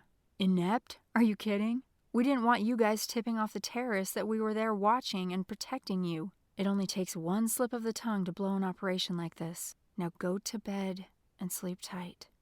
You have to realize, I said, that all I could see was how vulnerable we appeared and how alone I felt. I had no idea. Why didn't you just believe me? I guess I'm not the believing type. I have to see to believe. The knowledge that I was this way hit me like a rock. I had always thought of myself as faithful. I didn't have to see to believe. Had I been wrong about myself this whole time? Jeremy didn't respond. He only rushed me back into my room. After a while of mulling over the information from Jeremy, I fell into a fitful sleep. When I woke, the edges of the curtains were illuminated with bright light. I couldn't believe my eyes. How long had I slept? It was 1? The clock had to be wrong. I yawned and climbed out of bed. The carpet felt good on my feet. As I passed Jeremy's room, he came out at that instant and met me again. Hungry? He asked. Very, I said. The smell of chips and bread called to me. I guess we had all slept late. A bunch of people sat eating at the table with the notable exception of Summer and her agent. Rick stood up when he saw me. You want me to get you something to eat? He asked. No, I said. I'll get it myself. You finish eating. The spread of food on the counter looked amazing. Yum. How did you sleep? Rick asked as I sat beside him, laying my sandwich and drink on the long wooden table. Okay, how about you? I said, looking at the people across the table from us. Bad. I think I woke up 1,000,000 times. I finally just got out of bed. I couldn't stand it anymore. I turned to look at him, and his blue eyes shined in the light coming from the windows. He didn't look tired at all. I took a deep breath. He made me feel better in this scary house. Yeah, after I'd finally slept some, I woke up all startled by the bright sunlight. I feel terrible. We didn't look away from each other until we noticed that the room was suddenly silent. Sam, Rick's agent, and Jeremy were looking past us toward the stairs, eyes wider than normal. We turned to look too. Summer stumbled to the table, head bent low, hair all over the place. And she was mumbling to herself like a crazy person, throwing her arms in front of her and then to her sides. Her agent, Mike, held her upper arms, pushing her forward to a seat across from me and down a little, between Jeremy and Sam.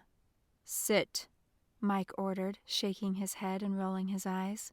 I stifled a laugh as she sat, anger pulsing from her as she folded her arms on the table and plopped her head down on top of them. Her hair was ratted and sticking up all over the place. Unbelievable! Summer a mess? Never! A large grin spread across my face, and I had to put my hand over my mouth to hide it. What was wrong with me? Why was I happy about someone else's suffering? I thought of the mean girls in my high school and how they seemed overjoyed at my misery, and I felt hot lava rise in my stomach. Mike walked over to the island where all the food was laid out and said, "Summer's feeling a bit out of sorts this morning. You want turkey or ham, Summer?" Everyone looked from Mike to Summer. No answer. "Turkey it is," Mike said. We were all still silent. I was sure everyone was unable to believe that perfectly put-together Summer was anything but put together today. No one wanted to miss the drama. Why would she come in here like that? I'd never seen her have a hair out of place, even after having slept in the laundry room after the murder. We watched as Mike put her sandwich and drink in front of her and sat next to her and said, "There you go, Summer. Eat up. You'll need your strength for the self-defense class today." "Go away!" Summer yelled into her folded arms. Everyone leaned back a bit, shocked. "It's your choice, Summer," Mike said, "but you'll regret not eating now. There's nothing else until dinner." "My choice?" she yelled, lifting her head. "I don't seem to have any choices anymore, ever since that... Her eyes searched the room until they found me. "That," she said, pointing at me, "had to pull us into this mess. I didn't see anything, but I'm still here." Flames seemed to shoot out of her eyes, and I instinctively leaned further away from her, hoping not to burn. "I have nothing now. None of my clothes, my makeup. I couldn't even clean my face yesterday." Her eyes now bored a hole through me. "Do you know what that does to your skin? To sleep in makeup?" she sneered. "You don't, do you? Of course not, you stupid backwoods girl." I couldn't take my eyes off her makeup-smeared face, her wild hair, and her blazing eyes. She was a total mess, and yet she wasn't ugly. She simply looked like she was posing for a high-fashion magazine shoot. Totally unfair. She was beautiful even when she shouldn't have been. "Look at the clothes they gave me to wear," she continued. "I look like you," she said, pointing at me again. "This is all your fault." Her teeth were clamped shut like a vice. The silence was deafening. Rick grabbed my sweaty hand and held it tight. All I could do was think that she was right. It was my fault. It was my fault that we were here in the middle of nowhere in this safe house. It was my fault she didn't have her things. And it was my fault her life was in danger. I swallowed hard, trying not to show any expression. I could feel the heat in my neck and face, and I tried to say I was sorry, but my throat closed up around the words. Rick leaned into me and said, "This is not your fault." He said it loud enough for everyone to hear, and Summer's vengeance was swift and vicious. "And you, Rick," Summer hissed, sitting by her, probably holding her hand under the table. She leaned down and looked under the table to verify. "Yep, holding that two-timing bee's hand. She looks so innocent, doesn't she? She even acts the part. But you know, she made out with Alex at the club last Tuesday and has been sucking face with him ever since. She's just toying with you." Now my face burned. I tried to sit as still as possible, wishing it all away, wishing I could disappear, but the spotlight was on me. Summer had made sure of it. My mom had been right. Getting what you wanted never turned out the way you thought it would. "Yes," she continued. "She's been locking lips and all sorts of other stuff with Alex since then. She doesn't even like you, Rick. She's into Alex." If you can't see that, you're just as stupid as she is. You deserve each other. His grip on my hand loosened, and I felt his gaze on me. I had to turn to him. His eyes questioned. I shook my head, looking him in the eye, wishing I had told him the whole truth before. I'd been caught. The truth was out. My stomach felt like cement had just been poured into it. A part of me wanted to rip Summer's head off, but the look in Rick's eyes made me want to cry. Is that true? He tried to whisper only to me, but our audience was too close to miss it. Justifications filled my mind, all lies. Then shame filled me. I was horrified at the ease the lies had come. All the half-truths I'd told had finally added up and overtaken me. Why hadn't I been honest in the first place? Lying had never been a part of who I was. What had happened to me? It's not like that, I said weakly, my head moving side to side. I knew the truth was looking at him through my eyes, and his hand let go of mine. It didn't all have to be true to make me guilty. It is like that, Summer said, cackling now. Katya! She cackled some more. I wanted to deny it, but I couldn't. Would anyone notice if I crawled under the table? I needed to explain it all to him. He just needed to hear my explanation, and he would understand. I reached for his hand as he moved it away, but he quickly jerked it and turned his whole body away from me. Summer, smiling, started to eat her sandwich, stifling laughter. I felt all the agent's stares as I tapped Rick and said, "Rick, listen." He didn't flinch.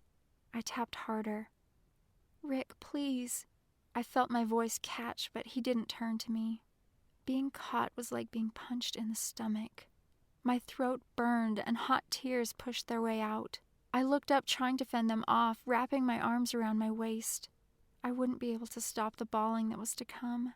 I was about to lose it in the worst possible way, in front of all these people. I lost it at home all the time lately, but I was always alone in my room when I did. I ran to the stairs and heard Jeremy call out to me, "Christy! Christy!" But I kept running until I hit my room and flung myself onto the bed, sobbing. I felt so very small. My time in Washington, D.C. was almost over, and I hadn't changed the way I'd imagined at all. I'd wanted to change for the better, and I'd only become worse. I had lost my way and now didn't know how to find it again. I was still a leper, only now I was a deceitful one. Why hadn't I been honest, totally and completely? I just wanted to fit in and belong. Now that I had felt what it was like to have people like me, I didn't know if I could live without it. I felt my bed sink on one side, like someone had sat on it. I jerked up, hoping it was Rick. It was only Jeremy, so I flopped back down on the bed, tears falling freely. "Hey, Christy," he said, rubbing my back. "We're about to start the self-defense training. What do you say?" "I'm not going," I said. "I'm sorry, but you don't really have a choice. You must be there." "I can't," I squeaked. Was he crazy? He was a witness to my humiliation. How could he expect me to join the class? "You can, Christy. You're stronger than you think. Summer's getting cleaned up, and we'll be starting in about 10. You can clear things up with Rick after the class." "He'll never forgive me," I said. "I'm such an idiot." "Christy, for what it's worth, I've seen him around you. He worships you. He's not going to let something like this keep him from you. He's too good a guy." "Exactly," I interrupted, turning over on the bed to glare at him. "He is too good a guy to forgive me. I wouldn't forgive me if I were him." "That's where you're mistaken. You just need to start acting like the good girl your profile says you are." He wiped a tear from my cheek, smiling, pressing his lips together and tilting his head to the side. "I'm not that girl anymore. Haven't you noticed?" "You are that girl, plus experience," he said. "Experience can be painful." "No, I've turned rotten." "Not you," he said. "How you feel does not dictate who you are. You'll see. It will all work out. Next time, stay out of Summer's path. She can be scary." He chuckled and I smiled weakly. "Go splash some water on your face and come down to the game room. Be the tough girl I know you are and don't let her get to you again." He walked slowly out of the room and shut the door behind him. What could I do? I had to go down. I had no choice. I would have to face my shame. The cold water burned my eyes, and for a good inch around them, my skin was bright red. How could I go downstairs looking like this? I patted my face dry with a towel, pulled the curtain back, and looked out the window at the forest surrounding the house. The naked branches of the trees seemed to shine in the sun next to the dark evergreens. It was like the bare branches were arms waiting to grab me. I shivered. Everything felt wrong here. I knelt down by my bed and prayed. I asked for forgiveness for all the stupid things I'd done the last 2 weeks and prayed that I would feel better about myself and have the courage to set things straight with Rick. I said thanks for the chance I'd had to change and for the good parts. I stayed on my knees, my head resting on the bed, letting the comfort I always felt after praying sink in. I felt a warmth cover me, and I promised I wouldn't act like I had been again. Forgiveness really is golden. I realized I hadn't been praying like I usually did, and decided that was the reason everything had been going wrong now. "Christy," Jeremy called. "it's time." I closed my eyes and asked God to give me strength one more time, and left my room. Jeremy, smiling, met me at the bottom of the stairs. Putting his hands on the back of my neck, he led me to the game room renewed. Chapter 24. 4 special agents sat on one side of the room. All the furniture that had been expertly placed earlier in the day was now pushed together behind them, leaving the other half of the room completely open. Rick stood farthest away from where I stood, and Summer stood next to him. We were all about 5 feet from each other in an almost straight line. The tension in the room was palpable. I took a deep breath, trying to be brave. I tried to catch Rick's eye, but he only looked straight forward at the agents, who looked at all of us. I took another deep breath, telling myself to calm down, and looked at Jeremy, who smiled and nodded. I can do this, I told myself. Even alone, I can do this. "All right, kids," Sam said. "let's get stretched and chat a bit." Sam's solid body stood in front of us, leading us in stretches and talking about confidence and places of safety, as well as how not to look vulnerable. We practiced walking, our heads up, aware of our surroundings. The agents took turns approaching us from all directions, encouraging us to speak with power. Sam even taught us how to identify places of safety if we were on the run. Jeremy had us stand up and taught us defensive moves. "Forget a man's privates," he said. "He's expecting it. Go for the nose. Hit up and with the ball of your hand." He demonstrated in slow motion with Sam a few times and then showed us full force on a dummy. Funny, I was so stressed when I walked into the room, I hadn't even noticed the 4 dummies lined up behind us. We practiced on the dummies, and the agents tried to take us by surprise and had us practice what we had learned. My favorite move was twisting out of the grip of someone who grabbed me from behind.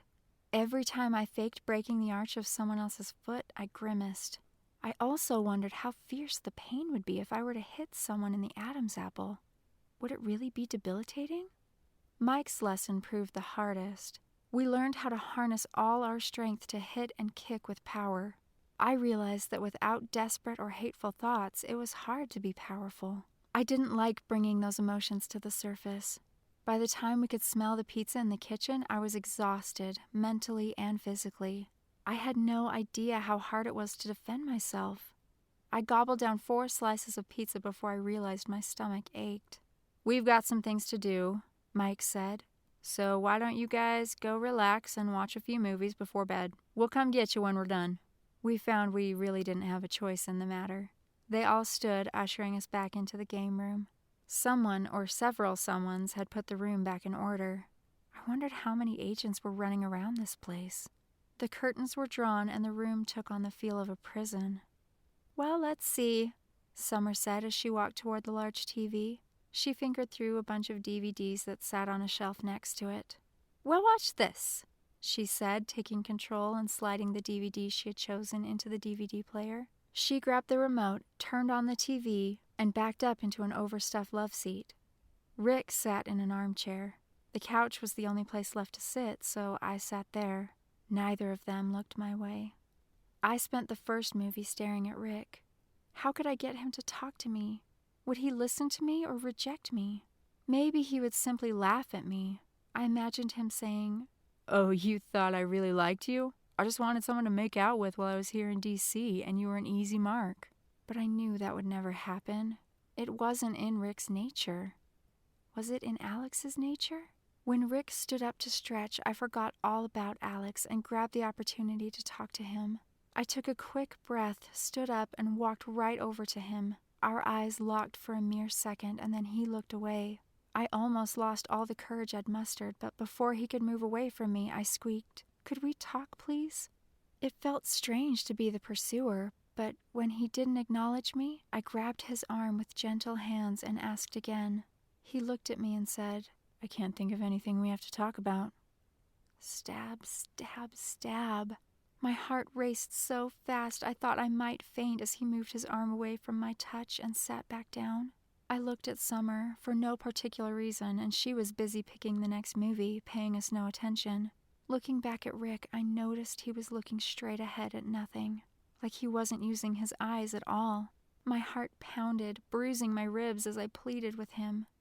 "Please, Rick, I need you to know the truth. Just give me a few minutes. It's all I ask. Please?"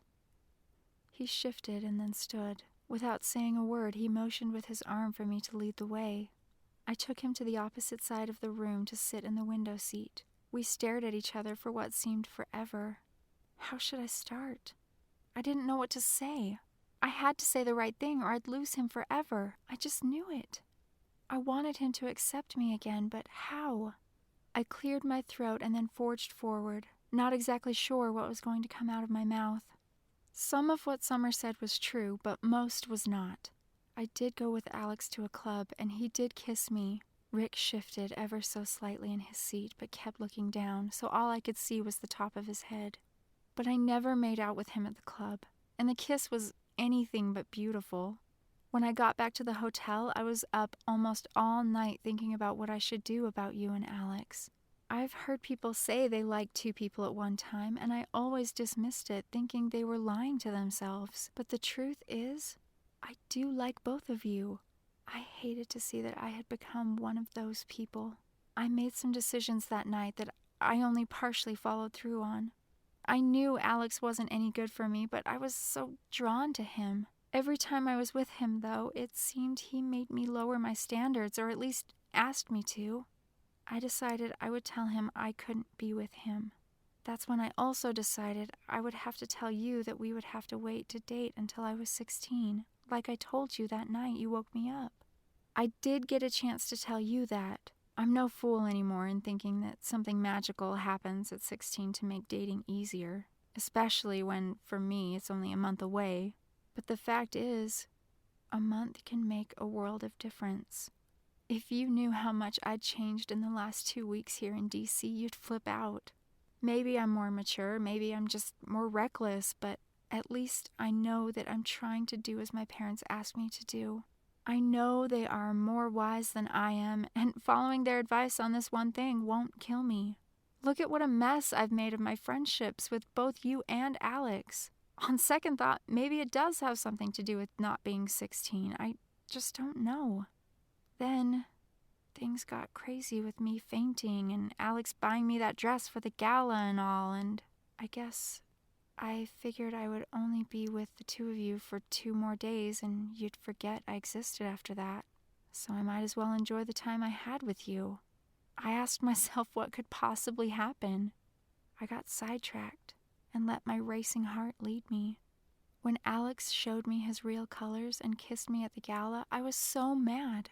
I hope you saw me punch him. He was being a jerk, trying to rile you up because he was jealous we had danced. Then our agents came and it was all over. You're the one that makes me a better person, not him. I love being with you, Rick, and want to have that chance again when the time is right. I'm so sorry for not being totally open with you. It's not like me. Please forgive me. I know it may take time for you to decide what to do, but I'm willing to wait. I guess I have to wait. Maybe by some miracle, I will be better equipped to deal with the emotional and physical responses that come with dating. When it's time, maybe I'll be smarter. He didn't move the entire time I spoke. My heart dropped, waiting for a response, any response. None came. He simply stood up after about 1 minute of silence, walked back over to his seat, and sat back down to watch the movie. Devastated, it took everything I had not to bust out bawling. I curled up on the window seat and closed my eyes. He was right not to forgive me right away. I told myself he had to digest what I had said, decide if I could be trusted. Maybe I couldn't. Could I really say I would choose Rick over Alex if I had them both extending a hand out toward me at this moment? I had already chosen Alex many times over. What made this moment any different? It was all my fault that I had lost him. I had been stupid, straying from what I knew I should have done. After half an hour, the 1,000 tears I'd shed stopped. It was time to stop feeling sorry for myself and own up to the natural consequences of my actions. Next time, I would be smarter. Chalk one up for experience. Painful, excruciating experience. I sat up, looked at my reflection in the window, and headed back to the couch. It felt good to curl up into a ball and stare mindlessly at the TV screen. My eyes closed several times, only to pop open when a loud noise from the movie startled me. Then Jeremy came and told us to head for bed. I was glad and ready, wishing Mary Beth was here to talk to. Chapter 25. Something kept me awake, driving me crazy. I'd been so tired watching the movie, why couldn't I sleep now? The gnawing in my gut ate at me, a worry that wouldn't settle. Was it Rick? Was it Alex? Was it Summer? Was it the terrorists? Or was it that voice in my head that offered protection? My dry mouth prompted me to get up and get a drink. About halfway down the hall, I had this odd sensation and looked back. My tongue was so dry it stuck to the top of my mouth, so I continued down the hall to the kitchen. Stepping a bit lighter than before, more aware. Passing the island in the kitchen, I grabbed a cup from the cabinet next to the sink and reached to turn on the water, but was startled instead. Through the window over the sink, I stared at a man's back. His body started to turn, and I crouched down as fast as I could. It was some kind of a reflex. I almost stood back up, thinking I was being silly. He was just there to protect me, after all. He was talking to someone and said, "Hold on." He must have been talking on a phone. I could hear footsteps heading toward the back door. I scurried behind the island and held my breath as the almost silent sound of the door opening hit my ears. Something inside me sounded an alarm, so tangible that I couldn't ignore it. I put my hands over my mouth and held my breath. I couldn't hear footsteps or any movement, but I felt someone there, just on the other side of the island. One part of me wanted to run, but something told me to stay still. I heard the click of the door shutting this time. Then the voice again, through the walls, almost a whisper. "I thought I saw bird 1. Birds 1 to 3 ready for flight. No alarm." Then another voice, possibly coming out of a walkie-talkie. "ETA 30. Birdcatcher out. Raven out." I knew one of those voices. From where? It sounded like the cold, harsh voice of the man who helped Jeremy question me at the FBI. The alarm inside of me kept ringing, louder now, more urgent. Jeremy had said to hide in the closet if I was scared, but this guy had said he thought he saw bird 1. Who was bird 1? Bird 1 through 3 ready for flight? Were we being transferred? Or captured? "Move, move, go get Jeremy," a voice boomed inside my head. I was scared, almost frozen.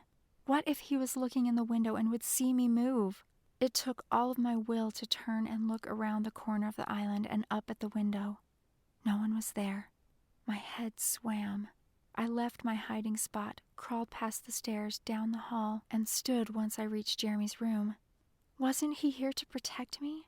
He couldn't be a bad guy. If it weren't for the constant ringing of warning in my heart, I would have gone back to bed. I stood outside Jeremy's door for several long seconds, just staring at the white panels on the door, wondering what I should tell Jeremy. Why did I hesitate? My whole body screamed for me to knock, but I just stood, breathing quickly and quietly, afraid to disturb him. I had to be crazy. "Knock, now, knock," the voice in my head urged. What if someone heard me knock? I tried the door instead. It was locked. I very lightly tapped. No answer. I tapped a bit harder. No answer. I was too afraid to do it harder, so I knelt down and whispered into the door handle. Jeremy. Jeremy. Jeremy. I heard the click of the door and jumped back. The door swung open and there was Jeremy towering over me with a gun pointed right at me. I backed up against the wall behind me, covering my face with my hands. Christy? He said. I peeked through my fingers and he looked both ways in a flash down the hall and then back down at me, tucking the gun into his back waistband. What are you doing? How did you... I put a finger over my lips and mouthed, shh. He rubbed his hands over his face and into his hair, then back down over his face again. He waved me into his room. He held his hands out to his sides, palms up. I went to his closet, but there was no panel in there. He followed me and shook his head. I sat cross-legged on the closet floor. Are you scared? He whispered. I nodded my head over and over again. He looked around the closet, grabbing some things and pocketing them, only to join me cross-legged on the floor, closing the door behind him and turning on a small flashlight. What's up? He whispered. Why didn't you climb into your closet? I went to get a drink when I saw someone outside the window above the sink. I hid. I just felt like I should, so I did. Then the guy outside said, "Wait a minute," and I heard him walk toward the back door. I slid around the island so he wouldn't see me. I couldn't even hear him walk, but I knew he was there. Then he was back outside talking to someone on a radio or something. He said, "I thought I saw bird 1. Anyway, birds 1 through 3 are ready for flight." Then another voice said, "ETA 30. Then the first guy answered, "Birdcatcher out," and the other, "Raven out." I thought I knew the voice, and I did. It was Agent Durant from the FBI building that was with you when I was there, in that room when you asked me all those questions, and... Calm down, Christy, Jeremy interrupted. Take a deep breath. It's only Mac out there. He's supposed to be there. I did take a deep breath, but it didn't calm my nerves. Something was wrong. But you think the guy outside is Agent Durant? I know it's him. It's Agent Durant. Christy, he isn't even assigned to this detail. He's not here. He is here. I remember his voice. It's him. He called himself Birdcatcher. Jeremy stared at me, obviously thinking, are we being transferred tonight or something? Not that I'm aware of. I knew it. We're the birds, aren't we? Rick, Summer, and I? The 3 birds? They're going to kidnap us in 30 minutes. No less than 30 minutes now. My alarm didn't sound when you left your room, he said quietly, like he was talking to himself. His eyes got big, and I knew he finally understood. Jeremy stood and forcefully opened a metal box on the wall inside the closet. There were all kinds of lights lit up in the box. He mumbled something like, "No alarm. There's no alarm." Then he turned, slid open the closet door, and walked away, saying, "Crap. We need to get the others right now. Think, Christy, how long has it been since you heard 30 minutes? I don't know, maybe 5, 10? I wondered what those lights in the closet meant. He set his watch and sent me to Summer's room to wake her while he went to get Rick. Sure, send me to wake her. I'd probably never survive her wrath. It was pure luck that she was dead asleep and had almost no energy to even get out of bed. I told her to be super quiet, that we were being moved. I helped her put some of her favorite clothes on, and then Jeremy walked into the room with Rick. Rick carried some blankets, and Jeremy went into Summer's closet and came out with a few more. Listen, Jeremy whispered to the 3 of us. We're going to go through a tunnel to a secret exit. There's an entrance to the tunnel in the game room. We must move quickly and quietly, but we must crawl. Follow my directions and we'll make it. The crawling part was anything but quiet. Every movement we made sounded like we were dragging heavy boxes along the floor. Once in the game room, Jeremy crawled under the pool table and moved a rug. He yanked on a big metal ring on the floor, lifting a trap door, and motioned for us to climb in. One by one, we disappeared down the hole. We climbed down for a long time before hitting the ground. It was musty, and I could hear water dripping. We all stood huddled together until Jeremy joined us and whispered to quietly follow him. He flipped a switch that lit up little vent-like lights along the floor, like upstairs on the main floor, so we could see a little bit. We walked quite a ways before coming to a door. Jeremy didn't open it. He pulled a cap off something that looked like the end of a pipe and put one eye up to it, I guess looking out to see what was on the other side of the door. He whispered several colorful words and put the cap back on the pipe. "This is no good. They're watching this exit. We've got to go back." "Go back?" Summer squealed, looking in the direction we'd come. She was finally awake. "Is it blocked? Did you take us to the wrong place? What's wrong with you?" "Shh," Jeremy said. He looked at his watch and continued. "There are men out there who want to take you away. There's only the 4 of us standing right here that we can trust. We don't have much time to hide, but we will, and they won't find us. Now you all need to be more quiet than you have ever been your whole lives and do as I instruct you. No questions. Understand?" Everyone nodded, even Summer. "Good. We're going to go back into the house to find a better place to hide. Follow me." No one was about to stay behind. Everyone was petrified. After climbing back into the game room, he had us take our shoes off and rub them on the back side of the carpet beneath the rug that covered the hole. Then we crawled back through the kitchen and into Jeremy's room. Jeremy shut the door behind us and went to his closet, pulling out several different tools, stuffing them into his pockets. He then led us up the stairs and into Rick's room. He went straight to the window, pulled out some tools, and worked in silence for what seemed an eternity. He sighed and then looked at all of us, motioning with his head to come closer. "We're going to climb out onto the roof. Rick, you will go first and lay 4 of the blankets on the roof for all of us to lie on. I will bring the other 4 to cover us. I will come out last. Be careful not to let anything roll down the roof or make a noise. Be as silent as possible." I was so tense I could feel pressure in my ears. I waited motionless for endless minutes until Jeremy beckoned for me to join Rick on the roof. "Please don't let me fall." Chapter 26. Feeling claustrophobic under the blanket, I wanted to sit and look around instead of laying on the hard, uncomfortable roof. Despite the heavy blanket under me and over me, I shivered. I could feel Rick lying still next to me, shifting slightly away every time we accidentally touched each other. Maybe a minute later, I heard the rumble of gravel. They had arrived. I pushed up against Rick, not caring if he shifted away. Much to my surprise, he didn't. Jeremy pushed against me too. I guess he didn't want me to go too far. Rick slid his warm hand under my blanket, down my arm, and grabbed my hand. My heart thumped hard, and I really couldn't breathe. Noisy crunches of gravel sounded like bombs going off, one after the other, getting faster and faster and closer. I wanted to curl up into a ball, but I knew it would make a noise in the house. All we could do now was wait. I started breathing again, keeping it quiet and shallow, and yet it sounded so loud. I thought I heard the click of the front or back door.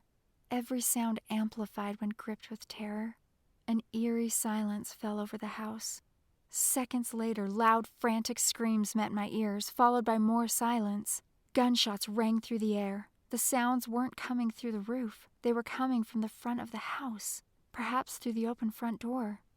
A drop of cold sweat crept down my spine, and my breathing involuntarily sped up. This was my fault. People were dying because of me. I should go and let them take me to save the others. I could end this. Letting go of Rick's hand, I rolled over and bent my legs under my stomach to stand. In a flash, Jeremy's arm came down hard on my back. "Christy," he said in a voice that echoed under my blanket, "don't move." "I have to go," I whispered. "People are dying because of me. I need to go to them and let them take me. Then it'd be over." I tried to pull myself up, but I couldn't even wiggle.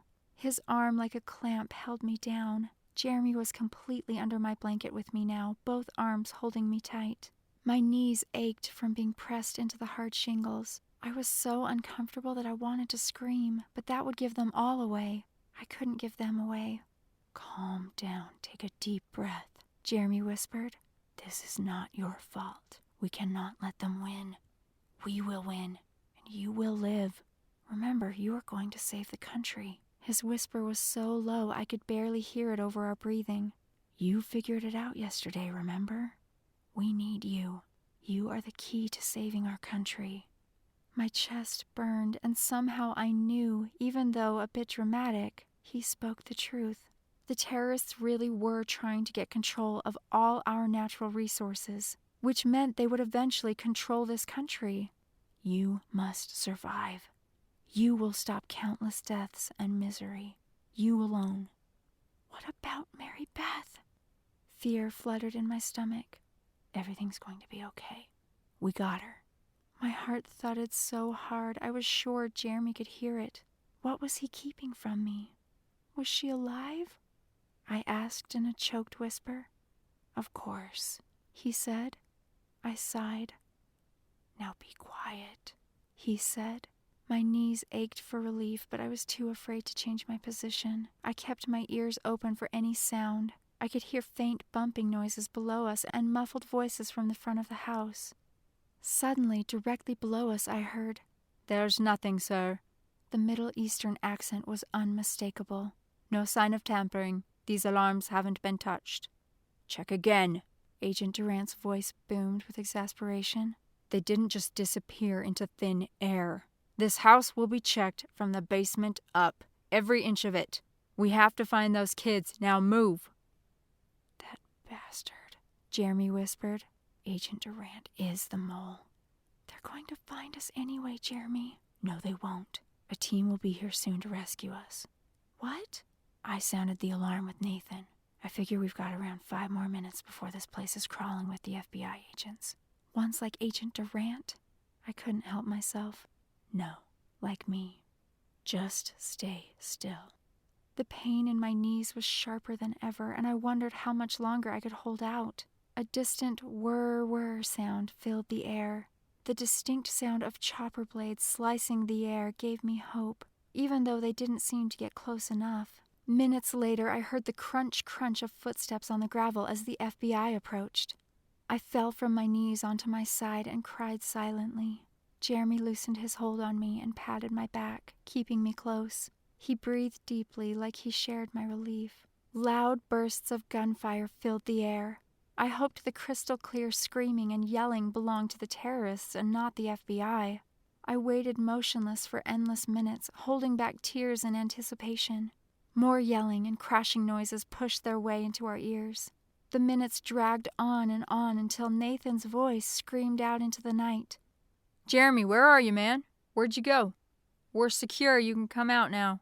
Jeremy let go of me and sat up, the blanket shifting away from us. I didn't move, and neither did the others. He stood up and looked around. "Up here," Jeremy yelled. "I'll come down." Then he spoke to us. "Stay up here, okay, guys?"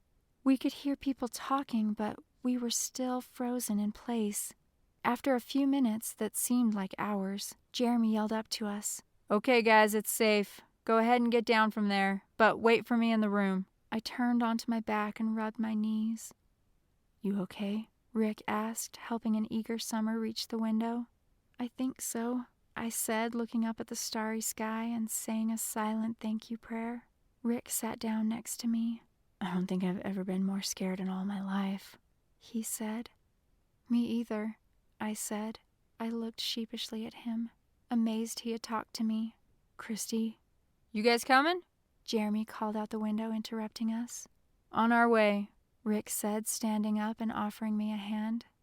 I climbed through the window, wishing Rick had the chance to finish what he wanted to say to me. My knees throbbed with pain when I planted my feet on the carpet. "Listen, you guys," he said. "There's a lot of scary stuff down there that you don't want to see.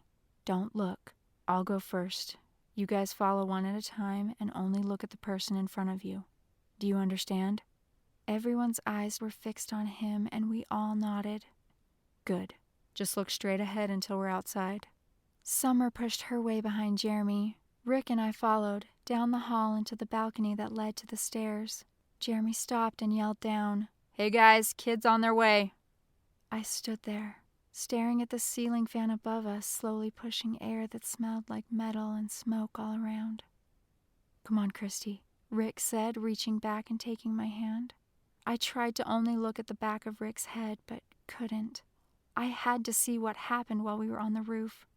I looked over the railing to see some federal agents staring up at us with unbelieving gazes, while others milled purposefully about, turning over bodies that lay strewn in unnatural positions, checking for pulses as they went. The color red dominated. Acid burned my throat and my stomach churned. I closed my eyes tightly, trying to forget the images. Why did I look? I breathed deeply through my mouth, trying to overcome my growing nausea, but it kept building. Focus on your breathing, I told myself. You are taking a walk in the mountains. It is a beautiful day. There's a light breeze. We made it to the bottom of the stairs. Then I smelled it. The sweet, sticky smell of blood.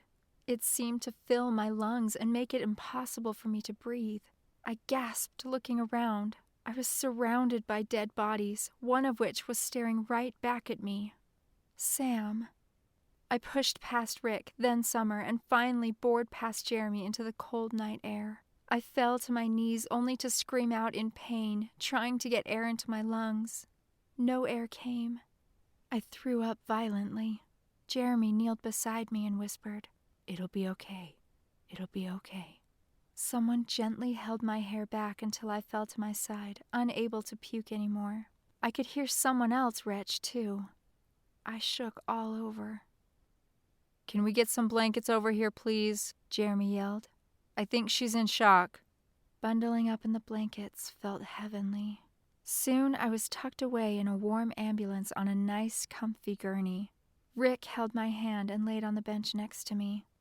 I couldn't find words to tell him what I wanted to say. I wanted to apologize for my behavior with Alex, for the gala, for everything, but it didn't seem to be the right time. Maybe I just wanted to hear what he intended to say on the roof before Jeremy interrupted him, before I bore my soul again. After a short while, I thought I could actually sleep. Mary Beth was safe, we were safe, and the terrorists were gone. I dreamt about walking hand in hand with Rick toward a black sunset, when the slide door of the ambulance slid open and Jeremy pushed past Rick to me, saying, "We've got to go." He grabbed my hand away from Rick's and pulled me out from under the covers into the night air. I stumbled, feeling the pain and stiffness in my knees. "I know your knees are killing you, but you've got to push through it if you want to live." Shock ran through me as he tugged me forward, dulling the pain. I looked back, the sounds of running and shouting filling my ears. Thanks to the lights from the safe house, I could make out dark, shadowy figures running about in chaos until the sounds of shooting overtook them. I saw Rick being led off into the woods in a different direction than we were headed. Then the trees fell in behind us, blocking my view. I kept my ears open for the sounds of pursuit. My pulse pounded in my head. Branches whipped at my face. I tried to hold my hand up for protection, but found I needed it to keep my balance, being pulled by Jeremy. "Faster, Christy, faster." Flames licked my throat for want of water and air. Then I heard them. Footsteps, lots of them, closing in on us. Jeremy must have heard them too, because he propelled me in front of him, whipping his arm to the side to pull me ahead. I ran faster, hearing only the hard footsteps pursuing me and my own ragged breath. Shots rang through the air, making my body scream to keep running. Faster and faster still. I could feel Jeremy only inches behind me, when suddenly his body pushed into mine. He fell hard into me with a gasp, and the small amount of breath left in me flew out as we slammed into the ground, leaving me to suffocate beneath him, his body heavy and limp. I struggled to free myself, to get the air I desperately needed, but I found I had no strength. I couldn't budge him. I tried to shift my head to the side to find an opening to get some air. I could feel the raw cuts in my face burn as they scraped the forest floor until a coolness hit my lips. I pulled hard on the fresh air. My lungs ached as they filled, which, interestingly enough, made it harder to get the air I needed. Someone pushed on Jeremy, and I instinctively froze. Should I play dead or fight? I needed to wake Jeremy. I pinched him, trying to rouse him. I felt a wetness on my fingers and wiped it away. A sickening feeling overtook me. Duh, Jeremy didn't move because he'd been shot. I wanted to cry, my stomach lurching into my throat. Into my heart came a pounding focus. I needed to live. Jeremy's words boiled over in my mind. You are the key to saving the country. As Jeremy's body began to rise, I struggled to make myself stay hidden under him. I caught a glimpse of the man's shoes, and it somehow gave me more strength to push farther under Jeremy. After hearing several loud shots, the man turning Jeremy fell sideways with a thud. Jeremy's body slumped back onto mine. Only seconds passed before I felt his body being lifted again. I shifted, trying to stay hidden, but it proved impossible. His body flipped quickly, revealing the only face I hoped to see, Nathan's. He brought his hand up to his mouth and rubbed it tightly down his face and neck, revealing a panicked expression that slowly dissolved into a look of relief and sadness. I gasped, pulling in all the air I could, watching Nathan's attention turn to Jeremy. Everything started moving in slow motion. I could hear Nathan, but it was like I was in a fog. Quick, get help, we need a paramedic, he yelled. Nathan touched his neck. Come on, stay with us, Jeremy, stay with us. My eyes fixed on Jeremy, my insides thrashed in agony. He ripped Jeremy's coat open, sending buttons flying, and exposed his vest, tugging at the Velcro straps on its side to free it from him. He started breathing for Jeremy, and other agents swarmed around. This wasn't happening. Live, Jeremy, live. I prayed a more honest prayer than I had ever remembered praying. Please let him live. Take my life, not his. One of the other agents dropped to his knees to give compressions between Nathan's breathing. 2 other agents appeared and grabbed at my arms. I yanked myself away. No, no, I cried. I have to stay. Please let me stay. You don't need to see this, dear, a woman said. The voice was oddly familiar, and I looked up to see the large woman from the pizzeria looking down at me. She's bleeding. Get her to the ambulance. No, no, I said, shaking my head. The jacket she wore didn't say DEA. It said FBI. That agent in the pizzeria? He's just fine, dear. He's just fine. Just like this agent will be. His name is Jeremy, I yelled as they tried to pull me away. His name is Jeremy, and he has to live. He just has to. He saved me. Save him, please save him. I planted my feet hard, but was no match for the 2 agents pulling me away. They dragged me all the way back to the ambulance, and I screamed for Jeremy the whole way.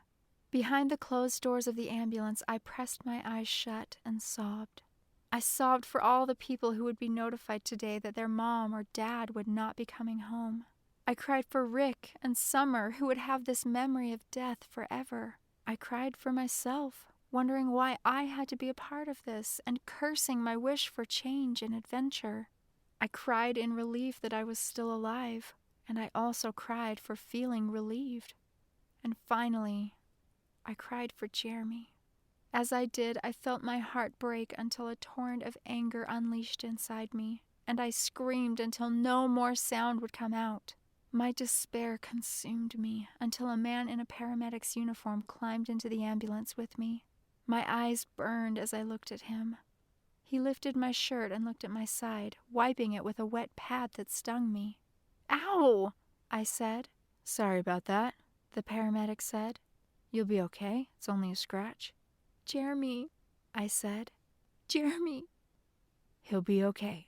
No, he won't, and it's my fault. I have to go to him. I struggled to sit up, but they had already strapped me in. I pulled at the straps that held me there. The gurney moved, and I felt a prick in my arm. A sedative. My worries disappeared. Chapter 27. Feeling someone's warm touch on my hand woke me up. White surrounded me. I couldn't seem to focus. I was in a bed in what looked like a hospital room or a prison, and I wanted to sit up but couldn't find the strength. My throat, too dry to scream, allowed only a raspy whisper to escape. Christy, it's okay to wake up, a voice said. Where was I? Help me! Someone help me! I remembered being in a forest running. Run. Scary memories filled my mind. Christy, it's me, Rick. You're safe. Rick? My heart slowed its thundering pace, and I could finally make out splashes of color around the room. I took long, deep breaths. "Jeremy?" I rasped, looking straight at Rick. "No, it's Rick. You're safe." He handed me some water, and I gulped it down. "Where's Jeremy?" I said, looking around the room for him, but finding Summer sitting on a chair in the corner instead. A part of me felt relieved. Summer was okay, Rick was okay, but was Jeremy okay? "Is he all right?" "Jeremy's here, in the hospital," Rick answered. "He's alive?" I gasped. "Yes, he's alive." When he said this, he looked at Summer, and her eyes rolled, telling me there was more to the story, and it wasn't good. "I have to see him," I said, trying to sit up again, only to be overcome with dizziness and having to lie back down. I was scared. It must be bad if they wouldn't tell me. I heard a door open, and a tall, thin woman with hair pulled back into a low ponytail walked straight toward me. Her face was soft and kind, not a wrinkle anywhere. Her wide eyes never looked away from me. Rick moved aside to let her get close to me. "I'm glad to see you're awake. I got a bit concerned when you didn't wake up right after taking you off the sedative this morning. But better late than never." She looked in my eyes and then gently moved her fingers over my face. "Who are you?" I asked. My face felt stiff. "Sorry, Christy. I'm Dr. Eisen. I've been taking care of you since you got here." "Why?" "Well, you had a pretty nasty fall. You had some deep cuts on your face and arms. Luckily, we were able to get a plastic surgeon here quickly enough to patch you up so that you'll have minimal scarring." Scarring? My mind raced. I remembered the trees slapping my face, and then my face scraping along the forest floor as I tried to get air. I gulped and touched my face. It felt rough and bandaged. "I have this antibiotic ointment that you'll need to use on all your cuts and scrapes until they heal. To help them heal, I also got you some cream to go on after the antibiotic ointment. Use it twice daily. If you do this, you will likely have no scarring." She handed me the 2 tubes of medicine and smiled. "Do you have any questions?" I said no, but wanted to ask a million. "I'm going to do a few tests to make sure you are able to travel." She poked and prodded and asked me questions, as well as had me do certain movements with my body. "Ouch!" I said as she touched a particularly tender spot on my side. "Make sure you get ointment on that graze, Christy. It could get infected." Graze? I tried to twist and look at what she was talking about. "Don't you remember how you got these injuries?" Dr. Eisen asked. "I remember getting whipped by tree branches and falling hard onto the ground, but I don't remember any grazing." "A bullet grazed your side. You are one lucky girl. You also have 3 very large, nasty bruises on your body, but you're so young you will heal nicely." "Okay. That doesn't mean you won't have to go see your doctor when you get home. Do you understand?" "Yes." "Good. Everything I just went over, as well as my private number, is here in your discharge papers. If your doctor at home has questions for me, he must contact me directly. I am the only one who has worked on you besides the plastic surgeon, and no one knows you're here except me. The plastic surgeon's private line is also listed here." She pointed to a spot on some papers she was holding. "Now, a shower will make you feel better. Be careful with your face. Don't get it wet for another few days. We would have liked to have kept you here for those few days, but the FBI is insisting that you get home today. I suppose it will be nice to be surrounded by your family while you heal. Your injuries are hardly life-threatening, but still." "How long have I been here anyway?" I asked. 2 days. 2 days? Well, we chose to sedate you to up the chances that your face would heal correctly. I didn't know what to say. Would I be a monster? "I'll be calling you tomorrow to make sure you go see your doctor." "Okay. Did my parents know what had happened?" "Great. Now you go right ahead and shower. Get yourself ready, but take your time. Don't let the FBI rush you too much. I wish you all the best, and I'll talk to you tomorrow." "Okay." Something about her made me feel comfortable, and that comfort left when she walked out the door. "Tell me about Jeremy," I shot at Rick.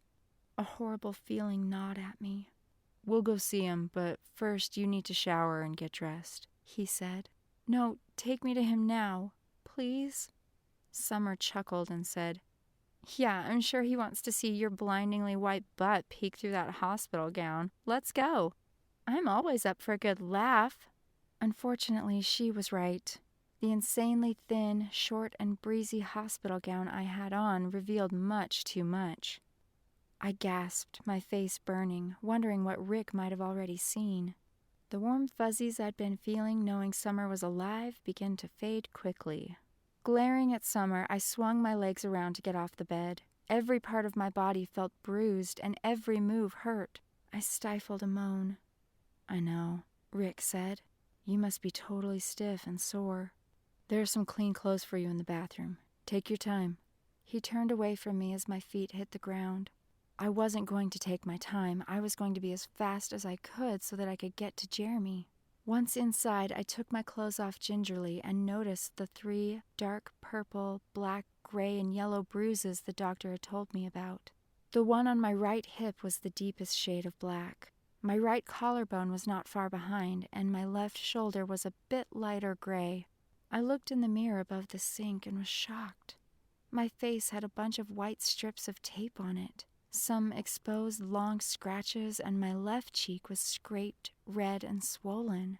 I pulled back in surprise, hitting my body into the door, causing a rush of pain from all the bruises. You okay in there? Rick asked. Fine, I said, looking at my bruised and battered body one more time. I covered my mouth, remembering Jeremy's body falling onto mine, landing on big tree roots sticking out of the ground, and watching Nathan perform CPR. I had to see Jeremy. In the shower, each stream of water stung. I clenched my teeth and worked as fast as I could manage to clean myself. Stepping out of the shower sent stabs of pain in my knees.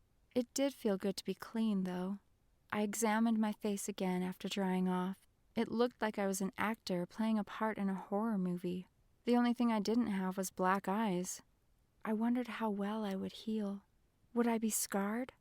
Maybe I deserved some scars for causing so many people so much pain. I didn't have any makeup to hide the massive scrapes, cuts, and stitches, and didn't think it would do any good anyway. I used the antibiotic ointment and then the anti-scarring lotion liberally and kept my hair down in an effort to hide my face. Mercifully, the clothes they gave me were sweats. Fashionable sweats, but sweats nonetheless. Mary Beth would die, but I had no choice. I wished she was here. I took a deep breath before opening the door, giving me courage to face the others. Now I knew what they'd seen when they were looking at me, and it scared me to death. They sat watching TV. Rick stood abruptly and said, "How do you feel?" "Much better, thanks." I looked at the floor, trying to hide my face.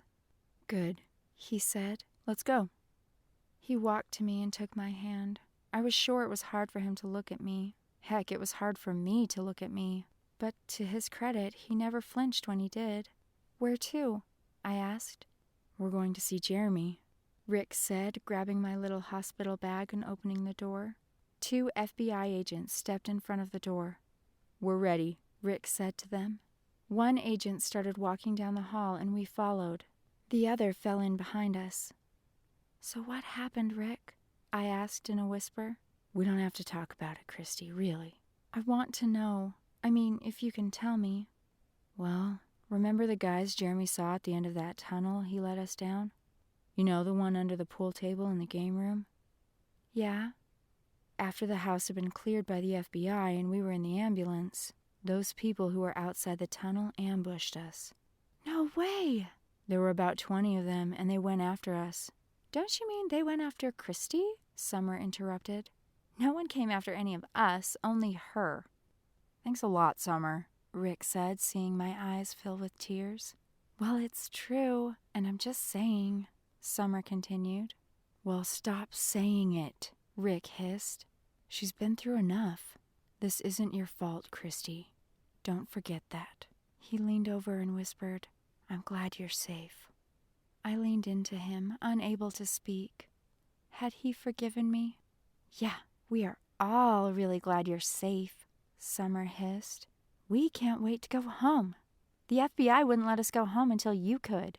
Thanks a lot. And we have to lie and say we were in a bus crash.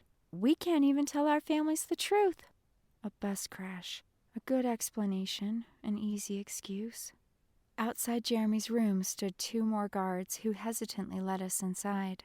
The agents who were outside our hospital room joined them. Jeremy, lying on his bed, looked at me, smiling.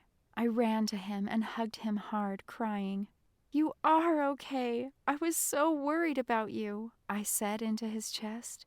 That's when I noticed he didn't hug me back. I pulled away and looked at him. He still smiled, but didn't move. Was he repulsed by my horrible face? Or was he mad at me? "I was so worried about you, too," he finally said, his voice catching. His face bore the same wounds, some covered up with white strips from the slapping branches, as mine did, but his eyes sparkled like always. "You were so brave. I'm so proud of you." His eyes glistened with tears, and one lone tear slowly fell down his cheek. "What's wrong with you, Jeremy?" Panic welled up in my heart as I waited for an answer. My heart punched hard against my ribs. "Not much," he chuckled. "I'm just a little paralyzed." "Paralyzed? No! No!" I said, laying my head on his chest, hoping I would feel his strong arms wrap around me and hold me tight.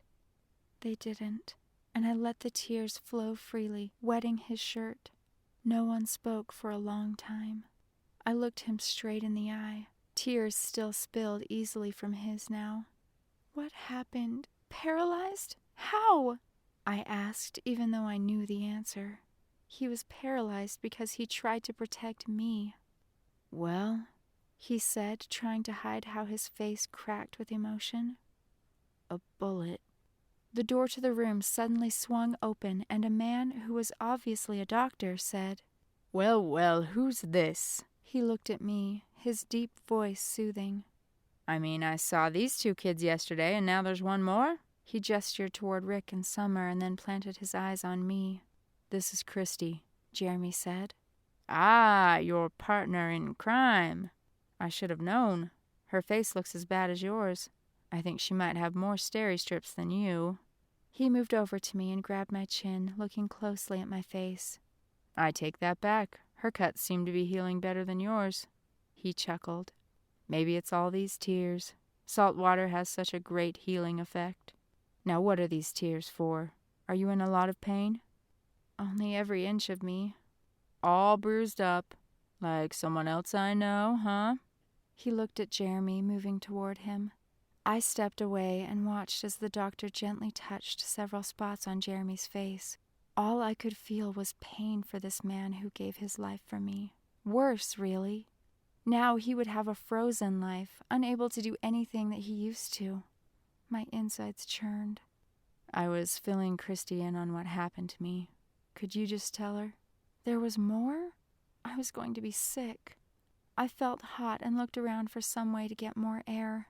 "Are you sure, Jeremy, I could leave and come back?" "No, really, it's okay. Tell her everything. She won't rest until she knows every last detail." He winked at me. How could he do that? He should be mad at me, not playful. He would live a life of sorrow because of me. I tried to hold it together to know the full extent of the damage I'd caused. I leaned on the closet wall to help with the shaking. "Well, okay." The doctor turned to me. "Jeremy was shot.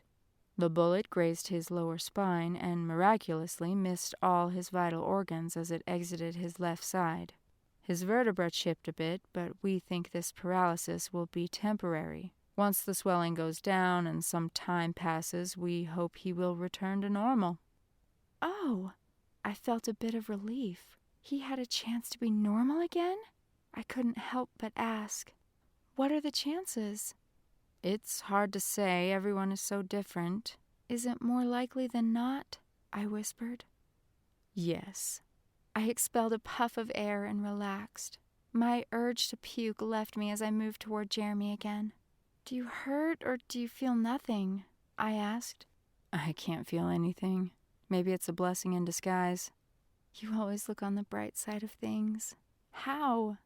"It's natural for me," he chuckled. After checking a few of the machines, the doctor turned and looked at Summer and Rick and said, "Now you two watch out for Christy here. Don't let her laugh too much. We don't want her cuts to bust open." Only Rick and Jeremy laughed. Summer sneered.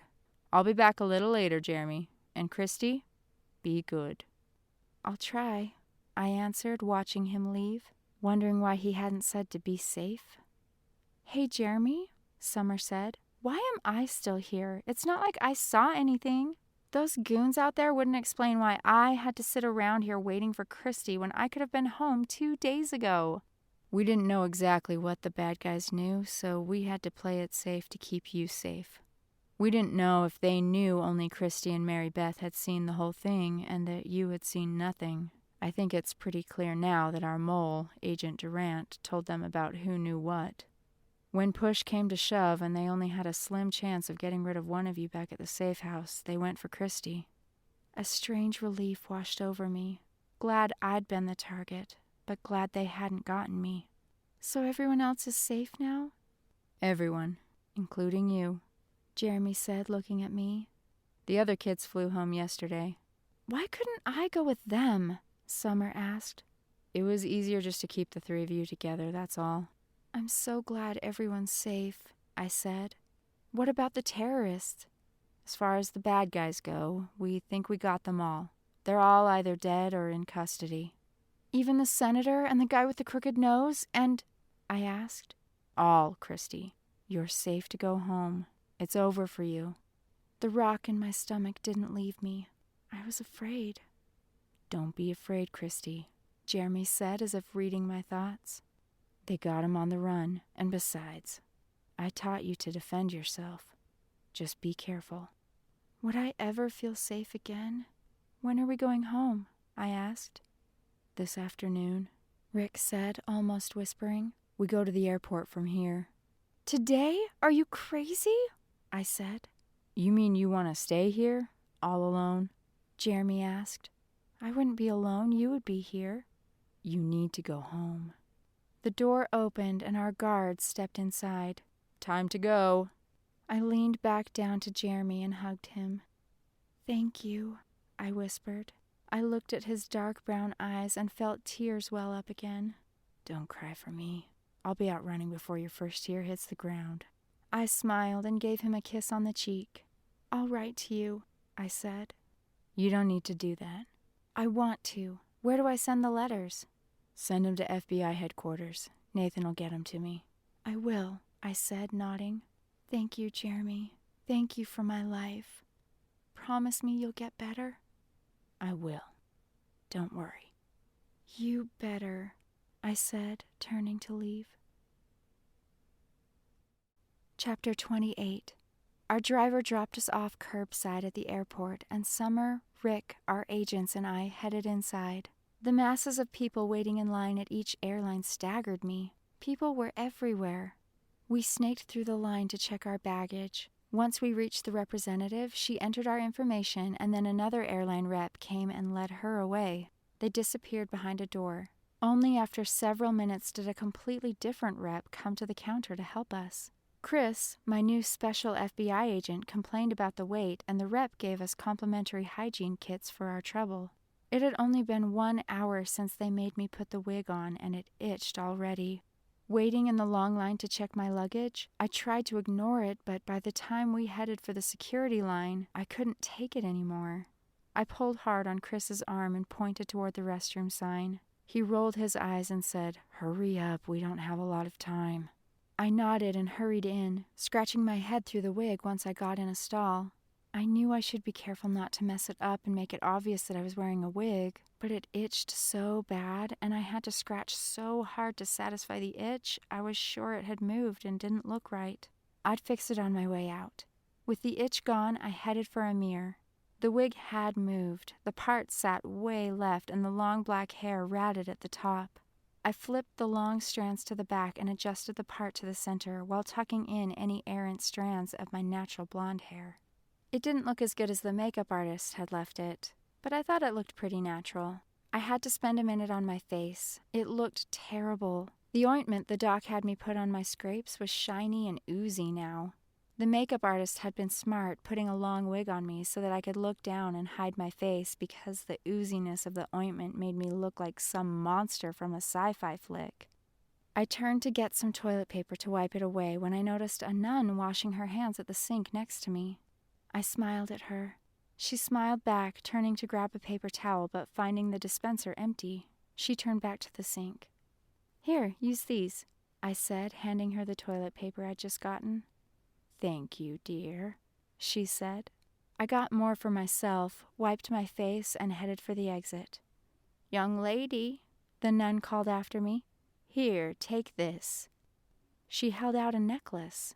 "No, really, that's okay," I said. "It's a patron Saint Christopher charm. He'll watch out for you as you travel." She moved toward me, holding it out to me to take. "Please, you were so kind to me, and I'd like to return the favor." Not wanting to hurt her feelings, and knowing that Chris told me to hurry, I took the charm, lifting it up to see a man with a walking staff imprinted on the little gold charm. I said thanks as I hurried out the door.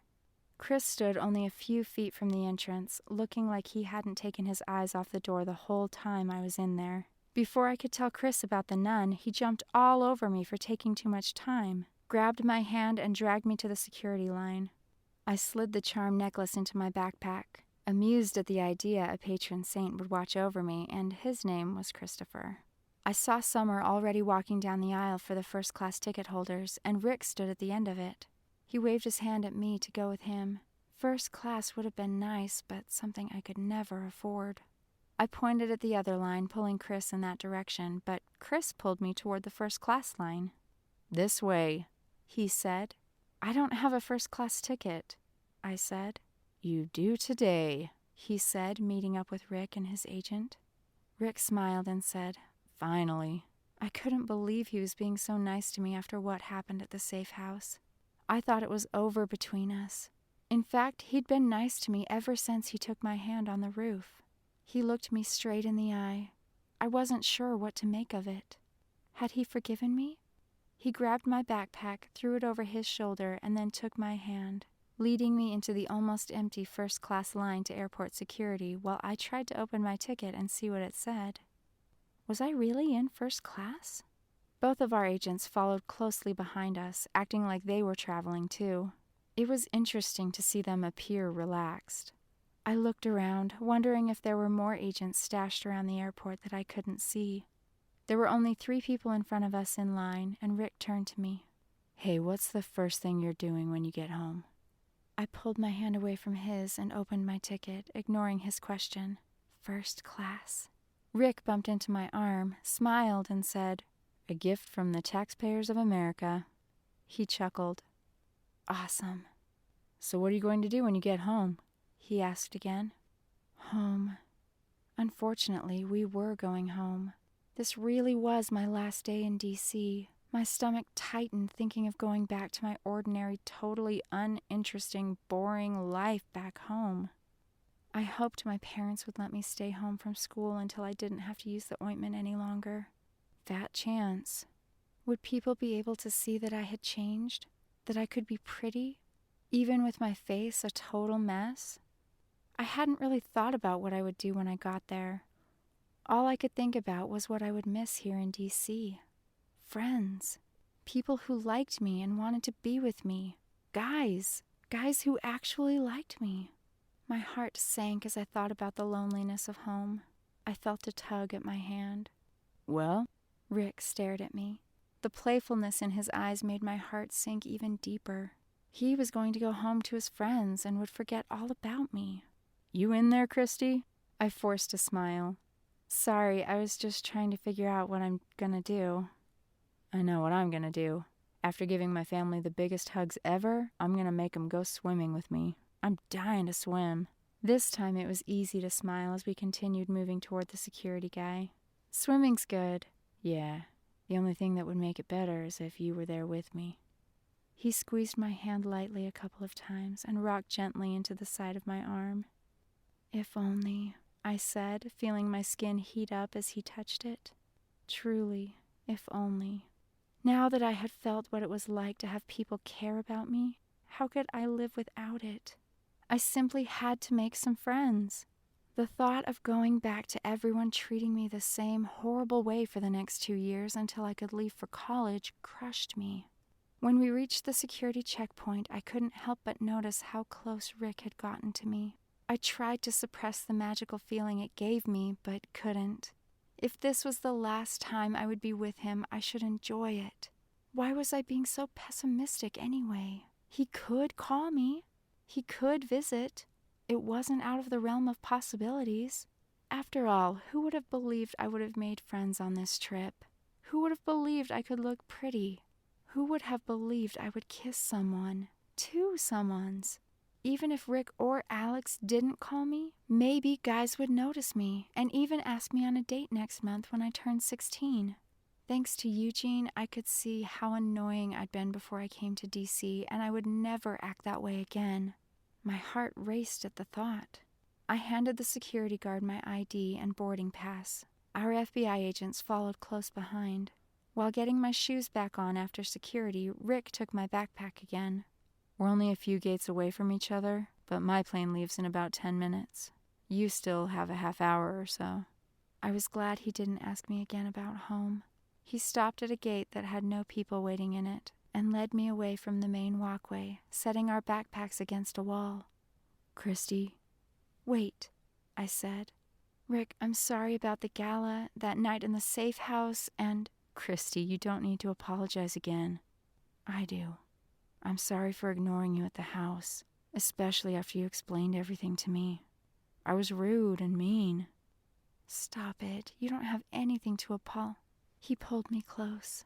I felt his warm breath on my face as he looked straight into my eyes, and my heart lit on fire. He moved in even closer. The touch of his body against mine sent tingles to the tips of my toes. He whispered, "Can I kiss you?" I nodded, wanting nothing more. He kissed me softly. The kiss by the fountain had been beautiful, but nothing like this. His hand was warm on the back of my neck, and his lips were soft and giving. My fingers drifted along his back. I thought briefly about Alex. My last words to him had been said in anger. In fact, I had punched him. I would never see him again, would I? Not likely. I shouldn't feel guilty for kissing Rick. This kiss was special, like he was gifting me a part of himself. Alex's kisses set my body on fire, but that couldn't last forever. Alex was gone. He hadn't meant what he'd said about me being taken, but why did it hurt so bad to think I'd never see him again?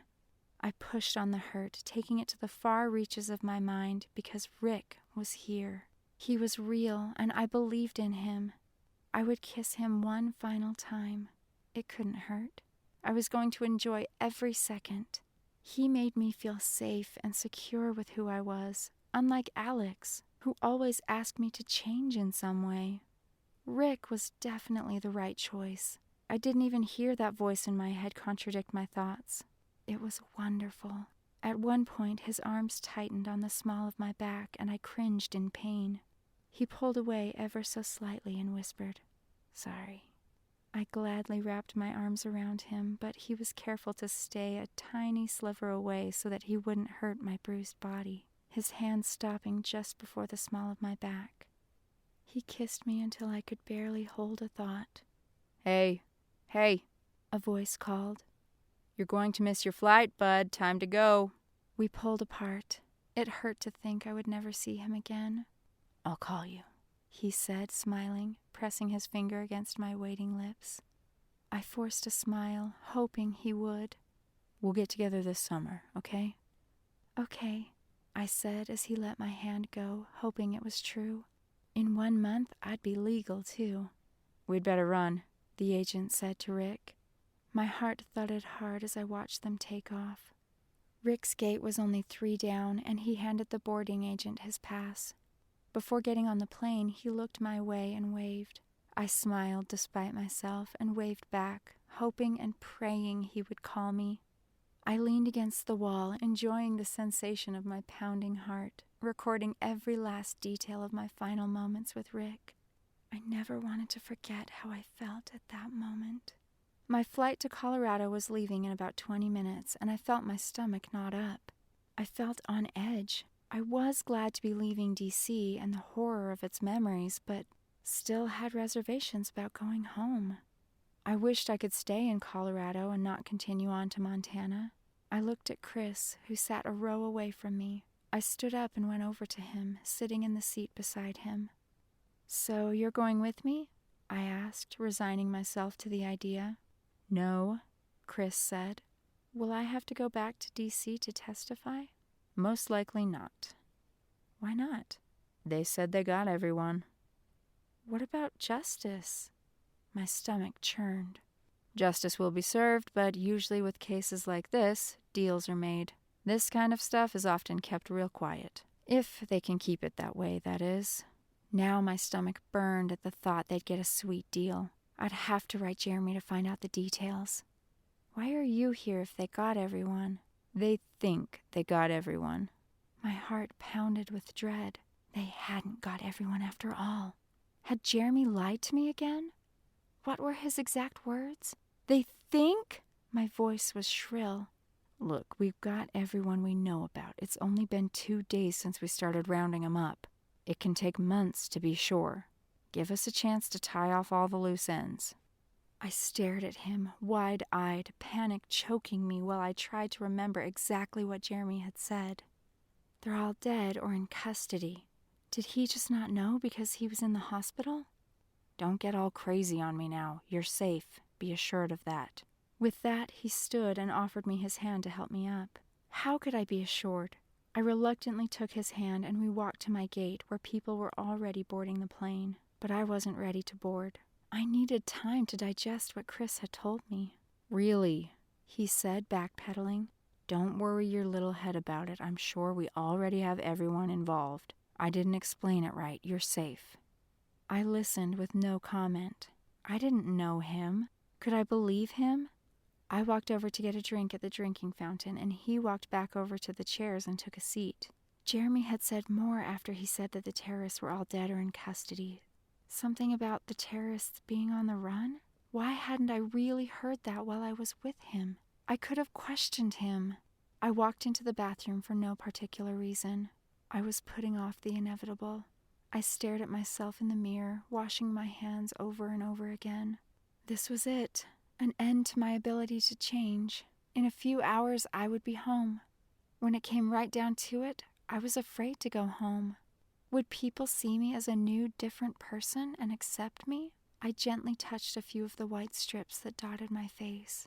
I hoped I could make myself pretty like Mary Beth had done for me almost every day of the trip. Would they see that I had more to give than right answers, eloquent speeches, and pristine writing? Would they care about me if they found out what I had witnessed? That I had experienced something horrible? But I couldn't tell. We had just been in a car accident, that was all. My heart hurt thinking about how it would feel if no one saw the new me and liked it. I wanted to be noticed. I wanted to be valued. I wanted to feel included. I looked away from the mirror, and that voice in my head came back. Remember hope. Believe. The hurt suddenly turned to burning, and my despair turned to hope. I could hope. I could believe. I had to believe that things would be different. Better, even. I took a deep breath and smiled as I dried my hands. I didn't understand why I felt so uncertain. It didn't make any sense. Like Mary Beth had said, I did have 2 amazing guys vying for my attention in D.C. Why not again? I had made friends, and I could again. The brightness of the hope I felt filled my whole soul. When I came out, I saw Chris tipping his head to my gate, urging me to board. I looked around one last time and headed for Chris to get my backpack, my mind quieter and yet alert. I bent over to pick up the backpack, and something started to buzz in Chris's pocket. He stood up and grabbed my arm hard, leading me into the family bathroom. "What's—" I started to say. He held his free hand up to his lips, gesturing for me to be silent. 2 large men fell in behind us and stopped at the door to the bathroom while Chris and I went in. He pulled out what looked like a pen, and starting at my toes, he moved it over my body. Was it a bug detector? It screamed when he ran it over my backpack. Without talking, he opened my backpack and dumped the contents onto the floor. He ran the detector over it until he singled out the hygiene kit the rep at the check-in desk had given me. He went to the door and handed it to one of the two men outside the door, and then came back to me, moving the bug detector slowly over my whole body and backpack one more time. No buzzing. Did anyone else give you anything while here at the airport? No, I said before remembering the traveler's necklace. Oh, yeah, I laughed. A nun in the bathroom gave me that St. Christopher's charm, I said, pointing at the charm on the floor. He shook his head, running the device over it. It didn't chirp, but he picked it up anyway and gave it to the guards outside the door. My insides turned to jelly. I felt so stupid. He'd told me not to accept anything from strangers. He raised his eyebrows, waiting for me to explain. I told him about the nun and everything that had happened and what we talked about. He rolled his eyes and sighed. We told you not to talk to anybody. I told you not to take anything from strangers. What were you thinking? I not only felt 2 inches tall, I wanted to disappear completely. I know it was stupid, but she was a nun. I just didn't know. That's the point. You don't know. My face burned and my insides shook. He put his hand to his ear and gave a description of the nun and rep to whomever was on the other end. What's going to happen now? My heart battered my ribs. The terrorists were obviously alive and kicking. We'll put a decoy with that necklace and kit on the plane to Colorado, and then somewhere besides Helena. You're heading for Portland now, and then home. Justin, a makeup artist, is on his way to change your look and get you on the plane to Portland. I'm sorry, I really am, but you accepted a kit from that rep too. Just do what we tell you from now on. The harshness in his voice made me feel worse. I will, I promise. It wasn't fair, though. He rolled his eyes again and breathed out hard through his nose. He didn't try to make me feel better. He wanted to make me feel bad so that I would be more careful. There would be no question about me being careful. Fear crawled through each and every bone in my body, one by one, slowly chilling me. I wrapped my arms around my middle, hoping I wouldn't start to shiver. A few minutes later, Justin came in with a bag and had me change into different clothes. Jeans and a t-shirt along with a hoodie. I wouldn't stand out for sure. Justin was a breath of fresh air. He fitted a short brown wig on me and he sprayed makeup all over my face. He called it airbrushing. If you looked closely, you could see my starry strips and scrapes, but you really had to look. This is the end of the road for us, Christy, Chris said. Good luck. Thanks, I said, guilt dripping from my voice. He left the room. What's your cover, Anna? Justin asked. I was Anna now? He gave me a quick cover story about being in a car accident while visiting relatives in Maine. Of course, it became a bus accident for my parents. He had me practice talking with him, just in case someone was insistent on talking to me. He also reminded me to clean up once at the airport in Helena, so that my parents wouldn't freak out seeing me in disguise. I liked Justin and his easy, light-hearted personality. We even joked and laughed while waiting at the gate for my flight. By the time I boarded the plane, I'd almost forgotten that I was a target and that the terrorists were still actively trying to get me. I had to believe what Justin had told me, that we had fooled them and I wouldn't be found. What else could I do? I pushed the horror into a corner of my mind and sat back in my nice, roomy seat, drink in hand, to watch a movie and escape D.C.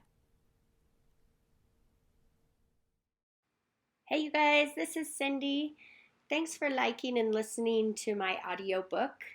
I hope you loved Christy's story because book 2, Protected, is coming soon to my channel. So if you haven't already, make sure you subscribed so that you will get a notification when it drops. Also, if you could hit that like button, it would mean a lot to me. Also, I really love comments. I love to hear your thoughts, and I'll always reply to you. Thanks so much.